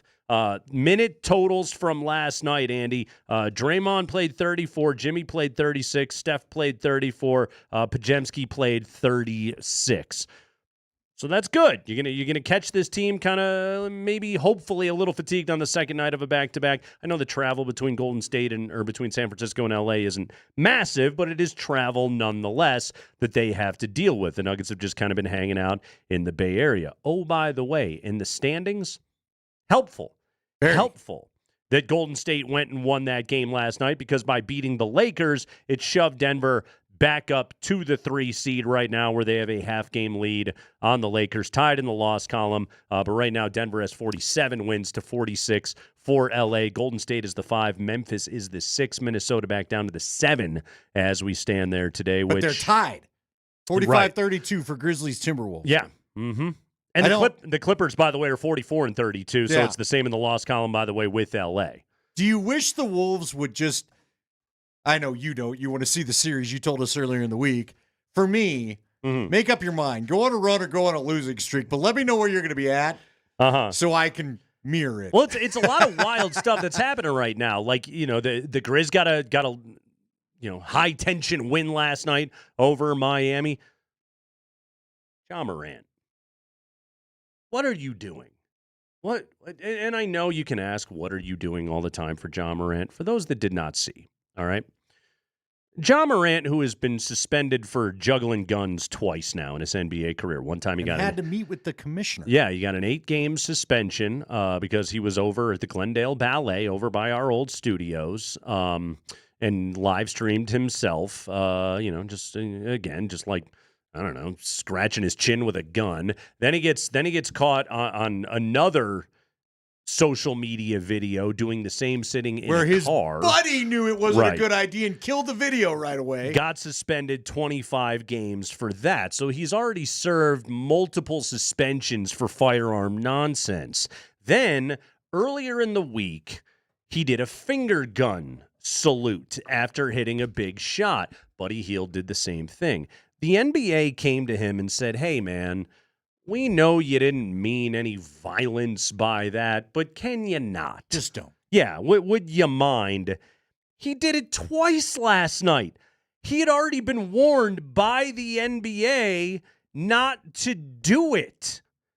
And then he did it twice again last night, which, like, number one, hey, idiot, you've already served 2 suspensions because of gun stuff, and the league asked you not to do it, and they said, hey, we understand. Can you not do it, though? And he went ahead and he did it anyway. Like, that's the dumbest part about this whole thing, Andy. The NBA was being cool about it. Gave him the warning. Yeah, the NBA was just like, hey, all right, just don't. Hey, we get it. Let's just chill. And this guy, like, the lamest act of rebelliousness ever was just like, no, man, finger guns.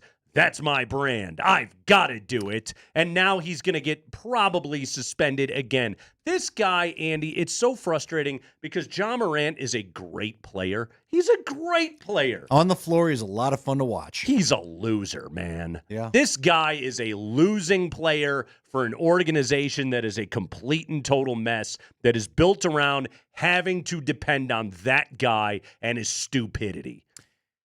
Does the league need to outlaw the gesture? That was the big debate this morning on Get Up. Should they just get rid of the gesture period? Now, it's led to Jay Williams. Mm-hmm. He's got Austin Reeves making the finger gun gesture and all that kind of Clearly, stuff. it's not that hard. It's not allowed in the NFL. You're not allowed to done do away guns with throat slashes. slash or So yeah, apparently whatever the CD Lamb thing is alleged to be a gang thing. So they got rid of that. Yeah. Does the NBA just need to make a rule? Yeah, they're probably going to have to come to this and be like, look, we thought that this was probably common sense, but Ja Morant's an idiot, so now we have to have a rule. That's the way it works, right? We have to have a rule because this guy can't stop being a jagoff, so we have to have a rule now. That's what's going to happen. And then it'll be a technical. Yeah. And then a team will. Right? It's a technical. And then eventually you're going to have to suspend him when he doesn't stop it because, again, finger guns are his brand, apparently. So dumb. Anyway, I digress. The Grizzlies are at 6. They did win the game last night. But yes, they're now the 6th seed as it sits.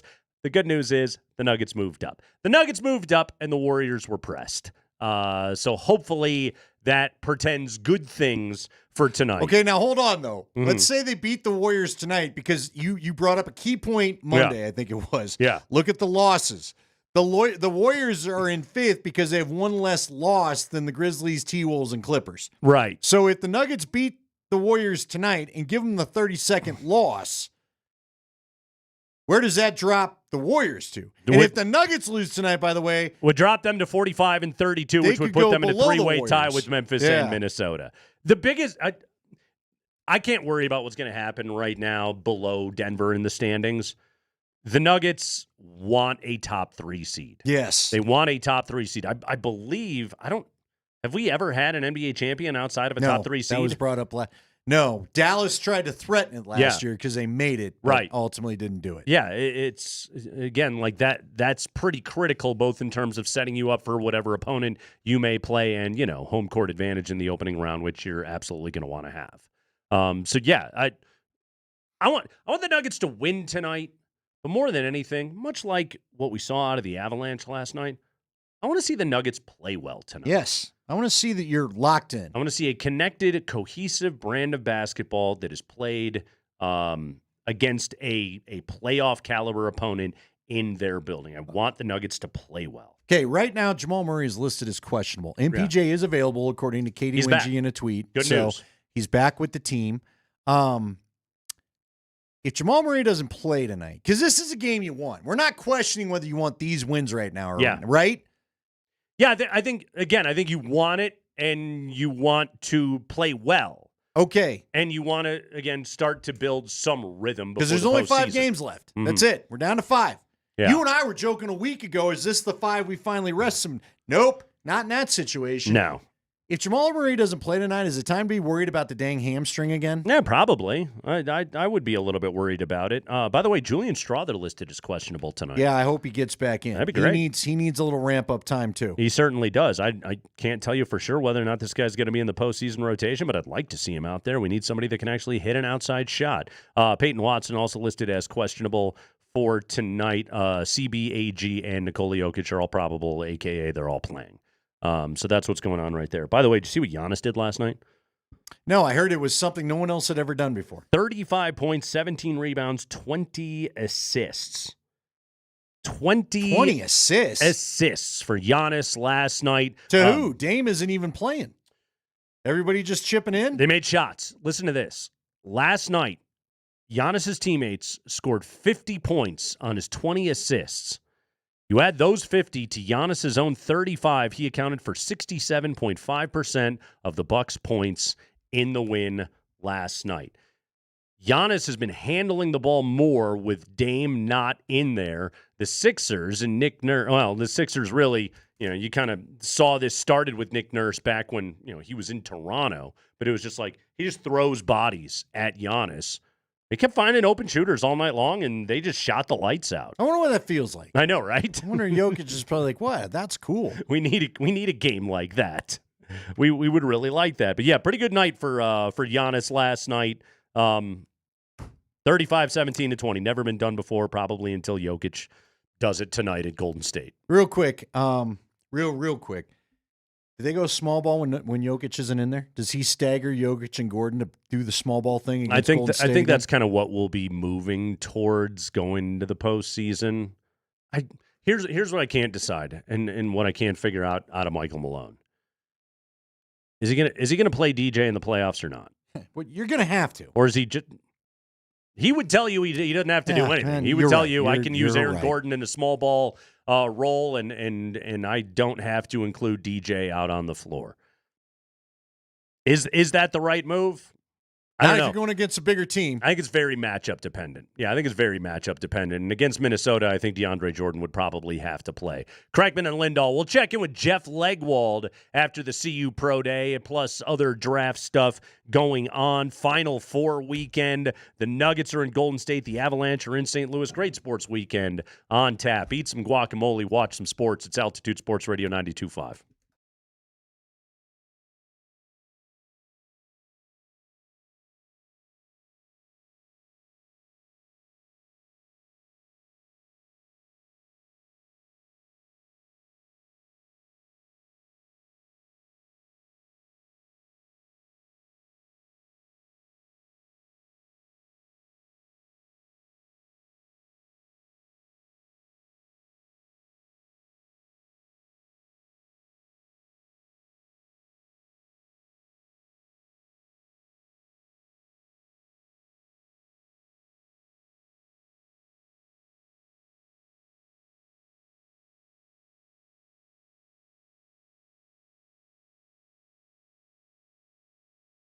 Yes, it's opening day, so we got to talk about erectile dysfunction. Have you lost a little pop in your bat?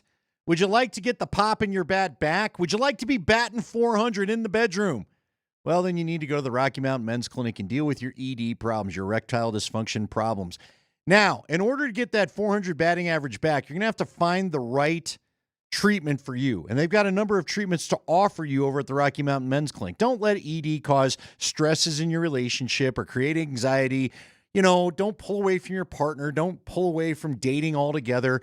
Go ahead and get it handled. And the place to get it handled is over at the Rocky Mountain Men's Clinic. They have pills. They may have pills. They have treatments that work when pills and herbals fail. They have treatments with success rates well over 90%, and some treatments can have you lasting an hour or more. That'll up the batting average. The Rocky Mountain Men's Clinic has served the Front Range of Colorado for nearly a decade and has successfully treated tens of thousands of men. Your first visit, it's only $99 and includes a medical consult with a Colorado licensed medical provider. You'll get a T and a PSA test, and if you're medically advised, a test dose. And if the test dose doesn't work in the office, guess what? It's all free. They have an expert staff, and if you're like a lot of men, you could be back to giving it an old shot right after your appointment. They have 5 locations in Colorado to serve you, including Fort Collins and down in the Springs. Call them today at 720-440-7900 or RockyMountainMen'sClinic.com.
Jeff Legwold on a Friday afternoon, brought to you by the International Brotherhood of Electrical Workers, IBEW Local 68. Start with a job, end with a career. It's the start of the career for Shedeur Sanders and Travis Hunter and all of the young stars that are going into the NFL draft from the University of Colorado. Jeff Legwold, he was not hard to find at the showcase today. He covers the Broncos in the NFL and the NFL draft for ESPN. And he's with us right now. Leggy, how you doing, man? I'm great. How are you guys? We're doing great. Leggy, first things first, you've done the pro day circuit before. You've seen these things a time or two.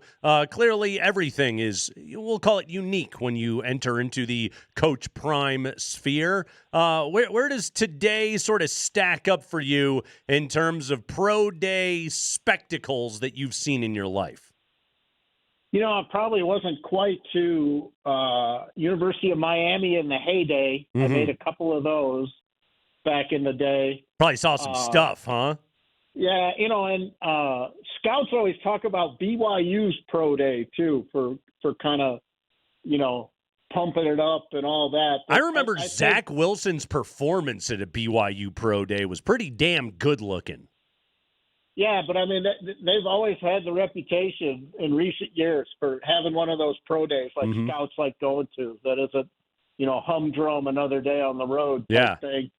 But this was very much, you know, they you could tell they were intent on, you know, he's always said, you know, his quote has always been, it's about the NFL, not the NIL. And I think that was the message. You know, it was, hey, come look at us. You know, there was it ran on time. I mean, they were efficient. You could tell he was very intent on making that a very structured event for his guys to show, to put on a show. I mean, he basically was saying, hey, this is a show. Go show them what you can do. And I thought it was really, I think the people I talked to came away with, you know, that things ran on time. It moved along. It didn't drag along. They were professional about it. And I think that was the message he wanted to send. You want to be, you know, to all in this NIL world, you know, everything is an advantage. And I think Deion Sanders is very much trying to tell young players, hey, you want to be where we and learn how to be an NFL player? Come here. All right. How do you think Shedeur, starting with him, did? How do you think everybody else did? I mean, there's some interesting analysis on NFL Network. They love the deep ball. They had some criticism, basically, of some of the shorter passes. They said it tailed a little bit. What was your thought on how he did throwing the ball today? Well, Andy, I thought they were very smart. You could tell they put together a collection of throws he was very good at, and I would guess, not guess, but I would bet you that he did this exact workout multiple times leading up to this, right down to each individual throw in the order that he did them.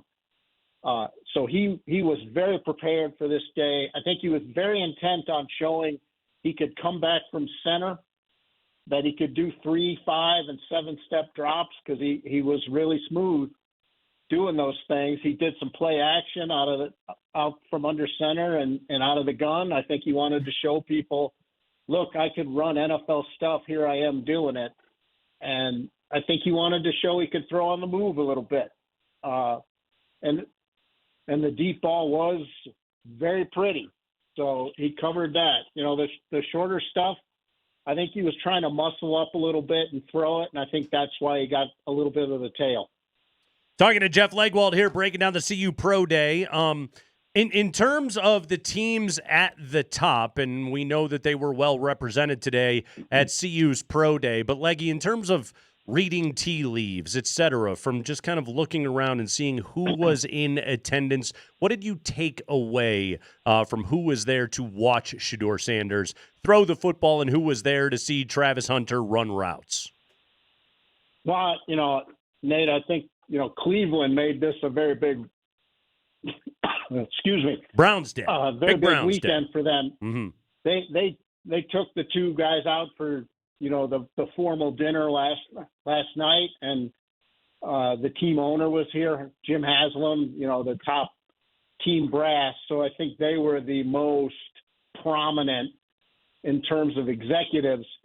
Now, the Titans have a private workout with both of them scheduled next week. So some will make, you know, some note of who didn't come for the Titans, but they're getting their own look at both guys. And I think both guys will do drills and throw and whatever the Titans want them to do in a private workout. That's the power of the number one pick. But I think that the Browns were the most, flexing the most today. Broncos had a good contingent because it's close, but everybody was here. I saw so many coaches and scouts I know and personnel people. I mean, this was one of the best attended pro days I've been to. What do you make of Daboll not being there? Watching Get Up this morning on your very network, they were talking about how Daboll wouldn't be there now. Mike Tannenbaum said, then that means they're not picking him because he would be at the pro day if he wanted. And Graziano said that no, Daboll never attends a pro day. What do you make of it? And him being Shedeur, by the way, I should probably clarify that. Yeah, no, I've never seen Daboll at a pro day, so Dan Graziano, Graz covered him in New York, so he knows him. So we all try to fit the tea leaves this time of year, and I think sometimes it's very dangerous to make assumptions about, what they're going to do. I mean, the Broncos drafted Cutler in the first round and never spoke to him one time leading up to the draft. So, take your pick, what you want to believe. I think the fact, it's all on video. Daboll can see exactly what went on from any angle he wants it. If he wants to, I don't think that precludes them from picking him. We're kicking it with Jeff Legwold here on a Friday afternoon. Jeff Legwold's appearance is brought to you by the International Brotherhood of Electrical Workers, IBEW Local 68. You start with a job and you end with a career. Real quick, I'm sorry to cut you off, but good eyes by Mark Springer. Hey, guess what, Jeff? Picture from the Giants of Daboll actually in attendance with Shane. Yeah, I didn't see. So there he is. But again, it was packed. It was absolutely packed. I had people texting me, "Hey, I'm here, Leggy. Let's talk," and I never found them. So it's just like there were as many, and there were some fans and visitors and family. They did it up right. I think if you're going to do a pro day, I think that's how you should do it. Make it a big deal for the kids. It's a once in a lifetime thing. Just make it a big deal and let them go out there and do their thing. Yeah, and I thought they looked impressive. It was a good-looking event on television. Jeff, maybe I'll tell you, Travis Hunter ran routes. If people had concerns about and I've been told it, and I've seen in games his routes were a little muddy in games. They were precise today. They were sharp. He hit the hash marks. He showed footwork. I think, sure, people want a 40 from him, but today they saw a whole lot of Travis Hunter at wide receiver, and there will be some teams who say he is the number one receiver on the board. The Shedeur conversation, Leggy, to that point has, it sucks up so much oxygen because it's a quarterback and because, it's a little sexier, right? He could be sliding. Like Travis Hunter's going in the top 5 of the draft. He's probably going in the top 3 of the draft. It seems pretty certain. Hard to believe there's a world where he would fall beyond New England at number 4. Either way, with Travis Hunter there today, I mean, Leggy, the words like generational talent get tossed around with him. Mark Johnson earlier today telling Scott Hastings that according to Gary Barnett, who's seen a thing or two, it's the greatest college football player that he has ever seen in his life. Travis Hunter is viewed as a sure thing, can't miss kind of player.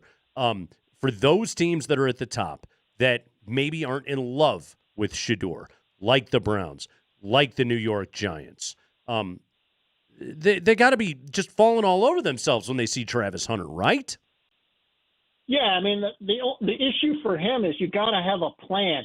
He won't be the best he can be at something unless you have a very definitive plan. You can't sort of say he's a offensive player sometimes and a defensive player sometimes, because then he won't be his best at something. And I think that was when I've talked to Champ Bailey about it, that was always Champ's point. At some point, you have to pick a side of the ball and dial in if you're going to be a long-term pro. And guess what? I've been to tons of pro days. I mean, tons. And I had some of the most fun today standing with Champ Bailey, just talking about Travis Hunter and Shedeur, and then I was next to Champ when Shedeur was throwing. And, again, you do this to write about football and get to know people and see players and all those things, but to be there and sort of talking to Champ while he's watching all this play out in real time, because before Travis, Champ is the best two-way football player I've ever seen with my own eyes in a game in my entire career. And Travis is pretty damn close to that. And look, man, like that's a great guy to sit there and listen to in that situation. And exactly to that point, Jeff, and you talked to Champ Bailey about it. Like, if clearly Tennessee's going to take Cam Ward. If you're Cleveland and you're the Giants, like, those conversations, they have to be happening right now, right? Like, you have to be going around the room and saying, okay, how do we assemble this plan so that if we're using this extremely valuable top 3 pick on this player, we are putting this guy in position to be a Hall of Famer, to absolutely reach his potential. Like, it can't be one of those things of like, well, we think we might work him in on offense. Like, hopefully those teams, and granted, they're not good teams, they're bad, that's why they're picking in the top 3, but hopefully they're already having those conversations and putting a roadmap in place for the guy, right? Yeah, you got to know what Monday through Saturday is going to look like exactly. What time does he go to the meetings? How's his recovery? All of these things. And again, even at best, the two-way experiment is probably only a 2 or a 3 year thing until the one side of the ball becomes very spot duty because of snap count, durability concerns. You have to practice in the NFL. He could not structure his week like he did here when, he went very late in the week here before he would sort of return to full activity. That ain't going to fly in the NFL. He's going to have to practice. And that's always been Champ's point. It's you have to have a practice plan for him or he will never be as good as he can be on one side of the ball, let alone 2. Let's talk about Will Shepherd. We talked about him a little bit with Tyler. I texted you in between things because, again, he's a big-bodied receiver. How do you think he looked? And I'm a fan of LeJontay Wester. He was always a fun kid to talk to after games, and I did notice speed at times. Does he have any shot at all? Is he too slight? And, of course, Jimmy Horn. Break down the other guys we saw catching the ball out there today. Well, Horn ran great. Horn ran in the 4.4, so that always gets people attention when you drop a 4.4 on him. And he ran 4.4 flat. So that's almost, I think his first 40 was 4.4 flat on my watch. So, and then I thought Shepherd had a great day. You guys know, I always say that the movement after a pro day or the combine is exaggerated in the media compared to the real world on NFL draft boards. But if you were going to make a move on a pro day, you have one like Shepherd did. He was spectacular. He jumped 40.5, that's as good as anybody. I mean, that's Calvin Johnson vertical jump zone. Wow. And then he dropped 2 4.5s back to back. So that's explosiveness and functional speed. So that's a great workout for a guy with his frame. I mean, you're talking just over 6'2". We measured in at just over 6'2" and 196. So that's a big framed receiver who showed a lot of explosiveness. And when they were throwing, he looked very good in drills. So beyond the marquee guys, I think he was the guy who had the best day and helped himself the most. But the receivers all looked very good.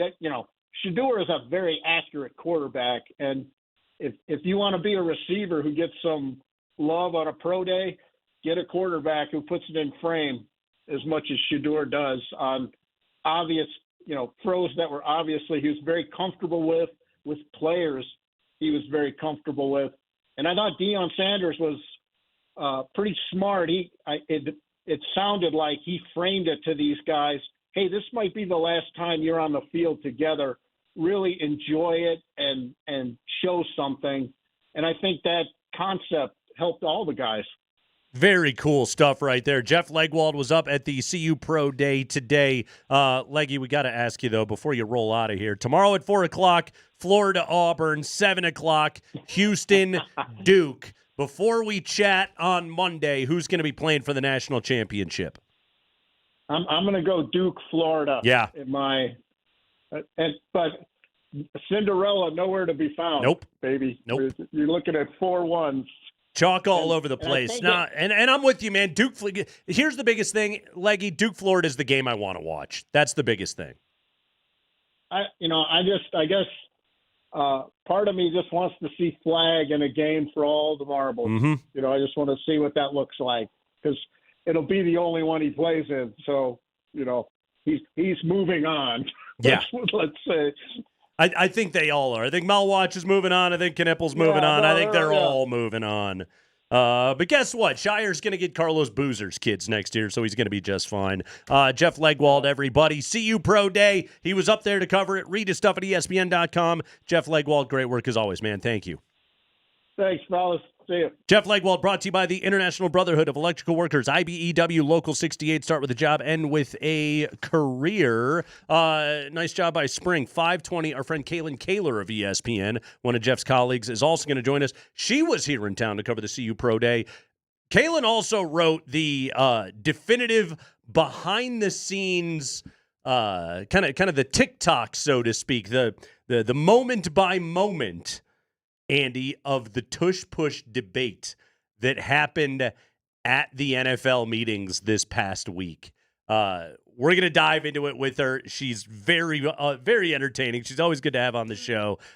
She's going to have some good notes that everybody is going to enjoy. Meanwhile, Rockies tie it up in the bottom of the 8th. Kyle Farmer, I thought he had an inside-the-park home run for a moment. They challenged it, changed it to a ground rule double. However, Andy Jordan Beck singles to drive in Tyler Freeman, and we have got a tie ball game in the bottom half of the 8th inning. Offensive explosion out of the Rocks today. They've scored 3 runs. Hey, good. Yes. In the cold. It's what you need to see with this ball club. It is the Kreckman and Lindahl show. Oh, we got a good sports weekend on tap. Women's Final Four going to be starting up in about 20 minutes with Texas, South Carolina. UConn against Colorado's own Lauren Betts and UCLA tonight at 7:30. Men's Final Four in San Antonio tomorrow. The Avalanche are in St. Louis tomorrow. Oh, yeah, and the Nuggets are in Golden State tonight. It is all happening on a Ska Friday on Altitude Sports Radio 92.5.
Hell yeah, Scott Friday, Kreckman and Lindahl, Altitude Sports Radio 92.5. We got the 5 biggest stories of the day from around the NFL coming up here at 5 o'clock. Our friend Kalen Kaler will be along at 5:20 to talk CU Pro Day and Pushin' Tushes. We'll do that today as well on the show. Rockies right now presently knotted at 3 with the Athletics. As we go to the bottom half of the 9th. So nice work there in the top half of the 9th from Colorado. Seth Halverson into pitch and getting 3 outs. So the Rockies have a chance to walk it off on opening day. Clint Barmes style here, Andy, coming up in the bottom of the 9th. Who else? Dante's done it, obviously, right? Mm-hmm. Did it to open Coors Field. That's right. Against the Mets. Barmes did it. I remember that. That was wasn't that a part of Barmes' huge start when he had like 6 home runs in the first 5 games? That was the start of the Todd and the Toddlers. That was pretty good stuff right there. Mm-hmm. Yeah, they were kind of starting to get there by then. So we'll see if any fireworks are coming up for the plenty of empty seats. You know, out there we've Coors seen Field. in football and basketball, you put 2 bad teams together, you'll get an entertaining game. That's very true. Is that going on right now? It's It's early, Andy. We can't call anybody bad. Liar!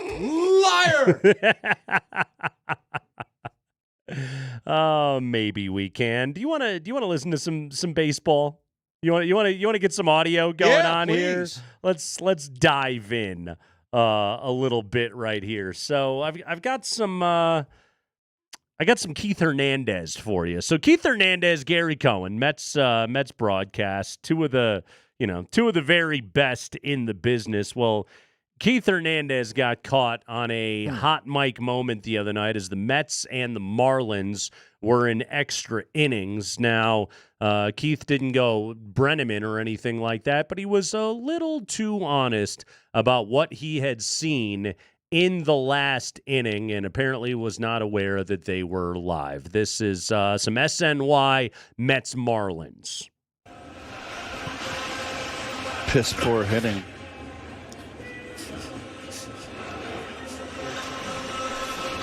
New York Mets baseball on SNY is brought to you by Infinity. Experience the Infinity lineup at your local retailer today. Yeah, wasn't real thrilled with what he saw in the 10th. The Mets, by the way, they did wake up, Andy, and defeat the Marlins 6-5 in the 11th. What are you going to do, by the way? I mean, it's the truth, right? Yep. They won, so I guess everything's okay. Yeah, it's all well. Do you find a reason to get big mad at him?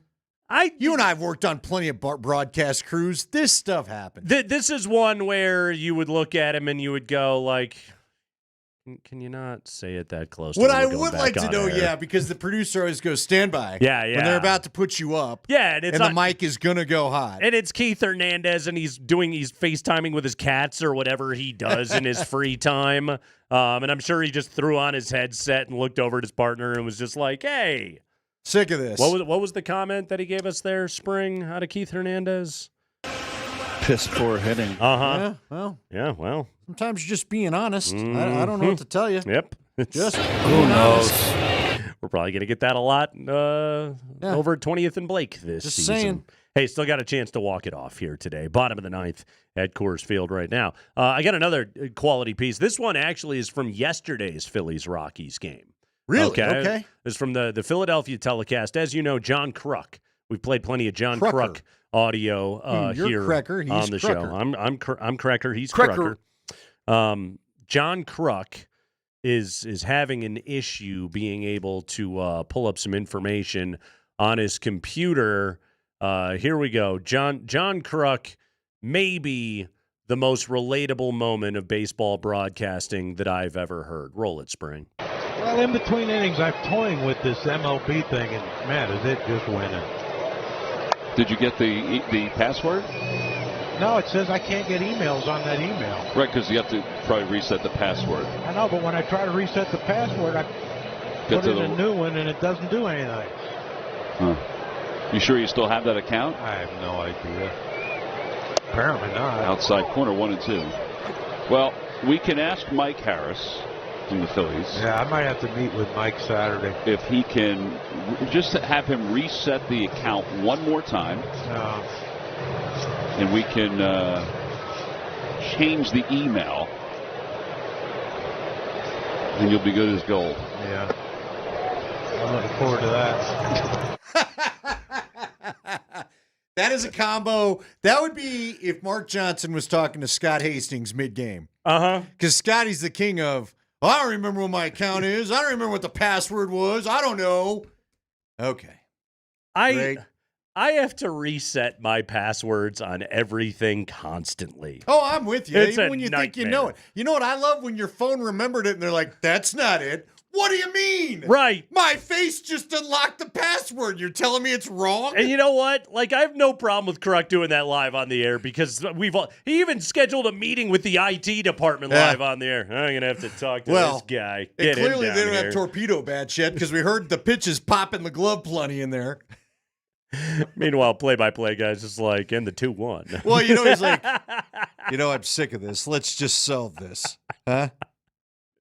I got to reset the pet. You still got that email? I don't even know what email they've got. You know, what he probably did was passed it back to the producer behind him. Because there's an in-booth producer and someone back in the studio, and that guy probably got it all solved. Hey, John Morant got fined $75,000 for his finger guns. I'm sure that'll stop. It's his brand, you know. Right. He's simply going to say, well, I'll write that off. And, so finger guns. I got one more note here, by the way, for you, Andy. I know you love listening to this kind of stuff. Speaking of, today was a big day at the University of Colorado with the pro day and everything else like that. And yet this guy is out here reminding us that he is still out there and he is still the worst. Headline: Michigan State says NCAA investigating possible recruiting violations for Mel Tucker's tenure. Yeah! That's right. Old Midnight Mel, the guy that got fired for hitting on the university-hired sexual assault counselor, Mel Tucker. By the way, the statement was put out. Michigan State Athletics is cooperating with the NCAA to review a potential matter concerning the football program under the former coaching staff and will continue to do so for the duration of the process.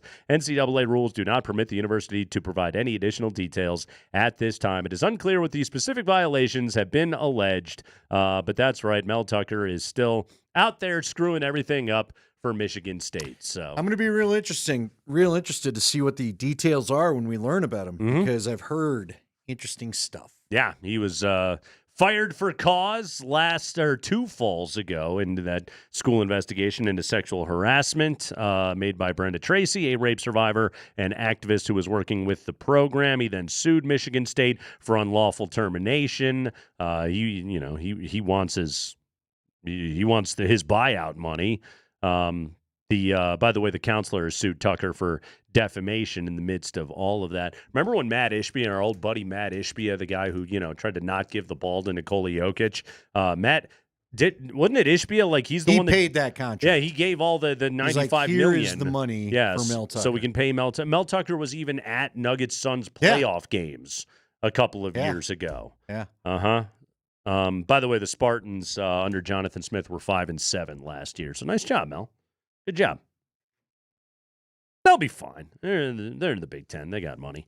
We got the 5 biggest stories of the day from around the NFL coming up here. An old buddy of ours is very wealthy. Another old buddy of ours has another job.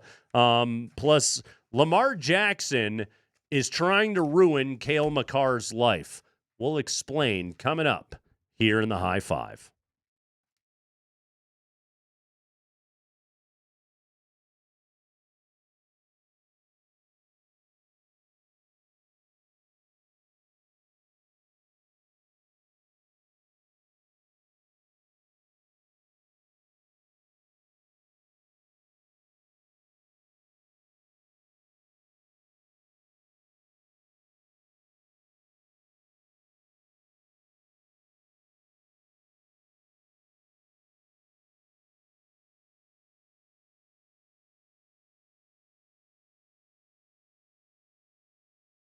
Hey, it's Nate Kreckman for Roller Auction. It is on, and it's on until next week. This auction closes April 9th. It is the April 2025 Government Fleet Vehicles and Equipment Auction that is up right now at roller.bid. That is roller.bid. If you are looking for pickup trucks, SUVs, sedans, plow trucks, and so much more, go to roller.bid. Check out everything that they have available for you. Some great deals on this well-maintained city and county equipment that is up for auction. Roller Auction has been the leader in city and county auctions for almost 50 years. I'm looking at these plow trucks that are available to bid on right now, plus a phenomenal deal on a 2008 GMC Canyon four-wheel drive pickup with the plow on the front.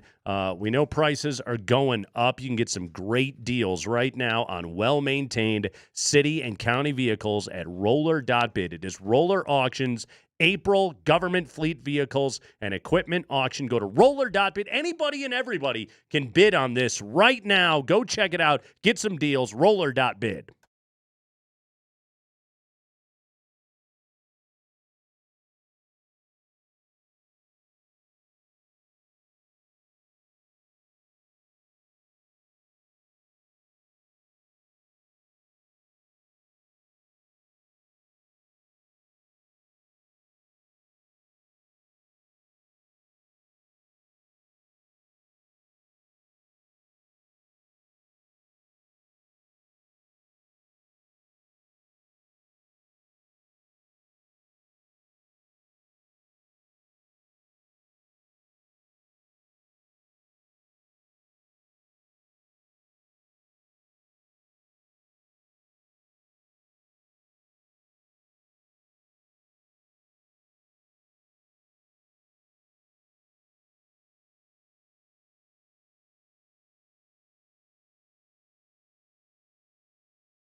Oh, we hope you're having a delightful Ska Friday. It is the Kreckman and Lindahl Show on Altitude Sports Radio 92.5, and we have got football news for you here on a Ska Friday afternoon. Mark Springer, let's do this. Let's do it. Let's do the high five, brought to you by Bet365. Whatever the moment, it is never ordinary at Bet365. So today was the CU Pro Day. Prominently featuring Shedeur Sanders and Travis Hunter. Of course, Dion was there, and he talked to NFL Network. He talked with ESPN. This cut is from ESPN. He was asked what advice he has given to his son, Shedeur, and he said this about both Shedeur and Travis Hunter. I don't need to give him advice at this point, man. Come on. He's been bred for this. He's been trained for this. He's a darn Sanders. That comes with ridicule and ignorance and adolescence comes with that. But we're built for this. If it's anybody built for this moment, built to go to a team that's really not good and take it to the next level, it's him. And the two best qualified players to go to organizations or franchises and adapt and make sure they're successful is he and Travis Hunter. They've done it. Yeah, they're both going to go in the top 5 of the draft probably. Like, they are that good. And yes, they did show up on a bad team, and they got that thing turned around, and they got them to a 9-win season by year number 2 with what they were able to do. Granted, things are a little bit tougher in the NFL because, again, you're talking about getting drafted by a lousy franchise, and lousy franchises are lousy for a reason. But you got an opportunity to be able to turn this thing around. Andy, I thought Shedeur Sanders had himself a very good day out there, and I think, you know, in many ways, Shedeur Sanders impressed. He showed what he does very well. He may have reinforced some of the negative stuff about him, that he doesn't have an elite arm. But I think everybody knew that about Shedeur Sanders. When it was time to uncork the deep ball, he was able to get it there. I do think he was trying to, as Legwald talked about it, and I noticed it on television, trying to put some more drive on the intermediate stuff, the stuff that's going to be tight window throws over the middle and to the barrier in the NFL, and maybe the ball fluttered a little bit. But I thought all in all he looked great. Travis Hunter ran routes.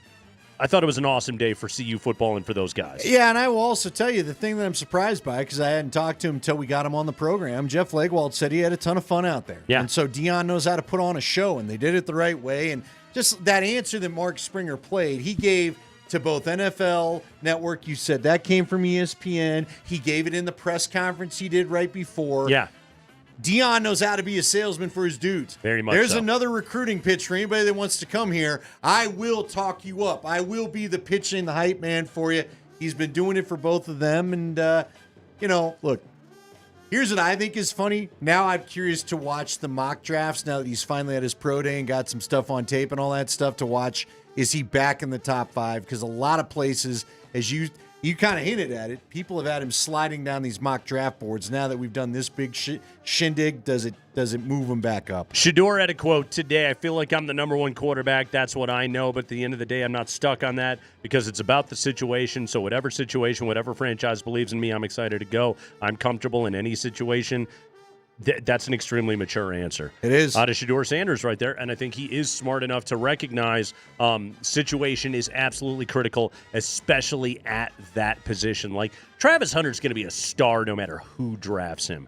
The quarterback thing, and we have seen it time and time again, is you got to get drafted by the right people. Because if you get drafted by somebody like, I don't know, I don't want to name any names, but let's just say like the New York Jets, there's a good chance that that's going to absolutely torpedo your career.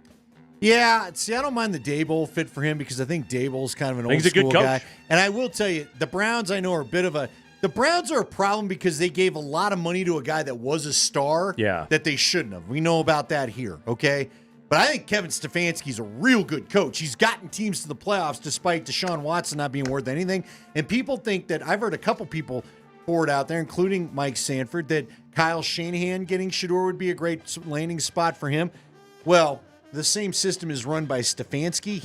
He might end up okay if he goes to the Browns. You mentioned real quick about Travis Hunter is going to be a star anywhere. I really do think the New England Patriots with Mike Vrabel coming from the Belichick way of, you know what? Remember, he would have receivers play corner and vice versa. Just figure out a way to get something to work. That might be a good spot for Travis to play both sides of the ball. I completely agree with that point right there. One more thing really quickly here on Shedeur Sanders and talking about fits for him. Matt Stafford's at the end. Sean McVay, man. Oh, yeah. Sean McVay. I'm with you. That would be. I just don't think he gets all the way to Sean McVay. May have to trade up if he wants to go and get him, but also Sean McVay and the Rams need to be thinking about the future. Obviously, they're well equipped with the greatest ownership group in all of North American professional sports. Go ahead, Spring. High five. Hey, I hear that. Cardinals tight end Trey McBride. Found him on the show a couple times. Grew up in Fort Morgan. Friend of the show, yeah. Well, we thought. Well, he still is. He still is. We've lost touch. Hey, we're rooting for him. Does he remember us? Maybe. Probably not. We're not. getting calls back anymore, but we're rooting for him. Yeah. Yeah. Grew up in Fort Morgan, went to CSU, and yesterday became the highest paid tight end in NFL history based on his average annual salary, which will be $19 million. It's a 4-year, $76 million deal. Trey talked to the media today, and he was asked what it means to him to be the highest paid tight end in NFL history. Can you believe it? Trey McBride. I mean, just to have that moment to, I come from a small town in Colorado, and, to go play Division I college football is a huge deal. So to be the highest paid tight end from Fort Morgan, I mean, gosh, it's just the biggest honor. I mean, it's so cool. It's very special, man. If you would have told me I would have been the highest paid, I would have never believed you. So just comes with so much hard work, so much grit, all the above. So it's finally paid off. But more importantly, I'm excited to keep working, to keep grinding, and continue to build on the organization and everything. Likeable dude when you listen to him talk right there. I'm pretty sure he could purchase the entire town of Fort Morgan right now. One thing on Trey McBride, man. Not that I had him in fantasy last year or anything else like that, but more touchdowns. More touchdowns. He only had 2. Target him in the red zone, maybe? 111 catches last year, only 2 tutties. But, no, he absolute dynamite player and a good dude, so we're psyched for Trey McBride. Yeah, Go ahead, good Spring. for him. Yeah. High five.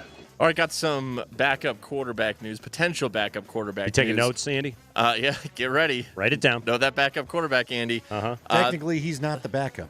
No, he's not. That's actually, he's going to fight for it because the Chargers have already added Taylor Heineke to compete behind Justin Herbert. I love a number 2 quarterback competition. Yeah. Yes. Well, Heineke's going to battle with Trey Lance. The Chargers signed him for a 1-year deal worth up to $6.2 million. The Cowboys had not had a backup quarterback. Cooper Rush was gone. Now Trey Lance is gone. Yesterday, the Cowboys acquired quarterback Joe Milton from the Patriots. I remember Joe Milton. I have a brief memory of that Well, guy. he had a phenomenal preseason. Yeah. Because I watched that. I do really know athletic. that. Yeah. Could be the tush push guy. Yes. Oh, well put right there. Unless it gets outlawed. We'll talk to Kalen about that coming up here at 5:20. What does it mean when you say the deal is reportedly worth up to $6.2 million? Means if he actually plays, he probably will make some cash. Right. But where does it start? $1 million. He's a backup. He's a third stringer. Oh, man, Trey Lance. One other backup quarterback note for you, Andy. Case Keenum is now a Chicago Bear. He's going to back up Caleb Williams.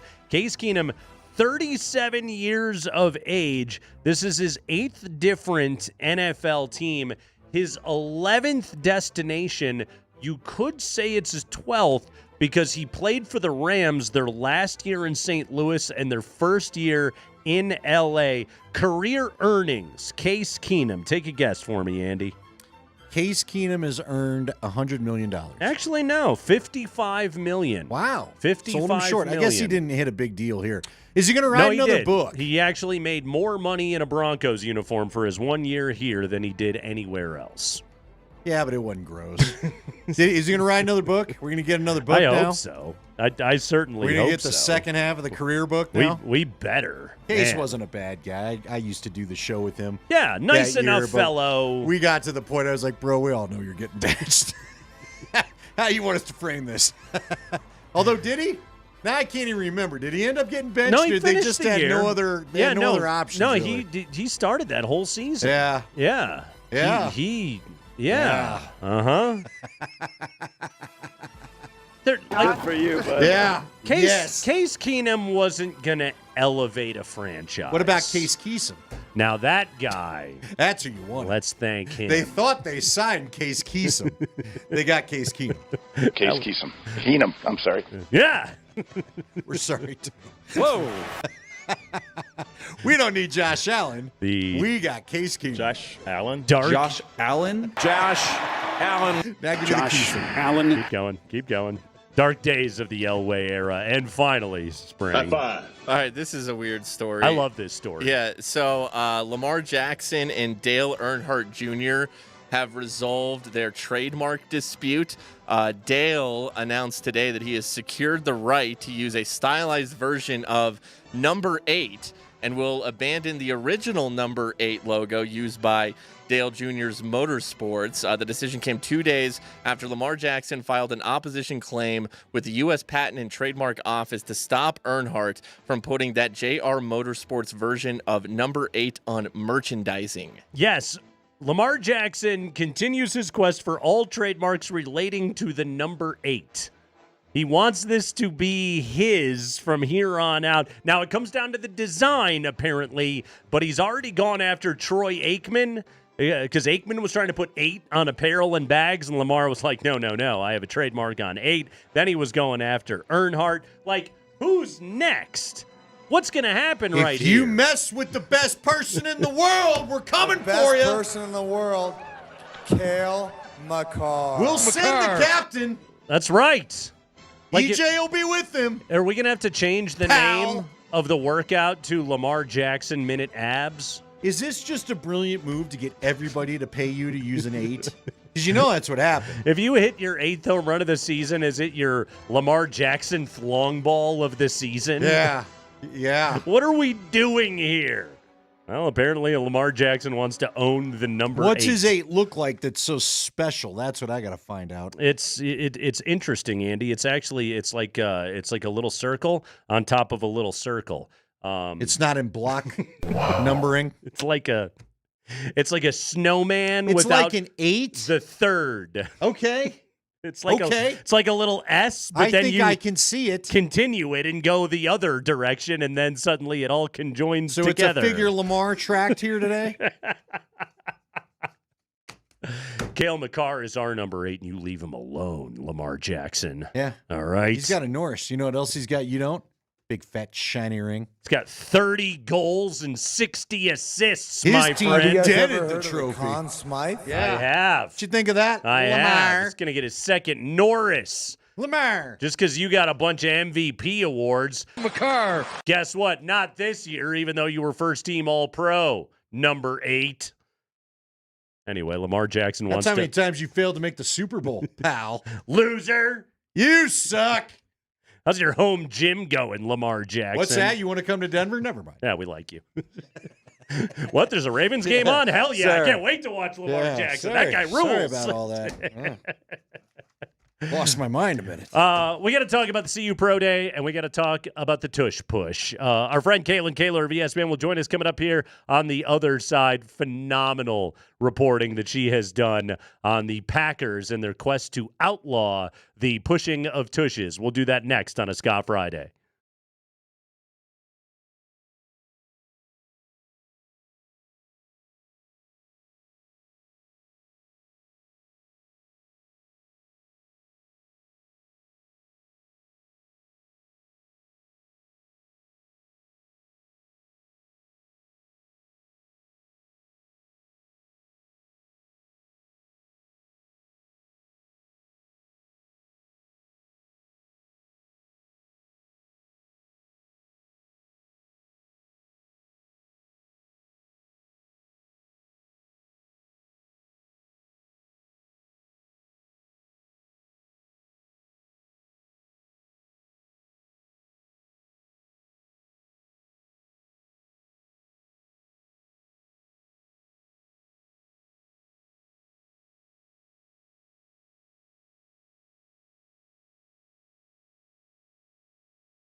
This is the best person in the world, Cale Makar, and you're listening to Kreckman and Lindahl.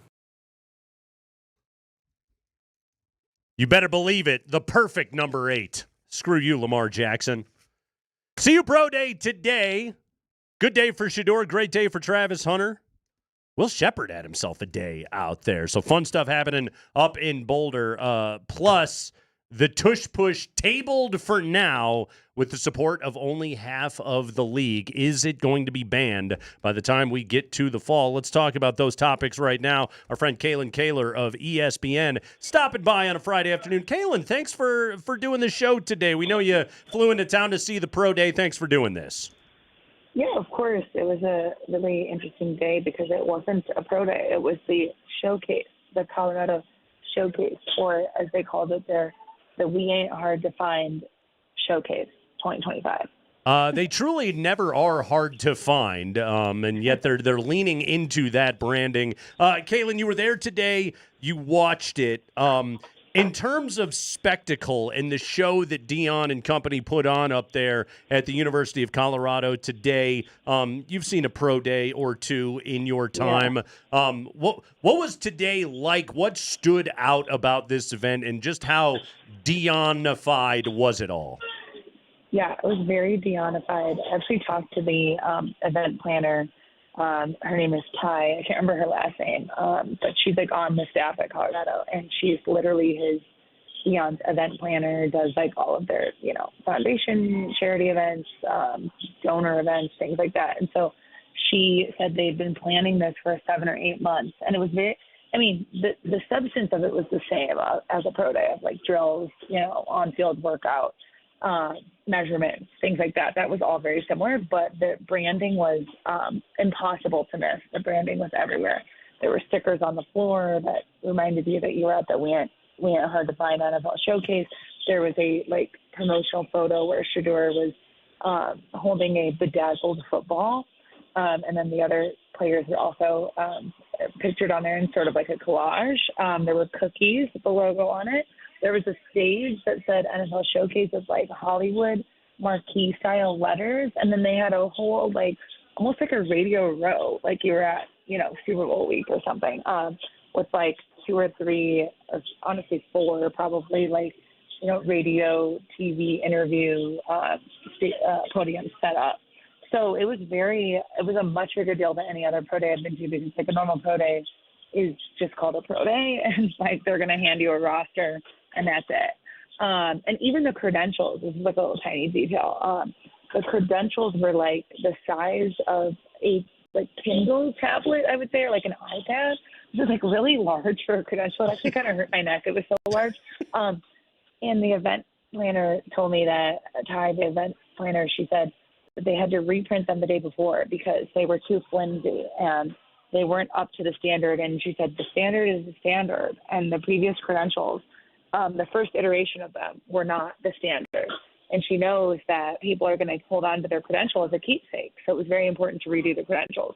So little details like that kind of show you what, Dion's world is like. And also to give him credit, the man has a strategy. And today is April 4th? It's Friday, April 4th. Most NFL teams are already in draft meetings this week. This might be their first or second week of full staff draft meetings, because there aren't many pro days that happen this late. Most of your pro days are taking place the middle 3 weeks of March, and then they're kind of petering out by now. So it was sort of part of, the event planner told me that it was part of the vision that they were the last pro day. They were probably literally the last pro day. I know Montana State was today too, because they don't have an indoor facility, but Colorado has an indoor. This entire thing took place indoors. So there was no weather excuse for why it was on April 4th. So it was on April 4th essentially because they wanted to be the last thing talked about. All right, how do you think Shedeur did? Because this was really, he didn't do anything at the Combine, as you know, and so this was the day. Everybody's, ESPN, your company, was all over this thing. How do you think he performed? I thought he did pretty well. I don't know that he changed anyone's mind. I don't know that it was a workout where, I'm trying to think, I think Michael Penix last year had a really good workout where like people were left being like, oh my God, like he's way better than we thought he was, or something. I don't think that was the sentiment. I think it's, if you liked him, you still like him. And if you didn't think he was the best quarterback in the draft, then you probably left feeling the same way. I thought he did what he probably needed to do. I mean, I thought what I thought was interesting is they threw in a 2-minute drill, which is very rare. And I actually talked to the quarterback coach afterwards, and I was like, what was that all about? Because I haven't been to every pro day, and I haven't been to, this was probably the first pro day I've been to that's for like a top quarterback. I don't know that I've been to another top quarterback pro day. So I was like talking to a scout afterwards. I was like, what'd you think of the workout? And he was like, yeah, I mean, it was good. Like, nothing, no crazy reaction one way or the other, but he was like, I love the 2-minute drill. That was really interesting. Like, because it sort of simulated, I mean, yes, there's no defense, obviously, but it sort of simulated more of a game environment as much as you could at a pro day where you're, throwing against air, as they say. So that was interesting. And I talked to his quarterback coach afterwards, and I was like, what was the deal with that? And he goes, oh, Shedeur wanted to do that. And he was like, I don't think it's ever been done before, a 2-minute drill and a quarterback workout at a pro day.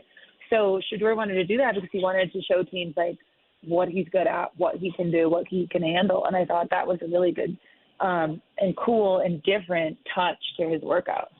We're talking to Kaylin Kaler. She was in town to cover the CU Pro Day. But, Kaylin, we had to get you on as well because we read your piece on the fight over the tush push. You were, in Palm Beach, Florida to cover the league meetings. And as you pointed out in your piece, a play that appears in just 0.28% of total plays last season has basically taken all of the oxygen of the NFL world this week.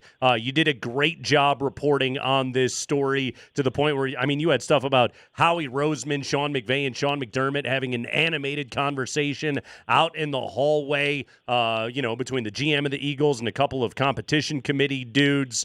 You talked in great length about Mark Murphy and the Packers and their desire to get rid of this thing and some of the, let's be honest, conflicting, like, is it about aesthetics? Is it about injuries? All right, Kaylin, take us inside this debate and where it's going to go next before they meet next month. Yeah, so it's taken a turn. So originally it was specifically written to penalize the tush push, and it was written as, the quarterback immediately at the snap. Actually, it didn't say quarterback. It said the player lined up behind the center getting pushed immediately at the snap. That was going to be a 10-yard penalty. And so that very specific language it's going to be shifting because it was basically 16-16. They didn't take a full official formal vote on it, but in their straw poll to see if they should bring it to a vote, only 16 teams were in favor of it, and you need 24 teams to pass a proposal. So they were 8 votes short of passing the very specific proposal. And so what is going to be happening next is the competition committee basically recommended to the Packers, hey, why don't you take this and broaden the language so it's not just targeting the Eagles? Because a lot of teams had an issue with that. They were like, the way this is written, it's really affecting one team that does this more than anyone else, because there were only 2 teams last season, the Bills and the Eagles, that ran a push quarterback sneak more than 5 times. So it really was a rule that felt extremely petty. It on a face value, it felt petty. It felt targeted. I had one GM told me it feels like sour grapes and they're hiding behind player safety. There were several club executives that I spoke to who just did not think that player safety was the reason for this, even though it was presented like it was a player safety issue in the voting sessions and in the meetings before the voting session at the owners' meetings. They were saying, they were talking about the potential injury risk that could occur. And the league's chief medical officer, I had several sources tell me that he actually said to everyone at the meetings that it was a matter of when, not a matter of if there's a catastrophic injury on a push quarterback sneak. And the Eagles, on the other hand, were arguing, what is the difference between because they're saying it's the offensive line posture that's at risk, with the offensive line being so low and with their heads bent over. That was the injury risk they were really pointing to, especially the center and the guards. And so the Eagles were like, well, what is the difference between a normal quarterback sneak? Right. The offensive line are not the ones being pushed.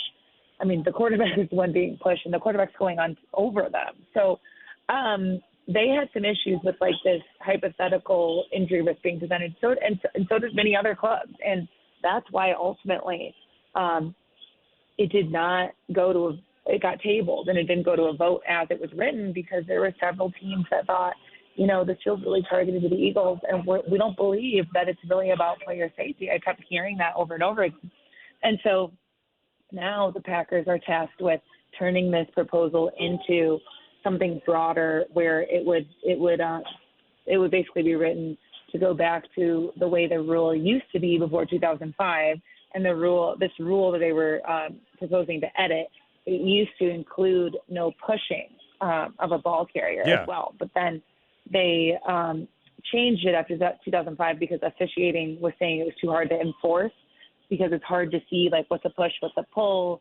There's also language in there that you can't encircle a player and like pull them essentially. Anyways, so the Packers before the May meetings are going to be going back and rewriting the language of this to make it broader about pushing a ball carrier anywhere on the field, not just whoever's taking the direct snap. So it will be less specific to the Eagles, which I think will be more, I can never say this word, palatable. Yes, palatable.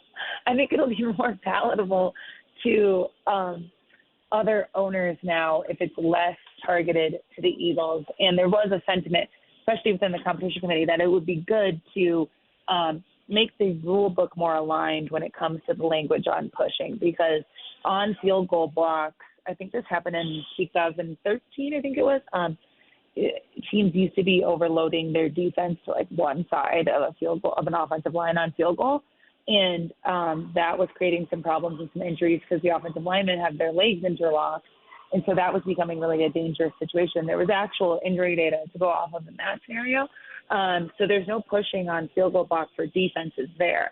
Now, defenses on a normal scrimmage play can push each other, which seems to be something that's really commonly misunderstood. Like I've heard coaches even this week say that defense can't push each other, but they can.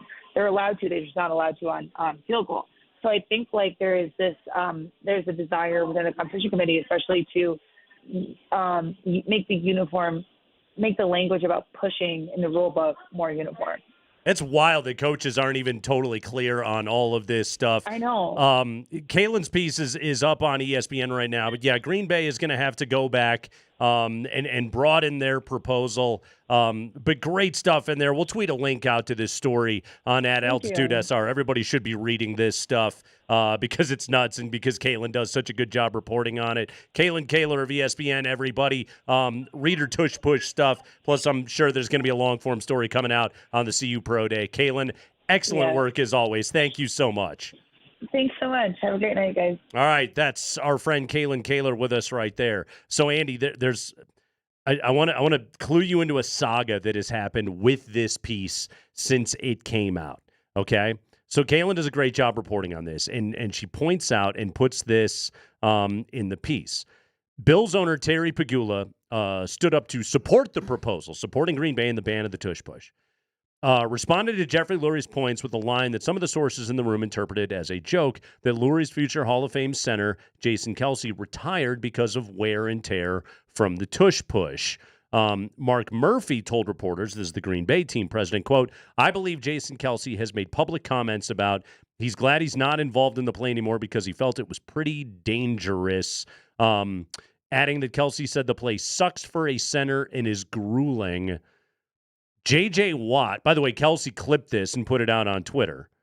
J.J. Watt responded to it and said, "Man, if we take everything that sucks and is grueling out of sports, there's not going to be much left." Yeah. That's what's so funny about this is like Kelce is like, yeah, it sucks. I never called the play dangerous. Like, it just sucks.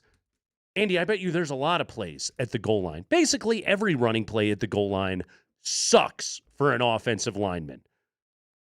Doesn't mean it shouldn't be in the sport. I think it just sucks to play offensive line in the NFL in general. Yeah, well, trust me, you and I know a few of them that were basically really miserable when they had to do it. Right. So I don't know a lot of O-linemen that love the job, period, frankly. It's not an easy job to get to do. And again, like, here's what else is wild about this, and she has this in her reporting the story, Andy, is like, so the Packers went and got Dr. Alan Sills. Right. Okay. Outstanding orthopedic surgeon, one of the guys that does, huge surgeries on everybody in the NFL and is regularly consulted on this kind of stuff, all right? So one of the things about this, Andy, is like they don't have injury data on tush-push injuries because there really aren't any. Dr. Alan Sills put together a presentation both to a number of different clubs and I guess to this meeting of like, well, I can tell you the potential injuries that could be suffered. Like, there is the potential for catastrophic injury in the tush-push play, and I can offer you that. And one source in the session said, if that's the argument, the entire sport of football is a matter of if, not when, which he's right about. Like, okay, you can tell me the catastrophic injury that could happen on a tush-push play. I can tell you the catastrophic injury that might happen on any damn play in that violent sport played by giant human beings crashing into each other. And again, it just goes back to, are we unfairly targeting the Eagles because the Eagles and the Bills were the only teams that did it more than 5 times? By the way, the Bills are trying to get rid of this thing, even though they put their very expensive and well-paid quarterback in harm's way numerous times last year. Yeah, I don't know why. To save themselves from their own coach so he doesn't try it again after failing 3 times in the AFC Championship? I don't know, but McDermott is like, he's one of the guys that is out there saying, we got to get rid of this play. It makes no sense. Then why'd you run it? I know. You love running it. If it's dangerous. Or do what the Packers do and just find a tight end. The funny part about it is, to me, the Packers unlock the key here. Go find a better athlete that can receive a snap and just use that person to do it for you. By the way, when the Packers initially, they put a Q&A on their website in February. Kalen had this in the piece as well. Mark Murphy did not mention injury risk as a reason to eliminate the tush-push. Like LaFleur, the former NFL defensive back, cited aesthetics. Yeah, they say it's an ugly play. But to me, it's an ugly play that often creates a new set of downs for the offense, and everybody wants offense on their field. Right. Murphy making the argument there is no skill involved, and it is almost an automatic first down on plays of a yard or less. And here again, we talked about this earlier in the week. 2 years ago, I was in favor of getting rid of the tush-push. I was of the opinion at that time, stupid copycat league, this thing's going to get run too damn much, and it is an ugly play, and we're going to just see this thing constantly every single Sunday, and I don't want to watch that. Well, guess what? In the 2 years since then, the Eagles are still the only team that's good at it. So right there, it's very clear to me, not just anybody can do this. And by the way, you are specifically targeting one team with your complaints right here. And by the way, it's the team that just won the Super Bowl and eliminated, I don't know, the Packers from the playoffs. Yeah, well, and they did it to the Packers in 2 games. Yeah. So, of course, the Packers are mad about it. Yeah. We'll see where it goes. It's going to get voted down. You know what? I saw a tweet that said at the end of the day, if Goodell decides he wants it out of the game, it'll get out of the game. It'll get out of the game. But nobody knows where he falls. Yeah, on it he'll get 8 more owners in on this thing. And again, what it comes down to is it's not even if Goodell wants it out of the game, it's if the right owners want it out of the game, and then they make Goodell go and get the other votes. You know, it's the old whip the votes thing that he will then have to go, and he'll find them. And he'll make whatever trades he has to make, and he'll get his 24 votes, and it'll go away. But they'll have to rewrite it as you can't push guys from behind, or you can't pull on guys or anything else like that. Yeah, it's I don't know, man. Again, it's hard to relate it to the Broncos played after their Super Bowl wins when you got rid of the cut blocking, because the cut blocking was literally destroying knees. Yeah.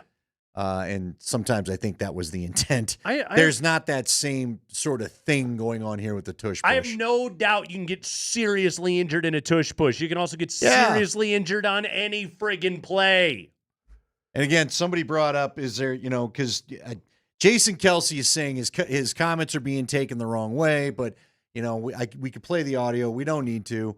He's saying, what are we going to outlaw gang tackling next? Because that's also dangerous. Right. You're also running into another person and could cause, and we've seen it where one guy stands him up, the next guy comes in, and his own guy, they call it friendly fire, gets knocked out worse than the guy intended to be tackled. I sit back and I go, are you guys watching the same sport that I watch every single Sunday? It go on the kickoff thing, Andy, on the tush push thing, this desire to somehow make this game safe. Not going to happen. It doesn't exist. And frankly, people like it because it isn't. I hate to tell you. If everybody's honest with themselves, Yeah. I've said it before. If I could go out and simulate this in the park, everybody would be doing that. You can't. You can't get close to it because it is the best athletes in the world and something that a lot of us, no matter how you feel about it, you would not step out there and subject yourself to that, period. The violence of it all is a huge part of the appeal of the thing. The massive spectacle of the car crashes happening out on the field is a major appeal of the entire exercise of the sport of football and why it exists. It's not the only thing that people love about it, but it is one of the things that people love about it. And my honest to God answer on this is if you don't like that it's a dangerous sport, get out of the business of pro football. Yeah, because you can try flag football. You've already taken a run at showing flag football. Your Nobody rating's cares. doing well enough for that to overtake anything. Yeah, nobody cares. Nobody wants it. Matter of fact, your Pro Bowl's got everybody bagging out of it because they don't want to play it. Yeah, it's the Guardian cap's good. If you can show me data that it's lessening, that it's decreasing subconcussive impacts in practice, by all means, have at it. But here's the thing: if you want safe football, guess what? Don't play football. Doesn't exist. It's the only way to have it. But the So same goes for hockey. Yeah. Hockey will never be safe. Football will never be safe. There's more of an element of risk to basketball than I think people realize. I can't believe it. Here I am, and I've become an advocate for the tush push, but here I am. I'm back in this place because guess what? No one else can do it like the Eagles do, and I don't want to have to defend the Philadelphia Eagles. That doesn't feel good, but they are being targeted in this. They are, and it's absolute BS. It is complete and total crap. Rockies lose. Doubled up today. Oh, good. 6-3. By Nice. the West Sacramento Athletics over there at Coors Field. Final in 11. Colorado Falls. Angel Shiviyi ends up being the who with the what now? He takes the loss. Rockies lose 6-3, 1-6. They're gonna lose a lot this year. Trade them. Ready to watch some sports this weekend? Ready to hear the song. Let's do some weekend preview when we return.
Oh, we've had a gigantic pile of fun with you on a Ska Friday.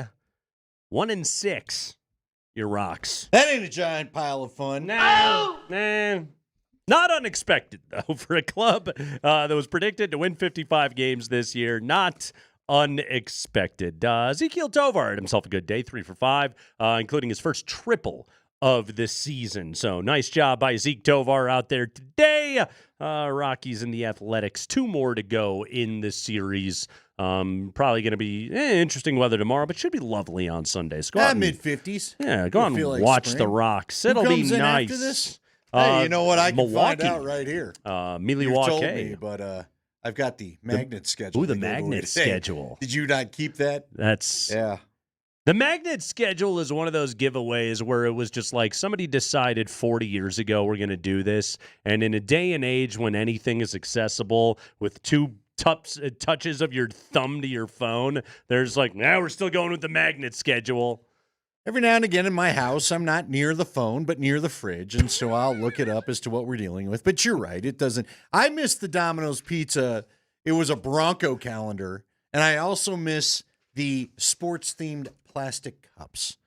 But as you said, the calendar, I don't need a calendar in my house. It's on my phone. I'll look at that thing and go, what month is it again? Hey, if you're feeling like a taste of the ocean, stop at a Good Times today for a Good Times fish fry sandwich. It's a light and flaky whole fish fillet, the fish fry sandwich, available for a limited time at Good Times. You know what a fish fry sandwich is really good with, Andy? Guac! That's right. It's time for the weekend preview.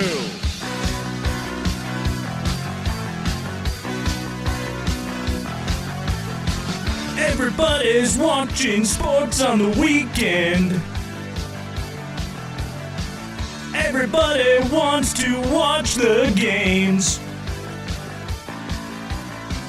Everybody's eating guacamole. Yes. Chips and guac are good when watching sports. You want to go watch the game? Oh, we have got a big-time weekend preview today here on the Kreckman and Lindahl Show. Women's Final Four, right now, 1-point game, second quarter.